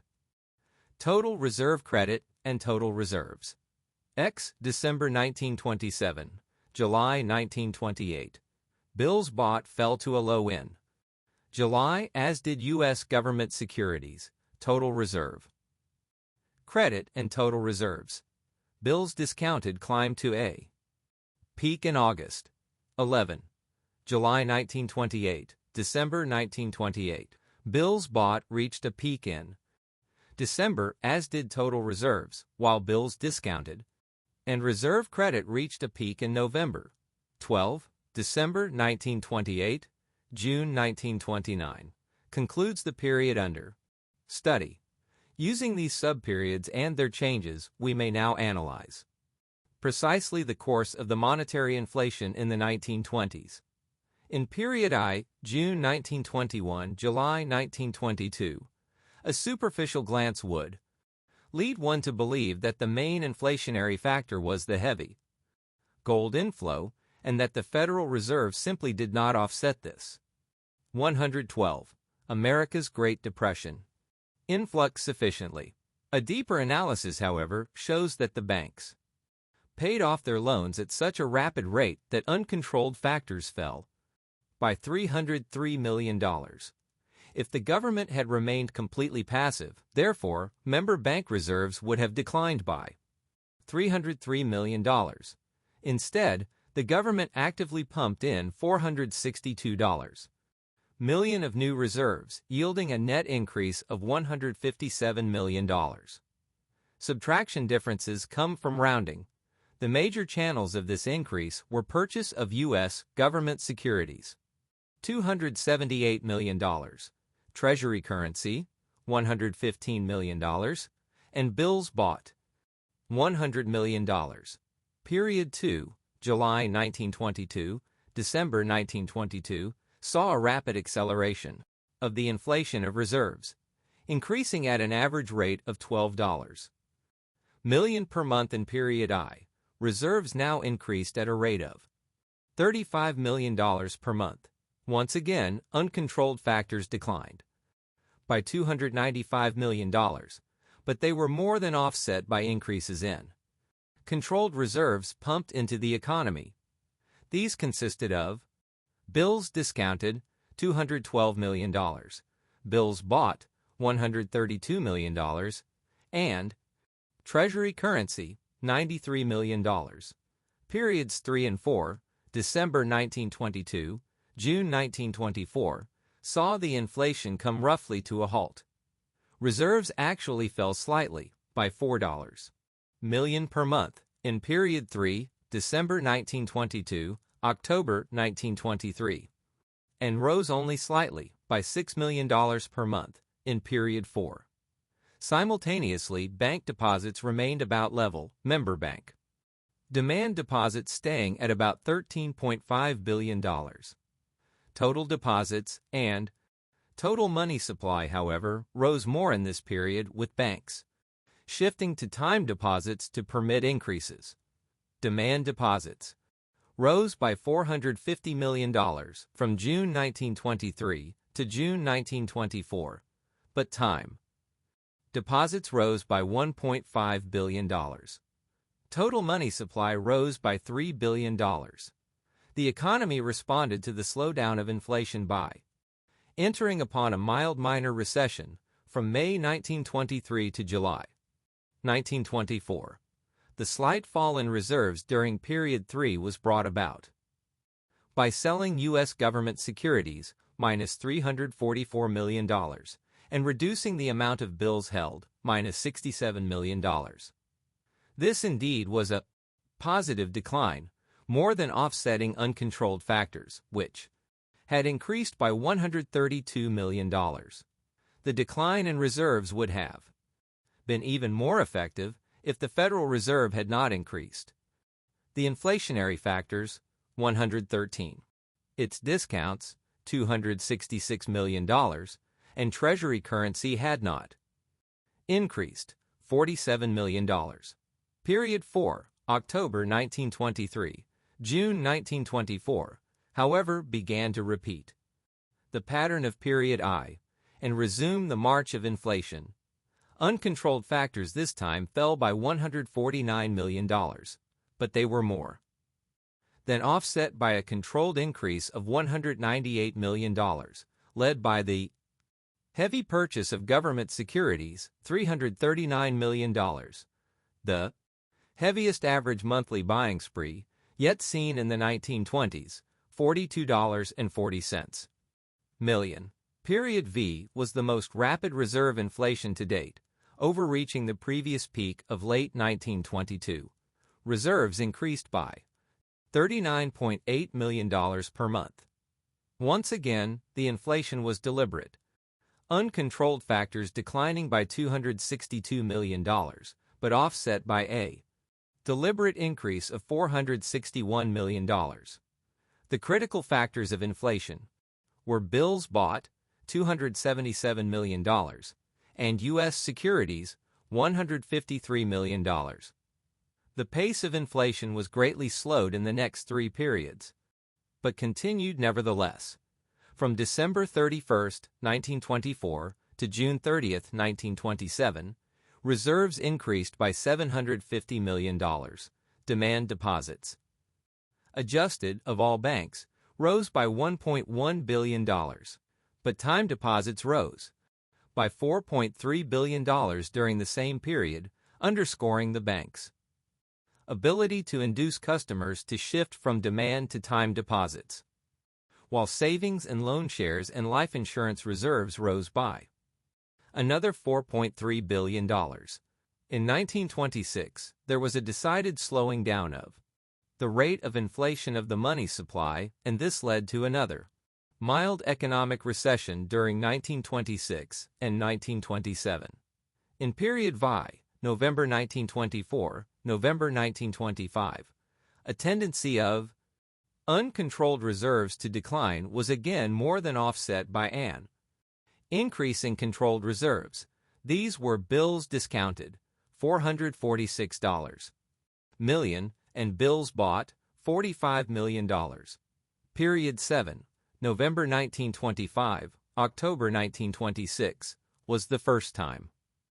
After period 3, that uncontrolled factors acted to increase reserves.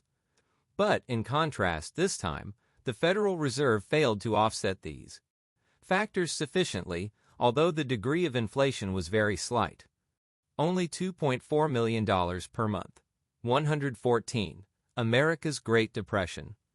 In period 8, October 1926, July 1927, the degree of inflation was still small, but, ominously, the Federal Reserve stoked the fires of inflation rather than checked them.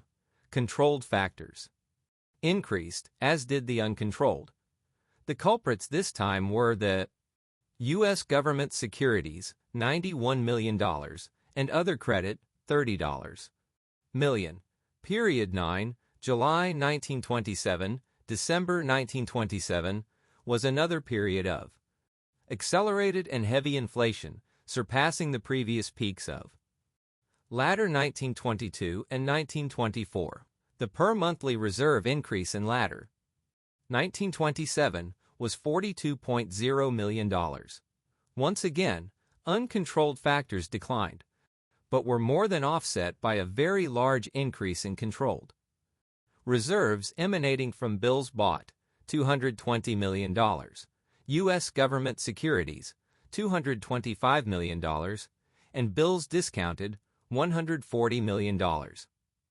Period X was the sharpest deflationary period in reserves in the 1920s. Uncontrolled factors rose, but were more than offset by a controlled decrease. Bills discounted rose, $409 million, but the deflationary lead was taken by U.S. government securities, minus $402 million, and bills bought, minus $230 million. The decline of over $200 million in reserves generated a decline of about $600 million. In member bank demand deposits, time deposits rose by over $1 billion, however, and life insurance reserves by $550 million, so that the total money supply rose substantially by $1.5 billion from the end of 1927 to mid-1928, with the boom now well advanced in years and developing momentum. It was imperative for the Fed to accelerate its deflationary pressure if a Great Depression was to be avoided. Deflation of reserves in the first half of 1928, as we have seen, was not even sufficient to offset the shift to time deposits and the other factors increasing the money supply. Yet, disastrously, the Fed resumed its inflationary course in latter 1928. In period 11, a tendency of uncontrolled reserves to decrease was offset by a positive and deliberate increase, $364 million of controlled reserves, against minus $122 million of uncontrolled. The culprit in this program was bills bought, which increased by $327 million, while all the other reserve assets were only increasing slightly. Of all the periods, the inflationary factors, 115, of the 1920s, period 11 saw the sharpest average monthly rise in bills bought, $65.4 million. In the final period 12, the tide at last definitely and sharply turned. Uncontrolled factors increased by $390 million, but were offset by no less than a $423 million decrease in controlled reserves, consisting almost wholly of a reduction of $407 million in bills bought. Total reserves fell by $33 million. Member bank demand deposits, which also reached a peak in December 1928, fell by about $180 million. Total demand deposits fell by $540 million. So far, we have seen no reason why this deflation should have had any greater effect than the deflation of period X, indeed total. Reserves fell by only $33 million, as against $228 million in the former period. Member bank deposits fell by less, $180 million as against $450 million, and total demand deposits fell by about the same amount, $540 million, against $470 million. The crucial difference, however, is this. In period X, time deposits rose by $1.10 billion, ensuring a rise in the nation's total currency and deposits of $600 million. But in period 12, time deposits, far from rising, actually fell by $70 million. Total deposits, therefore, fell by $510 million, while the total money supply rose very slightly, impelled by continued growth in life insurance reserves. Time deposits no longer came to the rescue, as in 1923 and 1928, and total money supply rose only from $73 billion at the end of 1928 to $73.26 billion in mid-1929. For the first time since June 1921, the money supply stopped increasing and remained virtually constant. The Great Boom of the 1920s was now over, and the Great Depression had begun. The country, however, did not really discover the change until the stock market finally crashed in October. Treasury currency. An increase in Treasury currency played a considerable role in the inflation in the early years from 1921 to 1923. It is unusual for Treasury currency to change considerably, as we see from its behavior over the rest of the 1921 to 1929 period. The surprising increase in 1921 to 1923 consisted almost exclusively of silver. 116. America's Great Depression. Certificates representing silver bullion held in the Treasury at 100% of its value. Of the $225 million increase in Treasury currency during periods I3, $211 million was silver certificates. In 1918, the Pittman Act had permitted the United States government to sell silver to Britain as a wartime measure, and the silver stock of the Treasury, as well as the silver certificates based 100% upon them, was reduced as a consequence. In May 1920, however, in accordance with its obligation under the Act to buy silver bullion at the inflated price of $1 per ounce until its stock had been replenished, the Treasury began to buy silver bullion, and this subsidy to domestic silver miners swelled bank reserves. This silver purchase policy effectively ended by mid-1923. The Treasury was forced to embark upon the silver purchase program by the terms of the Pittman Act of 1918, the responsibility of the Wilson administration. The Harding administration, however, could have repealed the Pittman Act if it had had the desire to do so. It must therefore bear its share of the blame for the silver purchase policy. 16. Bills discounted. We have seen the important role played by discounted bills in spurring the inflation. In 1923, 1925, and 1928, bills discounted came to the rescue of the banks at periods when the Fed was trying to exert anti-inflationary pressure by selling government securities, and in 1923 and 1928 at least, reducing its holding of acceptances. In each instance, bills discounted was responsible for continuing the inflationary surge. The main trouble lay in the Federal Reserve's assumption of the role of lender of last resort, more or less passively waiting to grant discounts to any banks that apply. But this was a policy adopted by the Fed, and it could have been changed at any time. The Fed allowed itself to effect discounts merely by setting and changing its rediscount rate. The inflationary factors, 117. 16. For the Pittman Act, see Edwin W. Kemmerer, The ABC of the Federal Reserve. System, 9th ed., Princeton, New Jersey. Princeton University Press, 1932, pages 258 to 62. The bulk of discounts consisted of rediscounted business paper, including commercial, agricultural, and industrial, and advances to banks on their promissory notes secured by U.S. government. Securities as collateral. When our period began, maximum legal maturity on discounts was 90 days, except for agricultural paper, which could be discounted for 6 months.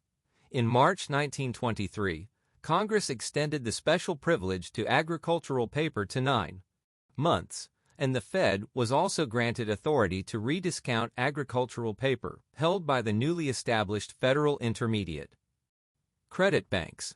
More important, the FRB changed its original idea of making careful credit analyses of the original borrowers, and instead relied on the apparent solvency of the discounting banks, or else directly bailed out banks in distress. 17.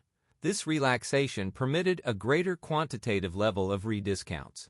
If the Federal Reserve induced changes in discounts through the rediscount rate, it should certainly have always set it at a penalty rate, i.e., high enough so that the banks would lose money by borrowing from it.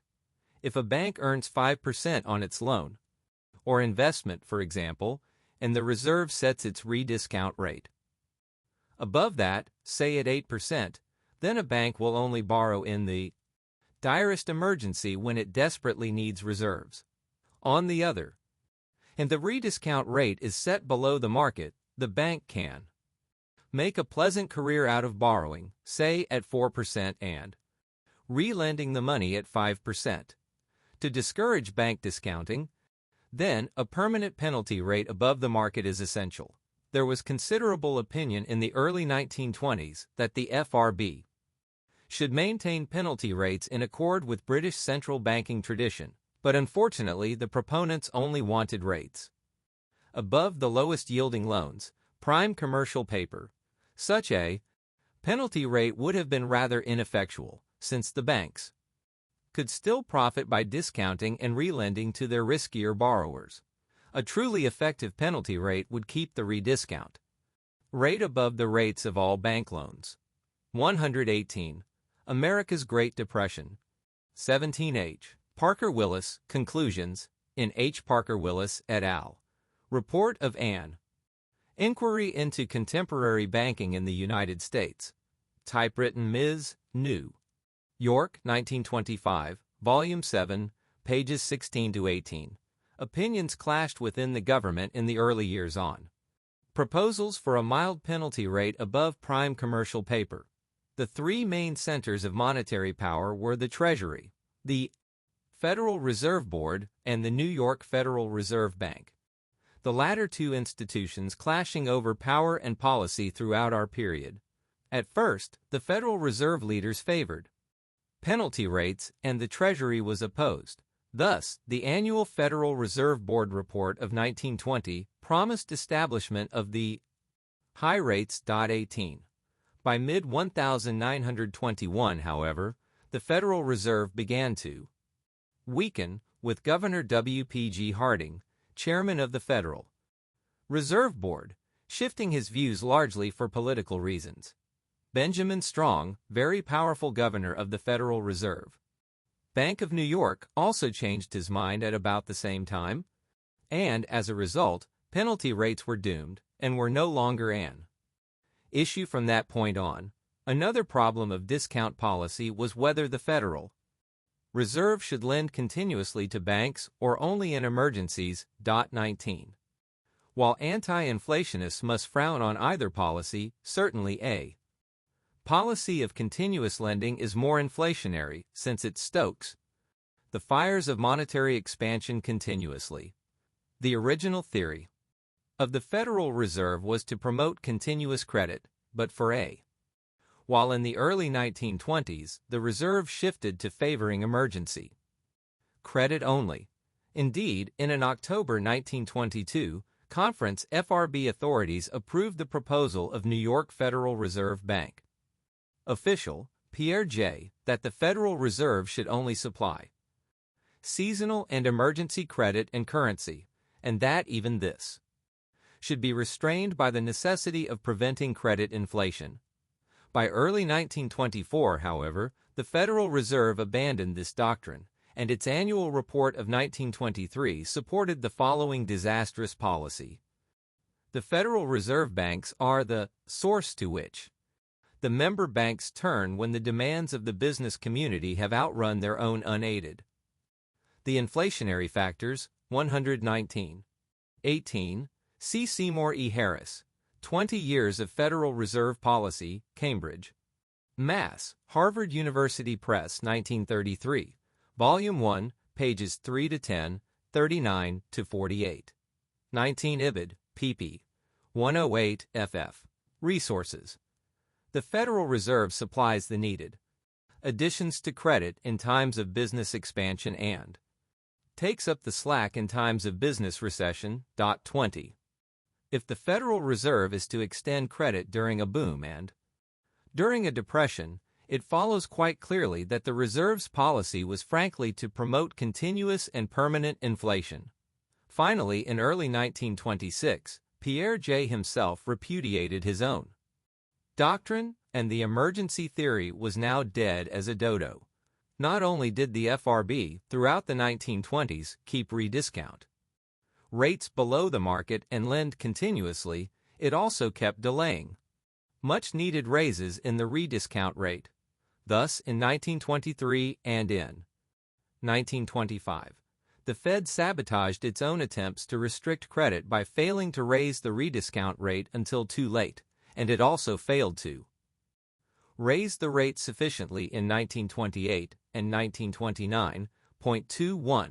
One of the reasons for this failure was the Federal Reserve's consistent desire to supply adequate credit to business, and its fear of penalizing legitimate business through raising rates of interest.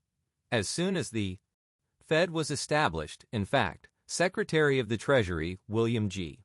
McAdoo trumpeted the policy which the Federal Reserve was to continue pursuing throughout the 1920s and during the Great Depression. The primary purpose of the Federal Reserve Act was to alter and strengthen our banking system that the enlarged credit resources demanded by the needs of business and agricultural enterprises will come almost automatically into existence and at rates of interest low enough to stimulate, protect, and prosper all kinds of legitimate business. 22. Thus did America embark on its disastrous 20th century policy of inflation and subsequent depression via a stimulation of legalized counterfeiting for special privilege conferred by government on favored business and farm enterprises. 120. America's Great Depression. 20 Federal Reserve, Annual Report 1923, p. 10. Cited in Ibid, p. 109. 21. C. Phillips et al., Banking and the Business Cycle, pages 93 to 94. 22. Harris, 20 Years, p. 91. As early as 1915 and 1916, various board governors had urged banks to discount from the Federal Reserve and extend credit, and Comptroller John Skelton Williams urged farmers to borrow and hold their crops for a higher price. This policy was continued in full force after the war. The inflation of the 1920s began, in fact, with an announcement by the Federal Reserve Board, FRB, in July 1921, that it would extend further credits for harvesting and marketing in whatever amounts were legitimately required. And, beginning in 1921, Secretary of Treasury Andrew Mellon was privately urging the Fed that business be stimulated and discount rates reduced. The records indicate that his advice was heeded to the full. Governor James of the FRB declared to his colleagues in 1926 that the very purpose of the Federal Reserve System was to be of service to the agriculture, industry, and commerce of the the nation, and no one was apparently disposed to contradict him.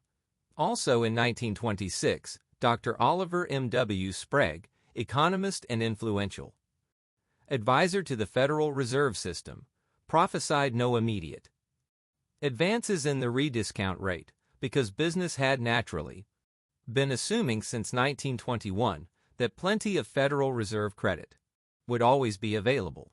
Business, of course, could not be let down. 23. The Federal Reserve's very weak discount policy in 1928 and 1929 was caused by its fear that a higher interest rate would no longer accommodate business sufficiently. An inflationary, low discount rate policy was a prominent and important feature of the Harding and Coolidge administrations. Even before taking office, President Harding had urged reduction of interest rates, and he repeatedly announced his intention of reducing discount rates after he became president. And President Coolidge, in a famous pre-election speech on October 22, 1924, declared that it has been the policy of this administration to reduce discount rates and promised to keep them low. Both presidents appointed FRB members who favored this policy. 24. Eugene. The inflationary factors. 121. 23. Oliver M. W. Sprague. Immediate advances in the discount rate. Unlikely. The Analyst, 1926, 493. 24. C. H. Parker Willis. Politics and the Federal Reserve System. Bankers. Magazine, January 1925, 13-20. IDEM, Will the Racing Stock Market Become? Meyer, chairman of the War Finance Corporation, warned the banks that by advertising that they do not discount with this farm loan agency, they were being injurious to the public interest. 25. While such men as the head of the Merchants Association of New York warned Coolidge about Federal Reserve credit to farmers, others pressed for more inflation. A Nebraska congressman proposed loans in new Treasury notes at 0.5% to farmers. Senator Magnus Johnson urged a maximum rediscount rate of 2%, and the National Farmer Labor Party called for the nationalization of all banking, driven by their general desire to provide cheap and abundant credit to industry, as well as their policy, as we shall see below, of helping Britain avoid the consequences of its own monetary policies. The Federal Reserve sought constantly to avoid raising discount rates. In latter 1928 and 1929, with the need clearly evident, the FRB took refuge in the dangerous qualitative doctrine of moral suasion. Moral suasion was an attempt to keep credit abundant to legitimate industry while denying it to illegitimate stock market speculators. As we have seen, such attempts to segregate credit markets were inevitably self-defeating and were mischievous in placing different ethical tags on equally legitimate forms of business activity. Moral suasion emerged in the famous February 1929 letter of the FRB to the various Federal Reserve banks, warning them that member banks were beyond their rights in making speculative loans and advising restraint of Federal Reserve credit speculation, while maintaining credit to commerce and business. This step was 122. America's Great Depression. A juggernaut? The Analyst, November 24, 1924, 541-42, and The Analyst, November 10, 1924, 477, 25. The War Finance Corporation had been dominant until 1921 when Congress expanded its authorized lending power and reorganized it to grant capital loans to farm cooperatives. In addition, the Federal Land Bank system set up in 1916 to make mortgage loans to farm associations, resumed lending, and more. Treasury funds for capital were authorized. And finally, the Farm Bloc pushed through the Agricultural Credits Act of 1923, which established 12 governmental federal intermediate credit banks to lend to farm associations. C. Theodore Salutos and John D. Hicks, Agricultural Discontent in the Middle West. 1900 to 1939, Madison, University of Wisconsin Press, 1951, pages 324 to 40. Taken in evasive response to persistent urging by the New York Federal Reserve Bank to raise the rediscount rate from 5 to 6%, a feeble enough step that was delayed until the latter part of 1929. Whereas the New York Bank was the more inflationary. Oregon in 1927, as we shall see below. After that, the New York Bank pursued a far more sensible policy. General credit restraint, for example, raising the rediscount rate, while the Federal Reserve Board fell prey to qualitative credit fallacies at a peculiarly dangerous period. 1929. The FRB went so far as to tell the New York Bank to lend freely and abundantly for commercial purposes. 26. The late Benjamin Strong had always held that it was impossible to earmark bank loans, and that the problem was quantitative and not qualitative. The New York Bank continued to stress this view and refused to follow the FRB directive, repeating that it should not concern itself with bank loans, but rather with bank reserves and deposits. 27.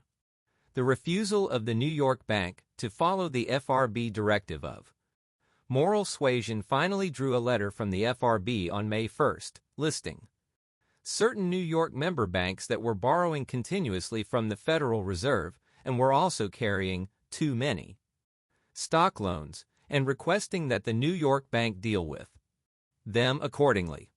On May 11, the New York Bank flatly refused, reiterating that banks have a right to make stock loans and that there was no way to determine which loans were speculative. By June 1, the FRB succumbed and dropped its policy of moral suasion. It did not raise the rediscount rate until August, however. 28. The inflationary factors, 123. 26. C. Harris, 20 years, p. 209. 27. Charles E. Mitchell, then head of the National City Bank of New York, has been pilloried for years for allegedly defying the FRB and frustrating the policy of moral suasion by stepping in to lend to the stock market during the looming market crisis at the end of March. But it now appears that Mitchell and the other leading New York banks acted only upon approval of the governor of the New York Federal Reserve Bank and of the entire Federal Reserve Board, which thus clearly did not even maintain the courage of its own convictions. C. Anderson, Economics and the Public Welfare, p. 206. 28. See Charles O. Hardy, Credit Policies of the Federal Reserve System. Washington, D.C. Brookings Institution, 1932, pages 122 to 38. Dr. Lawrence E. Clark, a follower of H. Parker Willis, charged that Mr. Gates McGarrah, chairman of the New York Federal Reserve Bank at the time, opposed moral. Apart from the actions of the New York Bank, the policy of moral suasion failed, even on its own terms, for non-bank lenders used their bank-derived funds to replace bank lenders in the stock market. This inevitable result surprised and bewildered the qualitativists, and the stock market boom continued merrily onward. 29. While stock market loans are no worse than any other form of loan, and moral suasion was a fallacious evasion of the need for quantitative restriction, any special governmental support for a certain type of loan is important in two ways. 1.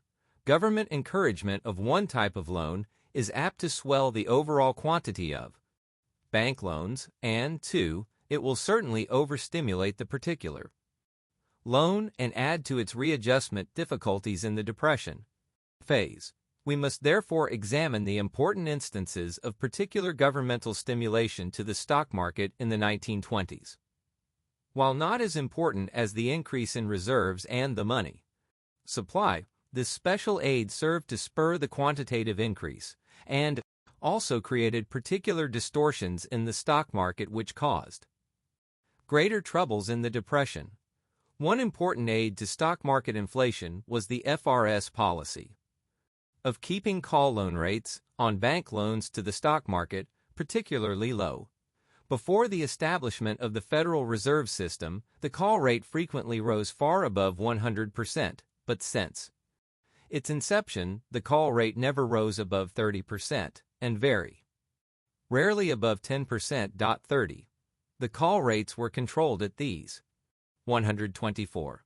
America's Great Depression. Suasion because he himself was engaged in stock market speculation and in bank borrowing for that purpose. If this were the reason, however, Margera would hardly have been, as he was, the main force in urging an increase in the rediscount rate. Instead, he would have been against any check on the inflation. See Lawrence E. Clark, Central Banking, under the Federal Reserve System, New York. Macmillan, 1935, p. 267n, 29. The moral suasion policy was searchingly criticized by former FRB Chairman W. P. G. Harding. The policy continued on, however, probably at the insistence of Secretary of the Treasury Mellon, who strongly opposed any increase in the rediscount rate. C. Anderson, Economics and the Public Welfare, p. 210. 30. C. Clark, Central Banking, p. 382. The call rate rarely went above 8% in 1928, or above 10% in 1929. See Adolph C. Miller, Responsibility for Federal Reserve Policies, 1927 to 1929, American Economic Review, September 1935. Low levels by the New York Federal Reserve Bank, in close cooperation with, and at the advice of, a money committee of the New York Stock Exchange. The New York Fed also loaned consistently to Wall Street banks for the purpose of regulating the call rate. Another important means of encouraging the stock market boom was a rash of cheering public statements designed to spur on the boom whenever it showed signs of flagging. President Coolidge and Secretary of Treasury Mellon in this way acted as the leading capeadores of Wall Street. 31. Thus, when the emerging stock market boom began to flag, in January 1927, Secretary Mellon drove it onward. The subsequent spurt in February leveled off in March, whereupon Mellon announced the Treasury's intention to refinance the 43% Liberty bonds into 32% notes. The next November, he predicted lower interest rates, accurately, due to the subsequent monetary inflation, and urged low rates upon the market. The announcement drove stock prices up again. During March, the boom again began to weaken in the latter part of March, whereupon Mellon once more promised continued low rediscount rates and pictured a primrose path of easy money. He said, "There is an abundant supply of easy money which should take care of any contingencies that might arise." Stocks continued upward again, but slumped slightly during June. This time President Coolidge came to the rescue, urging optimism upon one and all. Again the market rallied strongly, only to react badly in August, when Coolidge announced he did not choose to run again.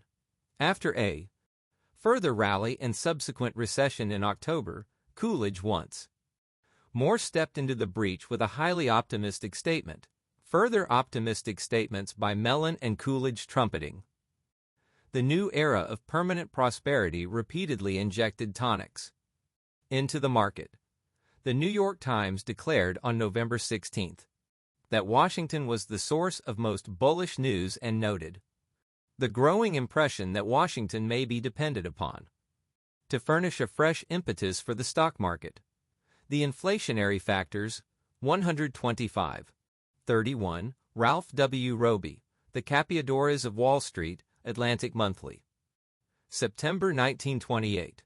Bills bought acceptances. Tables 7 and 8 show the enormous importance of bills bought in the 1920s, while purchase of U.S. securities has received more publicity. Bills bought was at least as important, and indeed more Important than discounts. Bills bought led the inflationary parade. Of reserve credit in 1921 and 1922 was considerably more important than securities in the 1924 inflationary spurt, and equally important in the 1927 spurt. Furthermore, bills bought alone continued the inflationary stimulus in the fatal last half of 1928. These bills bought were all acceptances and almost all bankers. Acceptances, and the Federal Reserve policy on acceptances was undoubtedly the most curious and the most indefensible of the whole catalog of Federal Reserve policies. As in the case of securities, acceptances were purchased on the open market and thus provided reserves to banks outright with no obligation to repay, as in discounting. Yet while the FRS preserved its freedom of action in buying or selling U.S. securities, it tied its own hands on acceptances. It insisted on setting a very low rate on acceptances, thus subsidizing and indeed literally creating the whole acceptance market in this country, and then pledging itself to buy all the bills offered at that cheap rate. 32. The Federal Reserve thus arbitrarily created and subsidized an artificial acceptance market in the United States and bought whatever was offered to it at an artificially cheap rate. This was an inexcusable policy on two counts: its highly inflationary consequences and its grant of special privilege to a small group at the expense of the general public. In contrast to Europe, where acceptances had long been a widely used form of paper, the very narrow market for them in this country and its subsidization by the FRS led to the reserves becoming the predominant buyer of acceptances. 33. It was a completely 126. America's Great Depression. 32 acceptances are sold by borrowers to acceptance dealers or acceptance banks, who in turn sell the bills to ultimate investors, in this case, the Federal Reserve System. 33. Thus, on June 30, 1927, over 26% of the nation's total of bankers' acceptances outstanding was held by the FRS for its own account, and another 20% was held for its foreign accounts, foreign central banks. Thus, 46%. Federal Reserve made market and used only in international trade or in purely foreign transactions. In 1928 and 1929, banks avoided borrowing from the Fed by making acceptance loans instead of straight loans, thus taking advantage of the FRS market and cheap acceptance rates. When the Federal Reserve bought the acceptance, the bank now acquired a reserve less expensively than by discounting and without having to repay. Hence the inflationary role of acceptances in 1929 and its sabotaging of other Federal Reserve attempts to restrain credit. In addition to acceptances held by the FRS on its own account, it also bought a large amount of acceptances as agent for foreign central banks. Moreover, the Reserve's buying rate on acceptances for foreign account was lower than for its own, thus subsidizing these foreign governmental purchases all the more. These holdings were not included in bills bought, but they were endorsed by the FRS, and in times of crisis, such endorsement could become a liability of the Federal Reserve. It did in 1931. The Reserve's acceptances were purchased from member banks, non-member banks, and private acceptances houses, with the bills for foreign account bought entirely from the private dealers. 34. The first big investment in acceptances came in 1922, coinciding with the FRB's allowing the New York Reserve Bank to control acceptance policy. Federal Reserve holdings rose from $75 million in January to $272 million in December of that year. Despite the fact that the Federal Reserve kept its buying rate on acceptances below its rediscount rate, Paul Warburg, America's leading acceptance banker and one of the founders of the Federal Reserve System, demanded still lower buying rates on acceptances. 35. Undersecretary of the Treasury, Gilbert, on the other and was opposed to the specially privileged acceptance rates, but the inflationary factors, 127. Of all bankers' acceptances were held by the Federal Reserve, and the same proportion held true in June 1929. See Hardy, Credit Policies, p. 258. 34. See Senate Banking and Currency Committee, Hearings on Operation of National and Federal Reserve Banking Systems, Washington, D.C., 1931. Appendix. Part 6, p. 884. 35. C. Harris, 20 years, p. 324. N. The Federal Reserve continued its policy of subsidy directed largely by the New York Bank. 36. It was, indeed, only in the first half of 1929 that the Federal Reserve partially abandoned its subsidizing and at least pushed its buying rate on acceptances above the rediscount rate, thereby causing a sharp reduction in its acceptance holdings. In fact, the decline in acceptances was almost the sole factor in the decline of reserves in 1929 that brought the great inflation of the 1920s to its end. Why did the Federal Reserve newly create and outrageously subsidize the acceptance market in this country? The only really plausible reason seems to center around the role played by Paul M. Warburg, former German investment banker who came to America to become a partner of Kuhn, Loeb and Company and be one of the founders of the Federal Reserve System. Warburg worked for years to bring the rather dubious blessings of central banking to the hitherto backward United States. After the war and during the 1920s, Warburg continued to be chairman of the highly influential Federal Advisory Council, a statutory group of bankers advising the Federal Reserve System. Warburg, it appears, was a principal beneficiary of the Federal Reserve's pampering of the acceptance market. From its inception in 1920, Warburg was chairman of the board of the International Acceptance Bank of New York, the world's largest acceptance bank.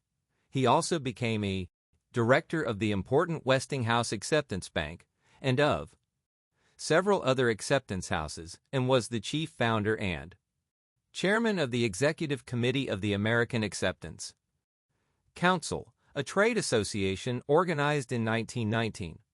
Surely Warburg's leading role in the Federal Reserve System was not unconnected with his reaping the lion's share of benefits from its acceptance policy, and certainly there is hardly any other way adequately to explain the adoption of this curious program. Indeed, Warburg himself proclaimed the success of his influence in persuading the 128. America's Great Depression. 36. About half of the acceptances in the Federal Reserve System were held in the Federal Reserve Bank of New York. More important, almost all the purchases of acceptances were made by the New York Bank and then distributed at definite proportions to the other reserve banks. C. Clark, Central Banking, p. 168. Federal Reserve to loosen eligibility rules for purchase of acceptances and to establish subsidized rates at which the Federal Reserve bought all acceptances offered. 37. And finally, Warburg was a very close friend of Benjamin Strong, powerful ruler of the New York Bank, which engaged in the subsidy policy. 38. The federal government progressively widened the scope of the acceptance market from the very inception of the Federal Reserve Act. Before then, national banks had been prohibited from purchasing acceptances.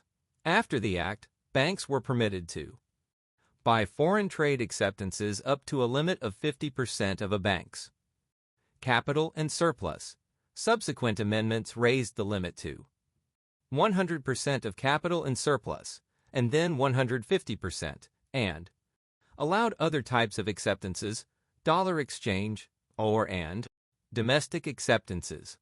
Furthermore, English acceptance practice had been strictly limited to documentary exchange, representing definite movements of goods. The Federal Reserve Board at first tried to limit acceptance to such exchanges, but in 1923 it succumbed to the pressure of the New York Reserve Bank and permitted finance bills without documents. Wider powers were also granted to the New York and other reserve banks in 1921 and 1922 to purchase purely foreign acceptances, and their permissible maturity was raised from 3 to 6 months. In 1923, as part of the Agricultural Credit Program, the Fed was permitted to rediscount agricultural-based acceptances up to 6 months. 39. In 1927, the inflationary factors. 129. 37. See a presidential address by Warburg before the American Acceptance Council, January 19, 1923, in Paul M. Warburg, The Federal Reserve System, New York, Macmillan, 1930, Volume 2, p. 822. Of course, Warburg would have preferred an even larger subsidy. Even Warburg's perceptive warning on the developing inflation in March 1929 was marred by his simultaneous deploring of our inability to develop a countrywide bill market. Commercial and Financial Chronicle, March 9, 1929, 1443-44. Also see Harris, 20 years, p. 324. 38. See Lester V. Chandler, Benjamin Strong, Central Banker, Washington, D.C., Brookings Institution, 1958, p. 39, and Passam. It was only on the insistence of Warburg and Henry Davison of J.P. Morgan and Company that Strong had accepted this post. 39. C. H. Parker Willis, The Banking Problem in the United States. Willis, et al., Report of an Inquiry into Contemporary Banking in the United States, pages 131-37. Bills were made eligible even if drawn after the goods had been moved. 40. With the rules relaxed, purely foreign acceptances, representing goods stored in or shipped between foreign points, rose from nothing to the leading role in Federal Reserve acceptance holdings. During the crucial 1928 to 1929 period, foreign acceptance purchases played a large part, especially in the latter half of 1929, in frustrating all attempts to check the boom. Previous credit restrictions had been on the way to ending the inflationary boom in 1928. But in August, the Federal Reserve deliberately reversed its tight money policy on the acceptance market, and the board authorized the Federal Reserve banks to buy heavily in order to accommodate credit needs. 41. The reasons for this unfortunate reversal were largely general: the political pressure for easier credit in an election year, and the fear of repercussions on Europe of high interest rates in the United States, played the leading roles. But there was also a more specific cause connected with the foreign acceptance market. In contrast to older types of acceptance, the purely foreign acceptances were bills representing stored goods awaiting sale, rather than goods in transit between specific buyers and sellers. 42. The bulk was used to finance the storage of unsold goods in Central Europe, particularly Germany. 43. How did this increase in the holding of German acceptances come about? As the result of a spectacular American boom in foreign loans, financed by new issues of foreign bonds. This boom flourished from 1924 on, reaching a peak in mid-1928. It was the direct reflection of American credit expansion, and particularly of the low interest rates generated by 130. America's Great Depression. 40 CASJ, Baster, The International Acceptance Market, American Economic Review, June 1937, 298. 41. See Charles Cortez Abbott, The New York Bond Market, 1920 to 1930. Cambridge, Massachusetts, Harvard University Press, 1937, pp. 124 ff. 42 C. Hardy, Credit Policies, pages 256 to 57. Also hearings, Operation of Banking. Systems, Appendix, Part C, pp. 852 ff. 43 sterling bills were also purchased by the Fed to help Great Britain, for example $16 million in late 1929 and $10 million in the summer of 1927. See Hardy, Credit, Policies, pp. 100 ff. That expansion. As we shall see further below, this result was deliberately fostered by the Federal Reserve authorities. Germany was one of the leading borrowers on the American market during the boom. Germany was undoubtedly short of capital, bereft as she was by the war and then by her ruinous inflation, culminating in late 1923. However, the German bonds floated in the United States did not, as most people thought, rebuild German capital, for these loans were largely extended to German local and state governments and not to private German business. The loans made capital even scarcer in Germany, for the local governments were now able to compete even more strongly with private business for factors of production. 44. To their great credit, many German authorities, and especially Dr. Hjalmar Schacht, head of the Reichsbank, understood the unsoundness of these loans, and they, together with the American reparations agent, Mr. S. Parker Gilbert, urged the New York banking community to stop lending to German local governments. 45. But American investment bankers, lured by the large commissions on foreign government loans, sent hundreds of agents abroad to urge prospective borrowers to float loans on the American market.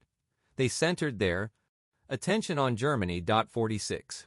The tide of foreign lending turned sharply after mid-1928. Rising interest rates in the United States, combined with the inflationary factors. 131.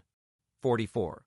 The boom in loans to Germany began with the 1924 Dawes loan, part of the Dawes Plan reparations, with $110 million loan to Germany by an investment banking syndicate headed by J.P. Morgan and Company. 45. Schacht personally visited New York in late 1925 to press this course on the banks, and he, Gilbert, and German Treasury officials sent a cable to the New York banks in the same vein.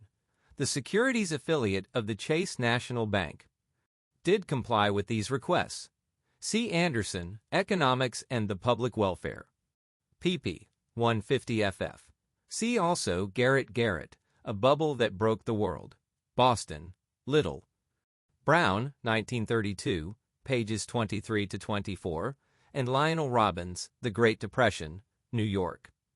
Macmillan, 1934, p. 64. 46. In late 1925, the agents of 14 different American investment banking houses were in Germany soliciting loans from the German states and municipalities. Anderson, Economics and the Public Welfare, p. 152. Also see Robert Salmon's Capital Movements in Hal B. Larry and Associates, The United States. In the World Economy, Washington, D.C. U.S. Government Printing Office, 1943, pages 95 to 100, and Garrett, A Bubble That Broke the World, pages 20, 24. Stock exchange boom diverted funds from foreign bonds to domestic stocks.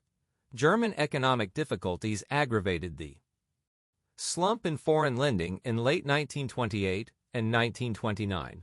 In consequence, German banks, finding their clients unable to float new bonds in the United States, obtained loans in the form of acceptance credits from the New York Reserve Bank to cover the cost of carrying unsold stocks of cotton, copper, flour, and other commodities in German warehouses. 47.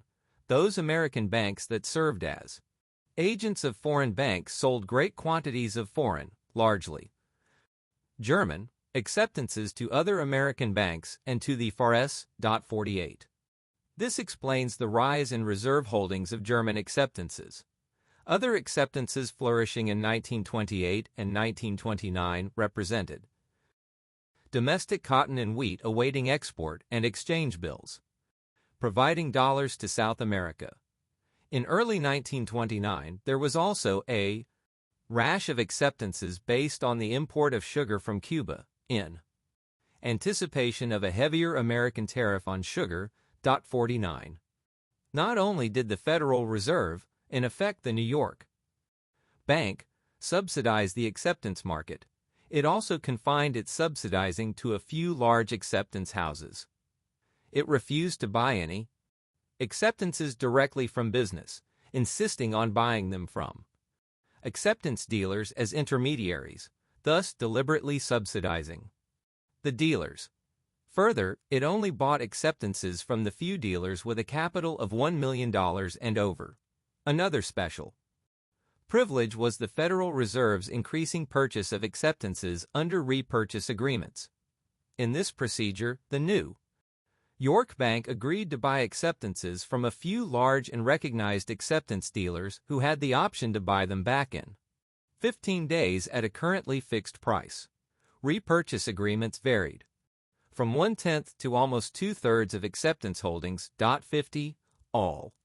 This tends to confirm our hypothesis of the Warburg role. 132. America's Great Depression. 47. C. Clark, Central Banking.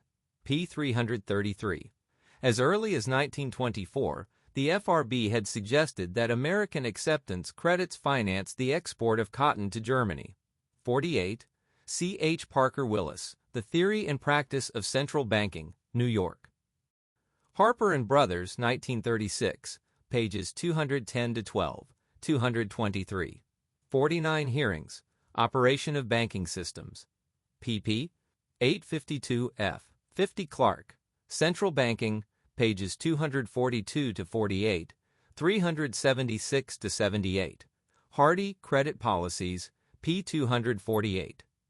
In short, the Federal Reserve granted virtual call loans to the acceptance dealers as well as unrestricted access at subsidized rates, and accorded these privileges to dealers who were not, of course, members of the Federal Reserve System. In fact, as unincorporated private bankers, the dealers did not even make public reports.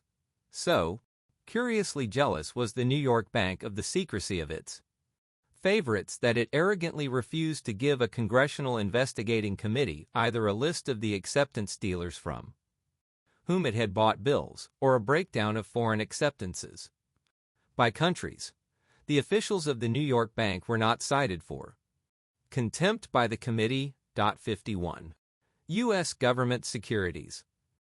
Member bank reserves increased during the 1920s, largely in three great surges, one in 1922, one in 1924, and the third in the latter half of 1927. In each of these surges, Federal Reserve purchases of government securities played a leading role. Open market purchases and sales of government securities only emerged as a crucial factor in Federal Reserve monetary control during the 1920s. The process began when the Federal Reserve tripled its stock of government securities from November 1921 to June 1922, its holdings totaling $193 million at the end of October and $603 million at the end of the following May.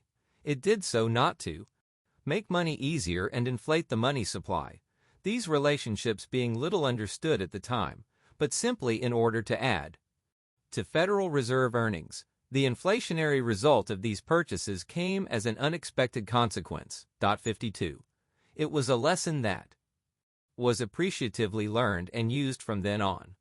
The inflationary factors. 133.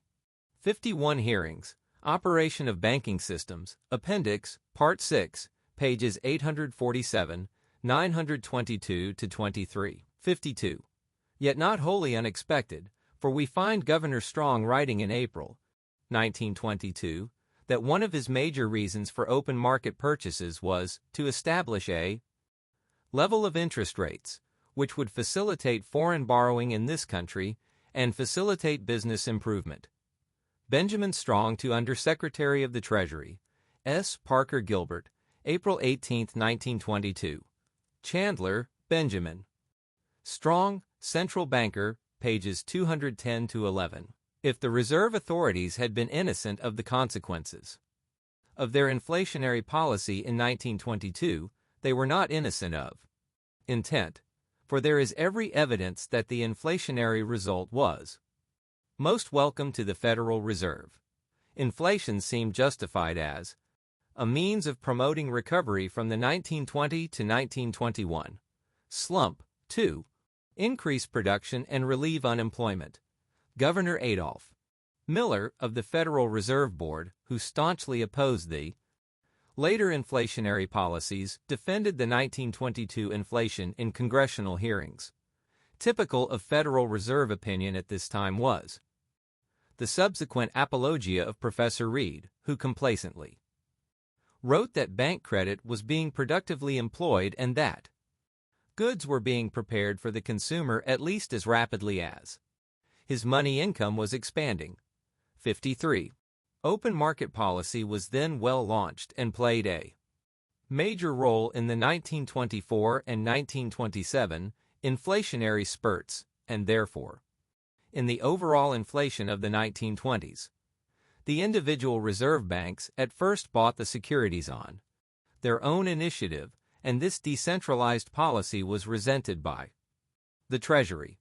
On the initiative of the Treasury, and seconded by Benjamin Strong, the governors of the various reserve banks formed an open market committee to coordinate reserve purchases and sales. The committee was established in June 1922. In April 1923, however, this governor's committee was dissolved and a new open market investment committee was appointed by the Federal Reserve Board. Originally, this was a coup by the board to exert leadership over open market policy in place of the growing power of Strong, governor of the New York Bank. Strong was ill throughout 1923, and it was during that year that the board managed to sell most of the FRB holdings of government securities.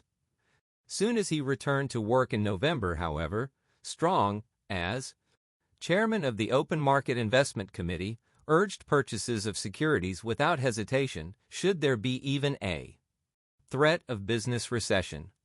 134. America's Great Depression. 53. Harold L. Reed, Federal Reserve Policy, 1921 to 1930. New York. McGraw-Hill, 1930, pages 20 and 14 to 41. Governor Miller agreed that, though prices were moving upward, so was production and trade, and sooner or later production would overtake the rise of prices. Ibid, pages 40 to 41. As a result of Strong's new accession to power, the Federal Reserve resumed within 2 months a heavy purchase of government securities, and the economy was well launched on its dangerous inflationary path.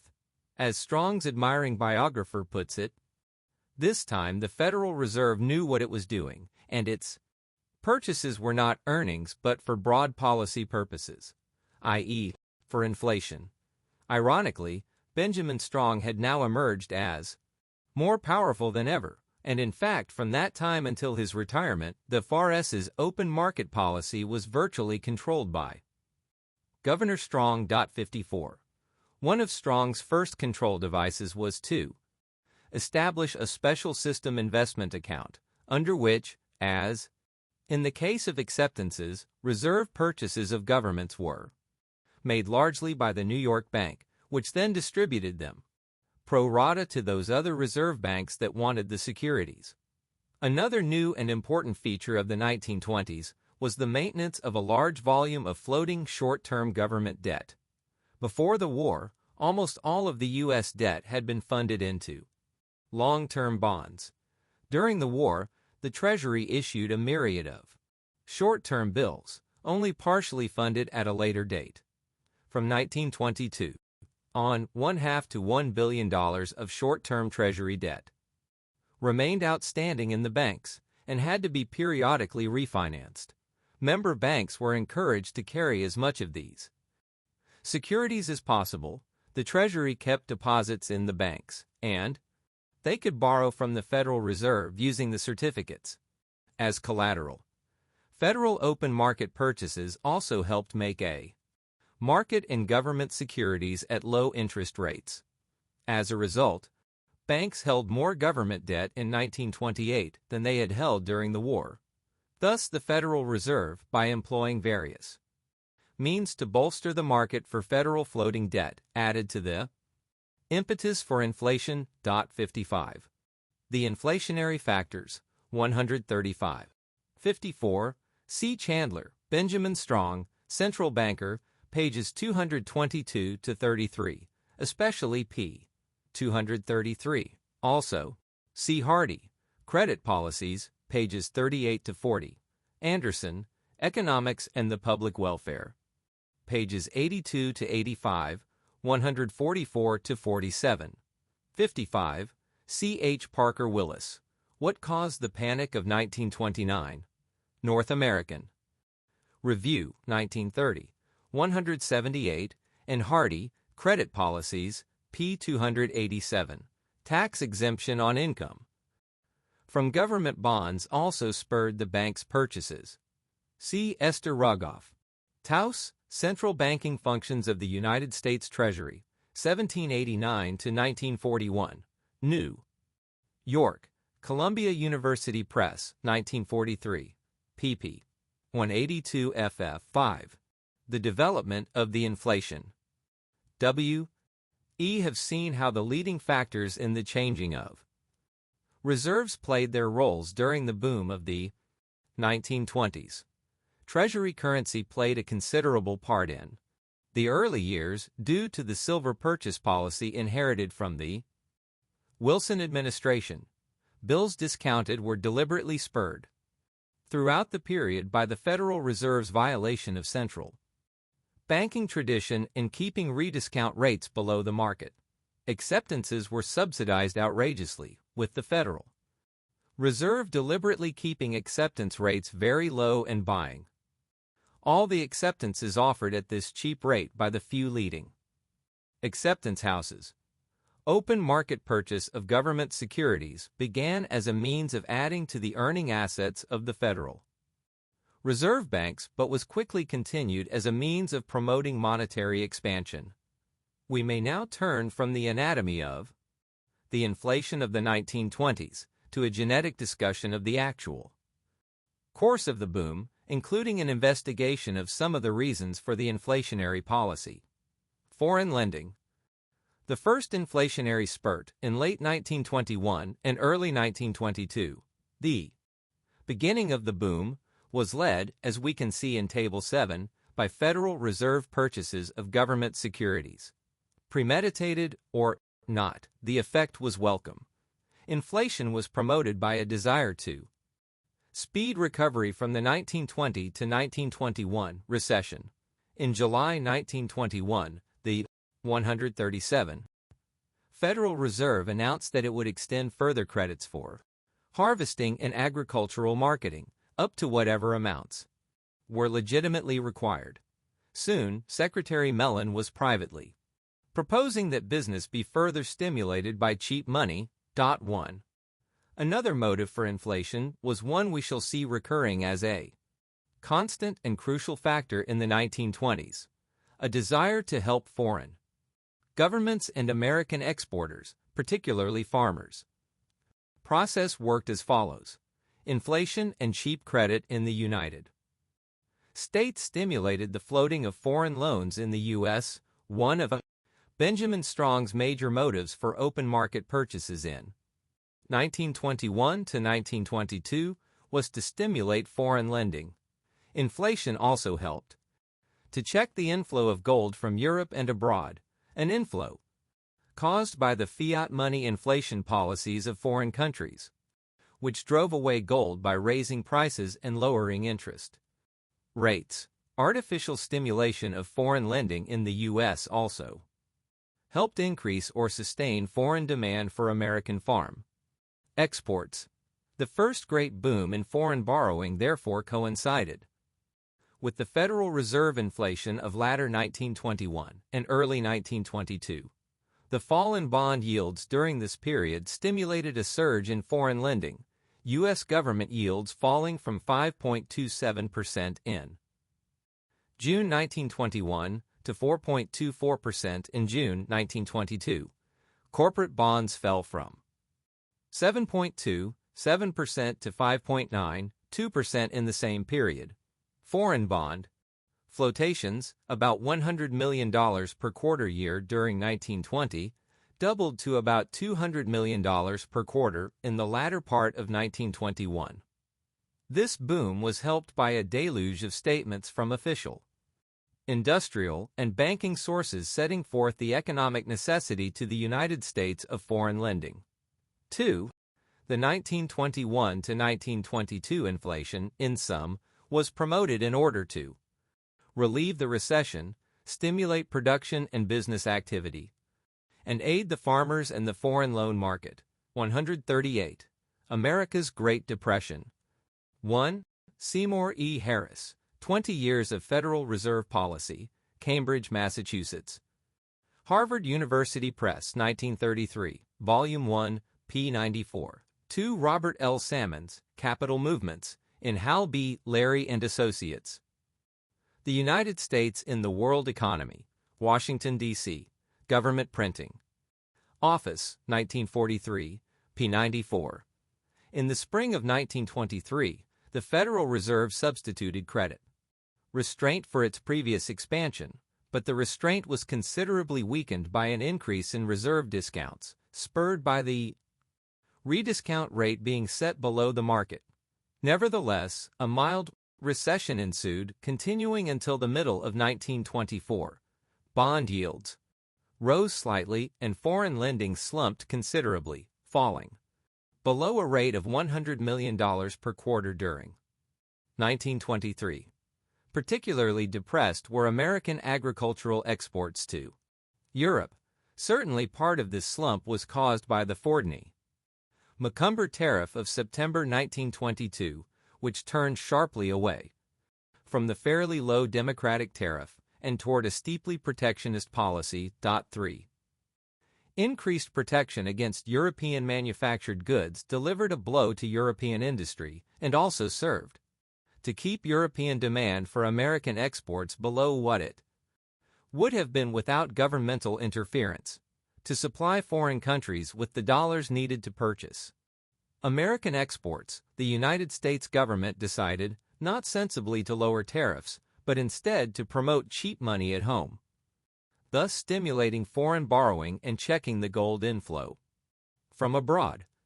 Consequently, the resumption of American inflation on a grand scale in 1924 set off a foreign lending boom, which reached a peak in mid-1928. It also established American trade, not on a solid foundation of reciprocal and productive exchange, but on a feverish promotion of loans later revealed to be unsound. 4. Foreign countries were hampered in trying to sell their goods to the United States, but were encouraged to borrow dollars. But afterward, they could not sell goods to repay, they could only try to borrow more at an accelerated pace to repay the loans. Thus, an indirect but nonetheless clear manner, American protectionist policy must shoulder some of the responsibility for our inflationist policy of the 1920s. The development of the inflation. 139. 3. See Abraham Berglund, The Tariff Act of 1922, American Economic Review. March 1923. 14-33. 4. See Benjamin H. Beckhart, The Basis of Money Market Funds, in Beckhart, et al., The New York Money Market, New York, Columbia University Press, 1931, Volume 2, p. 70. Who benefited and who was injured by the policy of protection, cum inflation, as against the rational alternative of free trade and hard money? Certainly, the bulk of the American population was injured, both as consumers of imports and as victims of inflation and poor foreign credit and later depression. Benefited were the industries protected by the tariff, the export industries uneconomically subsidized by foreign loans, and the investment bankers, who floated the foreign bonds at handsome commissions.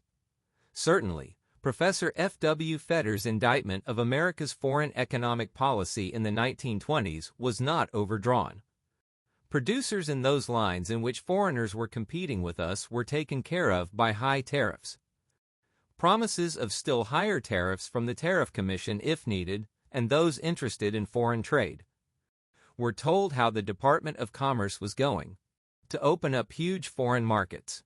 Foreign loans were glorified by the same political leaders who wanted bigger and better trade restrictions, entirely oblivious to the problems involved in the repayment of such loans.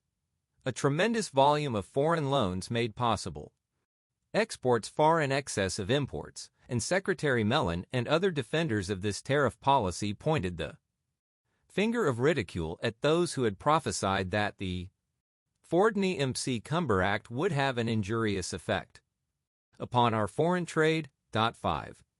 The Republican administration, often wrongly considered to be a laissez-faire government, actually intervened actively in foreign lending throughout the 1920s. Foreign loans had been rare in the United States before the World War, and the United States government had no statutory peacetime authority to interfere with them in any way. And yet the government did intervene though. 140. America's Great Depression. 5. Frank W. Fetter, Tariff Policy and Foreign Trade, in J. G. Smith, ed. Facing the Facts, New York, G. P. Putnam Sons, 1932, p. 83. Also see George E. Putnam, What Shall We Do About Depressions? Journal of Business, April 1938, 130-42, and Winthrop W. Aldrich, The Causes of the Present Depression and Possible Remedies, New York, 1933, pages 7-8. Illegally. On May 25, 1921, President Harding and his cabinet held a conference with several American investment bankers at the instigation of Secretary of Commerce Hoover, and Harding asked to be informed in advance of all public flotations of foreign bonds, so that the government might express itself regarding them. 6. The bankers agreed. The state had been set for this meddling at a cabinet meeting 5 days before, where the cabinet discussed the problem of favoring exports and the desirability of the application of the proceeds of foreign loans made in our own financial markets for the purpose of exporting our commodities. 7. In short, the cabinet wished that banks floating foreign loans provide that part of the proceeds be spent in the United States. And Herbert Hoover was so enthusiastic about subsidizing foreign loans that he commented that even bad loans helped American exports and thus provided a cheap form of relief and employment, a cheap form that later brought expensive defaults and financial distress. 8. In January 1922, Secretary of Commerce Hoover prevailed on American investment bankers to agree that agents of the Department of Commerce would first investigate conditions in countries requesting foreign loans, whether the would-be borrowers were private or public. The applicant would also have to promise to purchase materials in the United States, and the fulfillment of this agreement would be inspected by an American commercial attaché in the borrowing country. Happily, little came of this agreement. In the meanwhile, the Harding request was repeatedly ignored, and consequently the State Department sent a circular letter to the investment bankers in March 1922, repeating the presidential. The Development of the Inflation, 141. Jacob Viner, Political Aspects of International Finance, Journal of Business. April 1928, 170. Also see Herbert Hoover, The Memoirs of Herbert Hoover, New York, Macmillan, 1952. Volume 2, pages 80-86. 7. Jacob Viner, Political Aspects of International Finance, Part 2, Journal of Business, July 1928. 359. 8. Harris Gaylord Warren, Herbert Hoover and the Great Depression, New York. Oxford University Press, 1959, p. 27. Request, admitting that it was legally unenforceable, but declaiming that national interests required that the State Department offer its objections to any bond issue. During April and May, Secretary Hoover protested the bankers' reluctance and urged that banks be ordered to establish his desired rules for foreign loans, else Congress would assume control. Harding and Coolidge, however, contented themselves with a far milder form of informal intimidation. Often the government, when challenged, denied any attempt at dictation over foreign loans, but the State Department admitted several times that it was exercising beneficial control, and admitted it had objected to a number of loans. The most noteworthy ban was on all loans to France, a punishment levied because France was still in debt to the American government. It was a ban which the bankers were often able to evade. Secretary of State Kellogg favored, but he could not obtain outright legal regulation of foreign lending. Knowing that the State Department was intervening in foreign lending, the American public erroneously began to believe that every foreign loan had the federal government's seal of approval and was therefore a good buy. This, of course, stimulated reckless foreign lending all the more. The foreign lending of the 1920s was almost all private. In 1922, however, in a harbinger of much later developments, Secretary of State Hughes urged Congress to approve a direct governmental loan of $5 million to Liberia, but the Senate failed to ratify it. Helping Britain. The Great Expansion of 1924 was designed not only to stimulate loans to foreign countries but also to check their drains of gold to the United States. 9. The drains arose primarily from the inflationary policies of the foreign countries. Great Britain, in particular, faced a grave economic problem. It was preparing to return to the 142. America's Great Depression. 9. As we have indicated above, a third motive for the 1924 credit expansion was to promote recovery in agriculture and business from the mild 1923 recession. Gold standard at the pre-war par, the pound sterling equaling approximately $4.87, but this meant going back to gold at an exchange rate higher than the current free market rate. In short, Britain insisted on returning to gold at a valuation that was 10 to 20% higher than the going exchange rate, which reflected the results of war and post-war inflation. This meant that British prices would have had to decline by about 10 to 20% in order to remain competitive with foreign countries and to maintain her all-important export business. But no such decline occurred primarily because unions did not permit wage rates to be lowered. Real wage rates rose, and chronic large-scale unemployment struck Great Britain.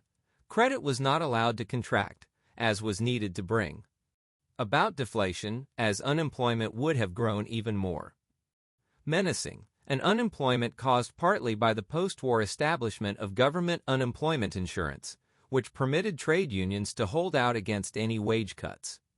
As a result, Great Britain tended to lose gold. Instead of repealing unemployment insurance, contracting credit, and/or going back to gold at a more realistic parity, Great Britain inflated her money supply to offset the loss of gold and turned to the United States for help. For if the United States government were to inflate American money, Great Britain would no longer lose gold to the United States. In short, the American public was nominated to suffer the burdens of inflation and subsequent collapse in order to maintain the British government and the British trade union movement in the style to which they insisted on becoming accustomed. 10. The American government lost no time in rushing to the aid of Britain. The isolationism of U.S. foreign policy in the 1920s is almost wholly a myth, and nowhere is this more true than in economic and financial matters. The 1927 conference between the leading central bankers that led to the inflation of that year has become famous. Less well known is the fact that close collaboration between Benjamin Strong, governor of the Federal Reserve Bank, the development of the inflation, 143. 10. See Lionel Robbins, The Great Depression, New York, Macmillan, 1934. Pages 77 to 87. Sir William Beveridge, Unemployment, A Problem of Industry, London.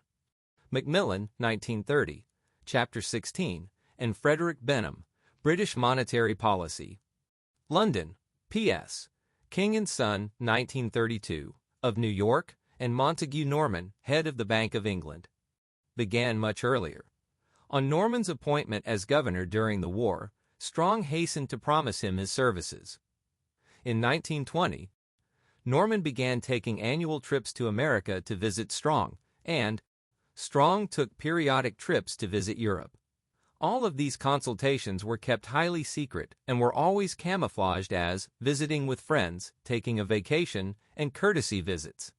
The Bank of England gave Strong a desk and a private secretary for these occasions, as did the Bank of France and the German Reichsbank. These consultations were note reported to the Federal Reserve Board in Washington. 11. Furthermore, the New York Bank and the Bank of England kept in close touch by a weekly exchange of private cables. As the eminent French economist Charles Rist, who represented the Bank of France at some of the important intercentral bank conferences, has declared, the idea of cooperation among the central banks of different countries to arrive at a common monetary policy was born rather soon after the war. Before then, this cooperation had only been exceptional and sporadic. 12. As early as 1916, Strong began private correspondent relations with the Bank of England as well as with other European central banks. In the summer of 1919, Strong was already contemplating a secret conference of central bankers and, moreover, was already worried about American interest rates being higher than the British and thinking of arrangements with the Bank of England to remedy this condition, thus foreshadowing the later agreements to inflate in America in order to aid Britain. 13. In November 1921, Strong offered Norman a dollar stabilization scheme in the course of which the Federal Reserve would lend dollars to Britain, Holland. 144. America's Great Depression. 11. Lawrence E. Clark, Central Banking under the Federal Reserve System, New York, Macmillan, 1935, pp. 3 in ff. 12. Charles Rist, Notice biographique, Revue d'économie politique, November. December 1955, 1005. Translation, mine. 13. Lester V. Chandler, Benjamin Strong, Central Banker, Washington, D.C. Brookings Institution, 1958, pages 147 to 49. Scandinavia, Japan, and Switzerland, but Norman turned the proposal down. 14. In 1925, the year Britain returned to the gold standard, United States helped greatly. As a direct measure, the New York Bank extended Britain a line of credit for gold of up to $200 million. 15. At the same time, J.P. Morgan & Company authorized a similar credit of $100 million to the British government, a loan that would have been subsidized if it had ever been used by the Federal Reserve. Both loans were arranged by Strong and Norman in early January 1925 and were warmly approved by Secretary of Treasury Mellon, Governor Cresinaire, and unanimously by the Federal Reserve Board. 16. Similar lines of credit were extended to bolster the central banks of Belgium, $10 million in 1926, Poland, $5 million in 1927, and Italy, $15 million in 1927.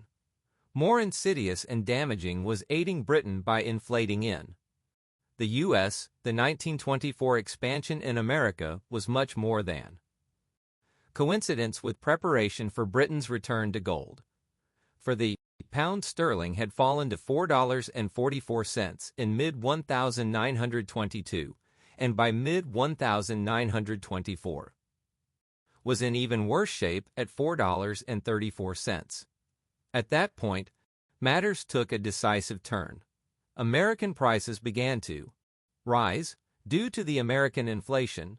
In the foreign, the development of the inflation, 145.14, Sir Henry Clay, Lord Norman, London, Macmillan, 1957, pages 140-41. 15. Former Assistant Secretary of the Treasury, Oscar T. Crosby, perceptively attacked this credit at the time as setting a dangerous precedent for intergovernmental lending. Commercial and Financial Chronicle, May 9, 1925, 23:57 ff. 16.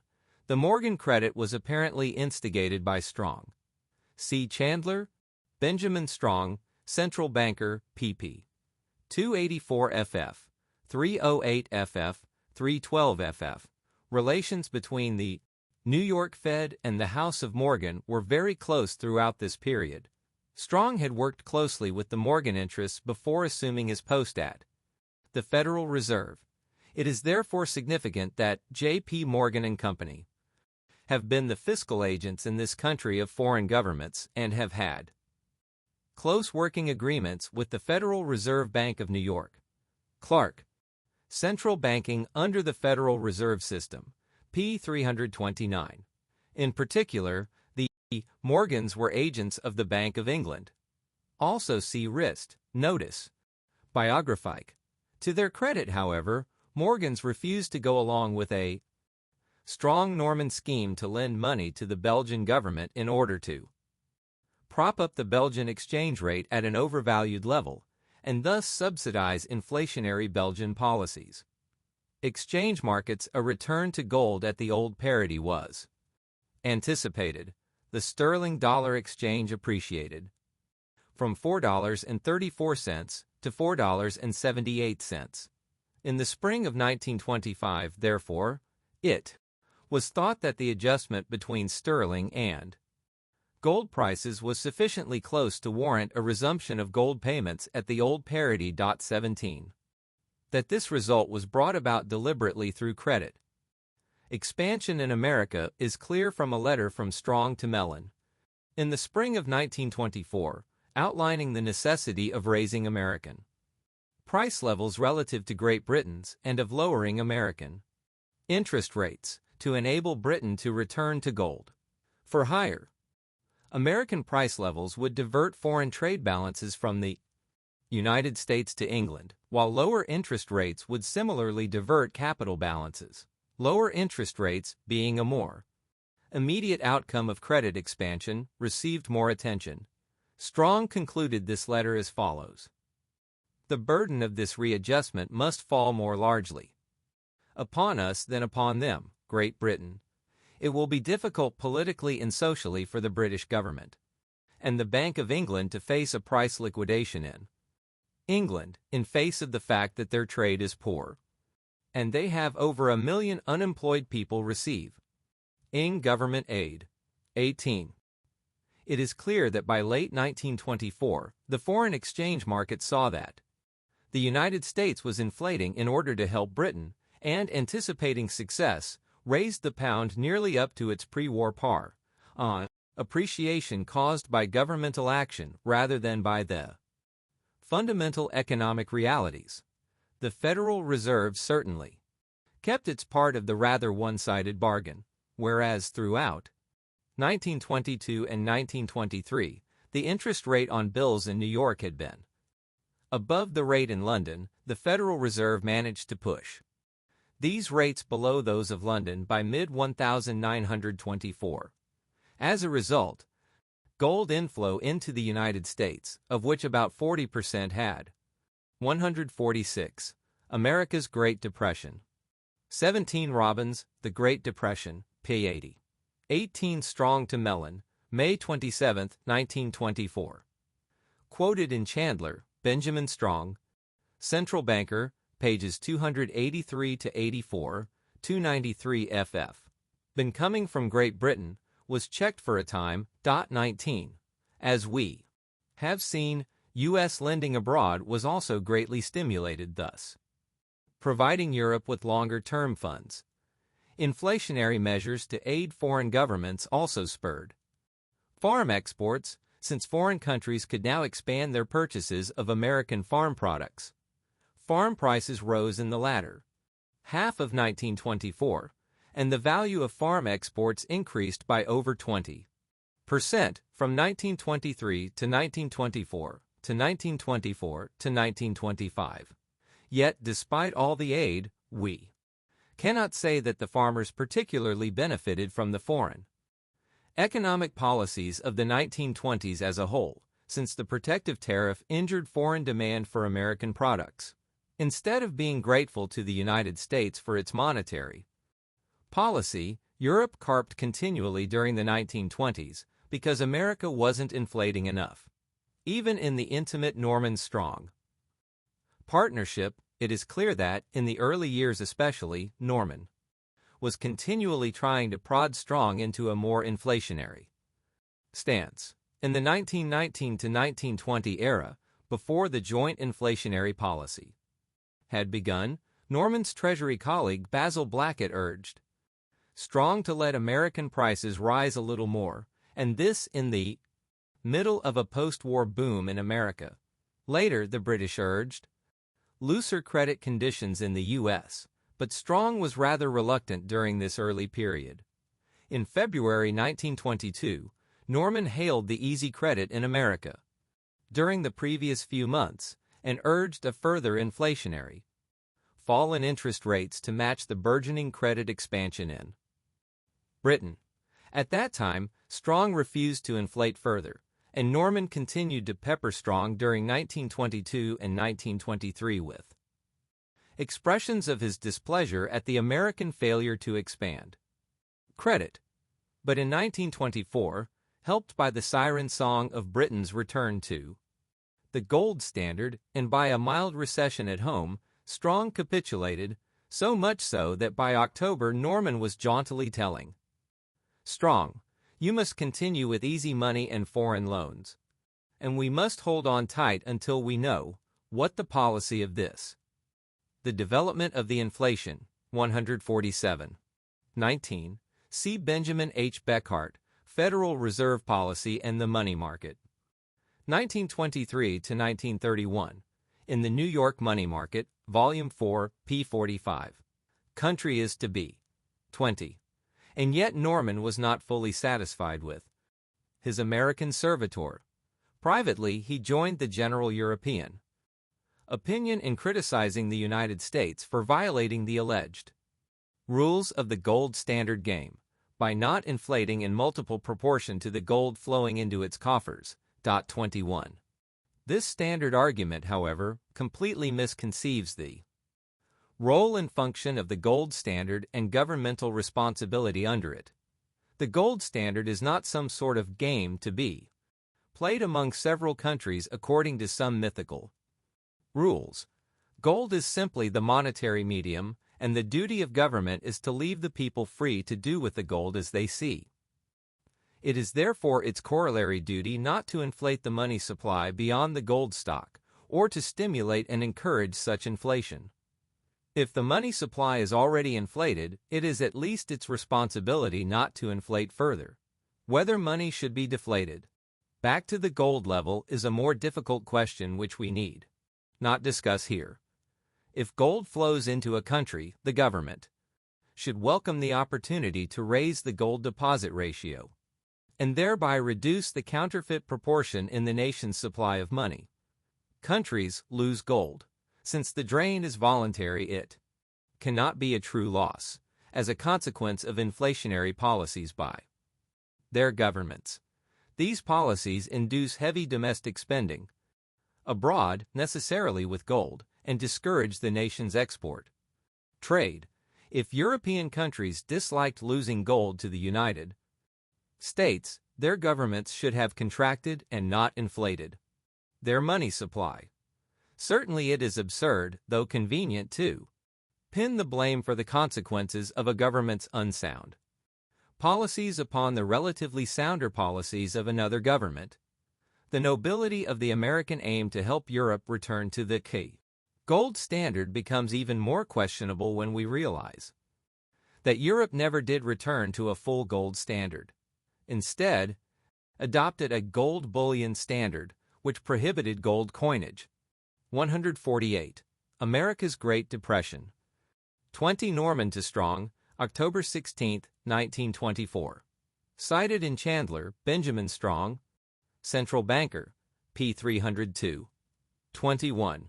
Norman to Hjalmar Schacht, December 28, 1926. Cited in Clay, Lord. Norman, p. 224. Thus restricting gold convertibility to heavy bars suitable only for large international transactions. Often it shows a gold exchange standard, under which a nation keeps its reserves not in gold but in a hard currency like dollars. It then redeems its units only in the other country's harder currency.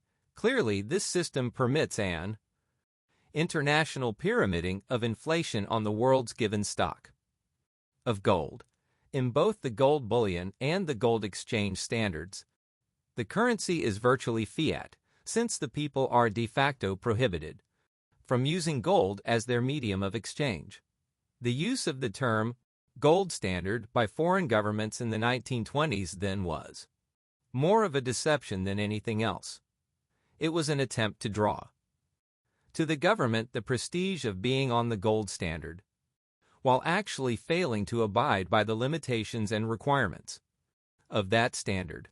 Great Britain in the late 1920s was on a gold bullion standard, and most other gold standard countries were on the gold exchange standard, keeping their titles to gold in London or New York. The British position, in turn, depended on American resources and lines of credit, since only America was on a true gold standard.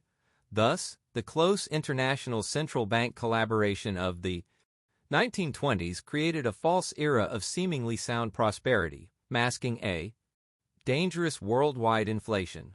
As Dr. Pai has declared, the gold standard of the new era was managed enough to permit the artificial lengthening and bolstering of the boom, but it was also automatic enough to make inevitable the eventual failure. 22. The pre-war standard, Pai points out, had been autonomous. The new gold standard was based on the political cooperation of central banks, which impatiently fostered a volume of credit flow without regard to its economic results. And Dr. Hardy justly concluded, international cooperation to support the gold standard is the maintenance of a cheap money policy without suffering the loss of gold. 23. The development of the inflation. 149. 22. Melchior Pai. The meaning of the gold standard. Journal of Business. July 1941, 302-01. Also see Aldrich, The Causes of the Present Depression, and Possible Remedies, pages 10 to 11. 23 Pai. The Meaning of the Gold Standard. p. 304. Charles O. Hardy.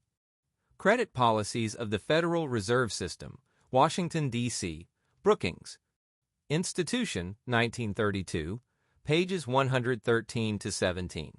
The fountainhead and inspiration of the financial world of the blight 1920s was Great Britain. It was the British government that conceived the system of inter-central bank cooperation, and that persuaded the United States to follow its lead. Britain originated the policy as a means of temporarily evading its own economic dilemmas, yet proclaimed it in the name of humanitarian reconstruction. England, like the United States, also used cheap credit to lend widely to continental Europe and thus promote its own flagging export market, hobbled by high costs imposed by excessive union wage rates.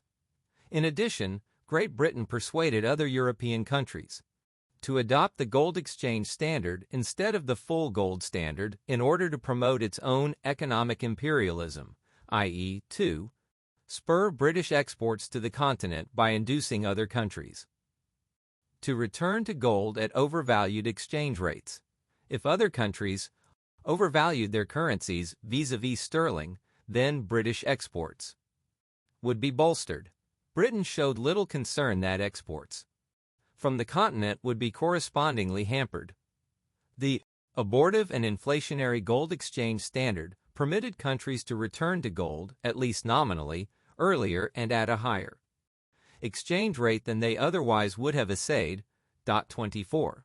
Other countries were pressured by Great Britain to remain on the gold bullion standard as she was, rather than proceed onward to restore a full gold coin standard.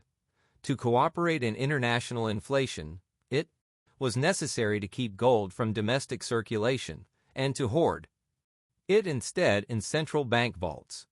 As Dr. Brown wrote, in some countries, the reluctance to adopt the gold bullion standard was so great that some outside pressure was needed to overcome it, i.e., strong representations on the part of the Bank of England that such action would be a contribution to the general success of 150. America's Great Depression. 24. The ease with which the gold exchange standard can be instituted, especially with borrowed money, has led a good many nations during the past decade to stabilize at too high a rate. H. Parker Willis, The Breakdown of the Gold Exchange Standard and Its Financial Imperialism. The Analyst, October 16, 1931, 626 f. On the Gold Exchange Standard, see also William Adams Brown, Jr., The International Gold Standard, Reinterpreted, 1914–1934. New York, National Bureau of Economic Research, 1940, Volume 2, pages 732–49. The stabilization effort as a whole. Without the informal pressure, several efforts to return in one step to the full gold standard would undoubtedly have been made. 25. One important example of such pressure, joined in force by Benjamin Strong, occurred in the spring of 1926, when Norman induced Strong to support him in fiercely opposing a plan of Sir Basil Blackett's to establish a full gold coin standard in India. Strong went to the length of traveling to England to testify against the measure, and was backed up by Andrew Mellon and aided by economists, Professor Oliver M.W. Sprague of Harvard, Jacob Hollander of Johns Hopkins, and W. Randolph Burgess and Robert Warren of the New York Reserve Bank. The American experts warned that the ensuing gold drain to India would cause deflation in other countries, i.e., reveal their existing overinflation, and suggested instead a gold exchange standard and domestic economizing of gold, i.e., economizing for credit expansion. In addition, they urged wider banking and central banking facilities in India, i.e., more Indian inflation, and advocated continued use of a silver standard in India so as not to disrupt American silver interests by going off silver and thus lowering the world silver price. 26. Norman was grateful to his friend Strong for helping defeat the Blackett plan for a full Indian gold standard. To the objections of some Federal Reserve Board members to Strong's meddling in purely foreign affairs, the formidable Secretary Mellon ended the argument by saying that he had personally asked Strong to go to England and testify. To his great credit, Dr. Hjalmar Schacht, in addition to opposing our profligate loans to local German governments, also sharply criticized the new model gold standard. Schacht vainly called for a return to the true gold standard of old, with capital exports. The development of the inflation. 151. 25. William Adams Brown, Jr., The International Gold Standard, Reinterpreted. 1914–1934. New York, National Bureau of Economic Research, 1940. Volume 1. p. 355, 26. This is not to endorse the entire Blackett plan, which also envisioned a £100 million gold loan to India by the U.S. and British governments. C. Chandler, Benjamin Strong, Central Banker, pp. 356 ff. financed by genuine voluntary savings and not by fiat bank. Credit. 27. A caustic but trenchant view of the financial imperialism of Great Britain in the 1920s was expressed in the following entry in The Diary of Émile Moreau, Governor of the Bank of France. England, having been the first European country to re-establish a stable and secure money, has used that advantage to establish a basis for putting Europe under a veritable financial domination. The Financial Committee of the League of Nations at Geneva has been the instrument of that policy. The method consists of forcing every country in monetary difficulty to subject itself to the committee at Geneva, which the British control. The remedies prescribed always involve the installation in the central bank of a foreign supervisor, who is British or designated by the Bank of England, and the deposit of a part of the reserve of the central bank at the Bank of England, which serves both to support the pound and to fortify British influence. To guarantee against possible failure, they are careful to secure the cooperation of the Federal Reserve Bank of New York. Moreover, they pass on to America the task of making some of the foreign loans if they seem too heavy, always retaining the political advantage of these operations. England is thus completely or partially entrenched in Austria, Hungary, Belgium, Norway, and Italy. She is in the process of entrenching herself in Greece and Portugal. The currencies of Europe will be divided into two classes. Those of the first class, the dollar and the pound sterling, based on gold, and those of the second class based on the pound and dollar, with a part of their gold reserves being held by the Bank of England and the Federal Reserve Bank of New York. The latter monies will have lost their independence. 28.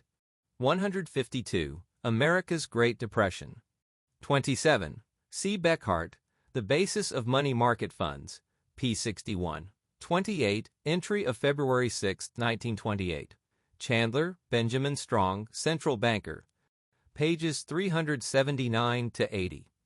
Norman did not insist on League of Nations control, however, when he and Strong agreed in December 1927 to finance the stabilization of the Italian lira by jointly extending a $75 million credit to the Bank of Italy, $30 million from the New York Bank, along with a $25 million credit by Morgan's and an equal loan by other private bankers in London.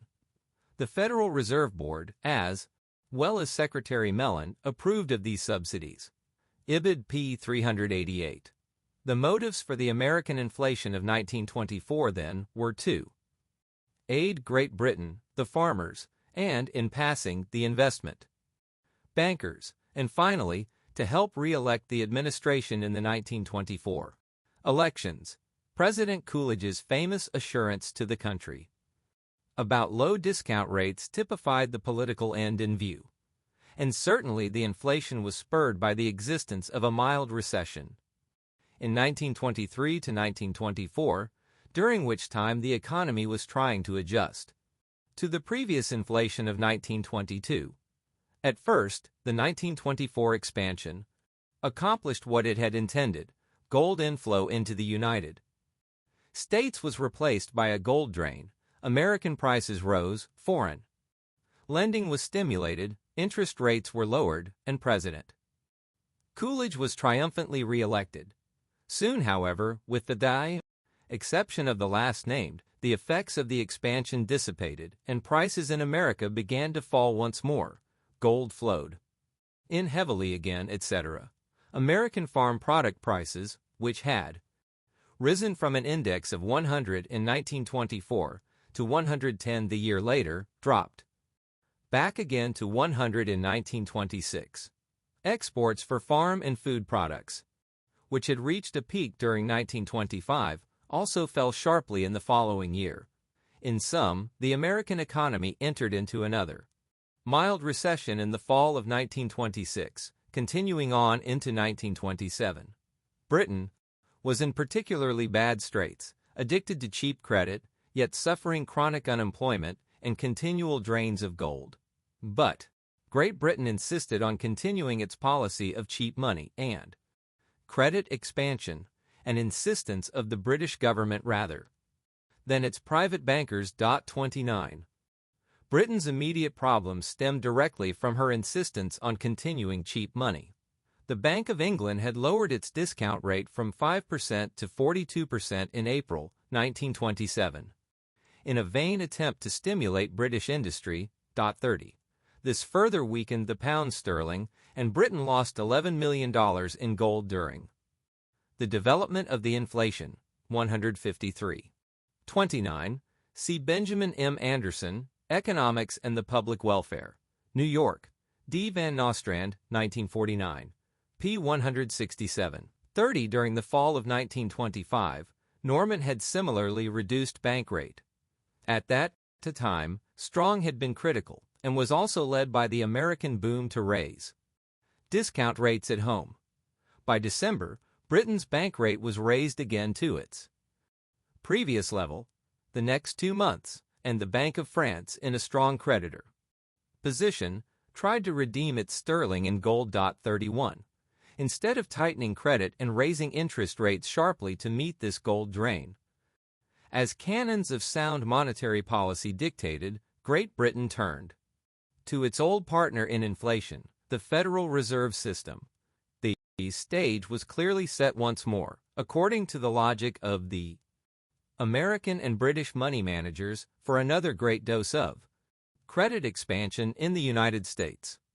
Accordingly, Governor Montague Norman, the Mephistopheles of the inflation of the 1920s, conferred with Strong and Moreau of the Bank of France in Paris. He tried a variety of pressures during 1927 to dissuade the Bank of France from selling its sterling balances for gold, balances which, after all, were of little use to the French. 32. Norman also tried to induce the French to do some inflating themselves, but Moreau was not a Benjamin Strong. Instead, he not only remained adamant, but urged Norman to allow Britain's loss of gold to tighten credit and raise interest rates in London, thus checking British purchase of francs. But Norman was committed to a cheap money policy.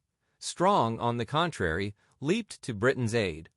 Trying to bolster sterling, he used American gold to ease the gold premium in Britain and also purchased some sterling bills to aid his ally. And, furthermore, Strong and Norman organized the famous Inter-Central Bank Conference at New York in July 1927.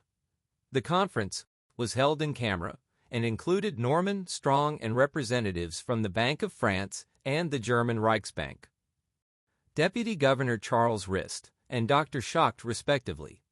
Strong ran the American side with an iron hand and even refused to permit Mr. Gates Magara, chairman of the board of the Federal Reserve Bank of New York, to attend the meeting.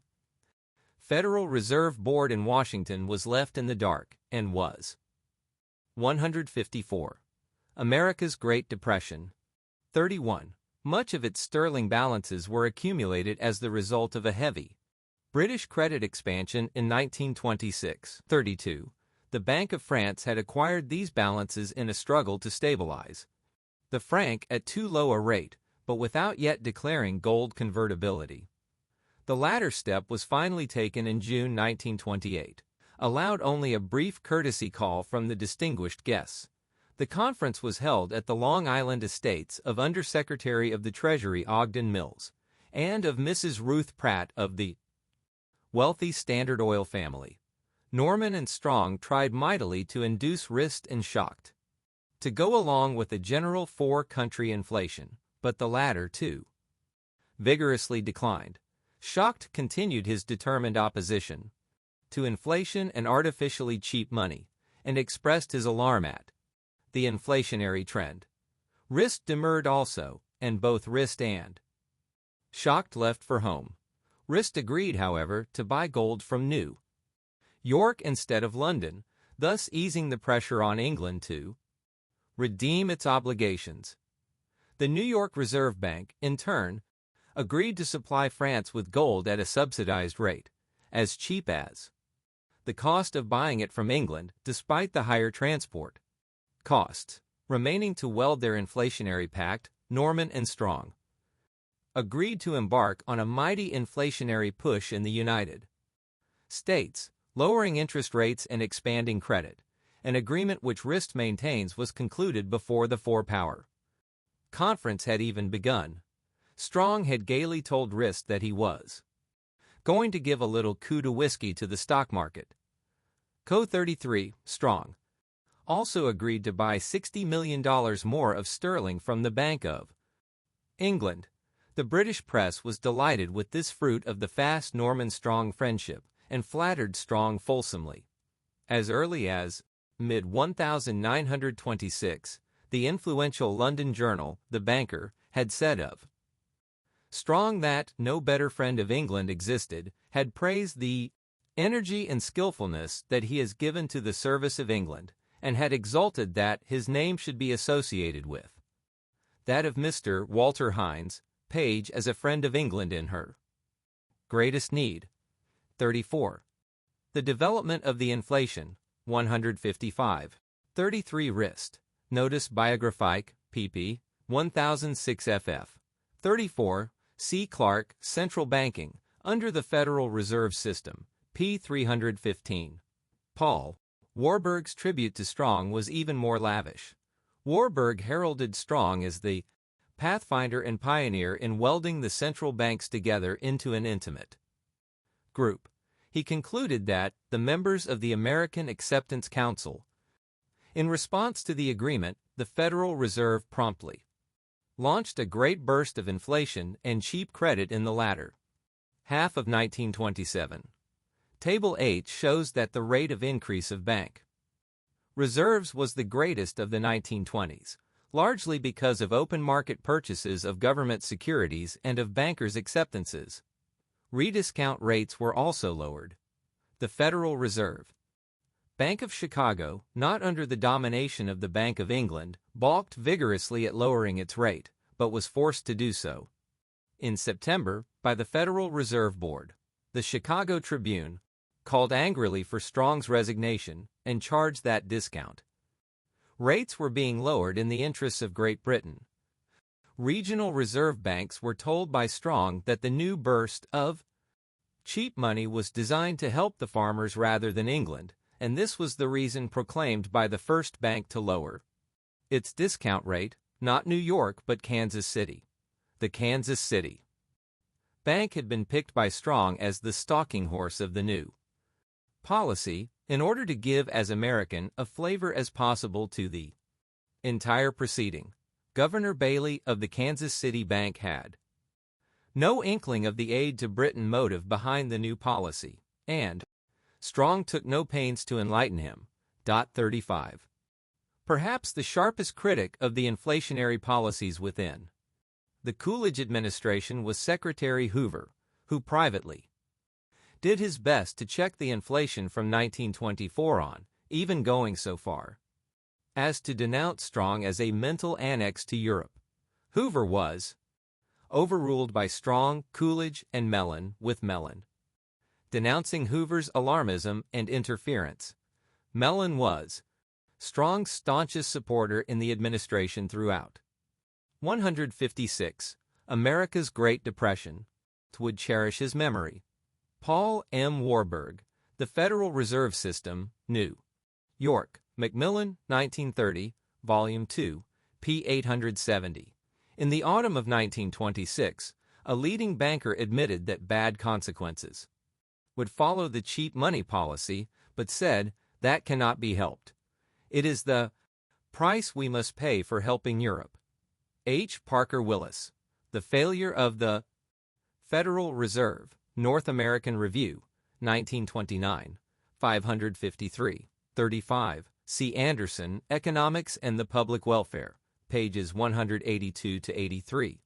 Beckhart, Federal Reserve Policy and the Money Market, pp.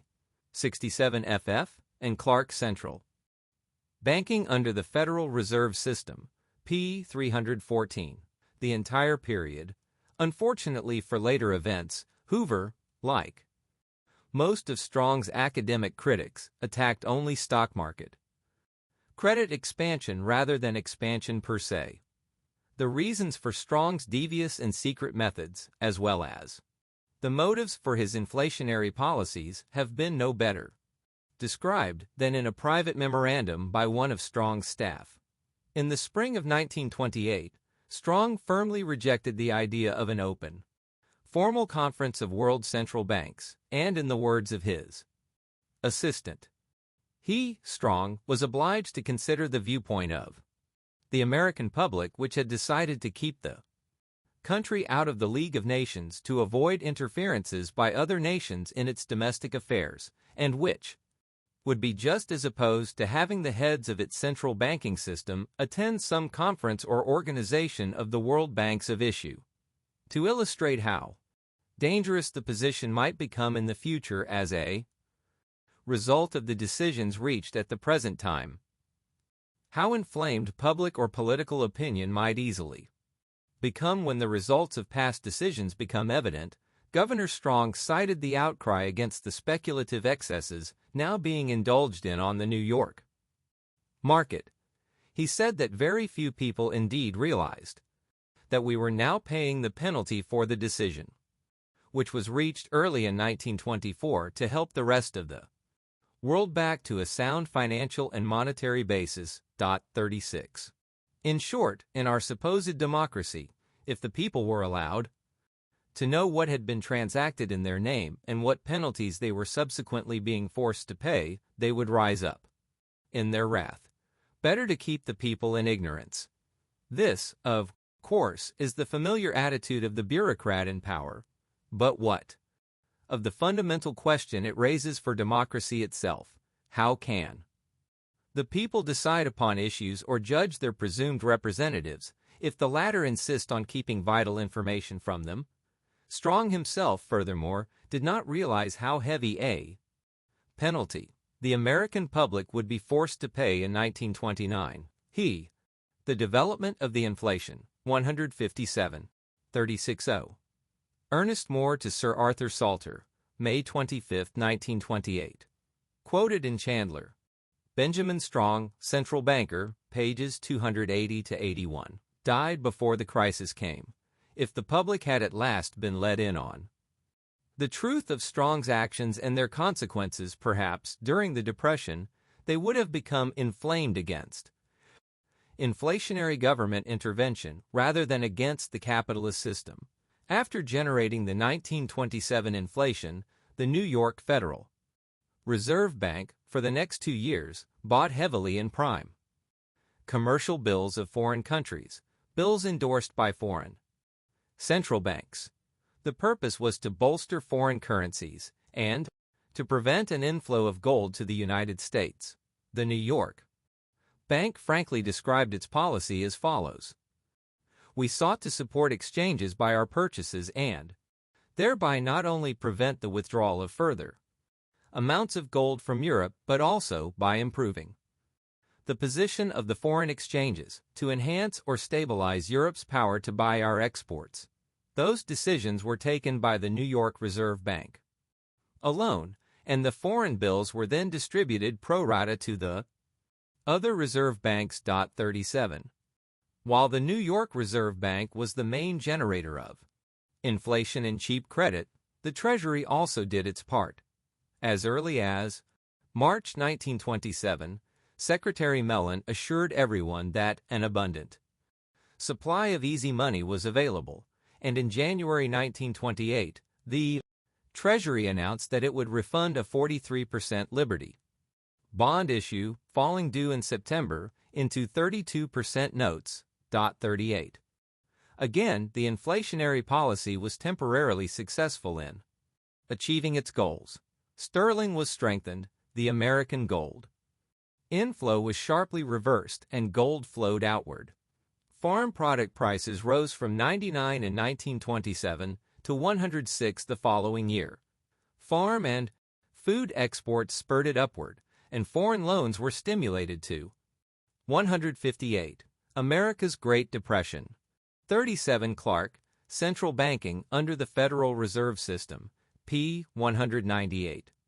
We have seen that sterling bills were bought in considerable amount in 1927 and 1929. 38. See Harold L. Reed, Federal Reserve Policy, 1921 to 1930, New York. McGraw-Hill, 1930, p. 32. New heights, reaching a peak in mid-1928. 39. But by the summer of 1928, the pound sterling was sagging again. American farm prices fell slightly in 1929, and the value of agricultural exports also fell. In the same year, foreign lending slumped badly as both domestic and foreign funds poured into the booming American stock market. The higher interest rates caused by the boom could no longer be lower than in Europe unless the FRS was prepared to continue inflating, perhaps at an accelerated rate. Instead, as we shall see below, it tried to curb the boom.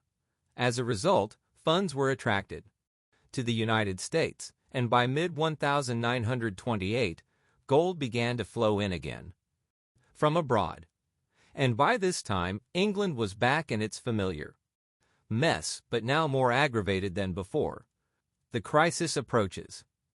By now, the final phase of the great American boom was under way, led by the stock market. While a stock market loan is no more inflationary than any other type of business loan, it is equally inflationary, and therefore credit expansion in the stock market deserves censure in precisely the same way, and to the same extent, as any other quantity of inflated credit. Hence the mischievous, inflationary effect of the 1927 statements by Coolidge and Mellon, who functioned as the capeadores of the bull market. We have also seen that the Federal Reserve Bank of New York effectively set the call rates for loans to the stock market, in cooperation with the Money Committee of the New York Stock Exchange, its policy being to furnish any funds necessary to enable the banks to lend readily to the market. The bank, in short, used Wall Street banks to pour funds into the stock market. The call rate, as we have noted, stayed very far below its pre-war levels and peaks. Alarmed at the burgeoning boom and at the stock prices that rose about 20% in the latter half of 1927, the Fed reversed the development of the inflation. 159. 39. Clark points out that the cheap credit particularly succeeded in aiding the financial, investment banking, and speculative interests with whom Strong and his associates were personally affiliated. Clark, Central Banking under the Federal Reserve System, p. 344. Its policy in the spring of 1928, and tried to halt the boom. From the end of December 1927 to the end of July 1928, the Reserve reduced total reserves by $261 million. Through the end of June, total demand deposits of all banks fell by $471 million. However, the banks managed to shift to time deposits and even to overcompensate, raising time deposits by $1.15 billion. As a result, money supply still rose by $1.51 billion in the first half of 1928. But this was a relatively moderate rise. This was a rise of 4.4% per annum compared to an increase of 8.1% per annum in the last half of 1927, when the money supply rose by $2.70 billion. A more stringent contraction by the Federal Reserve, 1.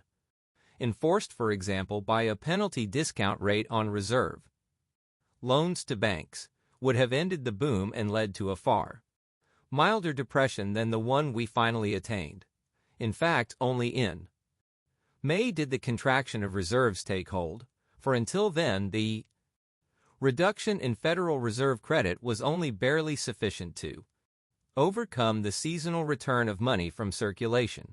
Thus, Federal Reserve restrictions only curtailed the boom from May through July. Yet, even so, the vigorous open market sales of securities and drawing down of acceptances hobbled the inflation. Stock prices rose only about 10% from January to July. 40. By mid-1928, the gold drain was reversed and a mild inflow resumed.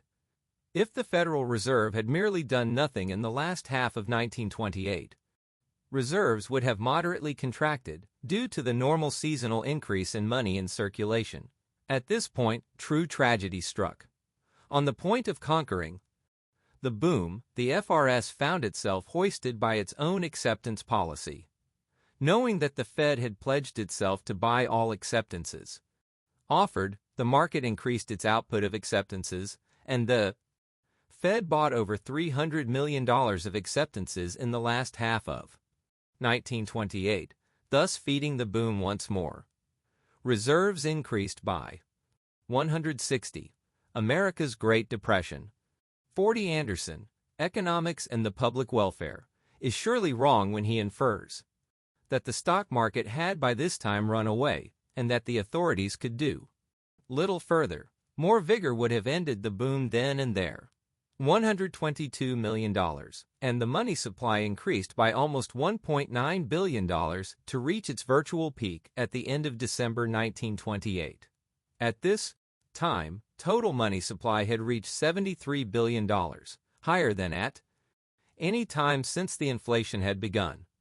Stock prices, which had actually declined by 5% from May to July, now really began to skyrocket, increasing by 20% from July to December.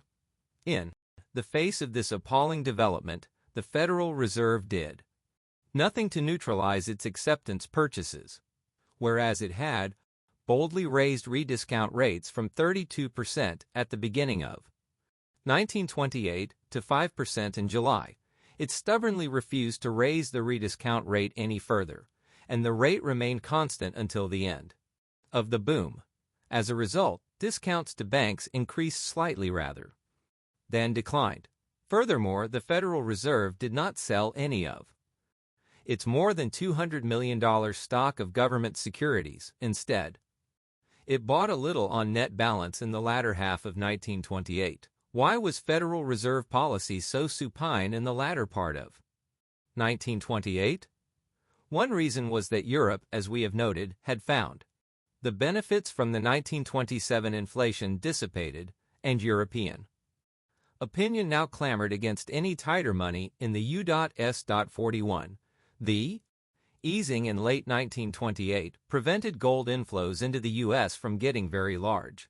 Great Britain was again losing gold, and sterling was weak once more.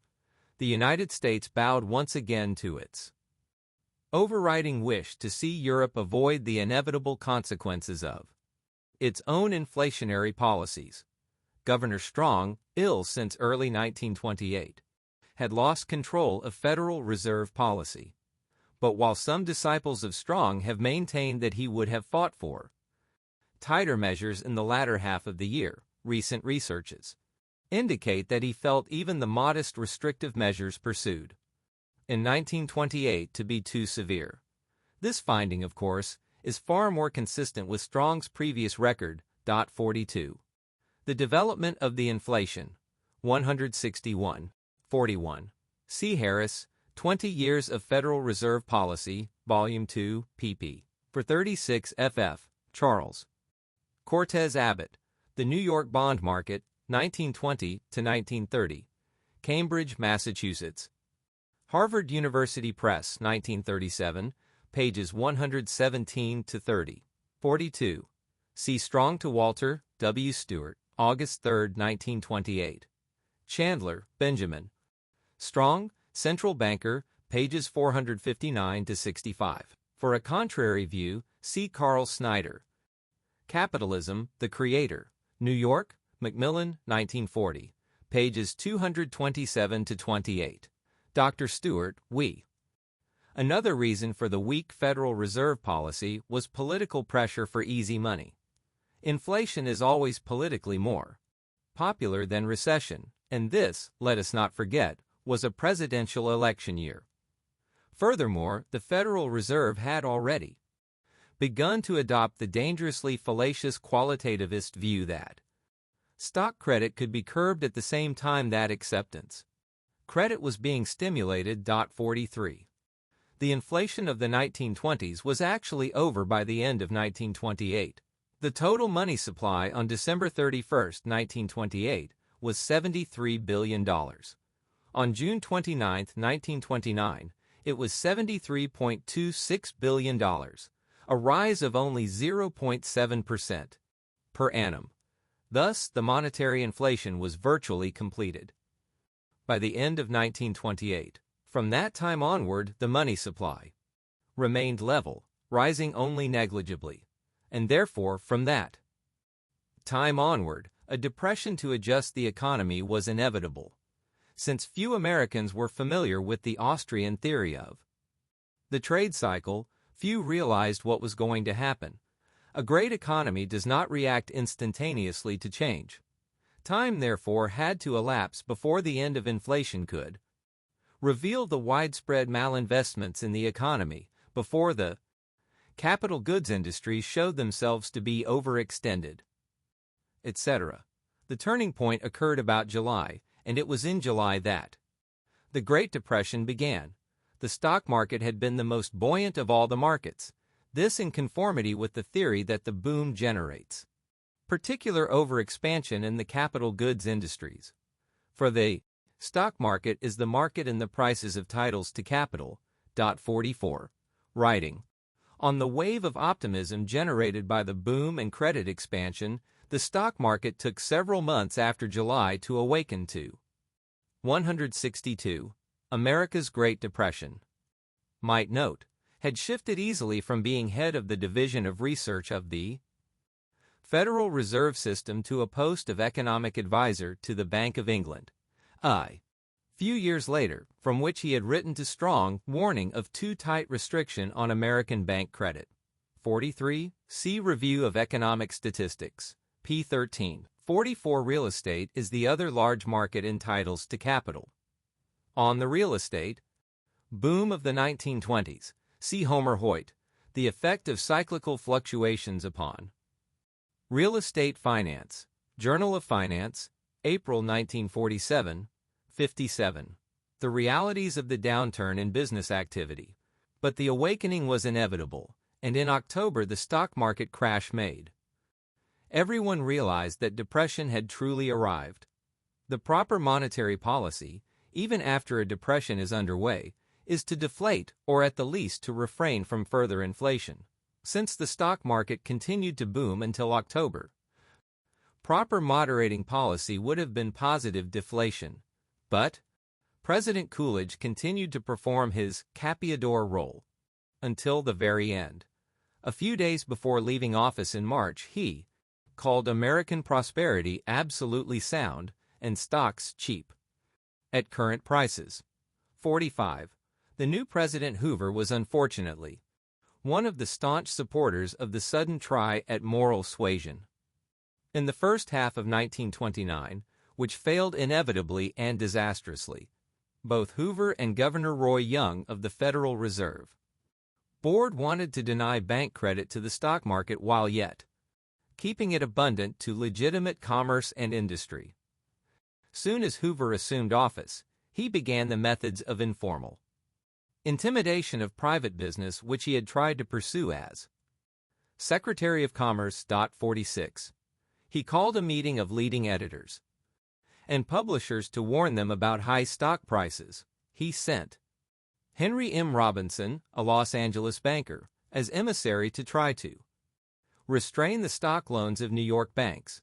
He tried to induce Richard Whitney, president of the New York Stock Exchange, to curb speculation. Since these methods did not attack the root of the problem, they were bound to be ineffective.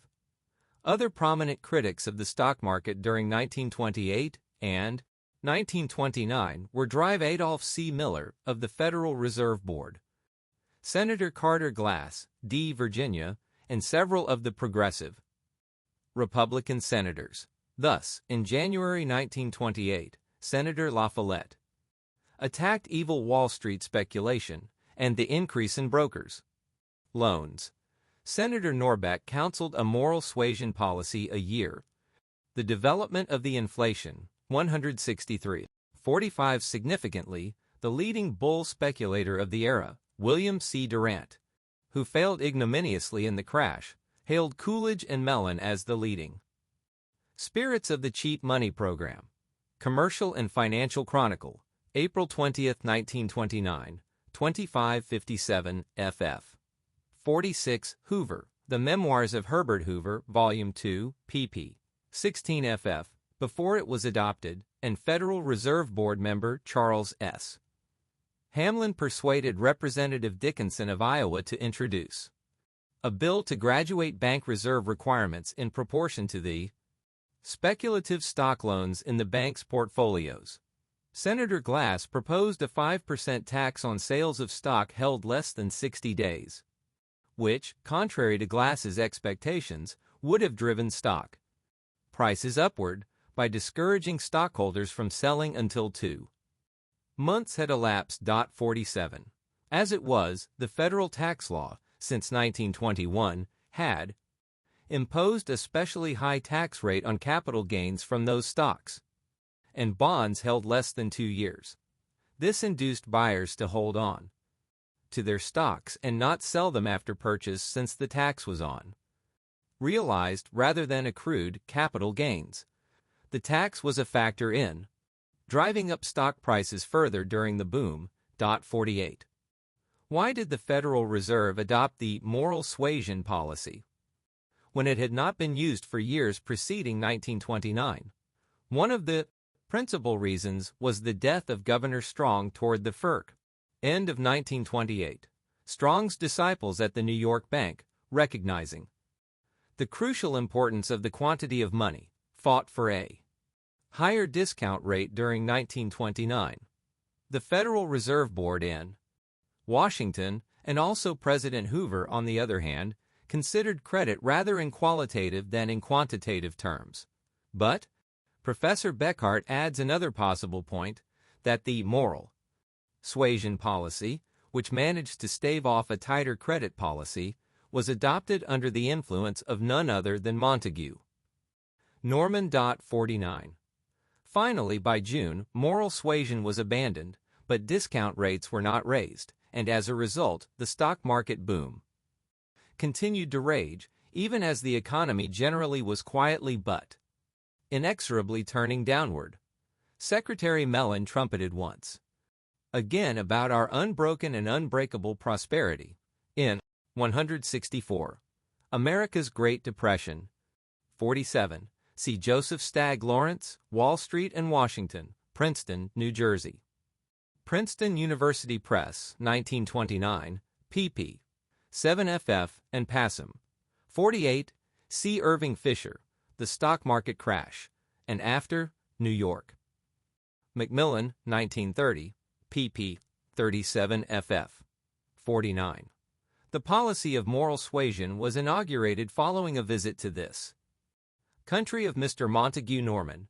Beckhart, Federal Reserve Policy and the Money Market, p. 127. August, the Federal Reserve Board finally consented to raise the rediscount rate to 6%, but any tightening effect was more than offset by a simultaneous lowering of the acceptance rate, thus stimulating the acceptance market yet once more. The Federal Reserve had previously ended the acceptance menace in March by raising its acceptance buying rate above its discount rate for the first time since 1920. The net effect of this unprecedented straddle was to stimulate the bull market to even greater heights. The lowering of the Federal Reserve buying rate for acceptances from 53% to 5%, the level of the open market, stimulated market sales of acceptances to the Federal Reserve.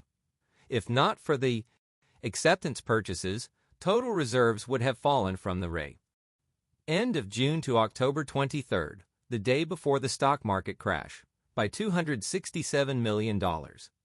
But the Federal Reserve purchased $297 million of acceptances during this period, raising total reserves by $21 million. Table 9 tells the story of this period. What was the reason for this peculiarly inflationary policy? Favoring the acceptance market? It fitted the qualitative bias of the administration, and it was ostensibly advanced as a stoop to help the American farmer. Yet it appears that the aid to farmers argument was used again as a domestic smokescreen for inflationary policies. In the first place, the increase in acceptance holdings as compared with the same season the year before was far more heavily concentrated in purely foreign acceptances and less in acceptances based on American exports. Second, the farmers had already concluded their seasonal borrowing before August, so that they did not benefit one iota from the lower acceptance rates. In fact, as Beckhart points out, the inflationary acceptance policy was reinstituted, following closely upon another visit of Governor Norman. 50. Thus, once again, the cloven hoof of Montague Norman exerted its baleful influence upon the American scene, and for the last time Norman was able to give an added impetus to the boom of the 1920s.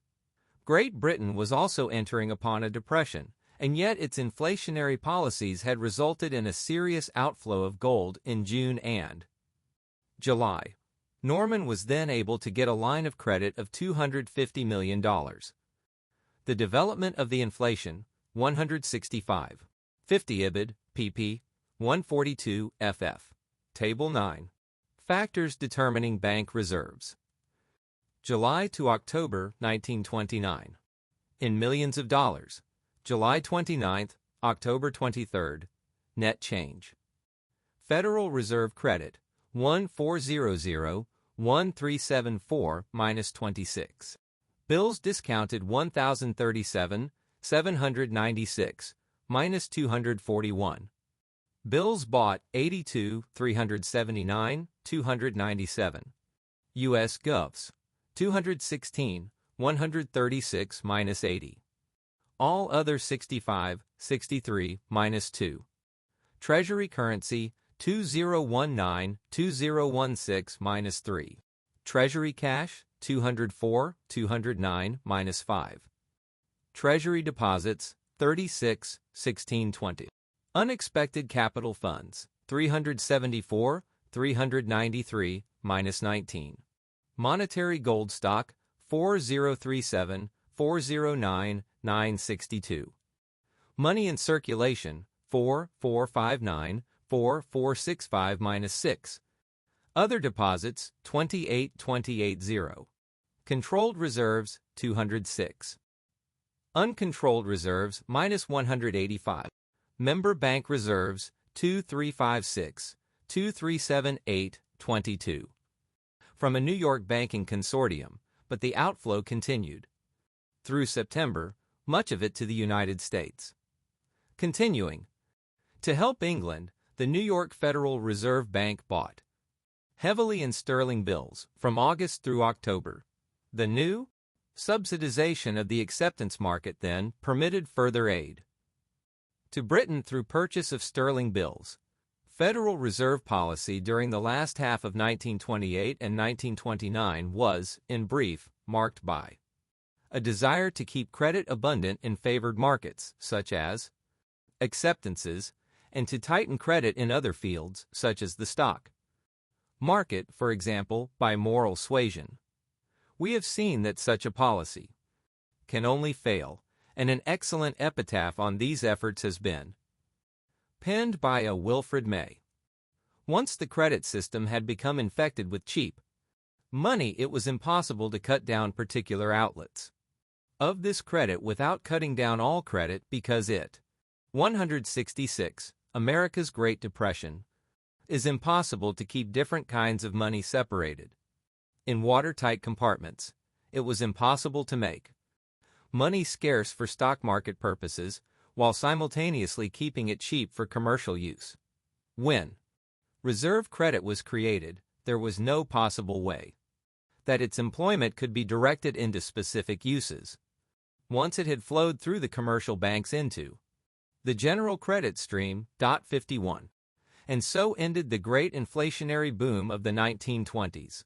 It should be clear that the responsibility for the inflation rests upon the federal government upon the Federal Reserve authorities, primarily, and upon the Treasury and the administration, secondarily. 52. The United States government had sowed the wind, and the American people reaped the whirlwind, the Great Depression. The development of the inflation, 167. 51a. Wilfred May, Inflation in Securities, in H. Parker Willis and John M. Chapman, eds. The Economics of Inflation, New York, Columbia University Press. 1935, pages 292 to 93. Also see Charles O. Hardy, Credit Policies of the Federal Reserve System, Washington, D.C., Brookings Institution, 1932, pages 124 to 77, and Oscar Morgenstern, Developments in the Federal Reserve System, Harvard Business Review, October 1930, 2 to 3. 52, for an excellent contemporary discussion of the Federal Reserve and of its removal of the natural checks on commercial bank inflation, see Ralph W. Roby. The Progress of Inflation and Freezing of Assets in the National Banks. The Analyst, February 27, 1931. 427 to 29. Also see C. A. Phillips, T. F. McManus, and R. W. Nelson, Banking and the Business Cycle, New York. Macmillan, 1937, pp. 140 to 42, and C. Reinhold Noyes, The Gold Inflation in the United States. American Economic Review, June, 1930, 191 to 97. 6. Theory and Inflation, Economists, and the Lure of a Stable Price Level. Ni. Of the reasons that most economists of the 1920s did not recognize the existence of an inflationary problem was the widespread adoption of a stable price level as the goal and criterion for monetary policy. The extent to which the Federal Reserve authorities were guided by a desire to keep the price level stable has been a matter of considerable controversy. Far less controversial is the fact that more and more economists came to consider a stable price level as the major goal of monetary policy. The fact that general prices were more or less stable during the 1920s told most economists that there was no inflationary threat, and, therefore, the events of the Great Depression caught them completely unaware. Actually, bank credit expansion creates its mischievous effects by distorting price relations and by raising and altering prices compared to what they would have been without the expansion. Statistically, therefore, we can only identify the increase in money supply, a simple fact. We cannot prove inflation by pointing to price increases. We can only approximate explanations of complex price movements by engaging in a comprehensive economic history of an era, a task which is beyond the scope of this study. Suffice it to say here that the stability of wholesale prices in the 1920s was the result of monetary inflation offset by increased productivity, which lowered costs of production and increased the supply of 169 goods, but this offset was only statistical. It did not eliminate the boom-bust cycle, it only obscured it. The economists who emphasized the importance of a stable price level were thus especially deceived, for they should have concentrated on what was happening to the supply of money. Consequently, the economists who raised an alarm over inflation in the 1920s were largely the qualitativists. They were written off as hopelessly old-fashioned by the newer economists who realized the overriding importance of the quantitative in monetary affairs. The trouble did not lie with particular credit on particular markets, such as stock or real estate. The boom in the stock and real estate markets reflected Mises's trade cycle, a disproportionate boom in the prices of titles to capital goods, caused by the increase in money supply attendant upon bank credit expansion. 1. The stability of the price level in the 1920s is demonstrated by the Bureau of Labor Statistics Index of Wholesale Prices, which fell to 93.4, 100 equals 1926, in June 1921, rose slightly to a peak of 104.5 in November 1925, and then fell back to 95.2 by June 1929. The price level, in short, rose slightly until 1925 and fell slightly. Thereafter, consumer price indices also behaved in a similar manner. 2. On the other hand, the Snyder Index of the general price level, which includes all types of prices, real estate, stocks, rents, and wage rates, as well as wholesale prices, rose considerably during the period, from 158 in 1922, 1913 equals 100, to 179 in 1929, a rise of 13%.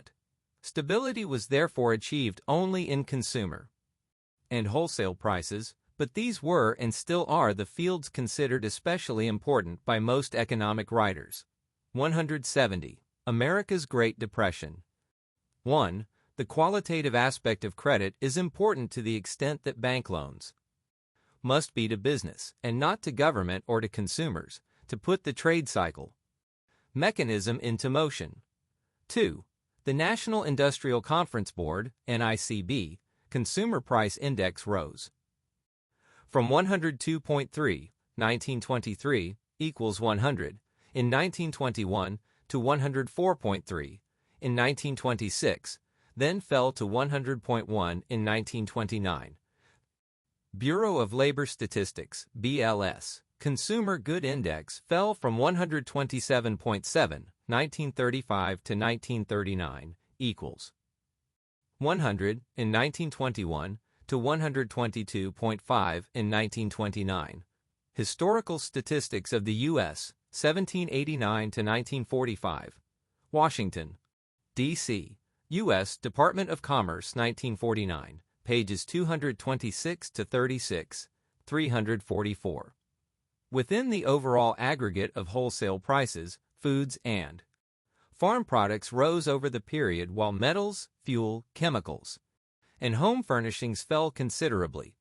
That the boom was largely felt in the capital goods industries can be seen by a. the quadrupling of stock prices over the period, and by b. the fact that durable goods and iron and steel production each increased by about 160%, while the production of non-durable goods, largely consumer goods, increased by only 60%.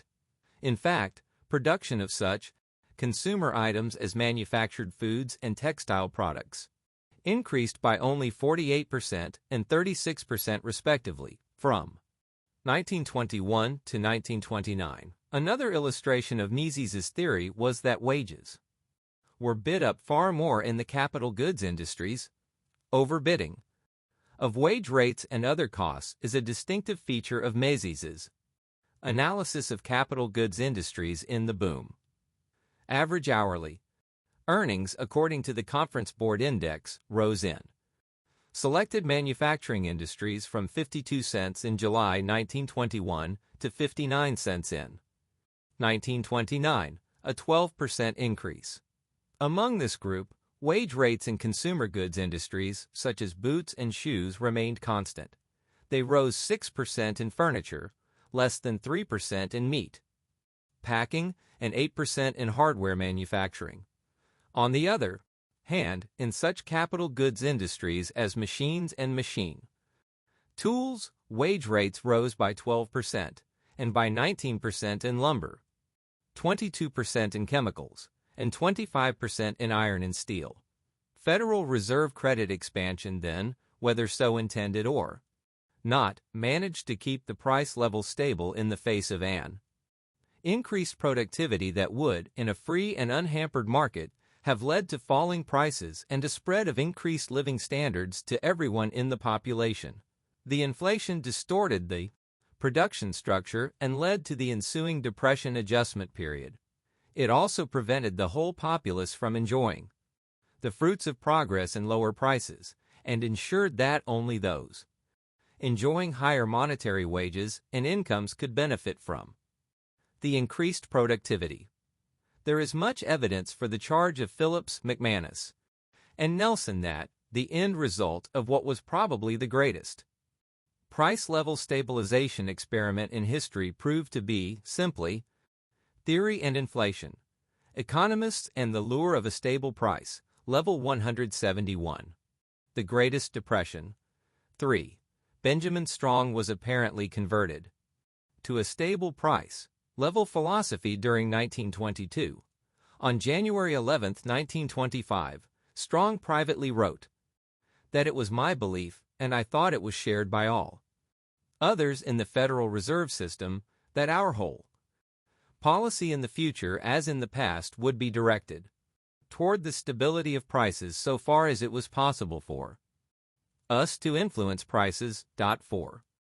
When asked, in the stabilization hearings of 1927, whether the Federal Reserve Board could stabilize the price level to a greater extent than in the past, by open market operations and other control devices, Governor Strong answered, I personally think that the administration of the Federal Reserve System, since the reaction of 1921, has been just as nearly directed as reasonable human wisdom could direct it toward that very object. 5.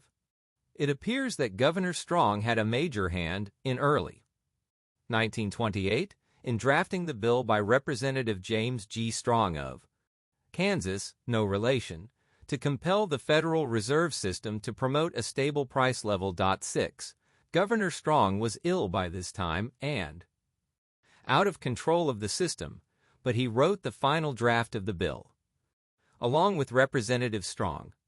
In the company of the Congressman and Professor John R. Commons, one of the leading theoreticians of a stable price level, Strong discussed the bill with 172. America's Great Depression. 3C.A. Phillips, T.F. McManus, and R.W. Nelson, Banking and the Business Cycle, New York, Macmillan, 1937, pp. 176 ff. 4. Lester V. Chandler, Benjamin Strong, Central Banker, Washington, D.C. Brookings Institution, 1958, p. 312. In this view, Strong was, of course, warmly supported by Montague Norman. Ibid, p. 315. 5. Also see Ibid, pp. 199 ff. And Charles Rist recalls that, in his private conversations, Strong was convinced that he was able to fix the price level by his interest and credit policy. Charles Rist, Notice biographique. Revue d'économie politique, November to December 1955, 1029. 6. Strong thus overcame his previous marked skepticism toward any legislative mandate for price stabilization. Before this, he had preferred to leave the matter strictly to Fed discretion. See Chandler, Benjamin Strong, Central Banker, pp. 202 ff. Members of the Federal Reserve Board. When the board disapproved, Strong felt bound in his public statements to go along with them. 7. We must further note that Carl Snyder, a loyal and almost worshipful follower of Governor Strong, and head of the Statistical Department of the Federal Reserve Bank of New York, was a leading advocate of monetary and credit control by the Federal Reserve to stabilize the price level. 8. Certainly, the leading British economists of the day firmly believed that the Federal Reserve was deliberately and successfully stabilizing the price level. John Maynard Keynes hailed the successful management of the dollar by the Federal Reserve Board from 1923 to 1928 as a triumph for currency management. D.H. Robertson concluded in 1929 that a monetary policy consciously aimed at keeping the general price level approximately stable has apparently been followed with some success by the Federal Reserve Board in the United States since 1922. 9. Whereas Keynes continued to hail the Reserve's policy a few years after the Depression began, Robertson became critical. Looking back, the Great American Stabilization of 1922 to 1929 was really a vast attempt to destabilize the value of money in terms of human effort by means of a colossal program of investment, which succeeded for a surprisingly long period, but which no human ingenuity could have managed to direct indefinitely on sound and balanced lines. 10. Theory and Inflation. Economists and the Lure of a Stable Price, Level 173. 7. See the account in Irving Fisher, Ibid, pages 170 to 71. Commons wrote of Governor Strong. I admired him both for his open-minded help to us on the bill and his reservation that he must go along with his associates. 8. See Fisher's eulogy of Snyder, Stabilized Money, pages 64 to 67, and Carl Snyder, The Stabilization of Gold, A Plan, American Economic Review, June 1923.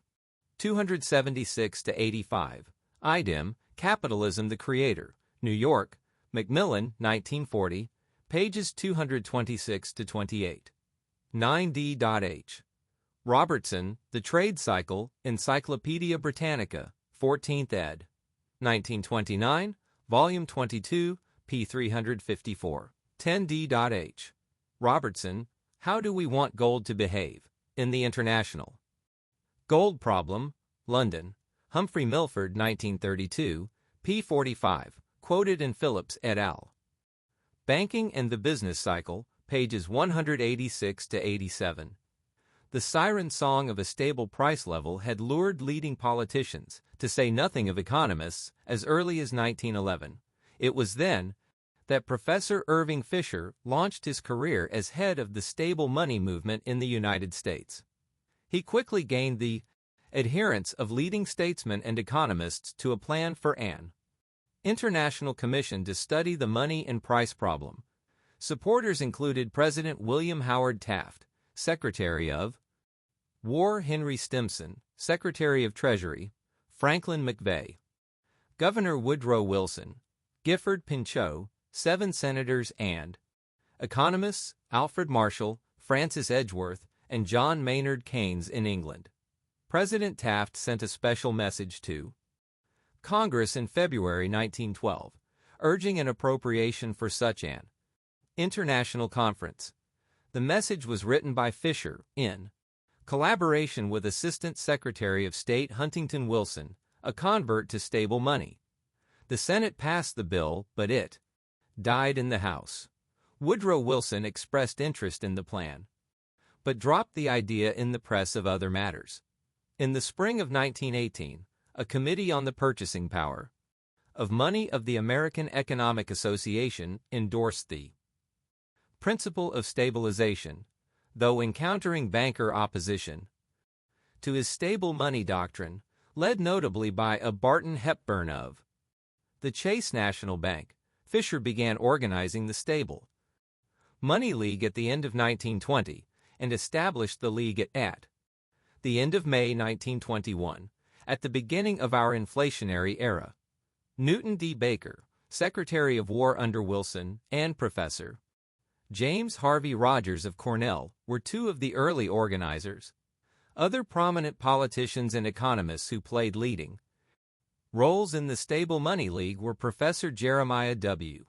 Jenks, its first president, Henry A. Wallace, editor of Wallace's Farmer and later Secretary of Agriculture, John G. Winant, later Governor of New Hampshire, Professor John R. Commons, its second president, George Eastman of the Eastman Kodak family, Lyman J. Gage, formerly Secretary of the Treasury, Samuel Gompers, President of the American Federation of Labor, Senator Carter Glass of Virginia, Thomas R. Marshall, Vice President of the United States under Wilson, Representative Oscar W. Underwood, Malcolm C. Rorty, and economists Arthur Twining Hadley. 174. America's Great Depression. Leonard P. Ayres, William T. Foster, David Friday, Edwin W.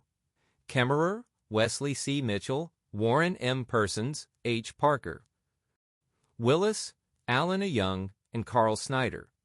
The ideal of a stable price level is relatively innocuous during a price rise when it can aid sound money advocates in trying to check the boom, but it is highly mischievous when prices are tending to sag, and the stabilizationists call for inflation.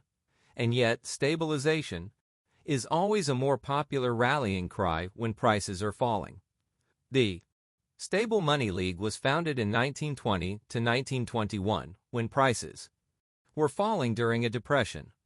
Soon, prices began to rise, and some conservatives began to see in the stable money movement a useful check against extreme inflationists.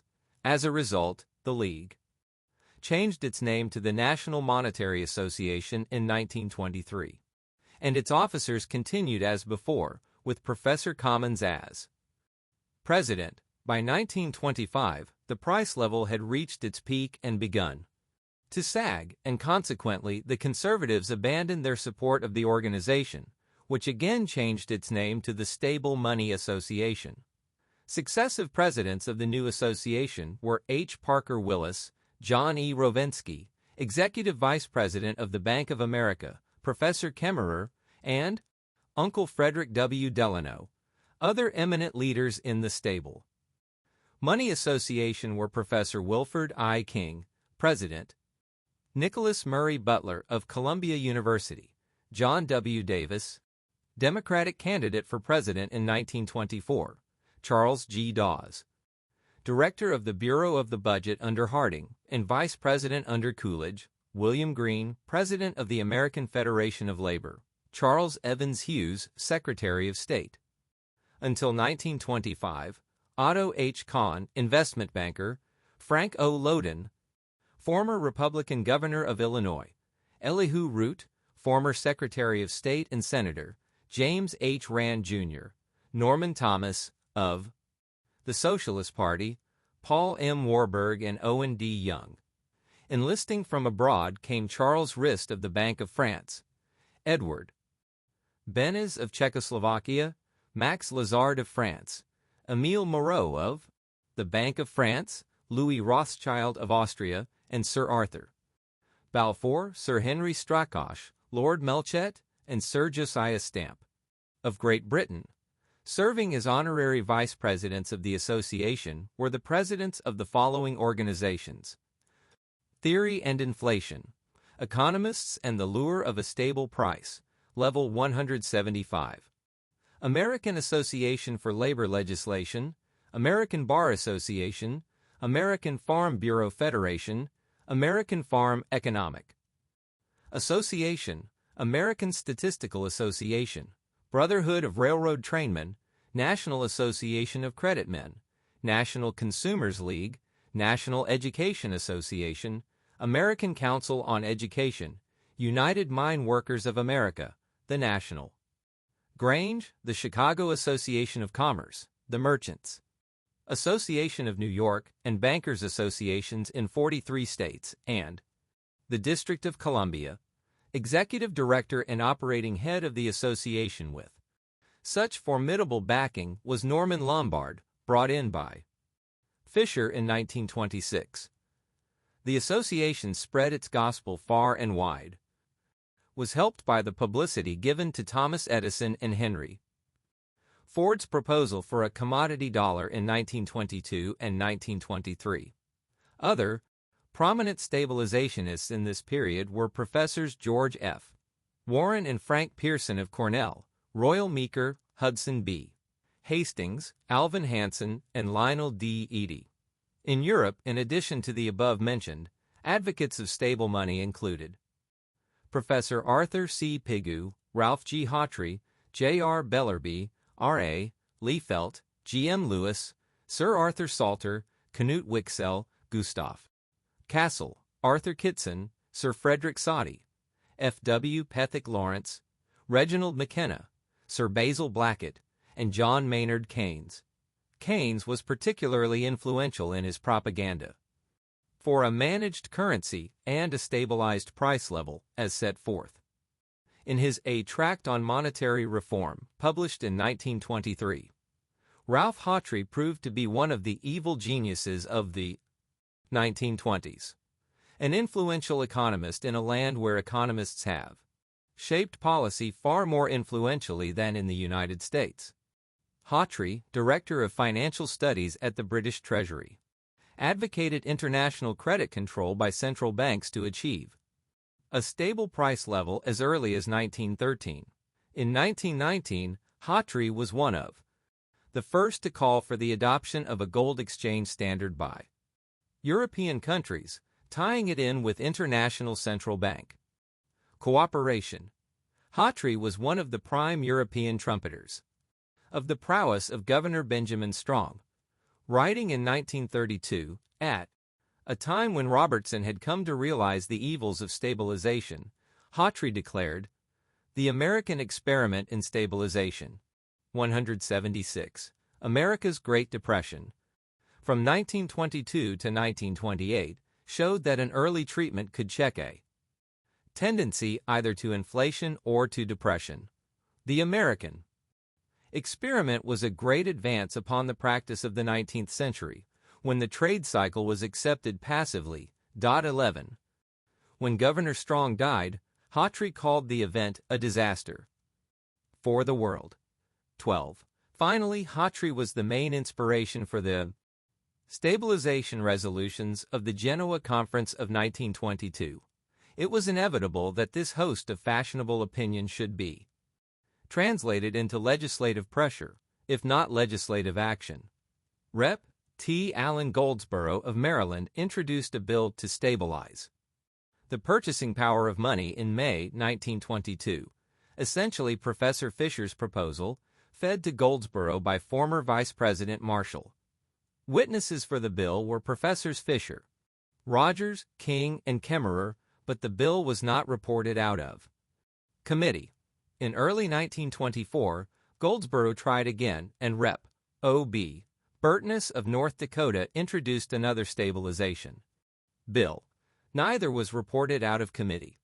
The next major effort was a bill by Representative James G. Strong of Kansas, introduced in January 1926, under the urging of veteran stabilizationist George H. Shibley, who had been promoting the cause of stable prices since 1896. Rather than the earlier Fisher proposal for a compensated dollar to manipulate the price level, the Strong bill would have compelled the Federal Reserve System to act directly to stabilize the price level. Hearings were held from March 1926 until February 1927. Testifying for the bill were Shibley, Fisher, Lombard, Drive, William T. Foster, Rogers, Bellerby, and Commons. Commons, Rep.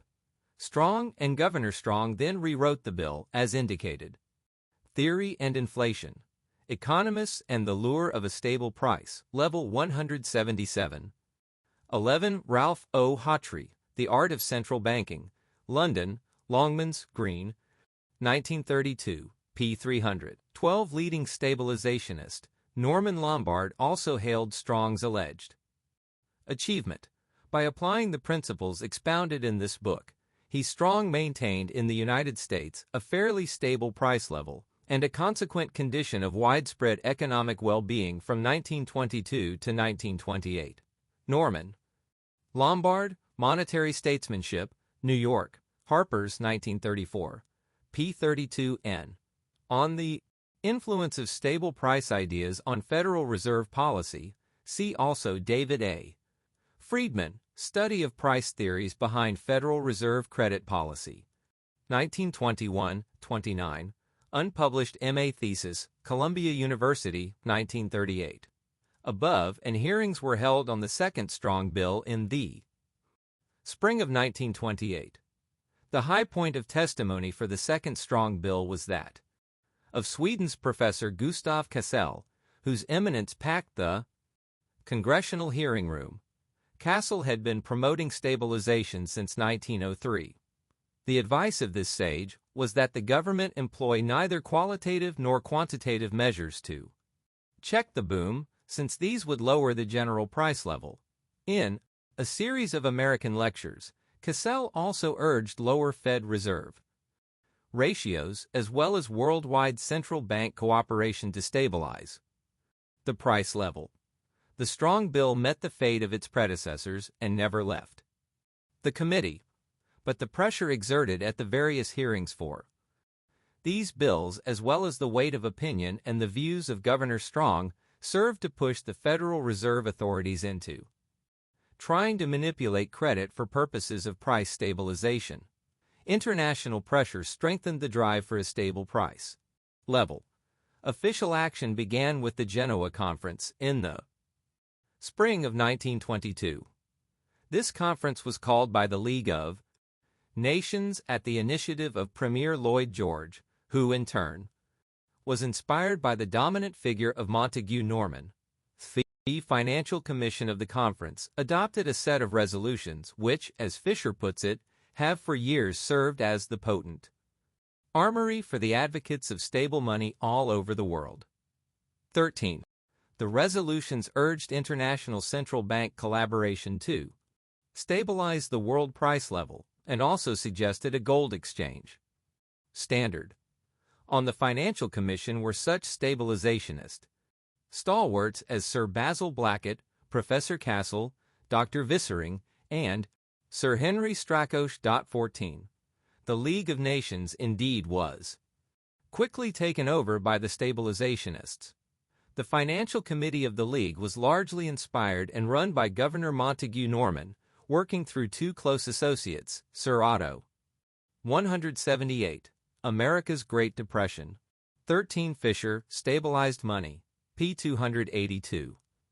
Our account of the growth of the stable money movement rests heavily upon Fisher's work. 14. While Hawtrey was the main inspiration for the resolutions, he criticized them for not going far enough. Niemeyer and Sir Henry Strachos. Sir Henry was, as we have indicated, a prominent stabilizationist. 15. Furthermore, Norman's chief advisor in international affairs, Sir Charles S. Addis, was also an ardent stabilizationist. 16. In 1921, a joint committee on economic crises was formed by the General Labor Conference, the International Labor Office, ILO of the League of Nations, and the Financial Committee of the League. On this joint committee were three leading stabilizationists, Albert Thomas, Henry Fuss, and Major J.R. Bellerby. In 1923, Thomas's report warned that a fall in the price level almost invariably causes unemployment. Henry Fuss of the ILO propagandized for stable price levels in the International Labor Review. In 1926, the Joint Committee met in June 1925 to affirm the principles of the Genoa Conference. In the meanwhile, two private international organizations, the International Association for Labor Legislation and the International Association on Unemployment, held a joint international congress on social policy, Prague, in October 1924. The Congress called for the general adoption of the principles of the Genoa Conference by stabilizing the general price level. The International Association for Social Progress adopted a report at its Vienna meeting in September 1928, prepared by stabilizationist Max Lazard of the investment banking house of Lazard Frères in Paris, calling for price level stability. The ILO followed suit in June 1929, terming falling prices a cause of unemployment. And finally, the Economic Consultative Committee of the League endorsed the Genoa Principles. In the summer of 1928,